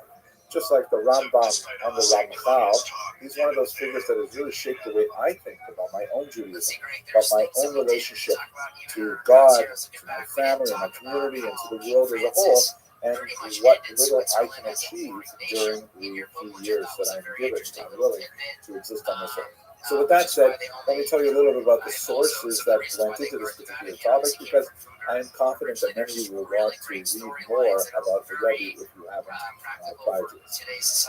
Part of the reason for my difficult first foray into this topic was because the first real biography that appeared after the passing of the Rebbe in 1994 was this book, a very scholarly book published by, I believe it was Princeton University Press, by Samuel Heilman, who's a scholar that I have a tremendous amount of respect for, and Nachum Friedman, whose work I was not as familiar with. And this book, although it was incredibly useful and very detailed and eye-opening, it tends to take a more of an academic critical approach that I value, but as I read more of the literature that comes from students of the Rebbe's or followers of the Rebbe's, I think that some of that academic criticism was not entirely appropriately placed in some regard. Maybe we'll have an opportunity to discuss that in the question and answer series. There is, on the other hand, speaking about the student memoirs, there is this wonderful book by Harald Steinsaltz, which is definitely written as an homage to the Rebbe. It is written with his classic scholarship, but nevertheless is written as someone who is distinctly a follower of the Rebbe and wants to encapsulate and embody his own values in his own life. This volume is far more popular, and you see it all over the place. It's Joseph Telushkin, a very talented writer, who I believe lives out where you are, and I've long relied on his wonderful surveys like Jewish literacy and Jewish humor and so on, and his book on the Rebbe is really quite amazing. I think it's actually one of the most well-balanced books in that, unlike the more scholarly book entitled The Rebbe, which tended to be a little bit more salacious in nature, and unlike the more hagiographic treatments that come from the Chabad sources, he struck a balance, and I think he's one of the best places to go if you want to learn a little bit more about the controversial aspects of it. But at the same time, he really presents a well-balanced picture of the Rebbe. But by far, my favorite biography is this one by my colleague Chaim Miller, who is also a New Yorker. This Turning Judaism Outward is written, I think, with the greatest possible use of sources by a Chabad insider. He's published quite a few Chabad-specific works and really knows the inside culture. The culture of Chabad is really quite intense, and with its own language and its own, customs that really, I'm still learning things about it. Like, for example, one of my children actually married into Chabad, and we were making the invitations, and I learned that the custom is you always put, I think it's 5 o'clock as the time of the wedding. And it means nothing. But that's when the Rebbe was married, 5 p.m. So you would not know these things unless you were inside Chabad. So this is, I think, my favorite source. I actually reread it because I want to be prepared for tonight's talk. So with that kind of like personal and bibliographic background, let's look at the Rebbe's life itself. Why don't we start with his formative years? Here's a beautiful picture of him at 2 years of age. He was born in 1902 in Nikolaev, Russia, and at a very young age, he moved to Yekaterinoslav, which is a city that's on the eastern end of Ukraine. After the Communist Revolution, they decided to rename it because Yekaterinoslav was very hard to pronounce, so they switched it to Dnipropetrovsk. That's actually a joke. I don't know if you can hear that during Zoom. But today it's called Dnipropetrovsk because it's on the Dnieper River. And it was a fairly new town, Jewishly speaking, because it was rapidly expanded in the 20th century in connection with all kinds of industrial efforts, specifically the building of hydroelectric dams and things like that. And so it was kind of a young, growing Jewish population of blue-collar workers and their families, Jewish blue-collar workers who went out there to seek work, particularly in the 1920s and the 1930s when the work really expanded dramatically. He was an unusual child in many ways. It's strange for someone who would ultimately become the head of the entire Chabad Lubavitch Hasidic movement. He didn't have a typical Chabad yeshiva experience. He was trained primarily by his father, who was a remarkable scholar, and he was served as a communal rabbi in Dnipropetrovsk. Later, he would be persecuted by the Soviets and sent out to the Gulag, where he had to exist far out in Siberia. His wife went and followed him there, and incidentally, one of the most powerful documents I've ever seen is they lived in tremendous penury. This is speaking about the Rebbe's father, long after the Rebbe had left the Soviet Union.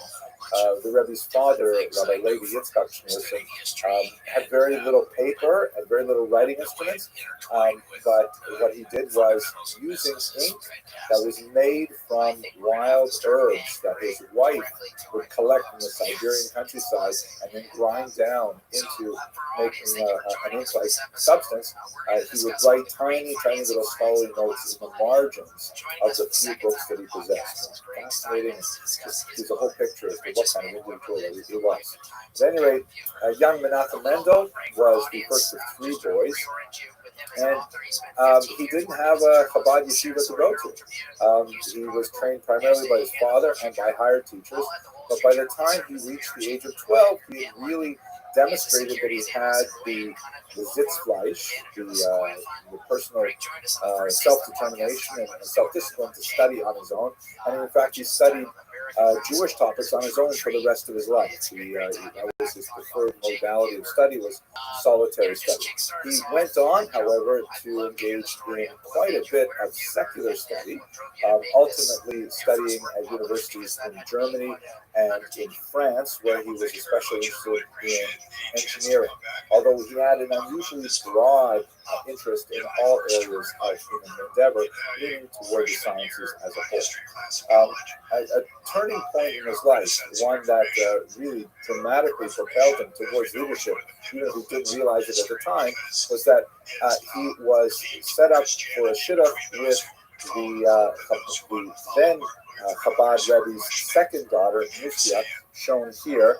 Her full name is Chaya Mushka Schneerson. You'll notice that they have the same surname. That's because the sixth rabbi in the dynasty of Chabad, his surname was Schneerson, and he was a distant cousin to the seventh Rebbe, who would become his son-in-law, our protagonist, Menachem Mendel. So Chaya Mushka is shown here. She was the second daughter of the existing Chabad Rebbe, and for some time there was reputation of this young boy from Dnipropetrovsk who showed tremendous promise, and eventually he was brought to the Chabad court, which at that time was bouncing between Poland and Latvia, depending on the political circumstances at the time, and ultimately they were married.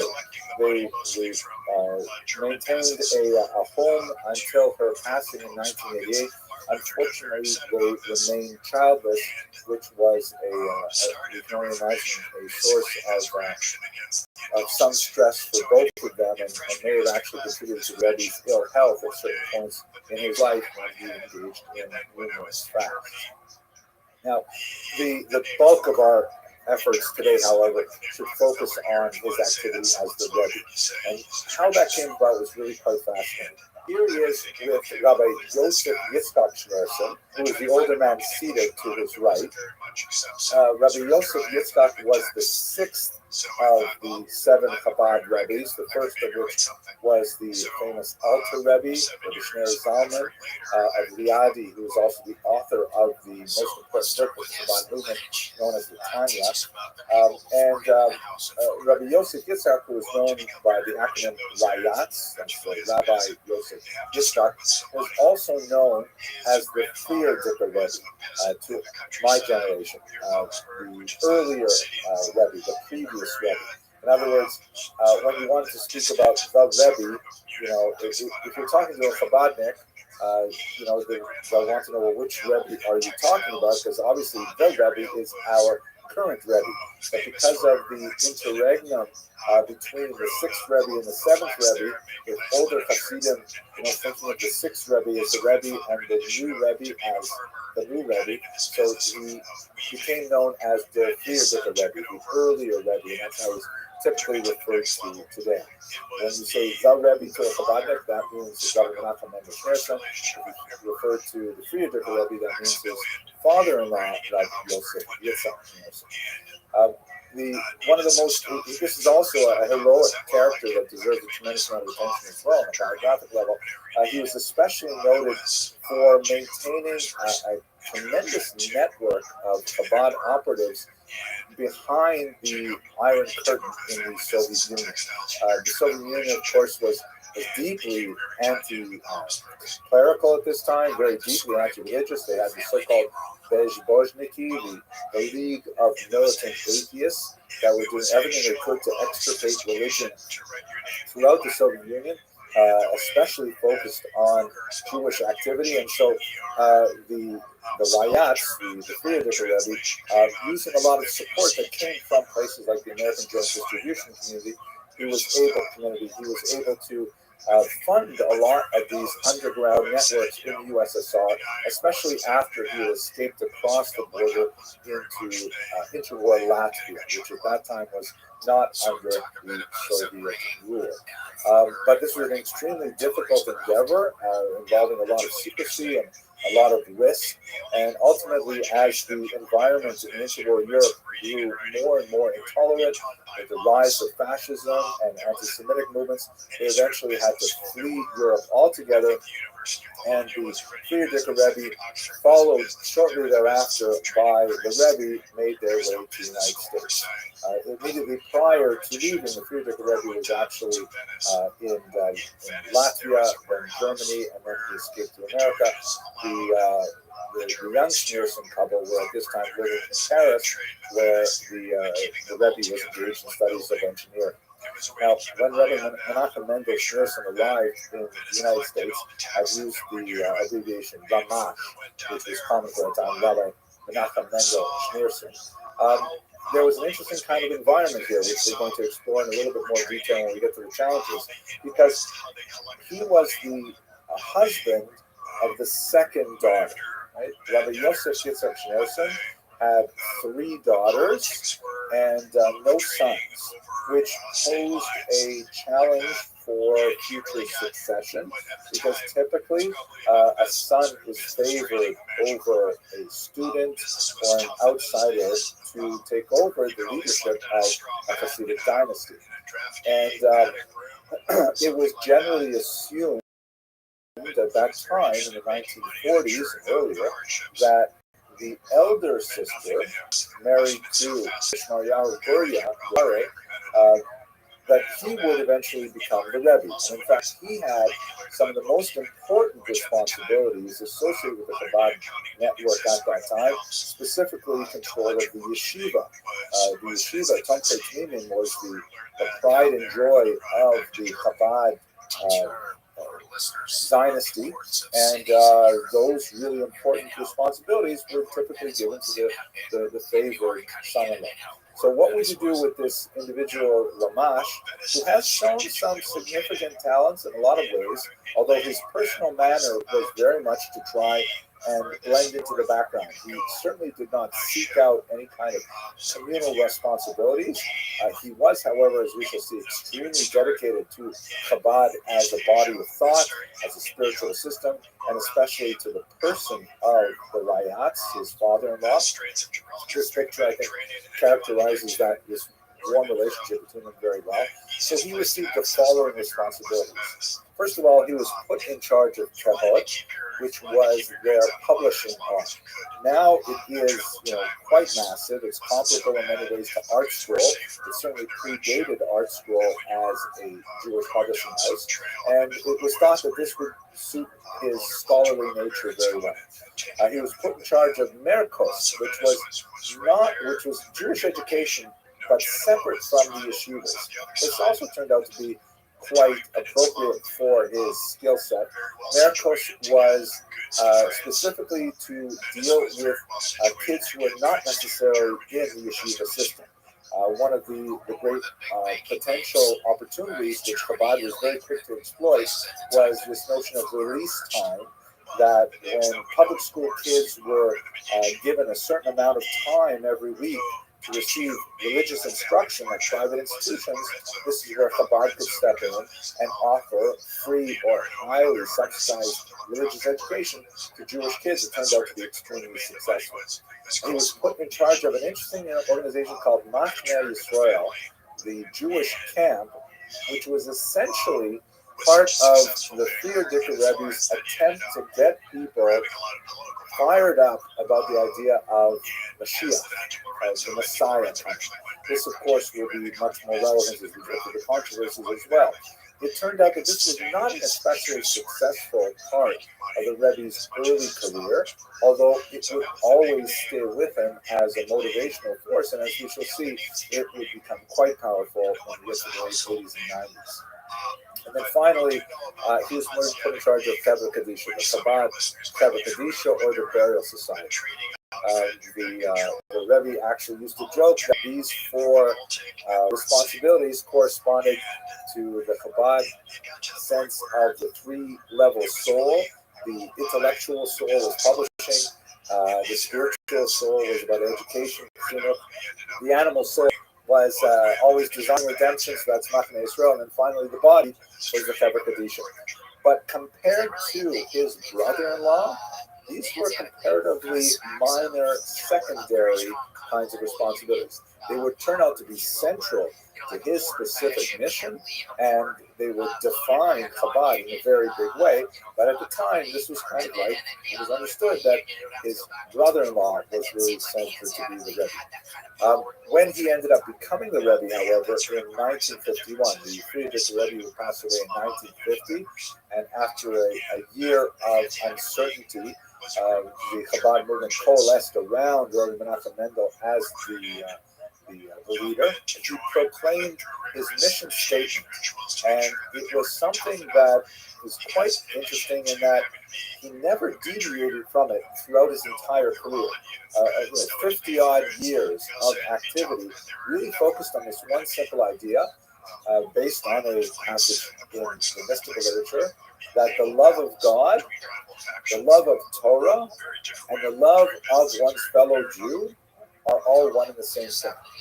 He proclaimed it at his initial, coronation as Rebbe, and it was something that he adhered to, and everything he did was focused around the statement.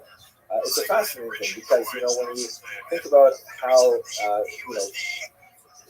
all of us, of course, in this call are moderates, but there are fanatics, right? To the right, fanatics to the left, and things like that. And what this statement says to me, among other things, is that, for some people, they're really focused on, let's say, the love of Torah, but they tend to ignore the love of fellow Jews and sometimes even the love of God. And there are those Jews who are so absorbed with God that they don't have anything for Torah and maybe not paying attention to Jews. But in reality, the Rebbe was trying to say that each one of these things is essentially the same kind of drive as the other two. And the goal is to try to recognize the value of each of these things and to appreciate people where they're coming from and to accept them on that level and hope to develop the other two levels. And I think that's very characteristic of him. But let's go on to the actual achievements of the Rebbe, and then we'll get to the meat of it with the challenges and controversies. So, the Rebbe had an unusually powerful sense of marketing skills.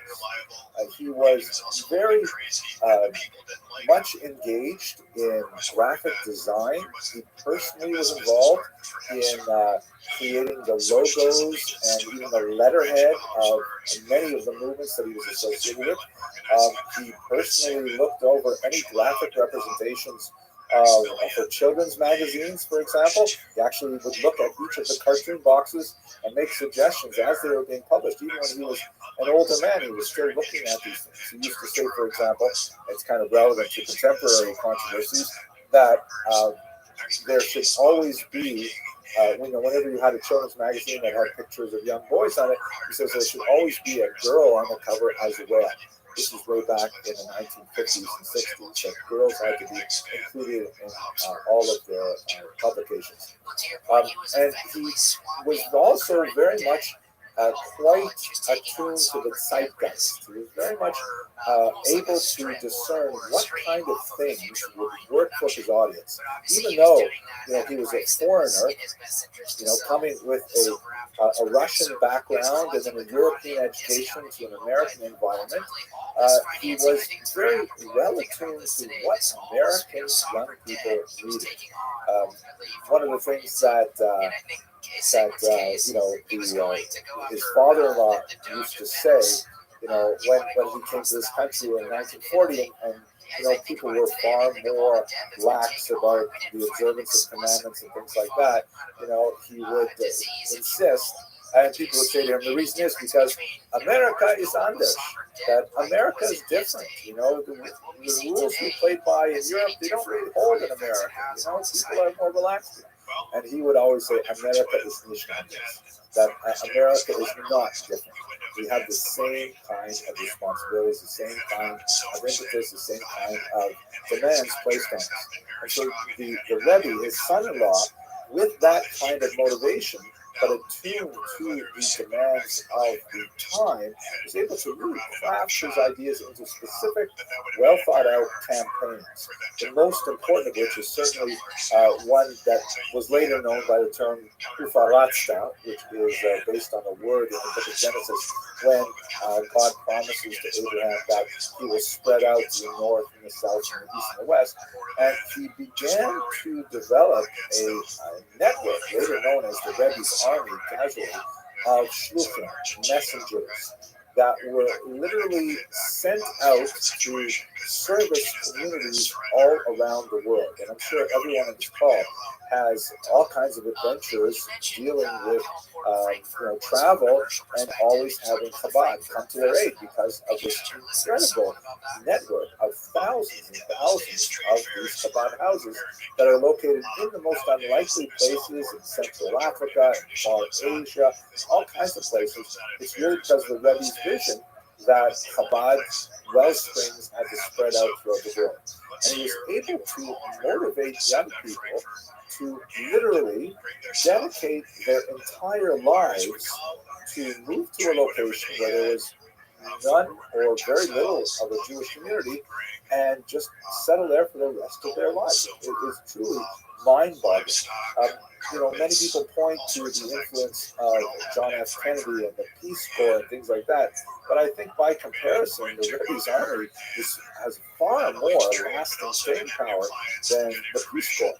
But nevertheless, the Rebbe was able to tap into this idea of this selfless, lifelong determination and dedication, and put this on young people and say, great, go out there, make your own decisions. We'll give you some seed money. We'll help you as much as we can from the central offices. But go out there and do what you can. He was able to craft, specific focus campaigns that somehow touched what a lot of people were feeling. They were very simple, very straightforward, sometimes quite audacious, and we're all familiar with so many of them. For example, the Meshet campaign, which stands for Ner Shabbos Kodesh, the lights of the Holy Sabbath. Simply promoting women lighting candles on Friday night. And if you look at some of this contemporary artwork, that you can see that the message is so clear. Handing down from mother to daughter. It's a very simple thing to do, just light the candles Friday night. And so, the Chabad students would go out on so-called mitzvahs, which is a Friday afternoon in particular kind of activity, where they go out to neighborhoods where they hope to meet Jews and simply give away free candles to women. Say, here, would you like to light Shabbos candles? And there's no strings attached, and there's no complex kind of arrangement. Just really simple. Light the candles. Candles bring peace. Look at all these other blessings that come along with it. We're all familiar as well with the mitzvah tanks, right? These loud, audacious vehicles that roll through many, and they serve as kind of like mobile squads to suggest that Jews come in and put on tefillin or have a kosher egg roll or something like that. Say a bracha.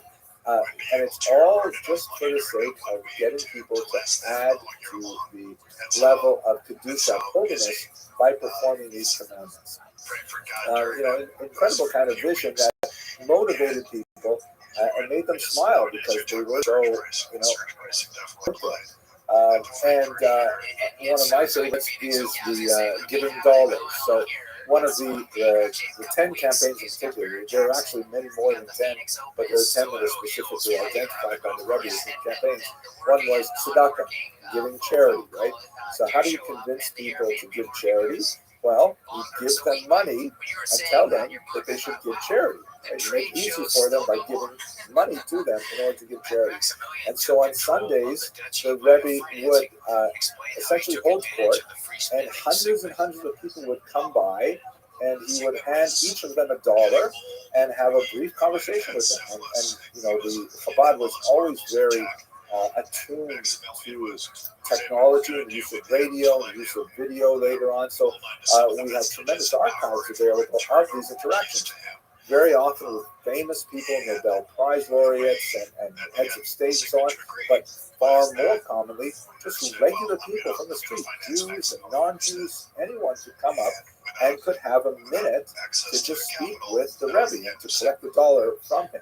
Now, the idea is the $1 is something you keep for yourself, and you get a different $1 in charity, but it was just a simple, brilliant campaign that, you know, communicated goodness to the world and really helped elevate the message of Chabad Hasidism through the vision of the Rebbe. So these are all tremendous things that I'm sure many of you are very familiar with, and maybe you have even experienced yourself. We should understand, however, that the Rebbe's life was hardly one of uninterrupted successes. He suffered, like we all do, terrible traumas in his life, and many traumas that were far worse than especially we who have had the good fortune of growing up in North America have experienced. But he lost much of his family in the Holocaust or shortly thereafter. He did not see his own mother for about 20 years, and only then was, after the war, was able to reunite with her and bring her back. His father had succumbed to illnesses after that long captivity in Siberia, and losses to both he and his wife's family were really quite tremendous. And the dislocation, the refugee status, for about 20 years, he and his wife were actually stateless, because when they left the Soviet Union, they had to apply for something called a Nansen passport, which was given to people who were, forced out of their circumstances during the revolutionary period. And with taking the Nansen passport, he had to give up his Soviet citizenship, and so they were literally, living on a knife's edge for a good 20 years. But there are certain challenges and controversies which are specific to his role as the Rebbe, and that's what I'd like to spend some time looking at right now. The first one we've already alluded to a couple of times, and was actually one of the most bitter and long-lasting and painful challenges that he had to meet in his life, and that is the succession conflict. Rabbi Shmaryahu Burari, shown here, was the establishment critic, so to speak, for the role of the Rebbe. Unlike Rabbi Menachem Mendel Schneerson, he had spent all of his time by the side of the sixth Rebbe throughout the wanderings in Eastern Europe. He was already placed in charge of the yeshiva, as mentioned earlier. And although there's no question that the Frierdiker Rebbe had a soft spot in his heart for the second son-in-law, the fact that the sixth Rebbe passed away intestate, that is, without a will, meant that the whole question of succession was up for grabs. Now, Rabbi Shmaryahu Burari, also known as Rashad, was also the favored candidate by his mother-in-law, the wife of the Frierdiker Rebbe, and she consistently maintained that he was the right candidate long after the succession conflict had abated. And in fact, although the Rashad, after the painful period when Hasidim were trying to decide which of the two brothers-in-law should be followed, eventually the Rashad capitulated and decided to become a chassid of his brother-in-law, the Rebbe, and recognized him as such. His wife and his mother did not publicly recognize him. And when we get to the 1980s, this separation, this rupture would be much more painful and would be in fact permanent. So, this was a very difficult thing for the Rebbe at the time. There's no question that he did not intend to become the Rebbe at the very beginning when the sixth Rebbe passed away. But over a series of about half a year, as more and more Hasidim began to approach him and urge him to take this on, and then some of these Hasidim actually published in the press that they wished to follow the second son-in-law. It became clear that the Rashad simply did not have the same level of authority, or kind of did not capture the imagination of the Hasidim as much as his brother-in-law did. So eventually the Rebbe was able to overcome that succession crisis, but it proved to be a long-lasting wound that he felt himself. There were many of his, we talked about several of the really successful campaigns that continued long after his passing. Even with COVID, you can walk down streets in Manhattan and you'll have Chabadnikim trying to get you to wear film. But many of his campaigns did not succeed, and he was deeply frustrated with his lack of progress. One of those, for example, that he felt very, very close to was the idea of mandating prayer in public schools. And this is also exemplary of his kind of large vision. He didn't consider himself just, the Rebbe of Chabad. He considered himself the Rebbe of the world, that he was concerned about not just Jewish kids in Chabad yeshivas, but Jewish kids in public school and non-Jewish kids in public school. One of his other campaigns was really trying to emphasize the 7 Noahide laws and to popularize them among non-Jews. Anyway, in the 1960s, the Supreme Court struck down the practice of prayer in public schools, and the Rebbe fought bitterly against this and was quite vocal about it. In this regard, he was going up against the American Jewish establishment, which thought that generally it's probably a better thing to keep state and religion separate, church and state separate. And they didn't appreciate that the Rebbe was trying to bring prayer back in. They were saying, no. If we bring prayer back in, it's going to be Christian prayer. So, why are you doing this? I can tell you, by the way, that my own experience in public school, which was just a little bit later than this, and it was in Canada. I don't know how the Canadian environment was shaped by the American. I went to school from about 1969 or so into the 70s, and I grew up reciting the Lord's Prayer every morning. And, I still remember it. And, it's not such a bad prayer. It's a very nice prayer. You forgive others your transgressions, things like that. But I remember that when I was about in middle school, it abruptly stopped. And then we had, for about a year or two, this kind of, I guess it must have been a response to the same kind of argument. We had this kind of multicultural moment of religious thought every morning, where the principal would read over the intercom some, 2-minute Buddhist teaching, or my favorite were the Native American teachings about Manitou and all kinds of things like that. And occasionally there would be a Christian teaching or a Jewish teaching. And the idea was kind of like all religions. And then eventually that disappeared. We had a moment of silence, but that was, just too hard to maintain. So they eventually, they did away with it altogether. No more prayer, no more moment of silence, no more religious stuff. But the Rebbe really wanted to make this happen. He argued strenuously for a moment of silence as well, and he was not able to succeed. So he was deeply frustrated with it, and he was often the only person in the room screaming for this, but he simply could not achieve it. And he met with a lot of opposition within the Jewish world. Perhaps one of the most painful moments was a rupture within the Chabad movement itself that occurred in 1985 and extended for 2 further years. The rift over succession, which had kind of scabbed over when the Rashad accepted the Rabbi Menachem Mendel Schneerson as the Rebbe, had not totally healed. And 30 years later, one of the people involved librarians with an extremely valuable Chabad library, which had hundreds of volumes from the 16th and 17th century, very, very rare volumes that were rescued from Eastern Europe, noticed that there were 2 volumes that were suddenly missing from the shelves. And they didn't know what was happening, where were these books going?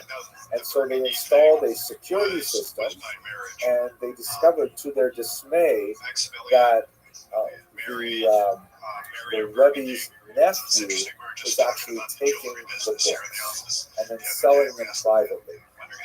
Now, that certainly, didn't sound very nice, and he was taking them at night surreptitiously and so on. But when they challenged him, saying, "What are you doing with the books?"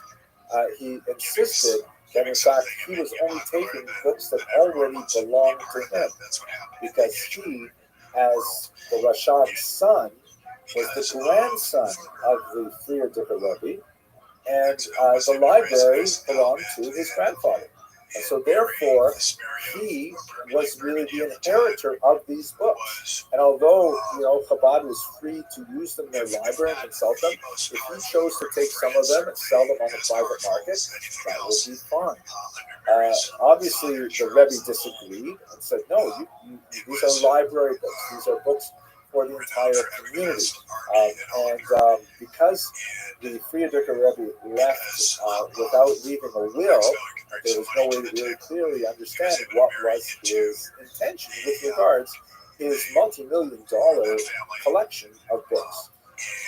There was quite a fractious dispute over this, and ultimately the Rebbe decided, again very controversial for the time, to take this to secular court. He chose not to bring it to a Beit Din, that is, keep it inside the Jewish world with a Jewish court. And there are a lot of interesting theories as to why he decided not to do that. Perhaps it would have placed too much pressure on a Beit Din to have to, judge something so weighty as a Rebbe's going to a library and so on. But ultimately, they went to New York State courts, and in very dramatic testimonial, what really won the decision in favor of the Rebbe was when his wife was questioned, they took a deposition regarding what she thought was the true ownership of the books. And the real question was, were they the personal property of her father, the father-in-law of the Rebbe, or were they the property of the Chabad Hasidim as a whole? And when questioned, Chaim Musker said that the library and her father belonged to all the Hasidim. So in other words, with that very clever answer, the judge was satisfied, and in fact he ruled that the books belonged to the Chabad Association. It was a public library owned by, or a private library owned by this institution rather than a single person. The books had to be returned. This particular date, the 5th of Teves, when this decision was decided, was declared a Chabad holiday, and it's called Didan Notzach, which literally means in Aramaic, our side won. But it showed a tremendous rift in the families that showed that the antagonism over how the succession would be played out was not yet solved. It was made even worse when a deranged Chabad supporter, reacting to a very fiery speech that the Rebbe gave regarding the disposition of the books, broke into the home of Nechama Dina Schneerson, that is the widow of the 6th Rebbe, and beat the 86-year-old woman senseless, sending her to the hospital. And this was literally the end of the relationship between the two sides of the Schneerson family. They never spoke again, they separated, they were buried separately, and it's a very sad internal family conflict that went along with the challenges of leadership.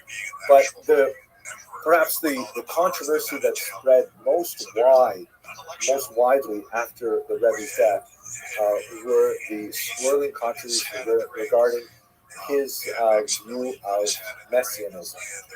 When the Frierdiker Rebbe died, the Rebbe would spend literally hours at his grave, shown here in 1950, shortly after his passing, reciting psalms and reciting special prayers and so on. And he was definitely very, very close to his father-in-law, and for years afterwards, the Rebbe basically, once he moved to 770 Eastern Parkway, he only left it either to stay within the Crown Heights community for a few special weddings when he was younger, or to go to the grave of his father-in-law in Queens, and only on, I think, 3 occasions he went up to the Catskills to visit some summer camps that he had found. Otherwise, he spent his entire life entirely within, a radius of about 12 miles, and basically living in one room in 770, doing all of his work there. So when the Rebbe in the 1990s went to for one of these long, solitary, meditative states at his father-in-law's grave, even his uncharacteristically long stay there was a concern for some of the attendants. They went in to see what was going on. At this time, as you shall see in a moment, the grave was enclosed, and they saw that he had had a stroke. They managed to revive him, and he recovered to some extent, but for the last few years of his life, he was unable to communicate to the same degree at all that he had prior to the stroke. And it was during the last few years of his life, when he was in this kind of, nebulous condition, that many of his followers insisted that he, in fact, was not just a Rebbe, but he was actually the Messiah, Mashiach, come to redeem the entire Jewish world. And an entire scholarly industry began to develop, developing proofs that, in fact, this is the coming of the Mashiach. Look at how many things he has done. He really was someone who strode across the global stage. He had transformed lives all over the world. And he meets all of these characteristics. A lot of research was done into Maimonides and his views on how to identify the Messiah and so on. And this movement grew. And during those last few years of his life, with whatever notions he was able to communicate, many interpreted even the smallest hand gesture as a level of assent to that particular view. Or if some people would be singing songs specifically praising him as a Mashiach, and they did not feel that he was, denying them, that was in fact an assent. So there's a lot of speculation about exactly what was his mindset at the time. And amazingly, this continued even after his passing and burial in 1994, when for a long time a significant number of Chabad Lubavitchers continued to believe that not only was he the Mashiach, but he was actually going to rise from the dead to assume that role. Now, I'm not going to get into the theology of this, but it sounded to many Jews like Christianity, not like Judaism. And there was a huge amount of furor over the argument of the Rebbe as the Messiah. Now, the degree to which we can lay this at the feet of the Rebbe himself is I think, beyond the scope of our discussion, although there are some fascinating thoughts on this in the work of Rabbi Telushkin in particular. But what really was the controversy that went on afterwards, very similar in many ways to the controversy about the Rambam, is that a very important scholar at Yeshiva University, Rabbi Dr. David Berger, a noted historian, wrote a book that had the subtitle The Rebbe, the Messiah, and the Scandal of Orthodox Indifference, in which Dr. Berger argued, rather inflammatory kind of thesis, that, hey, wait a second, if you have all these Lubavitcher Shluchim all over the world who are doing amazing things for the community, but they regard their Rebbe as a deceased Messiah going to rise again from the dead, and he would say that that was clearly heretical in Judaism. And that would mean that these people who are slaughtering meat for kosher consumption and running Jewish schools and running Jewish synagogues are actually invalidated in all of those tasks.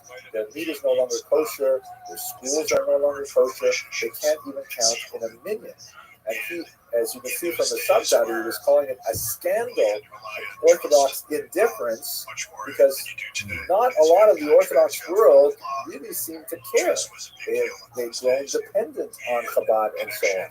And, if Chabad individuals, and there's a lot of debate over exactly how many Chabadnikim actually felt this way, in my limited experience, there's a whole spectrum.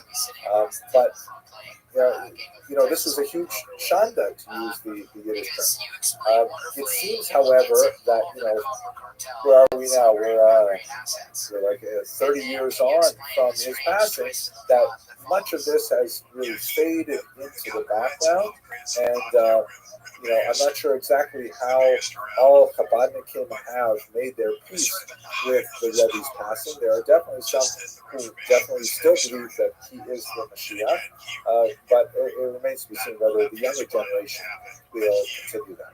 Nevertheless, it is fascinating that we're even talking about the younger generation. But amazingly, the Chabad movement has actually expanded exponentially since the Rebbe's passing, which I think is more of a testament to the strength of the Rebbe's leadership, that it could actually grow after he is no longer at its helm than anything else.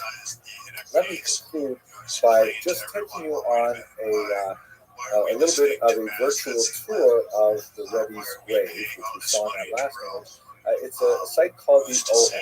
And I'm thinking that because I'm speaking to people on the West Coast who may not necessarily have seen this particular location, it is, I have to say, one of the most powerful experiences, and it is one of the few truly Jewish religious pilgrimage sites that we have in America today. It's basically a cemetery in Queens, filled with thousands and thousands of graves of regular people. Right at the border of the cemetery, there's this welcome house where you come in, and there's a synagogue there, there's a mikvah there. You can borrow books, you can buy books, you can watch videos of the Rebbe speaking and so on.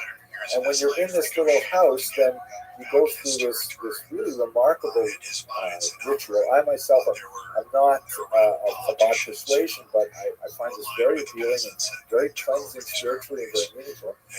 You sit down and you privately write out a small note called a pidyon, or a pidyon method, which is essentially a petition. There's a lot of interesting theology about what exactly are you writing here, who are you writing to. The basic idea is you're writing to God. It's a form of a prayer. You write, in certain particular formats with referring to your mother's name and so on, but you write what you really care about, who you want to succeed and be healthy, and you think about your family and things like that. And then, you take off your shoes because you're going to be walking into a holy place. Like you have this week's concept. You give a little bit of tzedakah. There's a big place where you can put in a quarter or $1 or $100, whatever you want. And then you walk to the actual grave itself, which is located, there's kind of a special walkway so that people who have to be concerned for ritual impurity, like Quran and so on, can actually follow a distinct path. And this structure is called the Ohel, or the tent. It's not a very good tent because it has no roof, right? It's just the walls. And it's surrounded by the regular graves of people.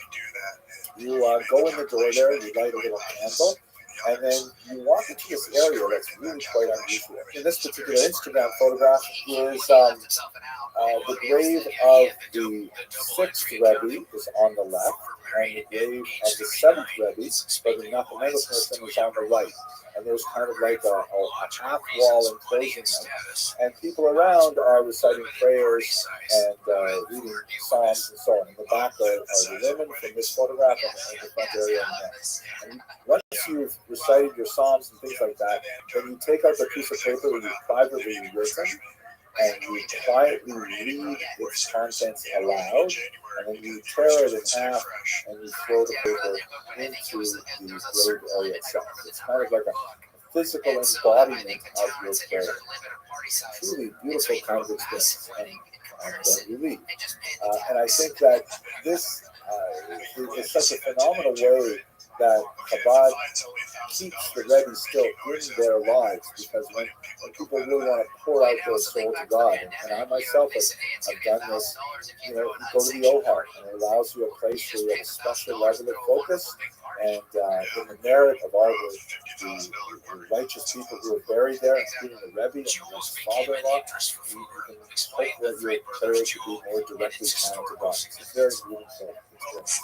But that's not the last thing that I'd like to leave you with. The custom is also that when Chabad young people become engaged, before they announce their engagement, they will go as a couple to the Ohel itself. And they will recite their Pidyonos, they will pray for their futures, and then only after, as it were, visiting the last remains of the Rebbe, they walk out of the Ohel, take the photograph for only Simchas or Instagram or whatever, and they begin their lives anew as the next generation of Chabad Hasid. And I think that's the greatest legacy that the Rebbe should leave. So with that, I really appreciate your attention. We've gone on almost to the end of 60 minutes, but I will be very happy to answer some questions, as long as they're not too difficult. Thank you so much, Dr. Anderson. Really, it's just stimulating as all of your lectures so far has been. And with your request, Leva, hopefully thank you for getting through the lecture so beautifully, and hopefully you stay well. And so before I just share a couple of questions that have come in, I want to just make sure that we get on the record giving you appreciation for what everyone here on the Zoom and people in the community who have been informed by your lectures. Really appreciate it. So on behalf of all of us, Sadara, definitely want to share that. A couple of questions that have come through. How do you explain the seeming post-Rebbe legacy in that clearly, at least in terms of their personality, no one person has come up as the embodiment of the leadership of the way the Rebbe has? Well, that's a great question. I should let your audience know that, you know, I was trained in the history department. Those in the prophecy department are considerably more advanced, and I never got a chance to take any of those classes. But I would think that probably the most obvious reason is that, you know, the Rebbe was a colossal, towering figure. It's hard to imagine many people in our lifetime who could generate the same kind of output that he had with the same kind of single-minded focus. And he really was a figure that there were very few people who I think equal. And do you see an infrastructure for another Rebbe that has combined working with that's a future department. Right, that's the prophecy department. But I don't really know. I myself, you know, I remember what it was like after Rebbe passed away. I was a graduate student at the time, and I kept on thinking, okay, that's basically it, right? But Hasidic dynasties, they come and go, and there are some exceptional dynasties like the Breslovers, who are able to continue without a living Rebbe. But I really didn't think it was happening for Chabad. I didn't publish anything because I would have been proved wrong. They have incredible staying power.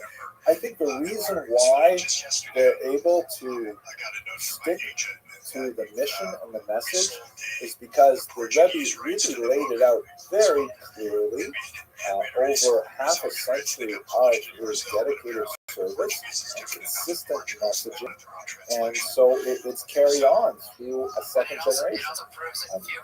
It remains to be seen whether we carry on to a third or fourth generation, who knows, but it definitely is something that has resonated for a long time. So here's a question that came in. Was part of the Rebbe's philosophy to simply raise the religious connection and observance of people and Jews, or was it trying to recruit more people to be members of Chabad? You know, from my limited experience, and I guess I have a little bit more limited because I've read four biographies and quite a bit of Rebbe's works and so on. You know, I think that he was a true believer that Chabad Hasidus had phenomenal value for the spiritual needs of a Jewish person. But I think that he was far more interested in elevating, you know, people's spirituality across the world.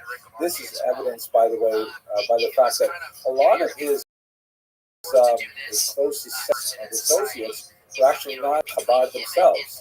They were trained in Muslim yeshivas, trained in Lithuanian yeshivas, and he just liked working with them. So, you know, there was no real pressure for them to somehow adopt Chabad mentality or anything like that. I was really interested in one that ties all three of your thoughts together, which is one of the common denominators was that there seemed to be a significant feud among the detractors of all of these figures, whether it was the Rambam or the Ramchal. There was a fear that people were against these individuals because they were worried about ethics. Did you ever see a sort of a thread of X ever came true? Right, that there was, again, talk about specifically, I don't know if the questioner is thinking specifically about Chabad or in general, you know, fears that would cause some of these controversies to fester were those historically seen as grounded. Yeah, that's very interesting. Yeah, now that's a tough question. if we break it down and we think about, you know, what is it that they were afraid of? So the Rambam in his era, people were afraid that there was just too much Greek wisdom, and that he would essentially put the rabbis out of business because there were no footnotes and it was all just the Rambam worship and no one would know how to learn on their own. And I think when it comes to the Greek wisdom, yeah, the Rambam basically, what they were afraid of eventually happened because, you know, we are still deeply engaged in, you know, non-Jewish subjects and trying to figure out the balance between how much non-Jewish stuff should be in our Jewish stuff until we can figure out how to make it kosher, you know, like kosher sushi. Went for thousands of years without sushi, which was really hard, but now that we did it, it's good. I think there was a justified fear there. With regards to the you know, open-ended Rambam worship, I don't think that really came about. Maybe it's because our culture is too intrinsically critical that you know, if there are no footnotes, we'll add footnotes. When it comes to the Ramchal, the very, very specific fear was that Sabbateanism would spread, that he was a secret Sabbatean, and that his views would, you know, infiltrate many other people and influence much more of this real Sabbateanism. And I don't think that happened at all. There was definitely a residual level of Sabbateanism that existed through the 18th century, but it was, you know, it couldn't be tied to the Ramchal in any way, and so I think that was not a rational fear at all. In the case of the Rebbe, you know, there are several controversies that we looked at, but I think perhaps the most enduring one is the question of a sort of a splinter movement in Judaism that recognizes a dead person as Mashiach. That, you know, is a fear that is still real. There are still some questions about it, and I don't think that David Berger's thesis is intrinsically incorrect. I think that, you know, halakhically it's pretty straight up that if there are certain things that you believe these things, you're not kosher to be davening and shul. But it just seems that as a, you know, as a collective body, we don't have a pope. We don't have like one rabbi in charge who tells us what to do. As a community, we sort of like muddle through and figure things out. Lay people have input, and rabbis have input, and sometimes scholars have input, and we sort of find our way through these things. And I think that's really what's happening with Chabad. So it's a great question. I would love to put something like that on a final exam for my students, but I think I would have to argue in favor of discontinuities rather than continuities. Stay in the family. Maybe on that note, that'll be our final discussion. We very, very much appreciate the chance to study and learn together, and really the feedback has been so wonderful. We look forward to more chances to be able to spend time together. Hopefully we'll be in a world where we can actually see each other in person, and look forward to the opportunity to try and make that happen. And just on behalf of Jacob, I want to just also thank you to all of our participants who have been able to join us and learn together. Dr. Evans, everyone, Lila Toe, and thank you so much for it. That was very nice. Went around from town to town in southern Germany, dressed in his finest clothes, on his best horses, with 13 horses leading his coach, throwing coins to the peasants who were following. Hello, fellow students of Jewish history. Today I'd like to speak about an interesting moment in 18th century European Jewish history that actually had some really interesting, quirky individual elements, but also had a lot of implications for the way in which Jews encountered modernity for the next couple hundred years. Specifically, I'm addressing the premature burial controversy of 1772. So let's have a quick look at this fascinating period. The controversy erupted when this man, a scholar named Olaf Gerhard Dixon, a tremendous Orientalist with we shall see a very deep relationship with the Jewish community, teamed up with a recent convert to Christianity to present a rather insistent demand to the ruling Duke of Mecklenburg-Schwerin in Germany in 1772.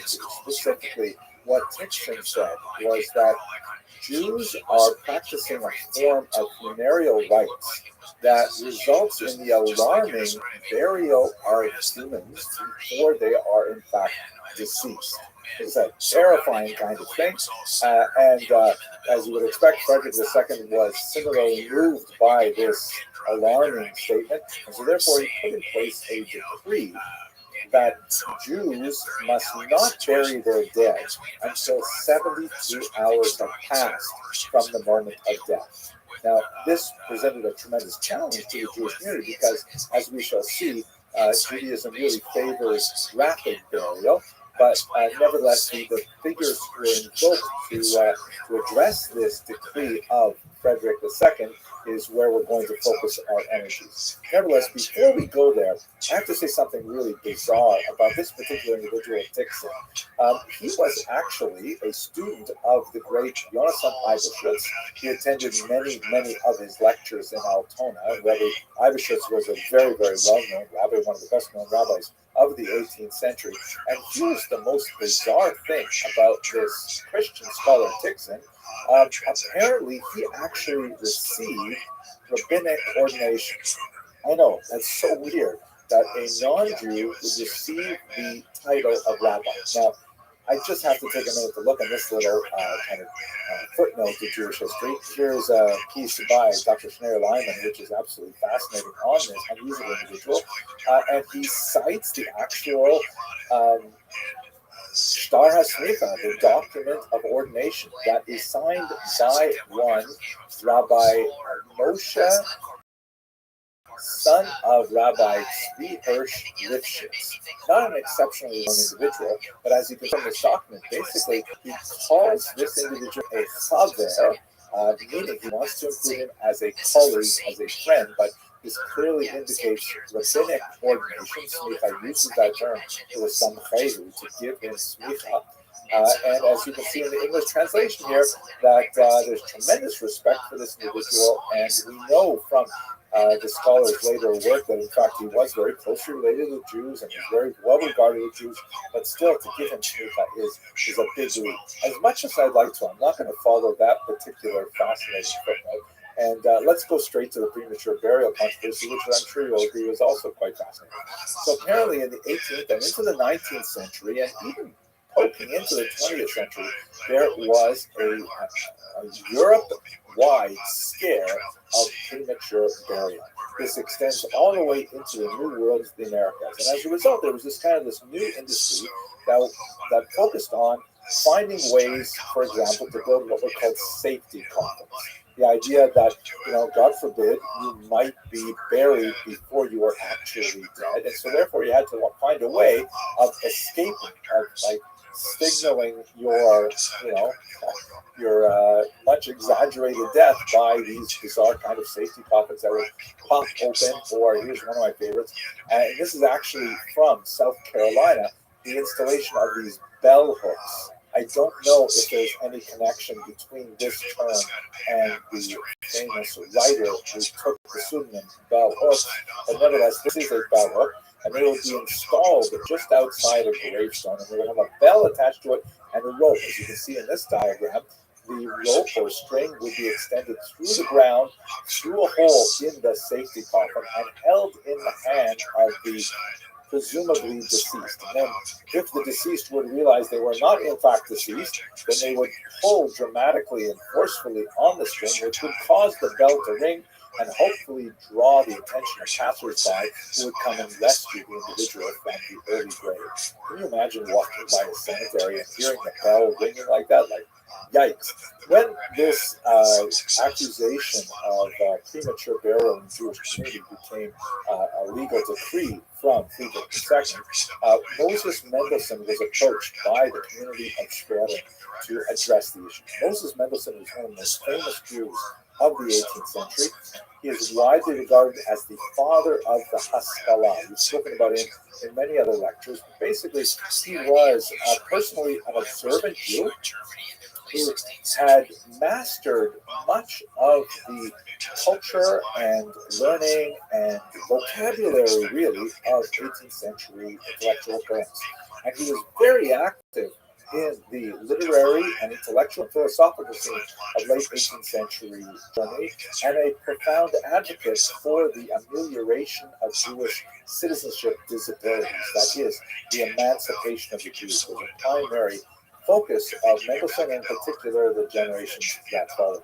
So the community went to Mendelssohn and said, hey, please, you've got to help us with this. We have this decree that's directed at us because we're believed of practicing something which, of course, is abhorrent to Jews. We would never want to bury someone before they're dead. But it should be borne in mind that, particularly in the 18th century, the actual standard of determining death is not so absolutely clear. There are long discussions of it, by the way. The Talmud has a lot of implications for how we deal with modern situations with brain death and so on. Now, Mendelssohn had just come off of a nasty, awful scrap with an individual named George Lavater, shown in this famous Oppenheim portrait. Mendelssohn is shown in the red jacket on the left, and on the right is Lavater, who has sort of outed Mendelssohn by writing publicly that he challenged him to either debate the value of Judaism and to defend it in front of Christian critics, which would have put Mendelssohn at odds with many of his Christian defenders and those who wanted to argue for emancipation, or, said Lavater, he should simply convert to Christianity. And he argued that Mendelssohn secretly wanted to convert to Christianity, but was not able to because of familial entanglements and things like this. Now, this is something that was infuriating to Mendelssohn because he found it very difficult to choose whether to engage in debate, which would have sunk to Lavater's level and deny the statements that he had made, or to remain aloof and then, through his silence, perhaps to be perceived as somehow, not necessarily as forceful a defender of Judaism. Ultimately, he chose that discretion was the better part of the valor, and he did not engage in a wide open debate. And Lavater was widely criticized for this rather boorish literary activity. And Lessing, who is shown in the blue here, by the way, Lavater is still shown on the right, despite the yarmulke not a Jewish guy. And Lessing, the great playwright, composed a tremendously complimentary allegory called Natangarvaisa, which essentially put Mendelssohn in kind of a Solomonic role as being the wise and rational overseer of a multi-religious environment that pertained in Central Europe at the time.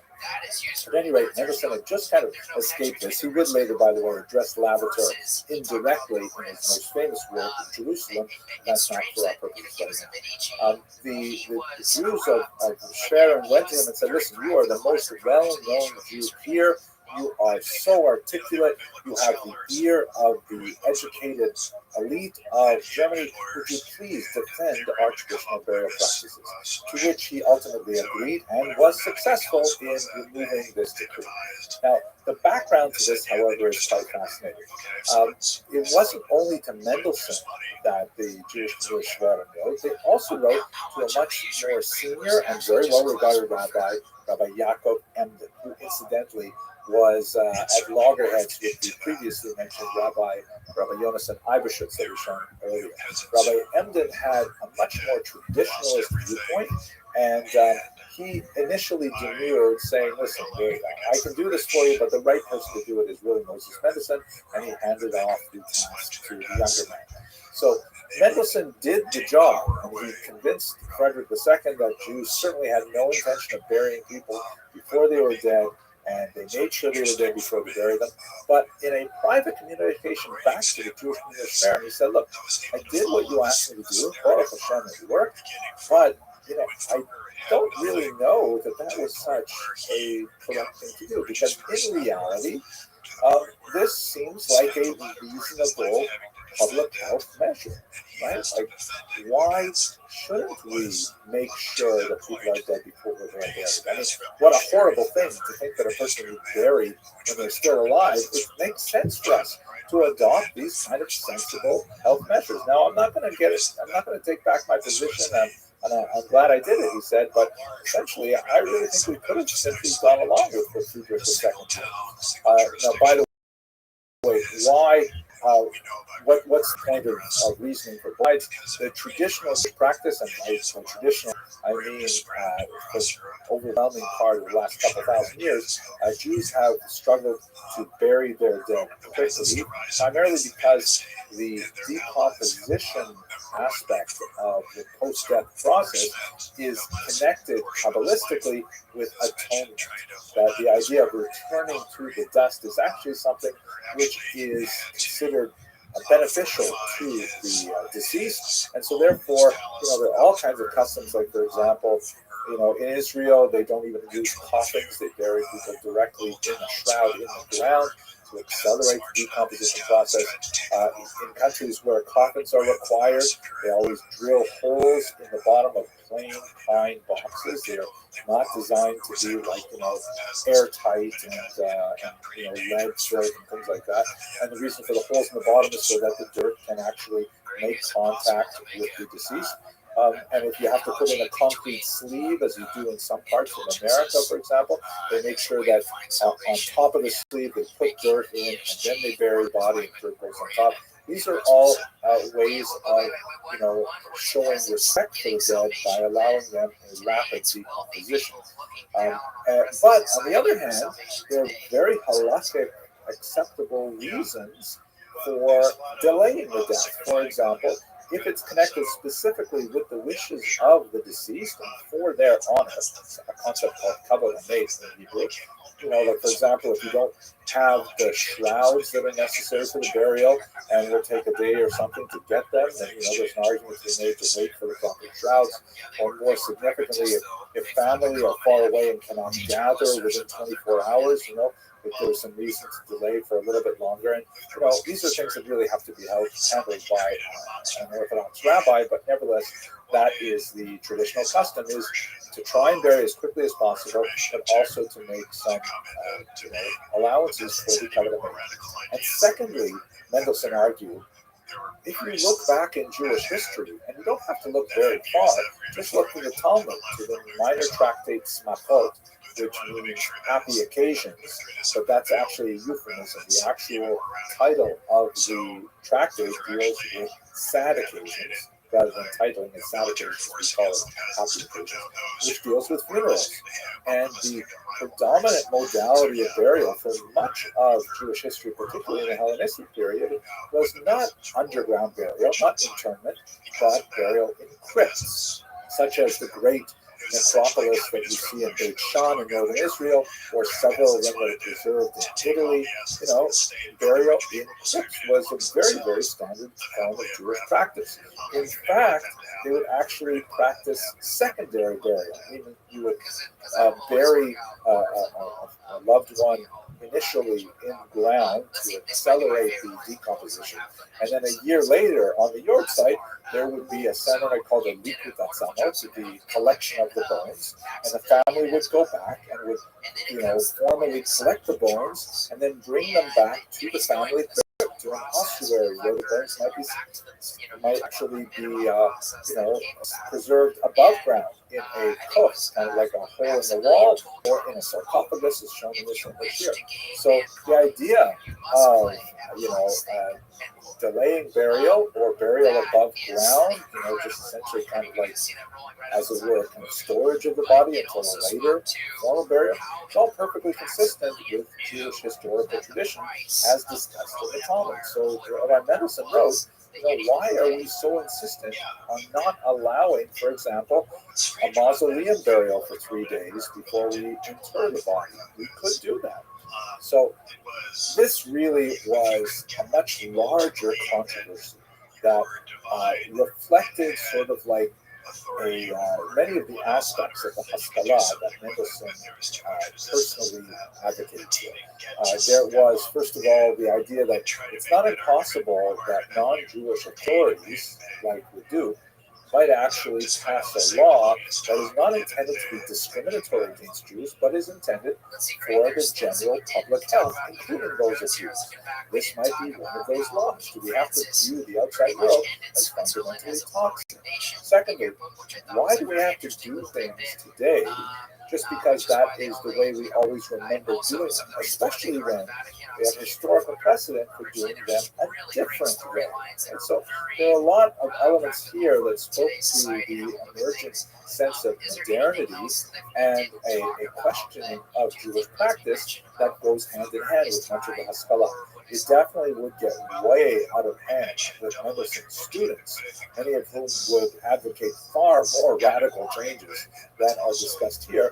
But this is like just the opening of that discussion. So Rabbi Mendelssohn wrote, and by the way, there's a fantastic chapter on this on Rabbi Dr. J.J. Schachter's PhD dissertation on Rabbi Yaakov Emden that is available online. I highly recommend it. I remember I'll put it in the notes and link to it because it's a great piece of scholarship.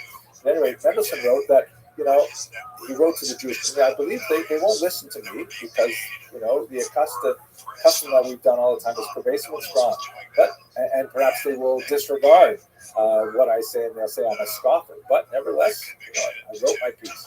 Actually, I believe he wrote this to Rabbi Yaakov Emden, not to the community. So Rabbi Yaakov Emden wrote back. Now, recall, Rabbi Yaakov Emden was 30 years Mendelssohn's senior, much more traditionalist, much more a defender of the older ways of doing things. He wrote, "Heaven forfend, it is profane to question the custom of our fathers.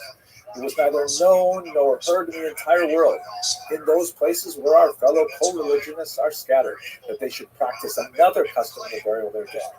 Trust the people of Israel. If they are not prophets, they are the sons of prophets." That latter phrase is a citation from the Talmud, meaning that Jews will somehow, instinctively know what's the right thing to do when there may lack some leadership or clarity from higher levels.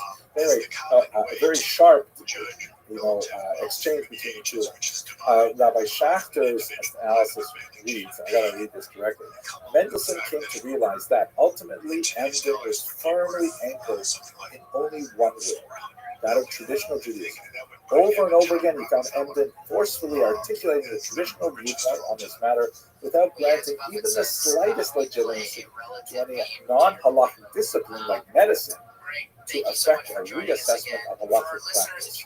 This is essentially a statement that pertains to an ongoing dynamic debate within the Orthodox world, to be sure, even to the present day. How much do we rely on non-halakhic, non-Jewish sources for aspects of value that should be incorporated into traditional society, and how much do we simply rely on tradition, even when there are good historical, public health and other arguments against it. Fascinating kind of debate. Here's an interesting book that was published shortly after the debate by Marcus Herzl, a strong defender of the Mendelssohnian approach. And this is actually a very fascinating kind of image. Look at this artwork here. It's just great. It shows someone who is standing in an attitude of mourning, but it looks like he's got kind of a smile on his face. And if you look on the right, you see there's actually like a person emerging from the grave. Right? I think the premature burial controversy. But the man who has come to the cemetery is there to mourn the loss of, you can see in the gravestones written in Hebrew, Hechacham, the wise person, Rabbi Moshe Midesai, which of course is one of the ways that Moses Mendelssohn was so called. So in other words, he's come to mourn Moses Mendelssohn, but the premature burial controversy still exists to the present day. It's a fascinating piece of art, I believe. So the legacy of this is quite complex. First of all, we should note that this is not dead and buried, so to speak. You can see out here I've provided a few examples of some very reputable news organizations like Reuters and New York Times and Newsweek. I've also included Fox News as well. And these are all recent examples of premature burial that have occurred even in our present day. So the actual aspect that Tixon was bringing forth to Friedrich II is not at all a dead issue. It's hard to find. But the more significant issue for our purposes here in terms of Jewish history is to understand the intellectual dynamic, the balance between the perspective of one hand Rabbi Moses Mendelssohn and on the other hand Rabbi Yaakov Emden, and how that dynamic continues to inform, particularly in the Orthodox Jewish world, its relationship to modernity, to our very own days. Okay, I hope you found this interesting. If you like Jewish history and you haven't subscribed to my channel yet, please do, because we've got a large community of people from all over the world and all walks of life who find this interesting, and I'd love to include you in that number. It gives me a lot of pleasure to see this community grow. Thank you very much for watching. The way it intertwined with the fundamentals of business is fantastic. I think we're going to have to start paying Greg directly to write more books because it's a blessing. And for our audience, thank you for joining us for this episode.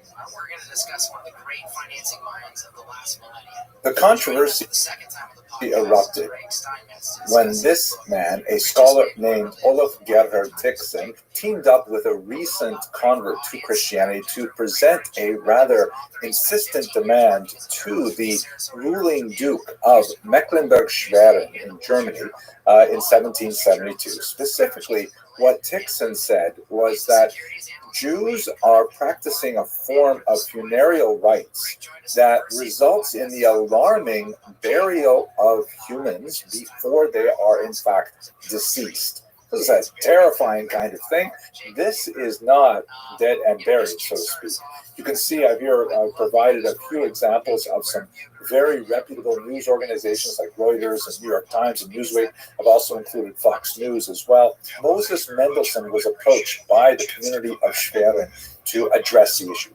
I first heard about Hoover in a freshman year history class in college about the Renaissance and Reformation. The Reformation, as we know, is one of the pivotal. Hello, fellow students of Jewish history. Since we are now in the month of Kislev, the month in which Jews around the world will celebrate the holiday of Hanukkah, there's one question that has been burning in my mind and probably in many of yours as well, and that is, what did the menorah in the temple actually look like? Now, the menorah is one of the most important Jewish symbols, and until it was later eclipsed by the Star of David, it was certainly one of the most popular ways that Jews would signify their religious affiliation, especially from the 3rd century on. It is noted as a diaspora phenomenon in particular. Here's a typical example of the menorah from a 1950 1953 photograph, and you can see that it's usually depicted with rounded arms. Of course, the Hanukkah menorah has 9 branches, whereas the version in the temple would have 7. Notice also the oversized dreidel here, which I'm not sure why it's quite so big, but perhaps it is an attempt to reach the required minimum size of the Chazon Ish, very important 20th century rabbi. But at any rate, how did the menorah get rounded or straight branches? Those who prefer the straight branch candelabra for the holiday of Hanukkah are most likely associated with the Chabad Hasidic movement. And you will see this particular representation in lots of public places, which is kind of a signal motif of the Chabad movement at this time of year, and also on the tops of minivans, like in this Paris photograph from 2009. The leader of the Chabad movement, Rabbi Menachem Mendel Schneerson, was very adamant in indicating that this is the appropriate shape of the menorah, and that's why his followers to this day also tend to use this shape of menorah. And the evidence to support this particular design is specifically associated with the thought of Moses Maimonides, very important medieval scholar who lived in the 12th and very early 13th century. And Maimonides, through his son, Abraham, who left no room for doubt, argued that the branches should be straight. Besides Abraham's explicit statement about his father's views, we also have a manuscript in the Oxford Library that has a hand-drawn menorah, and here you can see it looks kind of strange with these round symbols and these triangles, these cups and so on, that are actually described in the biblical text, which incidentally, you know, if the biblical text gave us a very clear, unequivocal point of view as to whether they were round or straight, we wouldn't be having this discussion. But this drawing in this medieval manuscript of Maimonides clearly indicates that his opinion is that they should be straight. Other authorities from that period, however, left either ambiguous descriptions or sided with a rounded version. The evidence for rounded arms to the menorah are significant as well. So perhaps the most well-known is the representation of the menorah on the Arch of Titus. The Arch of Titus was a ceremonial arch constructed in the late 1st century under the Emperor Domitian, and it was designed as a type of post-war propaganda to commemorate the victory over the Judean rebels. On the inside of the arch, you can see there's a bas-relief that actually presents the carrying away of spoils from the temple, and the menorah is prominently displayed here, clearly having round arms. And this is in conformity with the depiction that we have from Josephus, who was the major historian of that period. What is significantly at dispute is the base of the menorah, which does not conform to other descriptions at all, but we're going to focus specifically on the shape of the arms for now. So the question is, do we rely on Josephus and Roman representations of the menorah, which seem to have some historical validity, or do we rely on these medieval thinkers like Maimonides, who presented an entirely different tradition? Well, if you look at some of the rest of the 1st century archaeological evidence, and in particular, I'm going to rely very heavily on the research of Lee I. Levine, who's a professor at Hebrew University, who did some amazing work with this. Stephen Fine has also done some remarkable work with menorahs in particular. But Professor Levine points to several other examples that all come from the late 2nd Temple period, that is right up until the destruction of the temple in the year 70. For example, if you look at this archaeological remain of Jason's tomb, this is a tomb from the era of the Hashmonaim, that is the Maccabean generations of kings in Israel, and this is a tomb that's located in Israel. When you go up close under this arch, you'll see that there's actually some bars that have been placed there to prevent people from actually going into the crypts themselves, where there are loculi, which are kind of like little niches in the wall or in the floor that are designed to accept bones, like ossuaries and things like that. A funny story, when I visited this tomb many years ago with my wife and our first 2 children, and we're looking through the bars at what's going on there, my daughter, who was just about 2 years old at the time, actually slipped through the bars and went straight into the tomb and was looking into these loculi, and we were like, Not sure what to do, trying to get her out, but that's another story. And anyway, she got out. She's okay. She's living in New Jersey now, and thank God. Okay. Anyways, what do we have inside this tomb? There's some interesting graffiti. And if you look at this image from Professor Levine's book, you can see that number 3 there's kind of a stag, and below it there's an interesting boat. And then number 4 lists 5 representations of a menorah. Very crude, obviously, but they all clearly have gently curving branches. So it's impossible to say how this connects to the menorah in the temple. It's reasonable to assume that the graffiti artist here is trying to mark the walls with some kind of Jewish symbol, but it's also difficult to say when exactly this graffiti was inscribed into the walls and whether or not the artist, if I can use that term, was actually familiar with the shape of the temple menorah. So let's skip past this particular example, although it's quite tempting. We also have a coin that's printed by King Antigonus in the year 37 before the Common Era. This is one of the kings of the Hashmonaim, and one may assume that he had a good look at the temple menorah. And this particular coin also represents the arms of the menorah as gently curving. And finally, there are a few other examples, but I'll just include one from Professor Levine's book. This is a wall decoration, a kind of a stucco etching that was found in a Jerusalem home in the upper city, in the Herodian part of the upper city. And it clearly also portrays gently curving arms. So to wrap this all up, we don't know for certain. Maimonides offers one particular vision of Hanukkah menorahs, which has been followed by the Chabad tradition in particular. Others suggest the arms were rounded, and there is some archaeological evidence that suggests that that may be more accurate.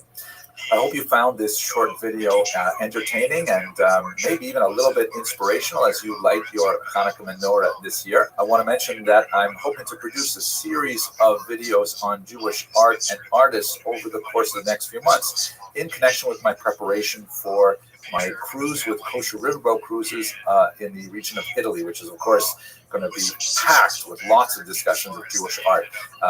Please visit the website to learn more about this particular cruise. There are several others, and they're just absolutely fantastic. This particular cruise is going to be especially interesting because I'll be co-teaching with Rabbi Edward Reichman, who is a medical doctor who is also an expert in medical history, medical ethics, and many other areas. This particular cruise is going to be CME accredited for those of you who can use those credits for your professional life, and I think it's going to be an absolutely amazing cruise. Okay, I hope you enjoyed this video. I wish you a lichtigen Hanukkah. Thanks very much for watching.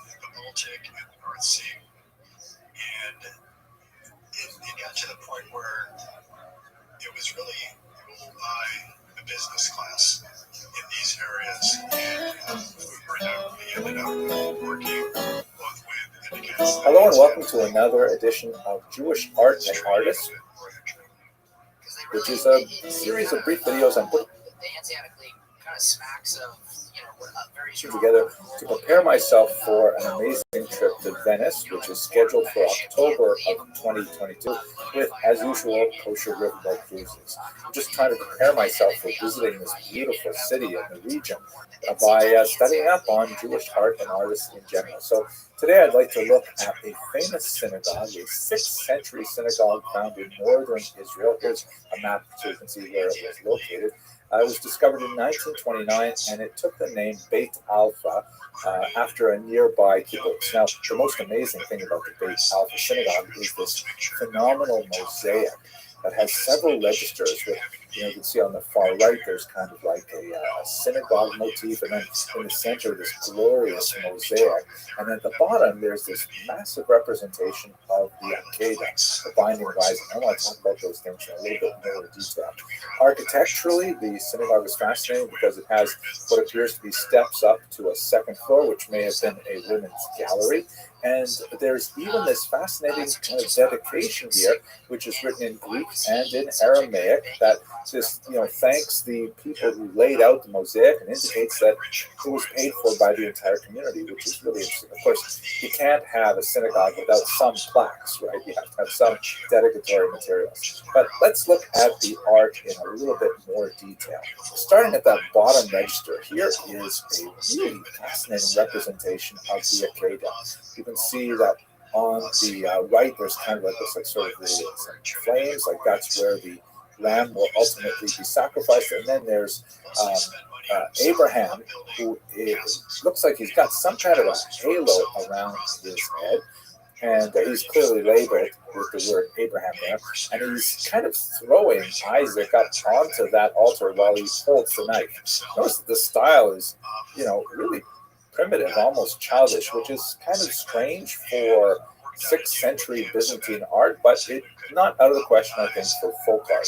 You can see towards the left, looks like there's perhaps that is Eliezer. One of the early scholars who studied this was Professor Sukenik, who suggests that perhaps the ram is upright because the artist actually ran out of the room putting this thing together and couldn't squeeze the ram in sideways, which is hard to believe, especially when it's in the center of the mosaic. But nevertheless, the mosaic style as a whole is kind of crude, so perhaps that's what happened. It's also interesting to note that for those of you who are sensitive to the Midrash, which is a traditional interpretation of the biblical text, according to Midrash, Isaac was a grown man. He was 37 years of age at the time that the Akedah happened. But here he's clearly represented as a child. So that's fascinating because it indicates that the authors of this mosaic, who incidentally we know because we have this really interesting dedication that lists their names, one of them is clearly Jewish, the other is clearly Greek, which may indicate some generational differences. Like for example, I have a Hebrew name too, but I go by the English name Henry, and all my kids have only Hebrew names, so maybe it's kind of like a Baltrula phenomenon, who knows. At any rate, is it possible that the creators of the mosaic were unaware of the Midrash? A lot of the research that I'm presenting comes from Professor Lee I. Levine, who wrote an excellent chapter on this in his book, Visual Judaism in Late Antiquity, and he suggests that the artist was really working with more of a shared narrative that local Christians had as well at this time. This is in a heavily Christianized area of Israel in the 6th century in particular, so it's not out of the question. If you think about synagogue architecture, where the Midrash clearly states that the 2 tablets of the law were square, and yet you see a tremendous amount of art and iconography by Jews that represents the tablets of the law as having rounded tops, and that's in synagogues all over the place. So it's not out of the question that the artist simply be working within an art vocabulary that was common to Jews and Christians at the time. Also fascinating and a little bit weird here is this amazing zodiac that appears in the center of the floor. And as you can see there in the center, there is a figure surrounded by what looks like horses, like for a chariot. And around that figure are the 12 signs of the zodiac with the Hebrew names. And then around that are the 4 seasons of the year, referred to Kufot in Hebrew. It's very common to see the zodiac as a decorative element in synagogues. You see that all the way up into the 20th century. So that's not surprising. What is surprising, however, is sometimes to see facial representation, okay? But even more surprising is that you've got clearly the figure in the center is the sun god Helios, right? Who is like going across the sky with his chariot straight out of Greek mythology. Like, wow, this is like serious avodah zarah. How did it get into the floor of a synagogue? Unless we got to rely on the kind of general artistic vocabulary of the time, it is surprising. Also, on the outsides, the tefillot, the seasons, do not correspond as they do in other 6th century mosaics. They do not correspond with correct months of the year, meaning they're not lined up winter with the winter months and so on. So Is it possible that the artist was perhaps a little bit confused about these things? I think that's certainly quite likely. Okay, that's about it for a brief look at this fascinating 6th century synagogue. On behalf of Kosher Riverboat Cruises and my colleague, Professor Eddie Reichman, with whom I will be team teaching. He's an expert in Jewish medical ethics, and this particular cruise has special accreditation. Thank you very much for watching. Check out the website. It is going to be an amazing trip. Thanks again for watching. Would it be fair to say that no one expected what would become of them? In other words, it's not like they shook hands and the Frankfurt Sea parted and everyone said, "Oh my gosh, you've met the Christ and you're going to do business together." This was very unknown at that time. Well, they were both young men in a hurry, and just as no one could have predicted that Kruger, who was one of many. Hello, everyone. We're continuing with our series on Jewish art and artists, and I'd like to look at a specifically historical context here of kind of a folk art that's associated with the Jewish catacombs of ancient Rome. I originally recorded this video prior to last scheduled trip of Kosher Riverboat Cruises to Venice, and I'm just so fascinated with stuff. I thought I would put it into this video again. I hope you find this interesting. The catacombs that were discovered in the Randanini vineyard. Apparently some farmers were working in the region of Rome, and they found these ancient underground tombs, which were common. I mean, there are a lot of ancient tombs in the region, and there was only one really external marker that you can see here. This is the lone standing structure that appeared to be some sort of cover over the tombs. When they got in there, it became very clear that the tombs were actually not Christian in origin. They were therefore not protected by the Papal Commission for Sacred Archaeology, because that only protected Christian tombs. Any pagan tombs or Jewish tombs, heretical tombs in other words, were exempt from protection of the church, and therefore could be explored with a lot more scientific research, and unfortunately could be exploited as well. That's part of the sad history of the Randanini vineyard, is that the catacombs discovered there in the next century or so since their discovery, many of the amazing inscriptions and other works of art that were discovered there were actually sold for profit, and it was exposed to anti-Semitic graffiti, especially during the 1940s. But nevertheless, the material that remains is absolutely fascinating and tells us a lot about the nature of the life of Jews in Rome in the 1st and 2nd century. Let us recall that the major population of Jews in Rome probably had a major spike in the 1st century after the Temple Revolt, when all kinds of slaves were brought back to Rome, although Jews were clearly living in Rome prior to this period. So we have since then discovered 6 specific catacomb systems in Rome, which are definitely Jewish. It's interesting also to note that they're all centered around the Colosseum, which was built largely with the labor of Jewish slaves. So Silvia Cappelletti describes a lot of the history of discovery of these catacombs. They were known, of course, much earlier than 1859. Benjamin of Tudela, one of the most famous Jewish travelers of the 12th century, reports seeing some on the eastern bank of the Tiber, which is probably Monteverde that he saw. And later, early 17th century visitors also confirmed seeing them and described the presence of Jewish symbols, in particular the menorah. The menorah, the 7-branch candelabrum, is one of the most famous Jewish symbols. It goes back really to the ancient period, and it's especially poignant to think of it because the menorah was the symbol of the lost temple, and so therefore the Jews kept that symbol as their prime signifier of Jewish identity. Most of the graves seem to have been created in the 1st through the 4th century of the Common Era. It may seem strange to think of Jews being buried in these kind of underground crypts, but this is not at all strange in the ancient world. In Israel, in fact, there's significant description of burial practice and exactly how the bones were interred and so on, and particular practices for reinterment. This is actually in keeping with the ancient, very ancient pre-Roman practice, the Etruscan practice of underground chamber burial.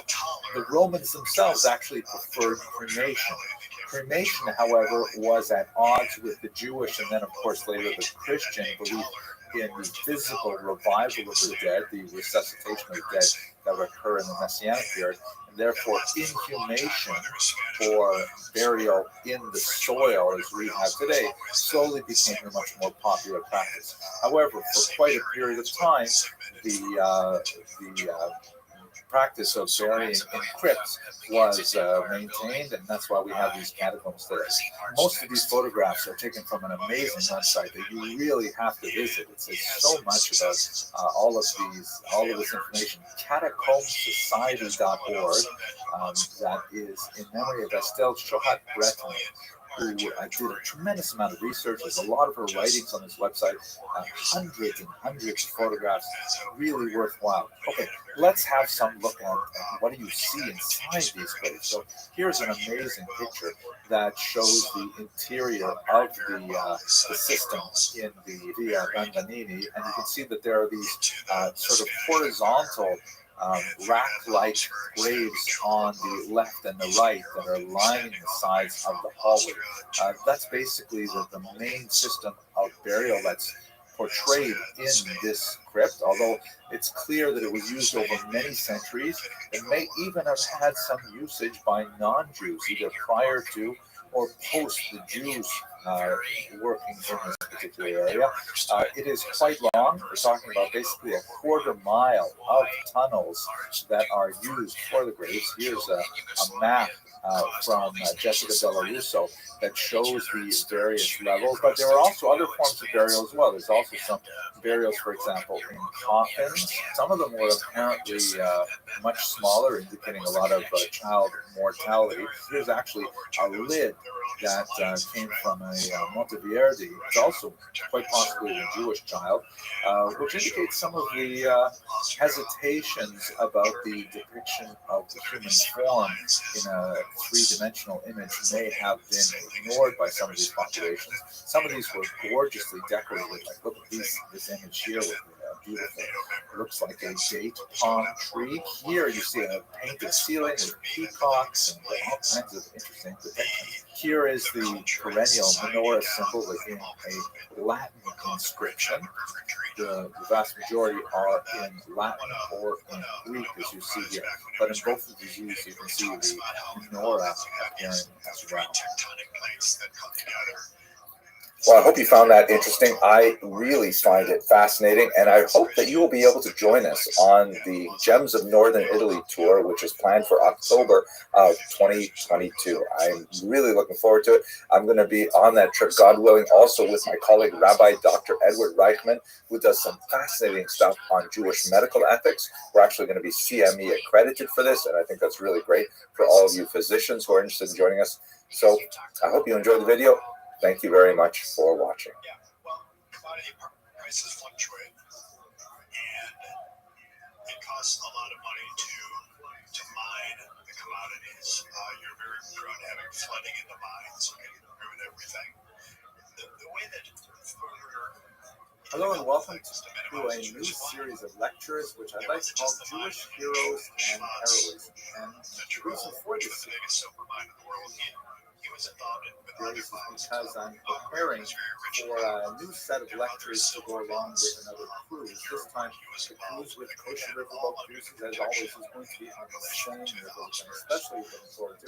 And because we will be specifically looking at Normandy and focusing on D-Day and events of the First and Second World Wars, this whole series, which I hope to release once a month or so, is going to be on a few select individuals who I think exemplify certain aspects of Jewish heroes and Jewish heroes.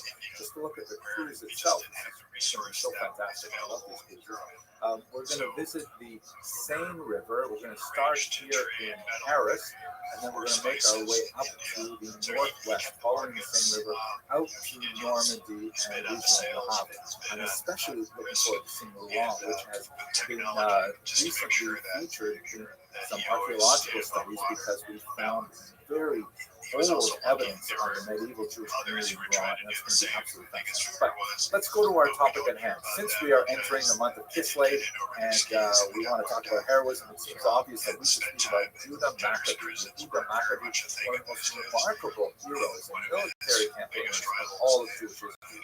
And I specifically want to look at one battle in particular, the Battle of Emmaus, which in many ways is characteristic of the kind of military thinking and strategy that Judah brought to the field. So just to place this in context, we are of course speaking about the Great Hanukkah Rebellion, which broke out about the year 167 before the Common Era. It's often, especially in primary school, portrayed as a war against the Seleucid Greeks.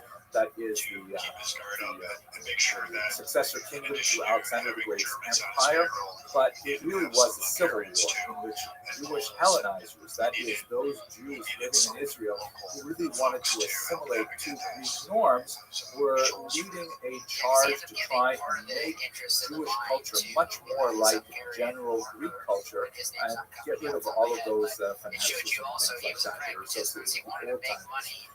This led to, and the great examples of that are the high priest Menelaus, who was quite an audacious, dislikable character in many ways, who ended up getting the position of high priest, a highly corrupt position at the time, largely sponsored by the Greek emperor Antiochus Epiphanes IV. They faced a dramatic grassroots rebellion led by Matisyahu and his sons, who were known as the Maccabees. After Matisyahu died, the leadership clearly went to Yehuda Maccabee, who, as we shall see, was an especially talented military general. So let's look at this specific battle that is in the context of the Civil War with a lot of major support from the Syrian Greeks. So here we are in the year 166 before the Common Era. The battle was at Emmaus, a very important city also in Christian thought as well. And General Lysias comes down here at the behest of the Emperor Antiochus with 40,000 well-armed professional troops, with 7,000 horsemen. And it's an incredibly large force to bring to bear here. It is so overwhelming in nature because he's facing essentially a guerrilla revolt by peasants that slave traders from all around the region began to descend on Israel because they anticipated there would be a lot of people to buy and sell on the slave market. By the way, much of this information comes from the Book of Maccabees, which was not included in the traditional Jewish Tanakh. It's considered one of the sacred Smithsonian, one of the outside books, known as the Apocrypha. It is ironically included in the Christian Bible for reasons which are too complex for us here. But the first Book of Maccabees was likely written by someone who actually saw the events firsthand. At any rate, the forces under Judah gathered at Mitzpah, not too far away, about 3,000 volunteer peasant fighters, very poorly equipped. No match at all for this professional army. But the description in the first Book of Maccabees is fascinating. When they realized that they were going to be attacked by such a large unprofessional force, they fasted, they put on sackcloth. They specifically went and looked at the Torah for guidance. What should we be doing? And in fact, they followed the dictates that are laid down in the Book of Deuteronomy to the letter, dismissing anyone who wanted to fight if they had been married within the previous year, or if they had just planted a vineyard, or even if they were afraid, they were dismissed. And with this preparation, Judah went into battle, which is one of the reasons why he's such a tremendous hero, because of his, ideological purity combined with his heroism. That would not always stand in good stead, as we shall see in a moment. At any rate, here's a map of the actual battle of Emmaus. It starts out when one of the local commanders, Gorgias, takes 5,000 troops and 1,000 horses from the larger camp in Emmaus, and he takes them out in a rapid forced march overnight, hoping to attack Yehuda before they can flee to the hills. They fully anticipate that this is going to be just a cleanup operation. They want to take care of it, as efficiently as possible. You can see from the kind of dotted lines that that's the path that the Gorgias and his troops took. When Judah heard about this, they rather than scattering and going to the hills, which is sort of like the go-to move of rebels in this region, or the caves later we would see Bar Kokhba rebels. Instead, Judah makes a very bold move and he counterattacks.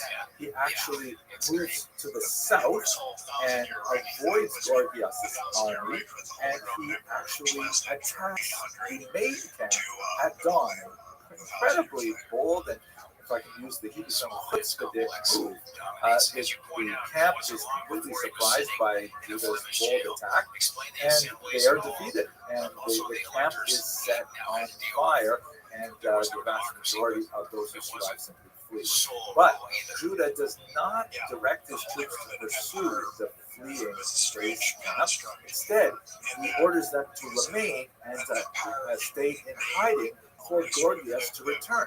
When Gorgias comes back and he finds that his camp is in flames, that's when Judah surprise attacks again and completely throws them into confusion, and it's a complete victory for the Maccabees. A really dramatic turnaround for a poorly equipped, vastly outnumbered force.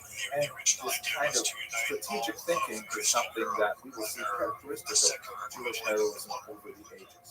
Now, there's a lot more to say about the Hanukkah Rebellion. It was not a one battle war. There were many battles, some of which were definitely reversals for the Maccabees, and I have discussed these in some degree also.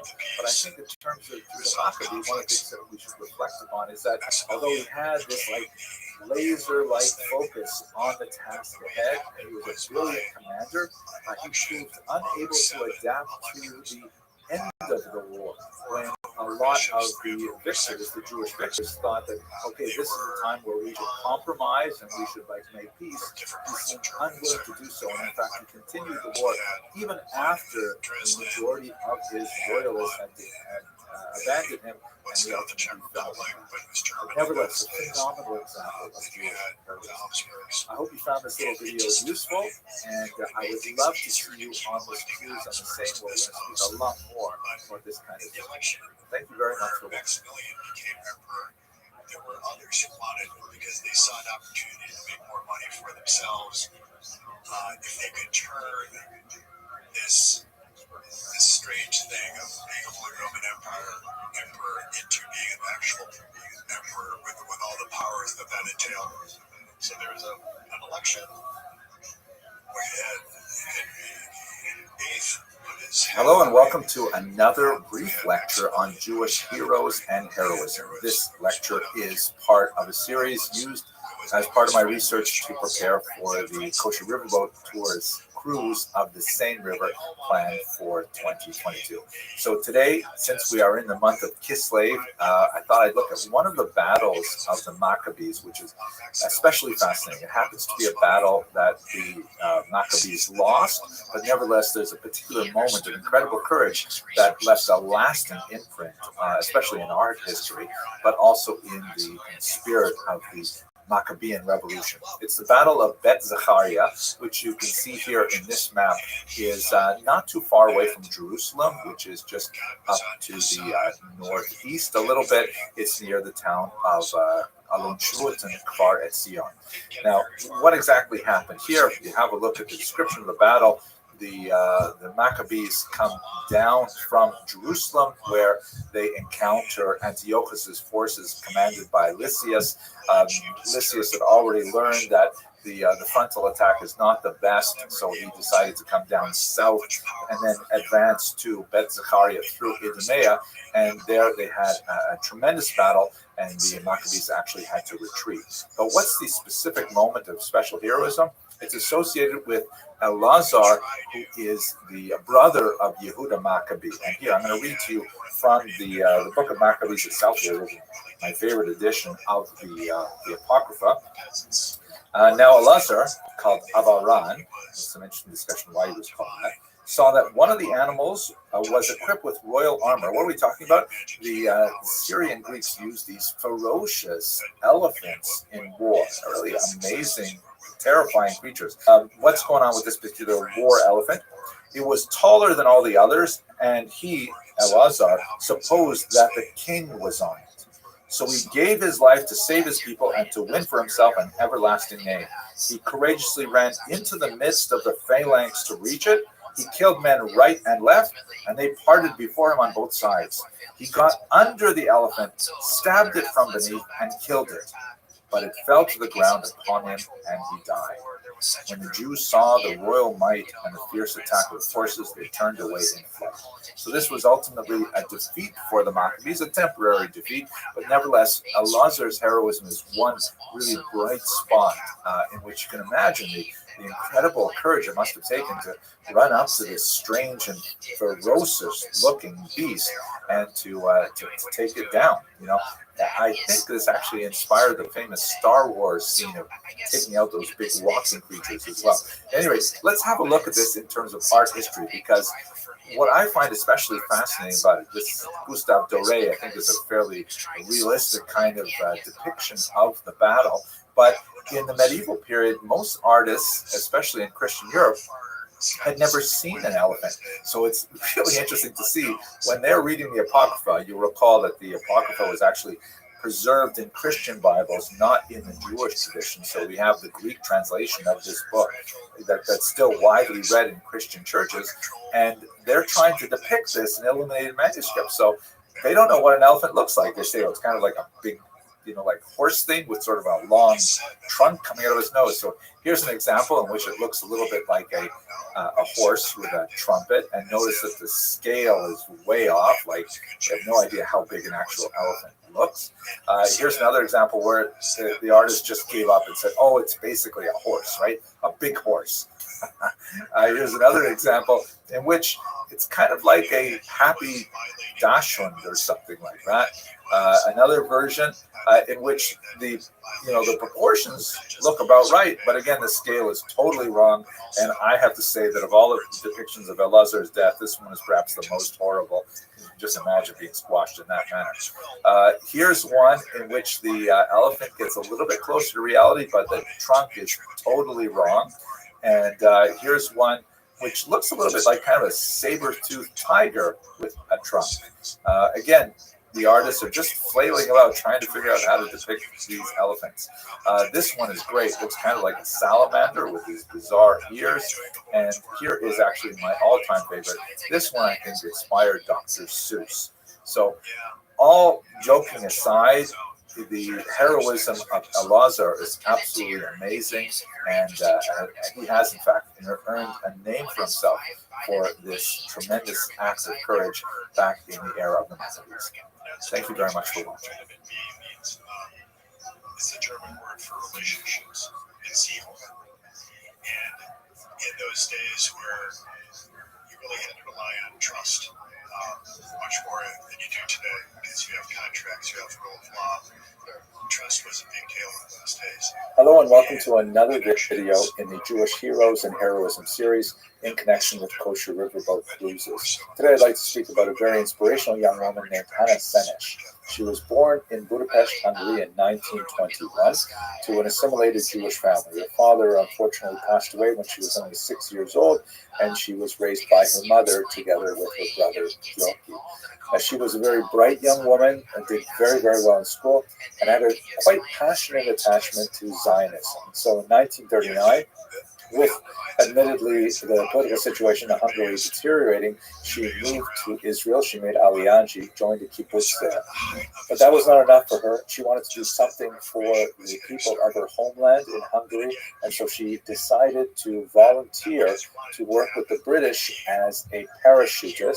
She was one of 37 odd individuals out of 250 applicants who were selected to parachute behind enemy lines into Hungary, where they would work with the resistance.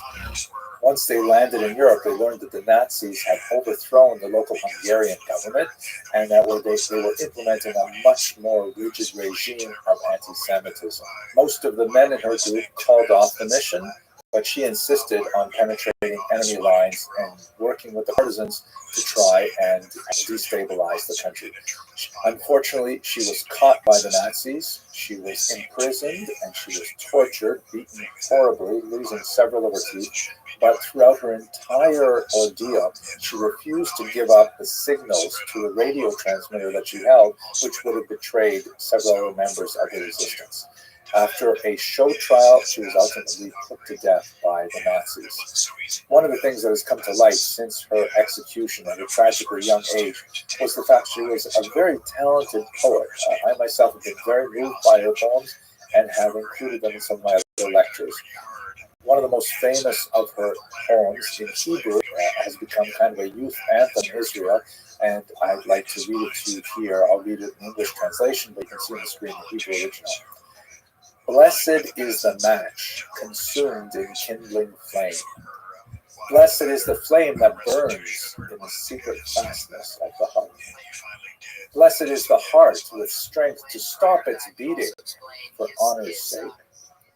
Blessed is the match consumed in kindling flame. She composed this poem shortly after landing on European soil, shortly before she would be captured, and shortly before, like the match in her poem, she would be consumed in the heroic flames of her self-sacrifice for her people. We plan to study the lives of many great Jewish heroes in the thousands of years of Jewish history on the Normandy Seine River cruise, which will take place in July of 2022, God willing. This is going to be a special opportunity since we will be in the region of Normandy to show special tribute to Jewish service members during World War I and especially World War II, marking D-Day and the Somme. I hope you'll be able to join us. Thank you very much for watching. A cartel is only as good as the willingness of the participants to play along and not slash prices. Frigger saw an opportunity.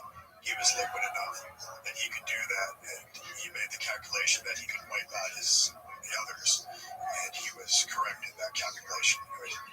Hello, fellow students of Jewish history. I'm sure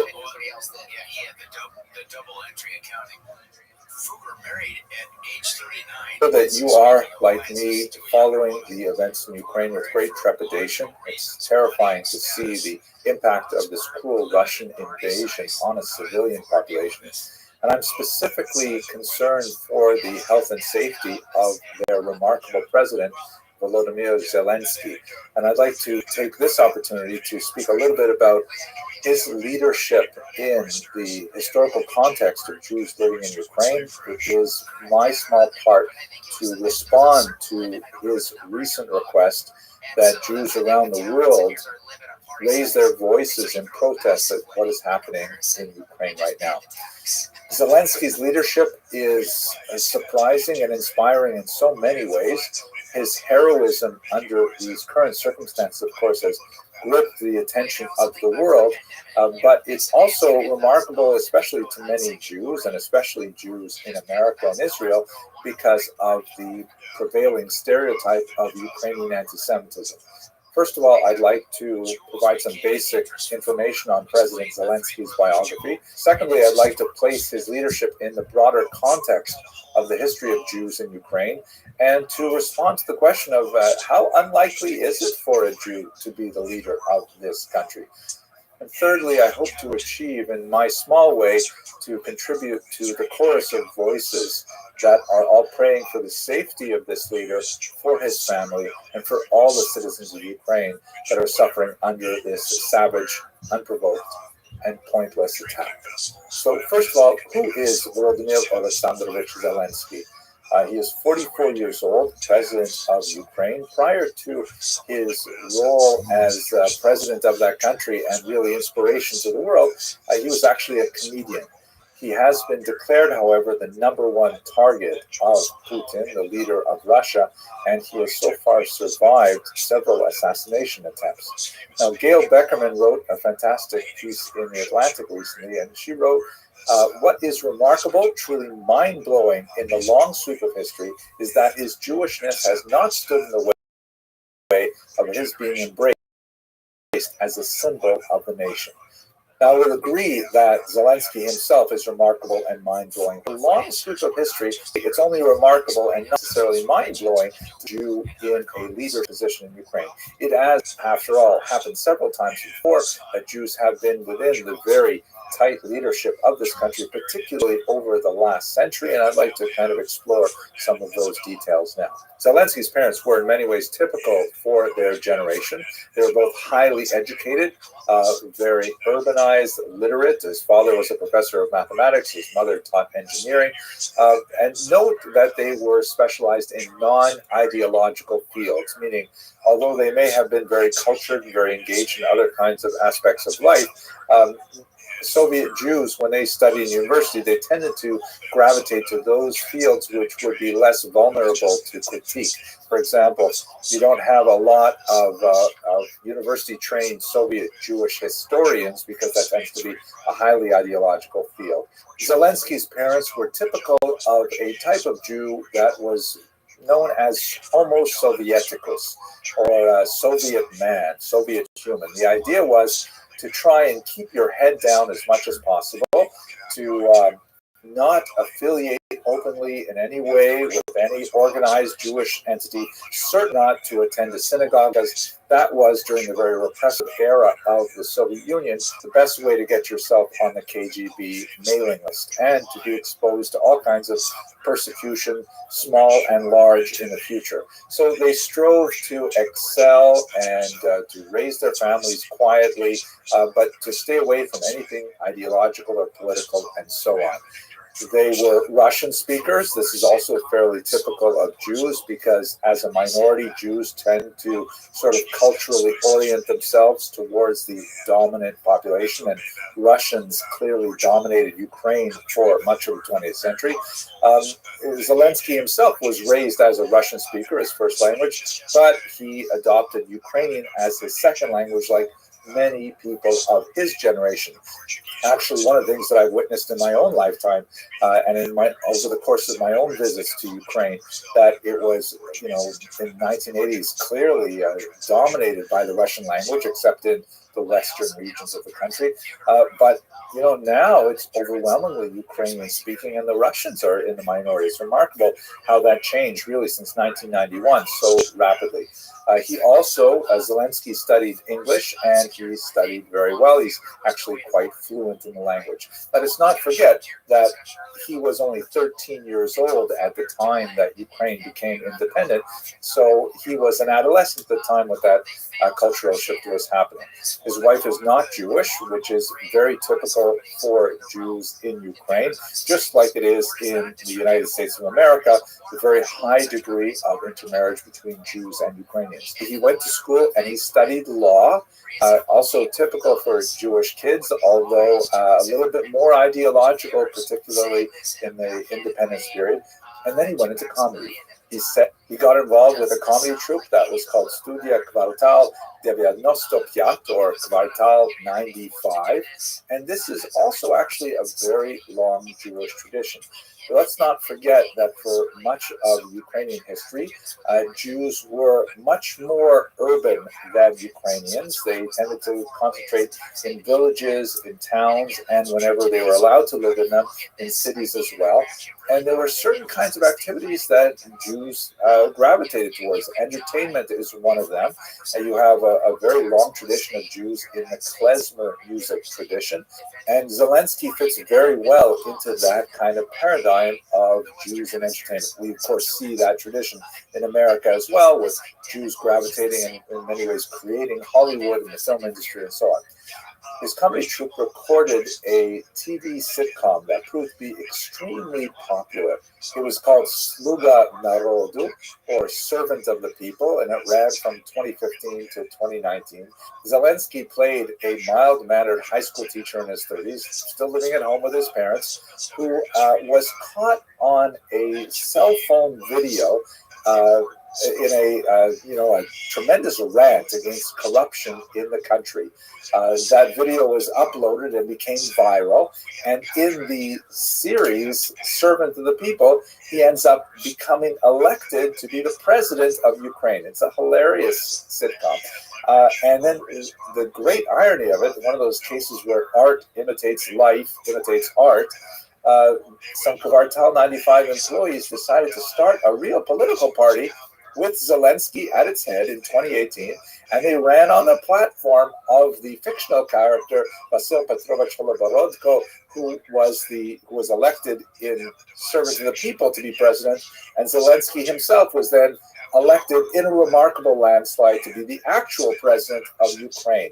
In the April 2019 election, he won 73% of the vote, which is just amazing. Now, it's not overwhelmingly amazing because here in this country, of course, we have Ronald Reagan, who was an actor who ended up becoming, one of the most memorable presidents of the 20th century.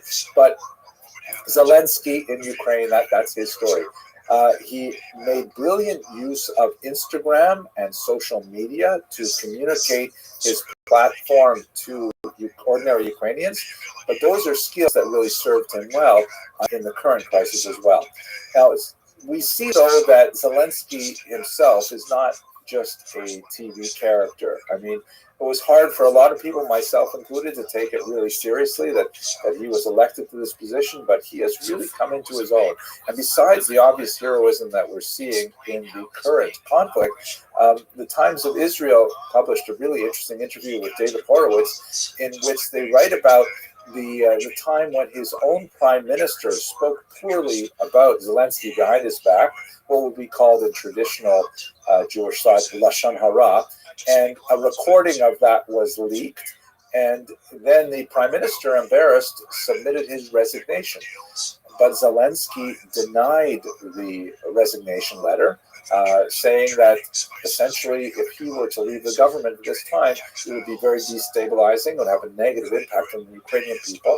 So this is a phenomenal demonstration of character, that he was willing to forego his own personal humiliation because it was really for the betterment of the nation. He truly was a servant of the people in that particular episode. Now let's try and understand a little bit more about how is it possible that Ukrainians could specifically elect a Jewish man to be the head of their government. Now, let us recall that, why are we even asking this question? Primarily because here in the West, there is a deep-seated stereotype of Ukrainian anti-Semitism. I think it's especially true of children of Holocaust survivors who grew up in the diaspora for two reasons. First of all, because there was a certain degree of Ukrainian collaboration with the Nazis. That is, of course, Putin's go-to line, which is absolutely absurd and offensive, that Ukraine needs to be denazified. That's ridiculous. But there is definitely a history of this that I've explored in other videos of a little more sophistication at length. The second reason for this, for the stereotype, is because Jews in the diaspora have been separated geographically from the normal day-to-day of Jewish Ukrainian life. I mean, look at it this way.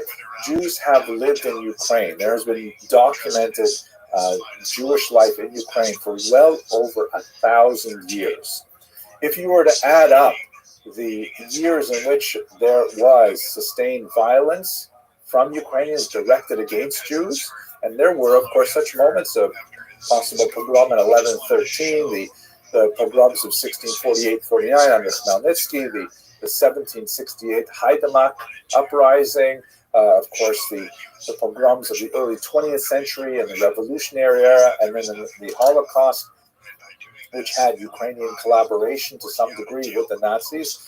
If you added up all of those years, however, you'd only get to about 4% of the entire scope of Ukrainian Jewish coexistence. And over the much longer period of time, like 96% of those years, Jews and Ukrainians are doing business together. They are exchanging recipes. A lot of Eastern European cooking is essentially Ukrainian cooking. We're exchanging linguistic terminology. Ukrainian Yiddish is heavily influenced by Ukrainian. I'm going to give you, even in the most intimate of terms, like, for example, in Yiddish, we don't call our fathers, Abba, which is the Aramaic and Hebrew word, or Abba is actually a Hebrew word, but Abba is more common. We don't call them Vater, because that's like a German term, even though Yiddish is essentially German. We call them Tato or Tati. which is based on the Ukrainian tato. And we can go on with so many words which are like kitchen vocabulary, home-based words that are really Ukrainian. Yiddish doesn't absorb those words unless Jews and Ukrainians are spending time as children in each other's kitchens, unless there is a significant amount, particularly through women, of cultural cross-fertilization. So, thinking about it in those terms, it makes more sense for us now to just stop talking about Ukrainian anti-Semitism, please. There is a place for that, but it's not here and it's not now. Let me just conclude this small mini rant with this particular Pew Research Center chart, which was conducted in, I believe, 2019, looking at the rate of anti-Semitism in various Eastern European countries. And in this remarkable study by a very reputable organization, it appears that Ukrainians are far more likely to welcome Jewish neighbors. And what does this chart actually say? When asked, would you accept Jews as fellow citizens, only 5% of Ukrainians said no. That is the smallest number of any of these states. Russia, 14%, Lithuania, 23%, Romania, 22%. I mean, those are serious issues. Poland, 18%. But I wonder if the United States would even come close to that 5% number. That's pretty remarkable. The election of Volodymyr Zelensky was not a one-off phenomenon. This is something that is really demonstrative of Ukrainian society as a whole, and I hope to demonstrate in the next few minutes why that might be so. One thing that's very important to understand about Ukraine as a nation is that it's been bifurcated for much of its history. Not exactly down the middle geographically, but culturally very much so. The western parts of Ukraine, concentrated in the region known as Galicia or Halichina, has always been very much oriented towards Europe, whereas the center east of the country has been more oriented towards Russia. And throughout its long history, Ukraine has kind of vacillated between, do they balance more heavily towards European models of thinking, or do they balance themselves more towards the Russian ways of thinking? There is a clear distinction in so many ways. This kind of balance between East and Western ways of thinking really begins to find pragmatic expression in the late 19th, especially the 20th centuries, when you have an era of national awakening that affects much of the region, and Ukrainians themselves have to sort of say, okay, well, what are we? What do we believe? Who are we like? We see this in particular in the revolutionary era, that is after the fall of the Russian Empire in 1917. As Ukrainians attempted to articulate an actual political organization, they found it was essential for them to forge relationships and alliances with the Jewish minority. The Jews had a lot of advantages that Ukrainians did not have at the time. Jews were overwhelmingly urban and literate and numerate, were a lot more conversant with the types of work that was necessary to actually create an administrative apparatus, skills that were not necessarily well developed in the far more agrarian rural population of Ukrainians. And so the smaller number of Ukrainians who were urbanized and educated, literate, and so on, they formed these alliances in an organization called the Centralna Rada, the Central Soviet would be one way to translate it, or the Central Council, which was distinct from the Soviet councils to the north in Russia. In fact, Russia would invade Ukraine in 1918, and that would begin a civil war between Russians and Ukrainians. A civil war because they were originally both part of the Russian Empire that would ultimately result in much of Ukraine, although not the western part, being conquered by the Russians. But during this brief period of collaboration, which was actually the subject of my PhD dissertation, the Ukrainians and Jews established a remarkable level of cooperation that was kind of Zelenskyan in its scope. They had a Ministry of Jewish Affairs, they had money printed in Yiddish, they had correspondence in Yiddish. It was really a remarkable kind of thing. It ended in disaster because ultimately the Ukrainian state, the independent state, was unable to hold back the waves of popular violence that surged across the country. The Soviet invasion, the remnants of various anti-Soviet forces active in Ukrainian territory, and ultimately it simply could not sustain itself. But there was a flash of the possibility for a very brief period of time that we would see later flourishing in the beginning of the 21st century. It was during that time that you really saw expressed, if only for a few months, the orientation towards the West, towards Europe, and its values of modernism, tolerance, multiculturalism, democracy, transparency, and so on. Now, if we focus in on the Soviet period during the 1920s, we see a lot of these things happening, albeit in a fairly restricted form during the 1920s. This is the era known as Korenizatsiya, a period which was, it's hard to translate that term, it's kind of like indigenization, meaning allowing local cultures to express themselves. This is before Stalin really was able to cement his own power, and so as a result, you see an effervescence of Yiddish, of Ukrainian, you see a lot of new cultural possibilities that begin to express themselves in all kinds of artistic and cultural ventures. It comes to a crashing halt as well in the 1930s when Stalin takes over. This is the era of the Holodomor, the incredibly tragic famine that was artificially engineered by the Soviets that affected so many Ukrainians, millions of Ukrainians. Stalin's ideology called for the repression of all kinds of national expression, and we see this carried through after World War II by Khrushchev and Brezhnev, really up until the final years of the Soviet Empire.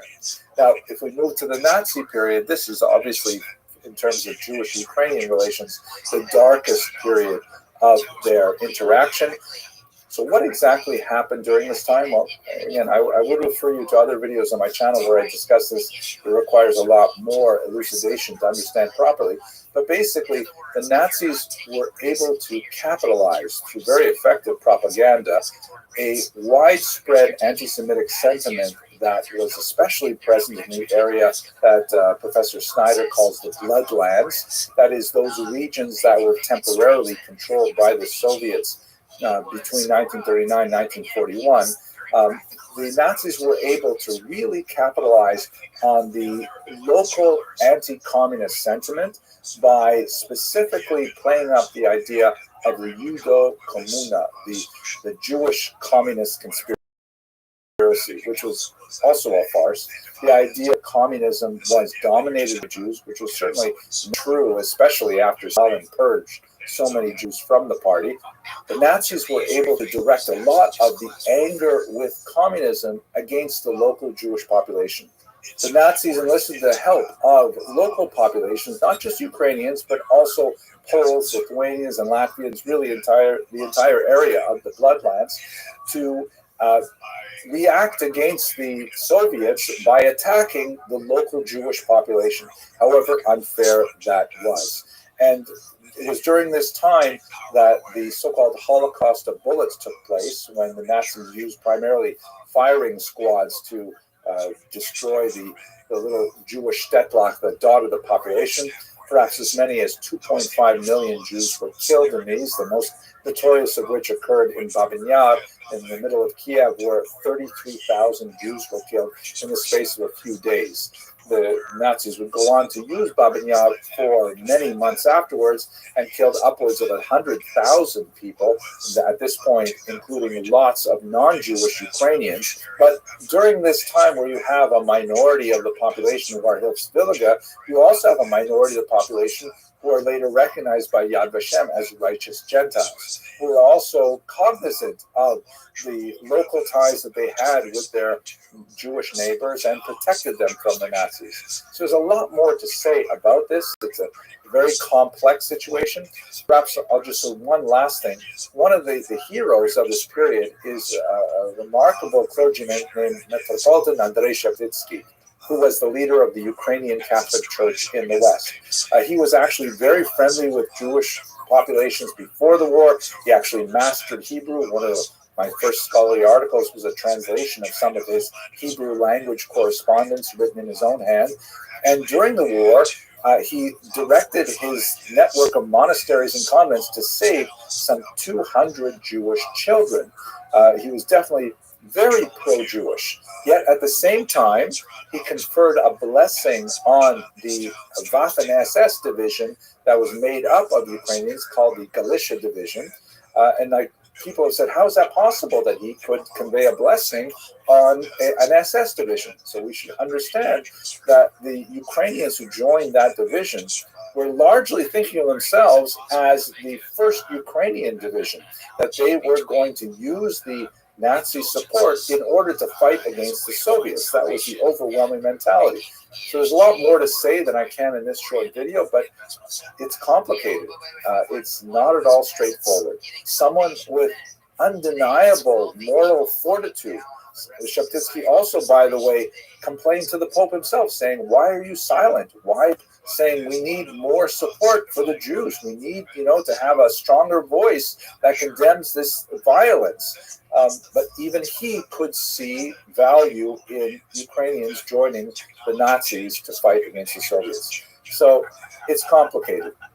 After the war, and this is a period that's especially relevant for Zelensky's parents, there's tremendous repression of both Ukrainians and Jews who are striving to express their national identities. It was incredibly dangerous to study anything Jewish, to promote Ukrainian ideas, and to talk about certain Ukrainian historical figures or even historical periods. And this is the era when there was tremendous amount of dissidents who were arrested and sent off to the Gulag, sent off to prison camps in Siberia. It is ironically at this time when a new kind of Ukrainian Jewish rapprochement is forged specifically by that generation of dissidents. People like Anatoly Sharansky, the so-called Shestisyatniki, the 60s generation was extremely important. And when this began to thaw, particularly under Gorbachev, then there was a tremendous upswelling of support for national expression by both Jews and Ukrainians, and mutual expressions for each other's support. This is happening not just in Ukraine, but also in Poland and in Belarus to a certain degree, especially in the Baltic states. And a lot of these regions, the former bloodlands, are beginning to communicate with each other and to leapfrog over each other to make more and more demands for what Gorbachev would call glasnost, or openness, and even perestroika, reconstruction of the Soviet Union. Ultimately, the Soviet Union is unable to withstand the growth of this nationalist feeling. And in 1989, it goes into a period of collapse. 1991, Ukraine becomes independent along with the Baltic states and so on. And that's when Jewish life really flourishes. This is when Zelensky himself is just a teenager. There's tremendous development in, for example, Dnipropetrovsk, which has this remarkable center, which claims to be, it could be, the largest Jewish complex anywhere in the world, the Menorah Cultural and Business Center. You can see here it has some remarkable architecture that's designed to evoke a 7-branched candelabrum called a menorah, which is associated with the ancient temple in Jerusalem. I've been there. It's a remarkable place. The community there in Dnipropetrovsk, sometimes abbreviated to Dnipro, because originally it was named Yekaterinouslav, but they said that's too hard to pronounce. So they switched it to Dnipropetrovsk, and I think Dnipro is even a little bit easier. But a tremendous effervescence of the Jewish population there, and Zelensky is coming of age in an era when there's so many possibilities for Jews. At any rate, let us return to the present moment. I'm uncomfortable speaking about contemporary events because I study in the Department of History. The Department of Prophecy was down the hall, and they seemed a lot smarter than I was. But I do want to take this moment to once again express my concern for Volodymyr Zelensky, an incredibly heroic figure who is determined to remain with his people in Kiev. He is really like his namesake, a servant of the people. And I'd like to conclude with a sentiment that you'll hear the expression right now. People say Slava Ukraini, like glory to Ukraine.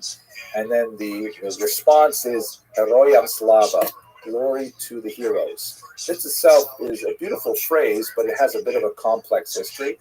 It predates the Holocaust. It goes back to the great poet of Ukraine, Taras Shevchenko, and it was used during the revolutionary period at the beginning of the 20th century, but it was also really capitalized by some of the much more pro-Nazi groups during World War II. So it's a complex kind of phrase, and hard for me to really say it with full enthusiasm. But what I can say is it's remarkable to see, as a Twitter colleague of mine posted online recently, this T-shirt worn by a man in a cafe in Lviv, which is also pronounced Lviv, in Western Ukraine. It says "Kavod to Ukraina," glory to Ukraine in Yiddish. And to that I can clearly say, "Kavod to Giborim," glory to the heroes. Thank you very much for watching. Let us hope that the Russian advance is halted and that a ceasefire is declared, and that the people of Ukraine should be safe, along with their remarkable leader, Volodymyr Zelensky. Thank you very much for watching. Judge relative wealth through the ages, which is divide the wealth of an individual by the prevailing GDP, and come up with the fact that if we were, in today's dollars, would be worth something like 400 billion, I think, and that would put him atop Rockefeller. Hello, fellow students of Jewish history. I'm really enjoying my research and preparation for the Kosher Riverboat Cruise on the Seine this year, where there are going to be three main attractions. First of all, if you want to think about the path to success and wealth and business and investing, is the natural beauty of the Seine River and the countryside of that part of France. Also, the 1,000 years of Jewish history that goes way back in that region. And finally, of course, special emphasis on the history of Jews in the armed forces of several countries. We're going to emphasize in particular World War I and II, and today I'd like to speak to you a little bit about Jews involved in D-Day. But let's start by having a quick look at the route that we're going to be following. Here's where we'll be beginning at Paris, of course. You can see the Seine River flows sort of to the northwest into the English Channel and ends up at Le Havre and Honfleur. And we're also going to be looking at the city of Rouen, which has a really fascinating ancient Jewish community that goes all the way back to the 11th century. In fact, in the 12th century, they had a local leader there with such importance that some Christian texts refer to the local Jewish leader as the King of the Jews. Here is a modern picture of the medieval Rue des Juifs, or the Road of the Jews that exists in Rouen today. It was also the site of some fascinating Portuguese and Spanish refugees from the Inquisition, including João Pinto Delgado, who in the 17th century wrote a lot of really interesting polemics to defend the Jews who had returned to their Jewish identity after fleeing from the Iberian Peninsula. But let's focus today on D-Day, because some really interesting things associated with Jews and their military service related to this event. D-Day is, of course, Tuesday, June 6, 1944. It is the day that marks the major Allied landings at Normandy in the huge step forward in the fight against Nazism in World War II. It is also known as Operation Neptune.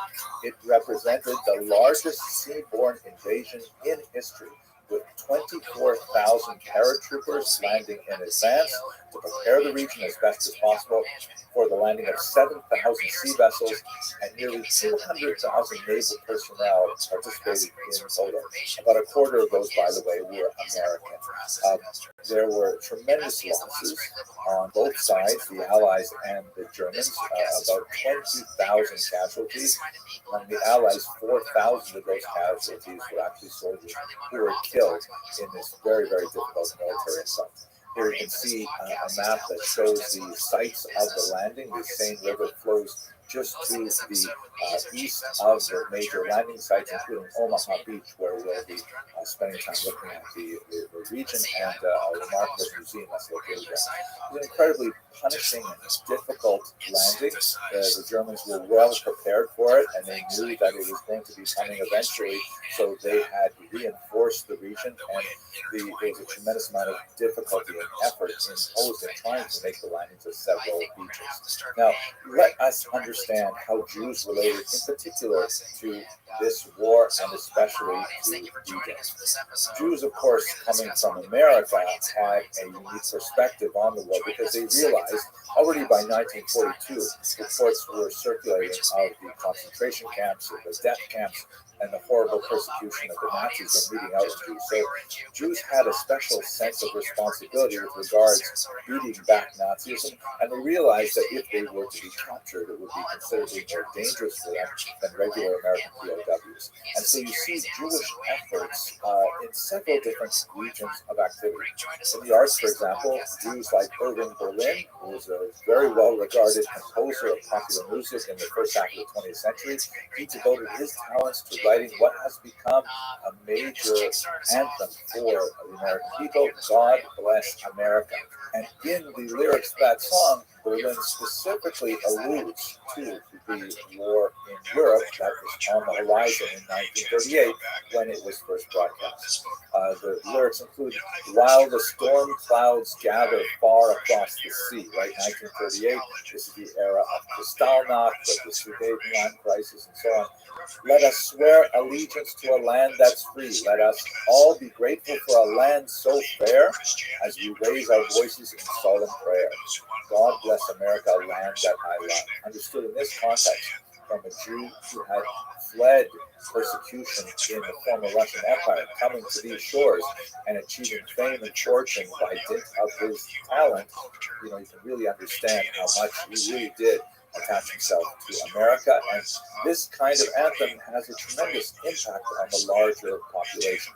Now, of course, in terms of the actual war effort, perhaps the first place we should start is Jews active in intelligence. Before the invasion, there were about 200 Jewish codebreakers working at Bletchley Park in England, which was the headquarters for deciphering Nazi communications. This is the site where Alan Turing worked and others. It was really an important place for the intelligence activity kind of war. Among the Jews who were active at Bletchley Park was Max Newman, who was a British-born child of Polish Jewish refugees, somewhat like Berlin somewhat earlier. He was a chess prodigy, a math major.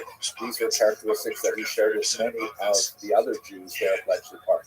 He headed a department that was casually called the Newman League, that called for the design of the world's first programmable electronic digital computer, the Colossus, that was instrumental in determining what were the German war plans.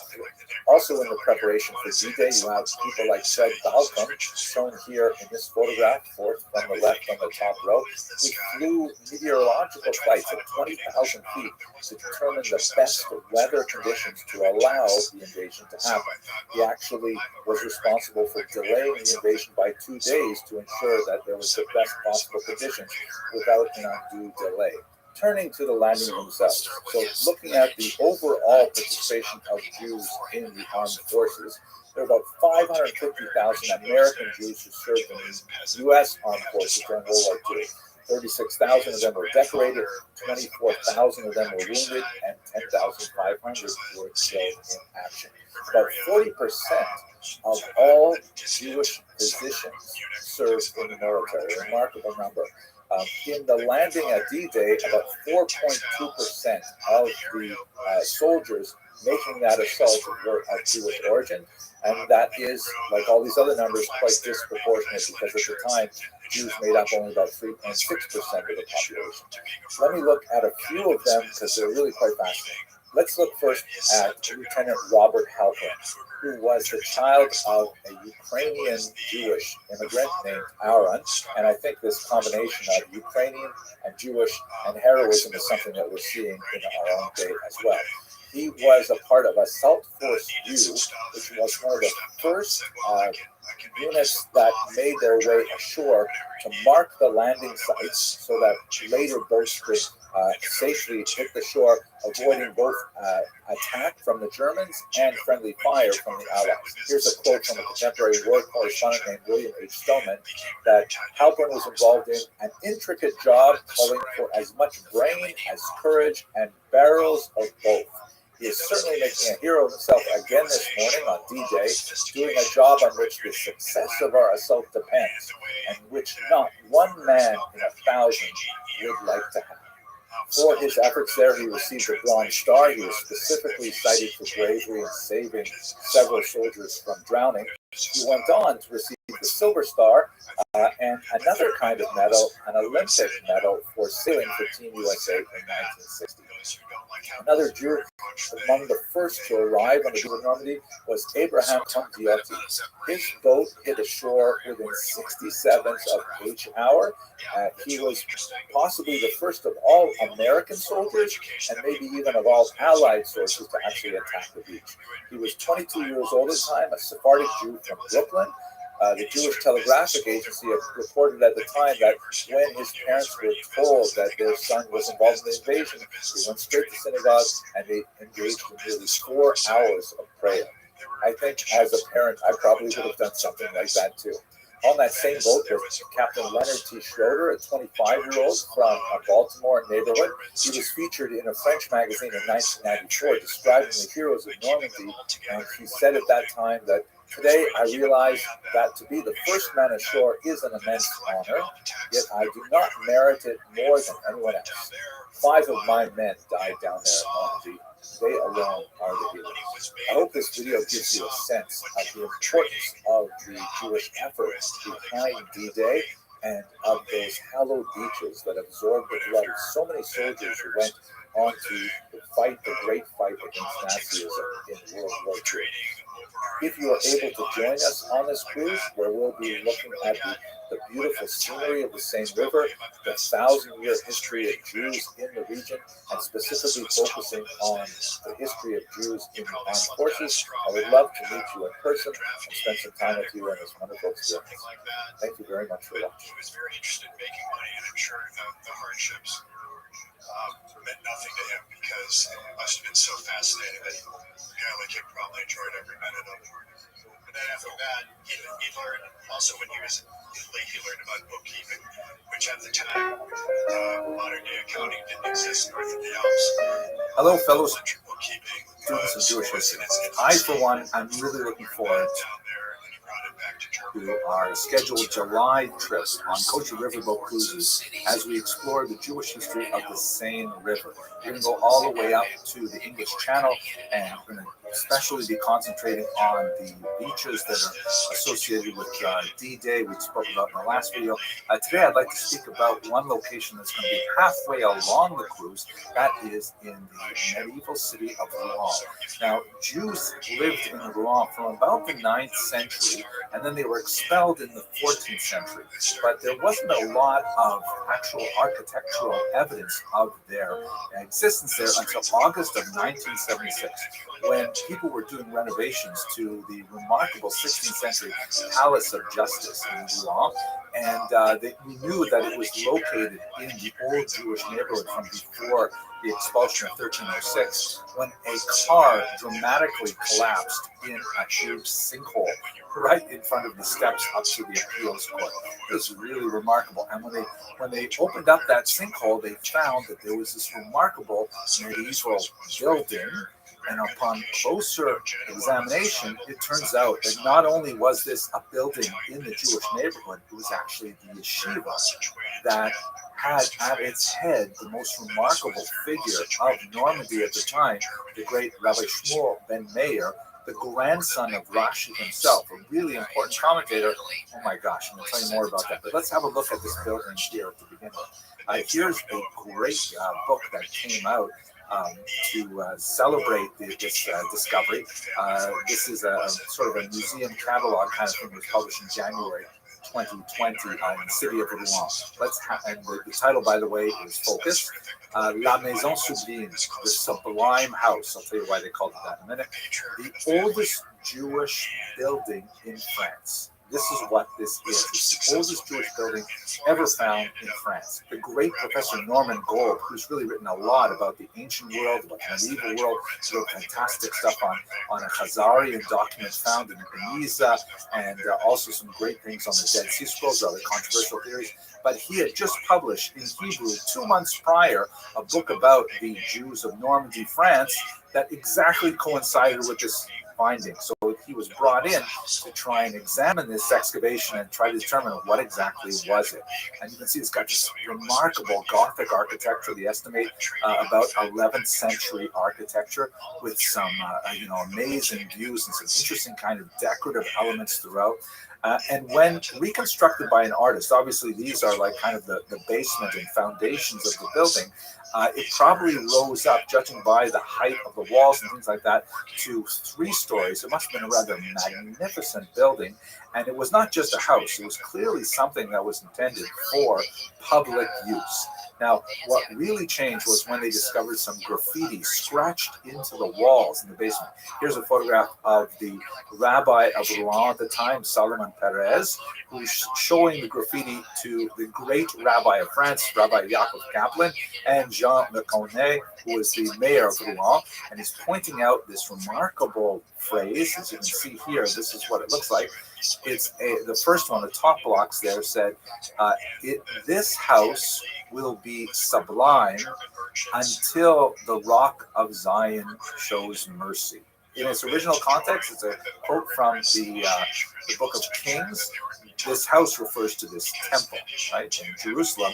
In this context, it's kind of like a pun saying this great yeshiva will remain in place. How ironic that it still remains in place. This house will remain until the Messianic era.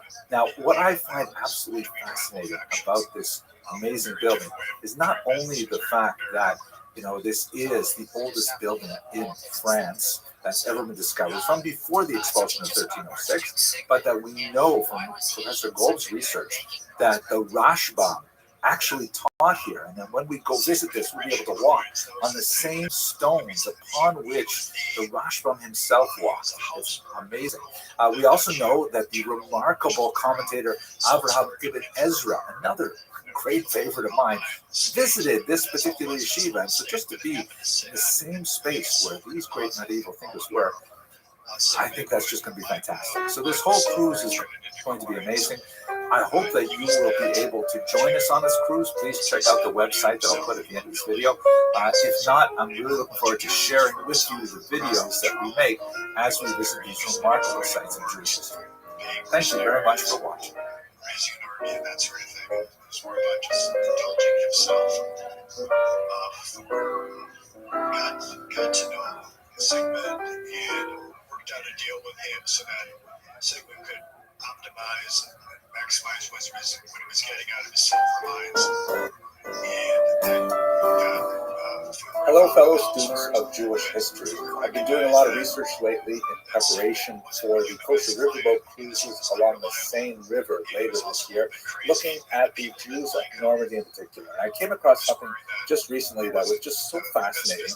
It may be a little bit geeky and a little bit specifically for those who are interested in a deep dive to how history is actually written, but I just can't help it. I got to tell you about it. This is so fascinating. This is a discovery of Professor Norman Gold, a great scholar who really was one of the most prominent scholars looking at things like the Dead Sea Scrolls and a lot of really unusual discoveries in the Cairo Geniza specifically. He just passed away, unfortunately, in 2020. Now, this particular story describes his old school scholarship, the kind of scholarship that I barely remember from my graduate school days, because with the internet, everything has changed. Basically, he came across a published text. He saw something in the way the text was published. He said, well, I wonder if that's really what it was like in the original. So he goes and he travels to England to see the original, right? These are things you have to do before the internet was invented. And by looking at the original, he was able to discover some amazing things about the Jews of Normandy and really to correct the historical record. All of this is told in one of his most recent books, The Jews and Medieval Normandy, a big, thick brick of a book that has some tremendous information. If you're intending on going on this particular cruise, don't read the book in advance because then you'll end up asking me really hard questions. I'm just kidding. You can read the book in advance and then we'll have a lot of fun talking about it. So anyway, what's the story here? So we have to first go to Cairo, where, as you may be aware, an amazing discovery was made in the 19th century of a phenomenal trove of medieval documents that describe really Jewish life around the medieval basin as a whole. The Cairo Geniza is so named because it was a repository for all kinds of texts written in Hebrew characters. Whereas Jews today still have the custom of not disposing of works that are written with religious intent. For example, if they include the name of God in them, those are called shemos. They put them instead in a place called a geniza, which is like a storeroom or a treasure house, something like that. And then eventually they are buried. But the Jews of Old Cairo, a place called Fustat, actually regarded anything written in Hebrew characters, regardless of the nature of its content, as deserving of going into the Geniza, and they sat there for hundreds and hundreds of years until the 19th century when they were discovered. Here's a picture of one of those great researchers from the turn of the 20th century, Solomon Schechter. You can see him here hard at work at his desk, deciphering the many, many fragments of the Geniza archive, which is still, undergoing tremendous research. We're not even close to finish going through all these little scraps of paper putting together. But let us remember that our story begins actually with a printed text. A scholar named Jacob Mann worked with a lot of these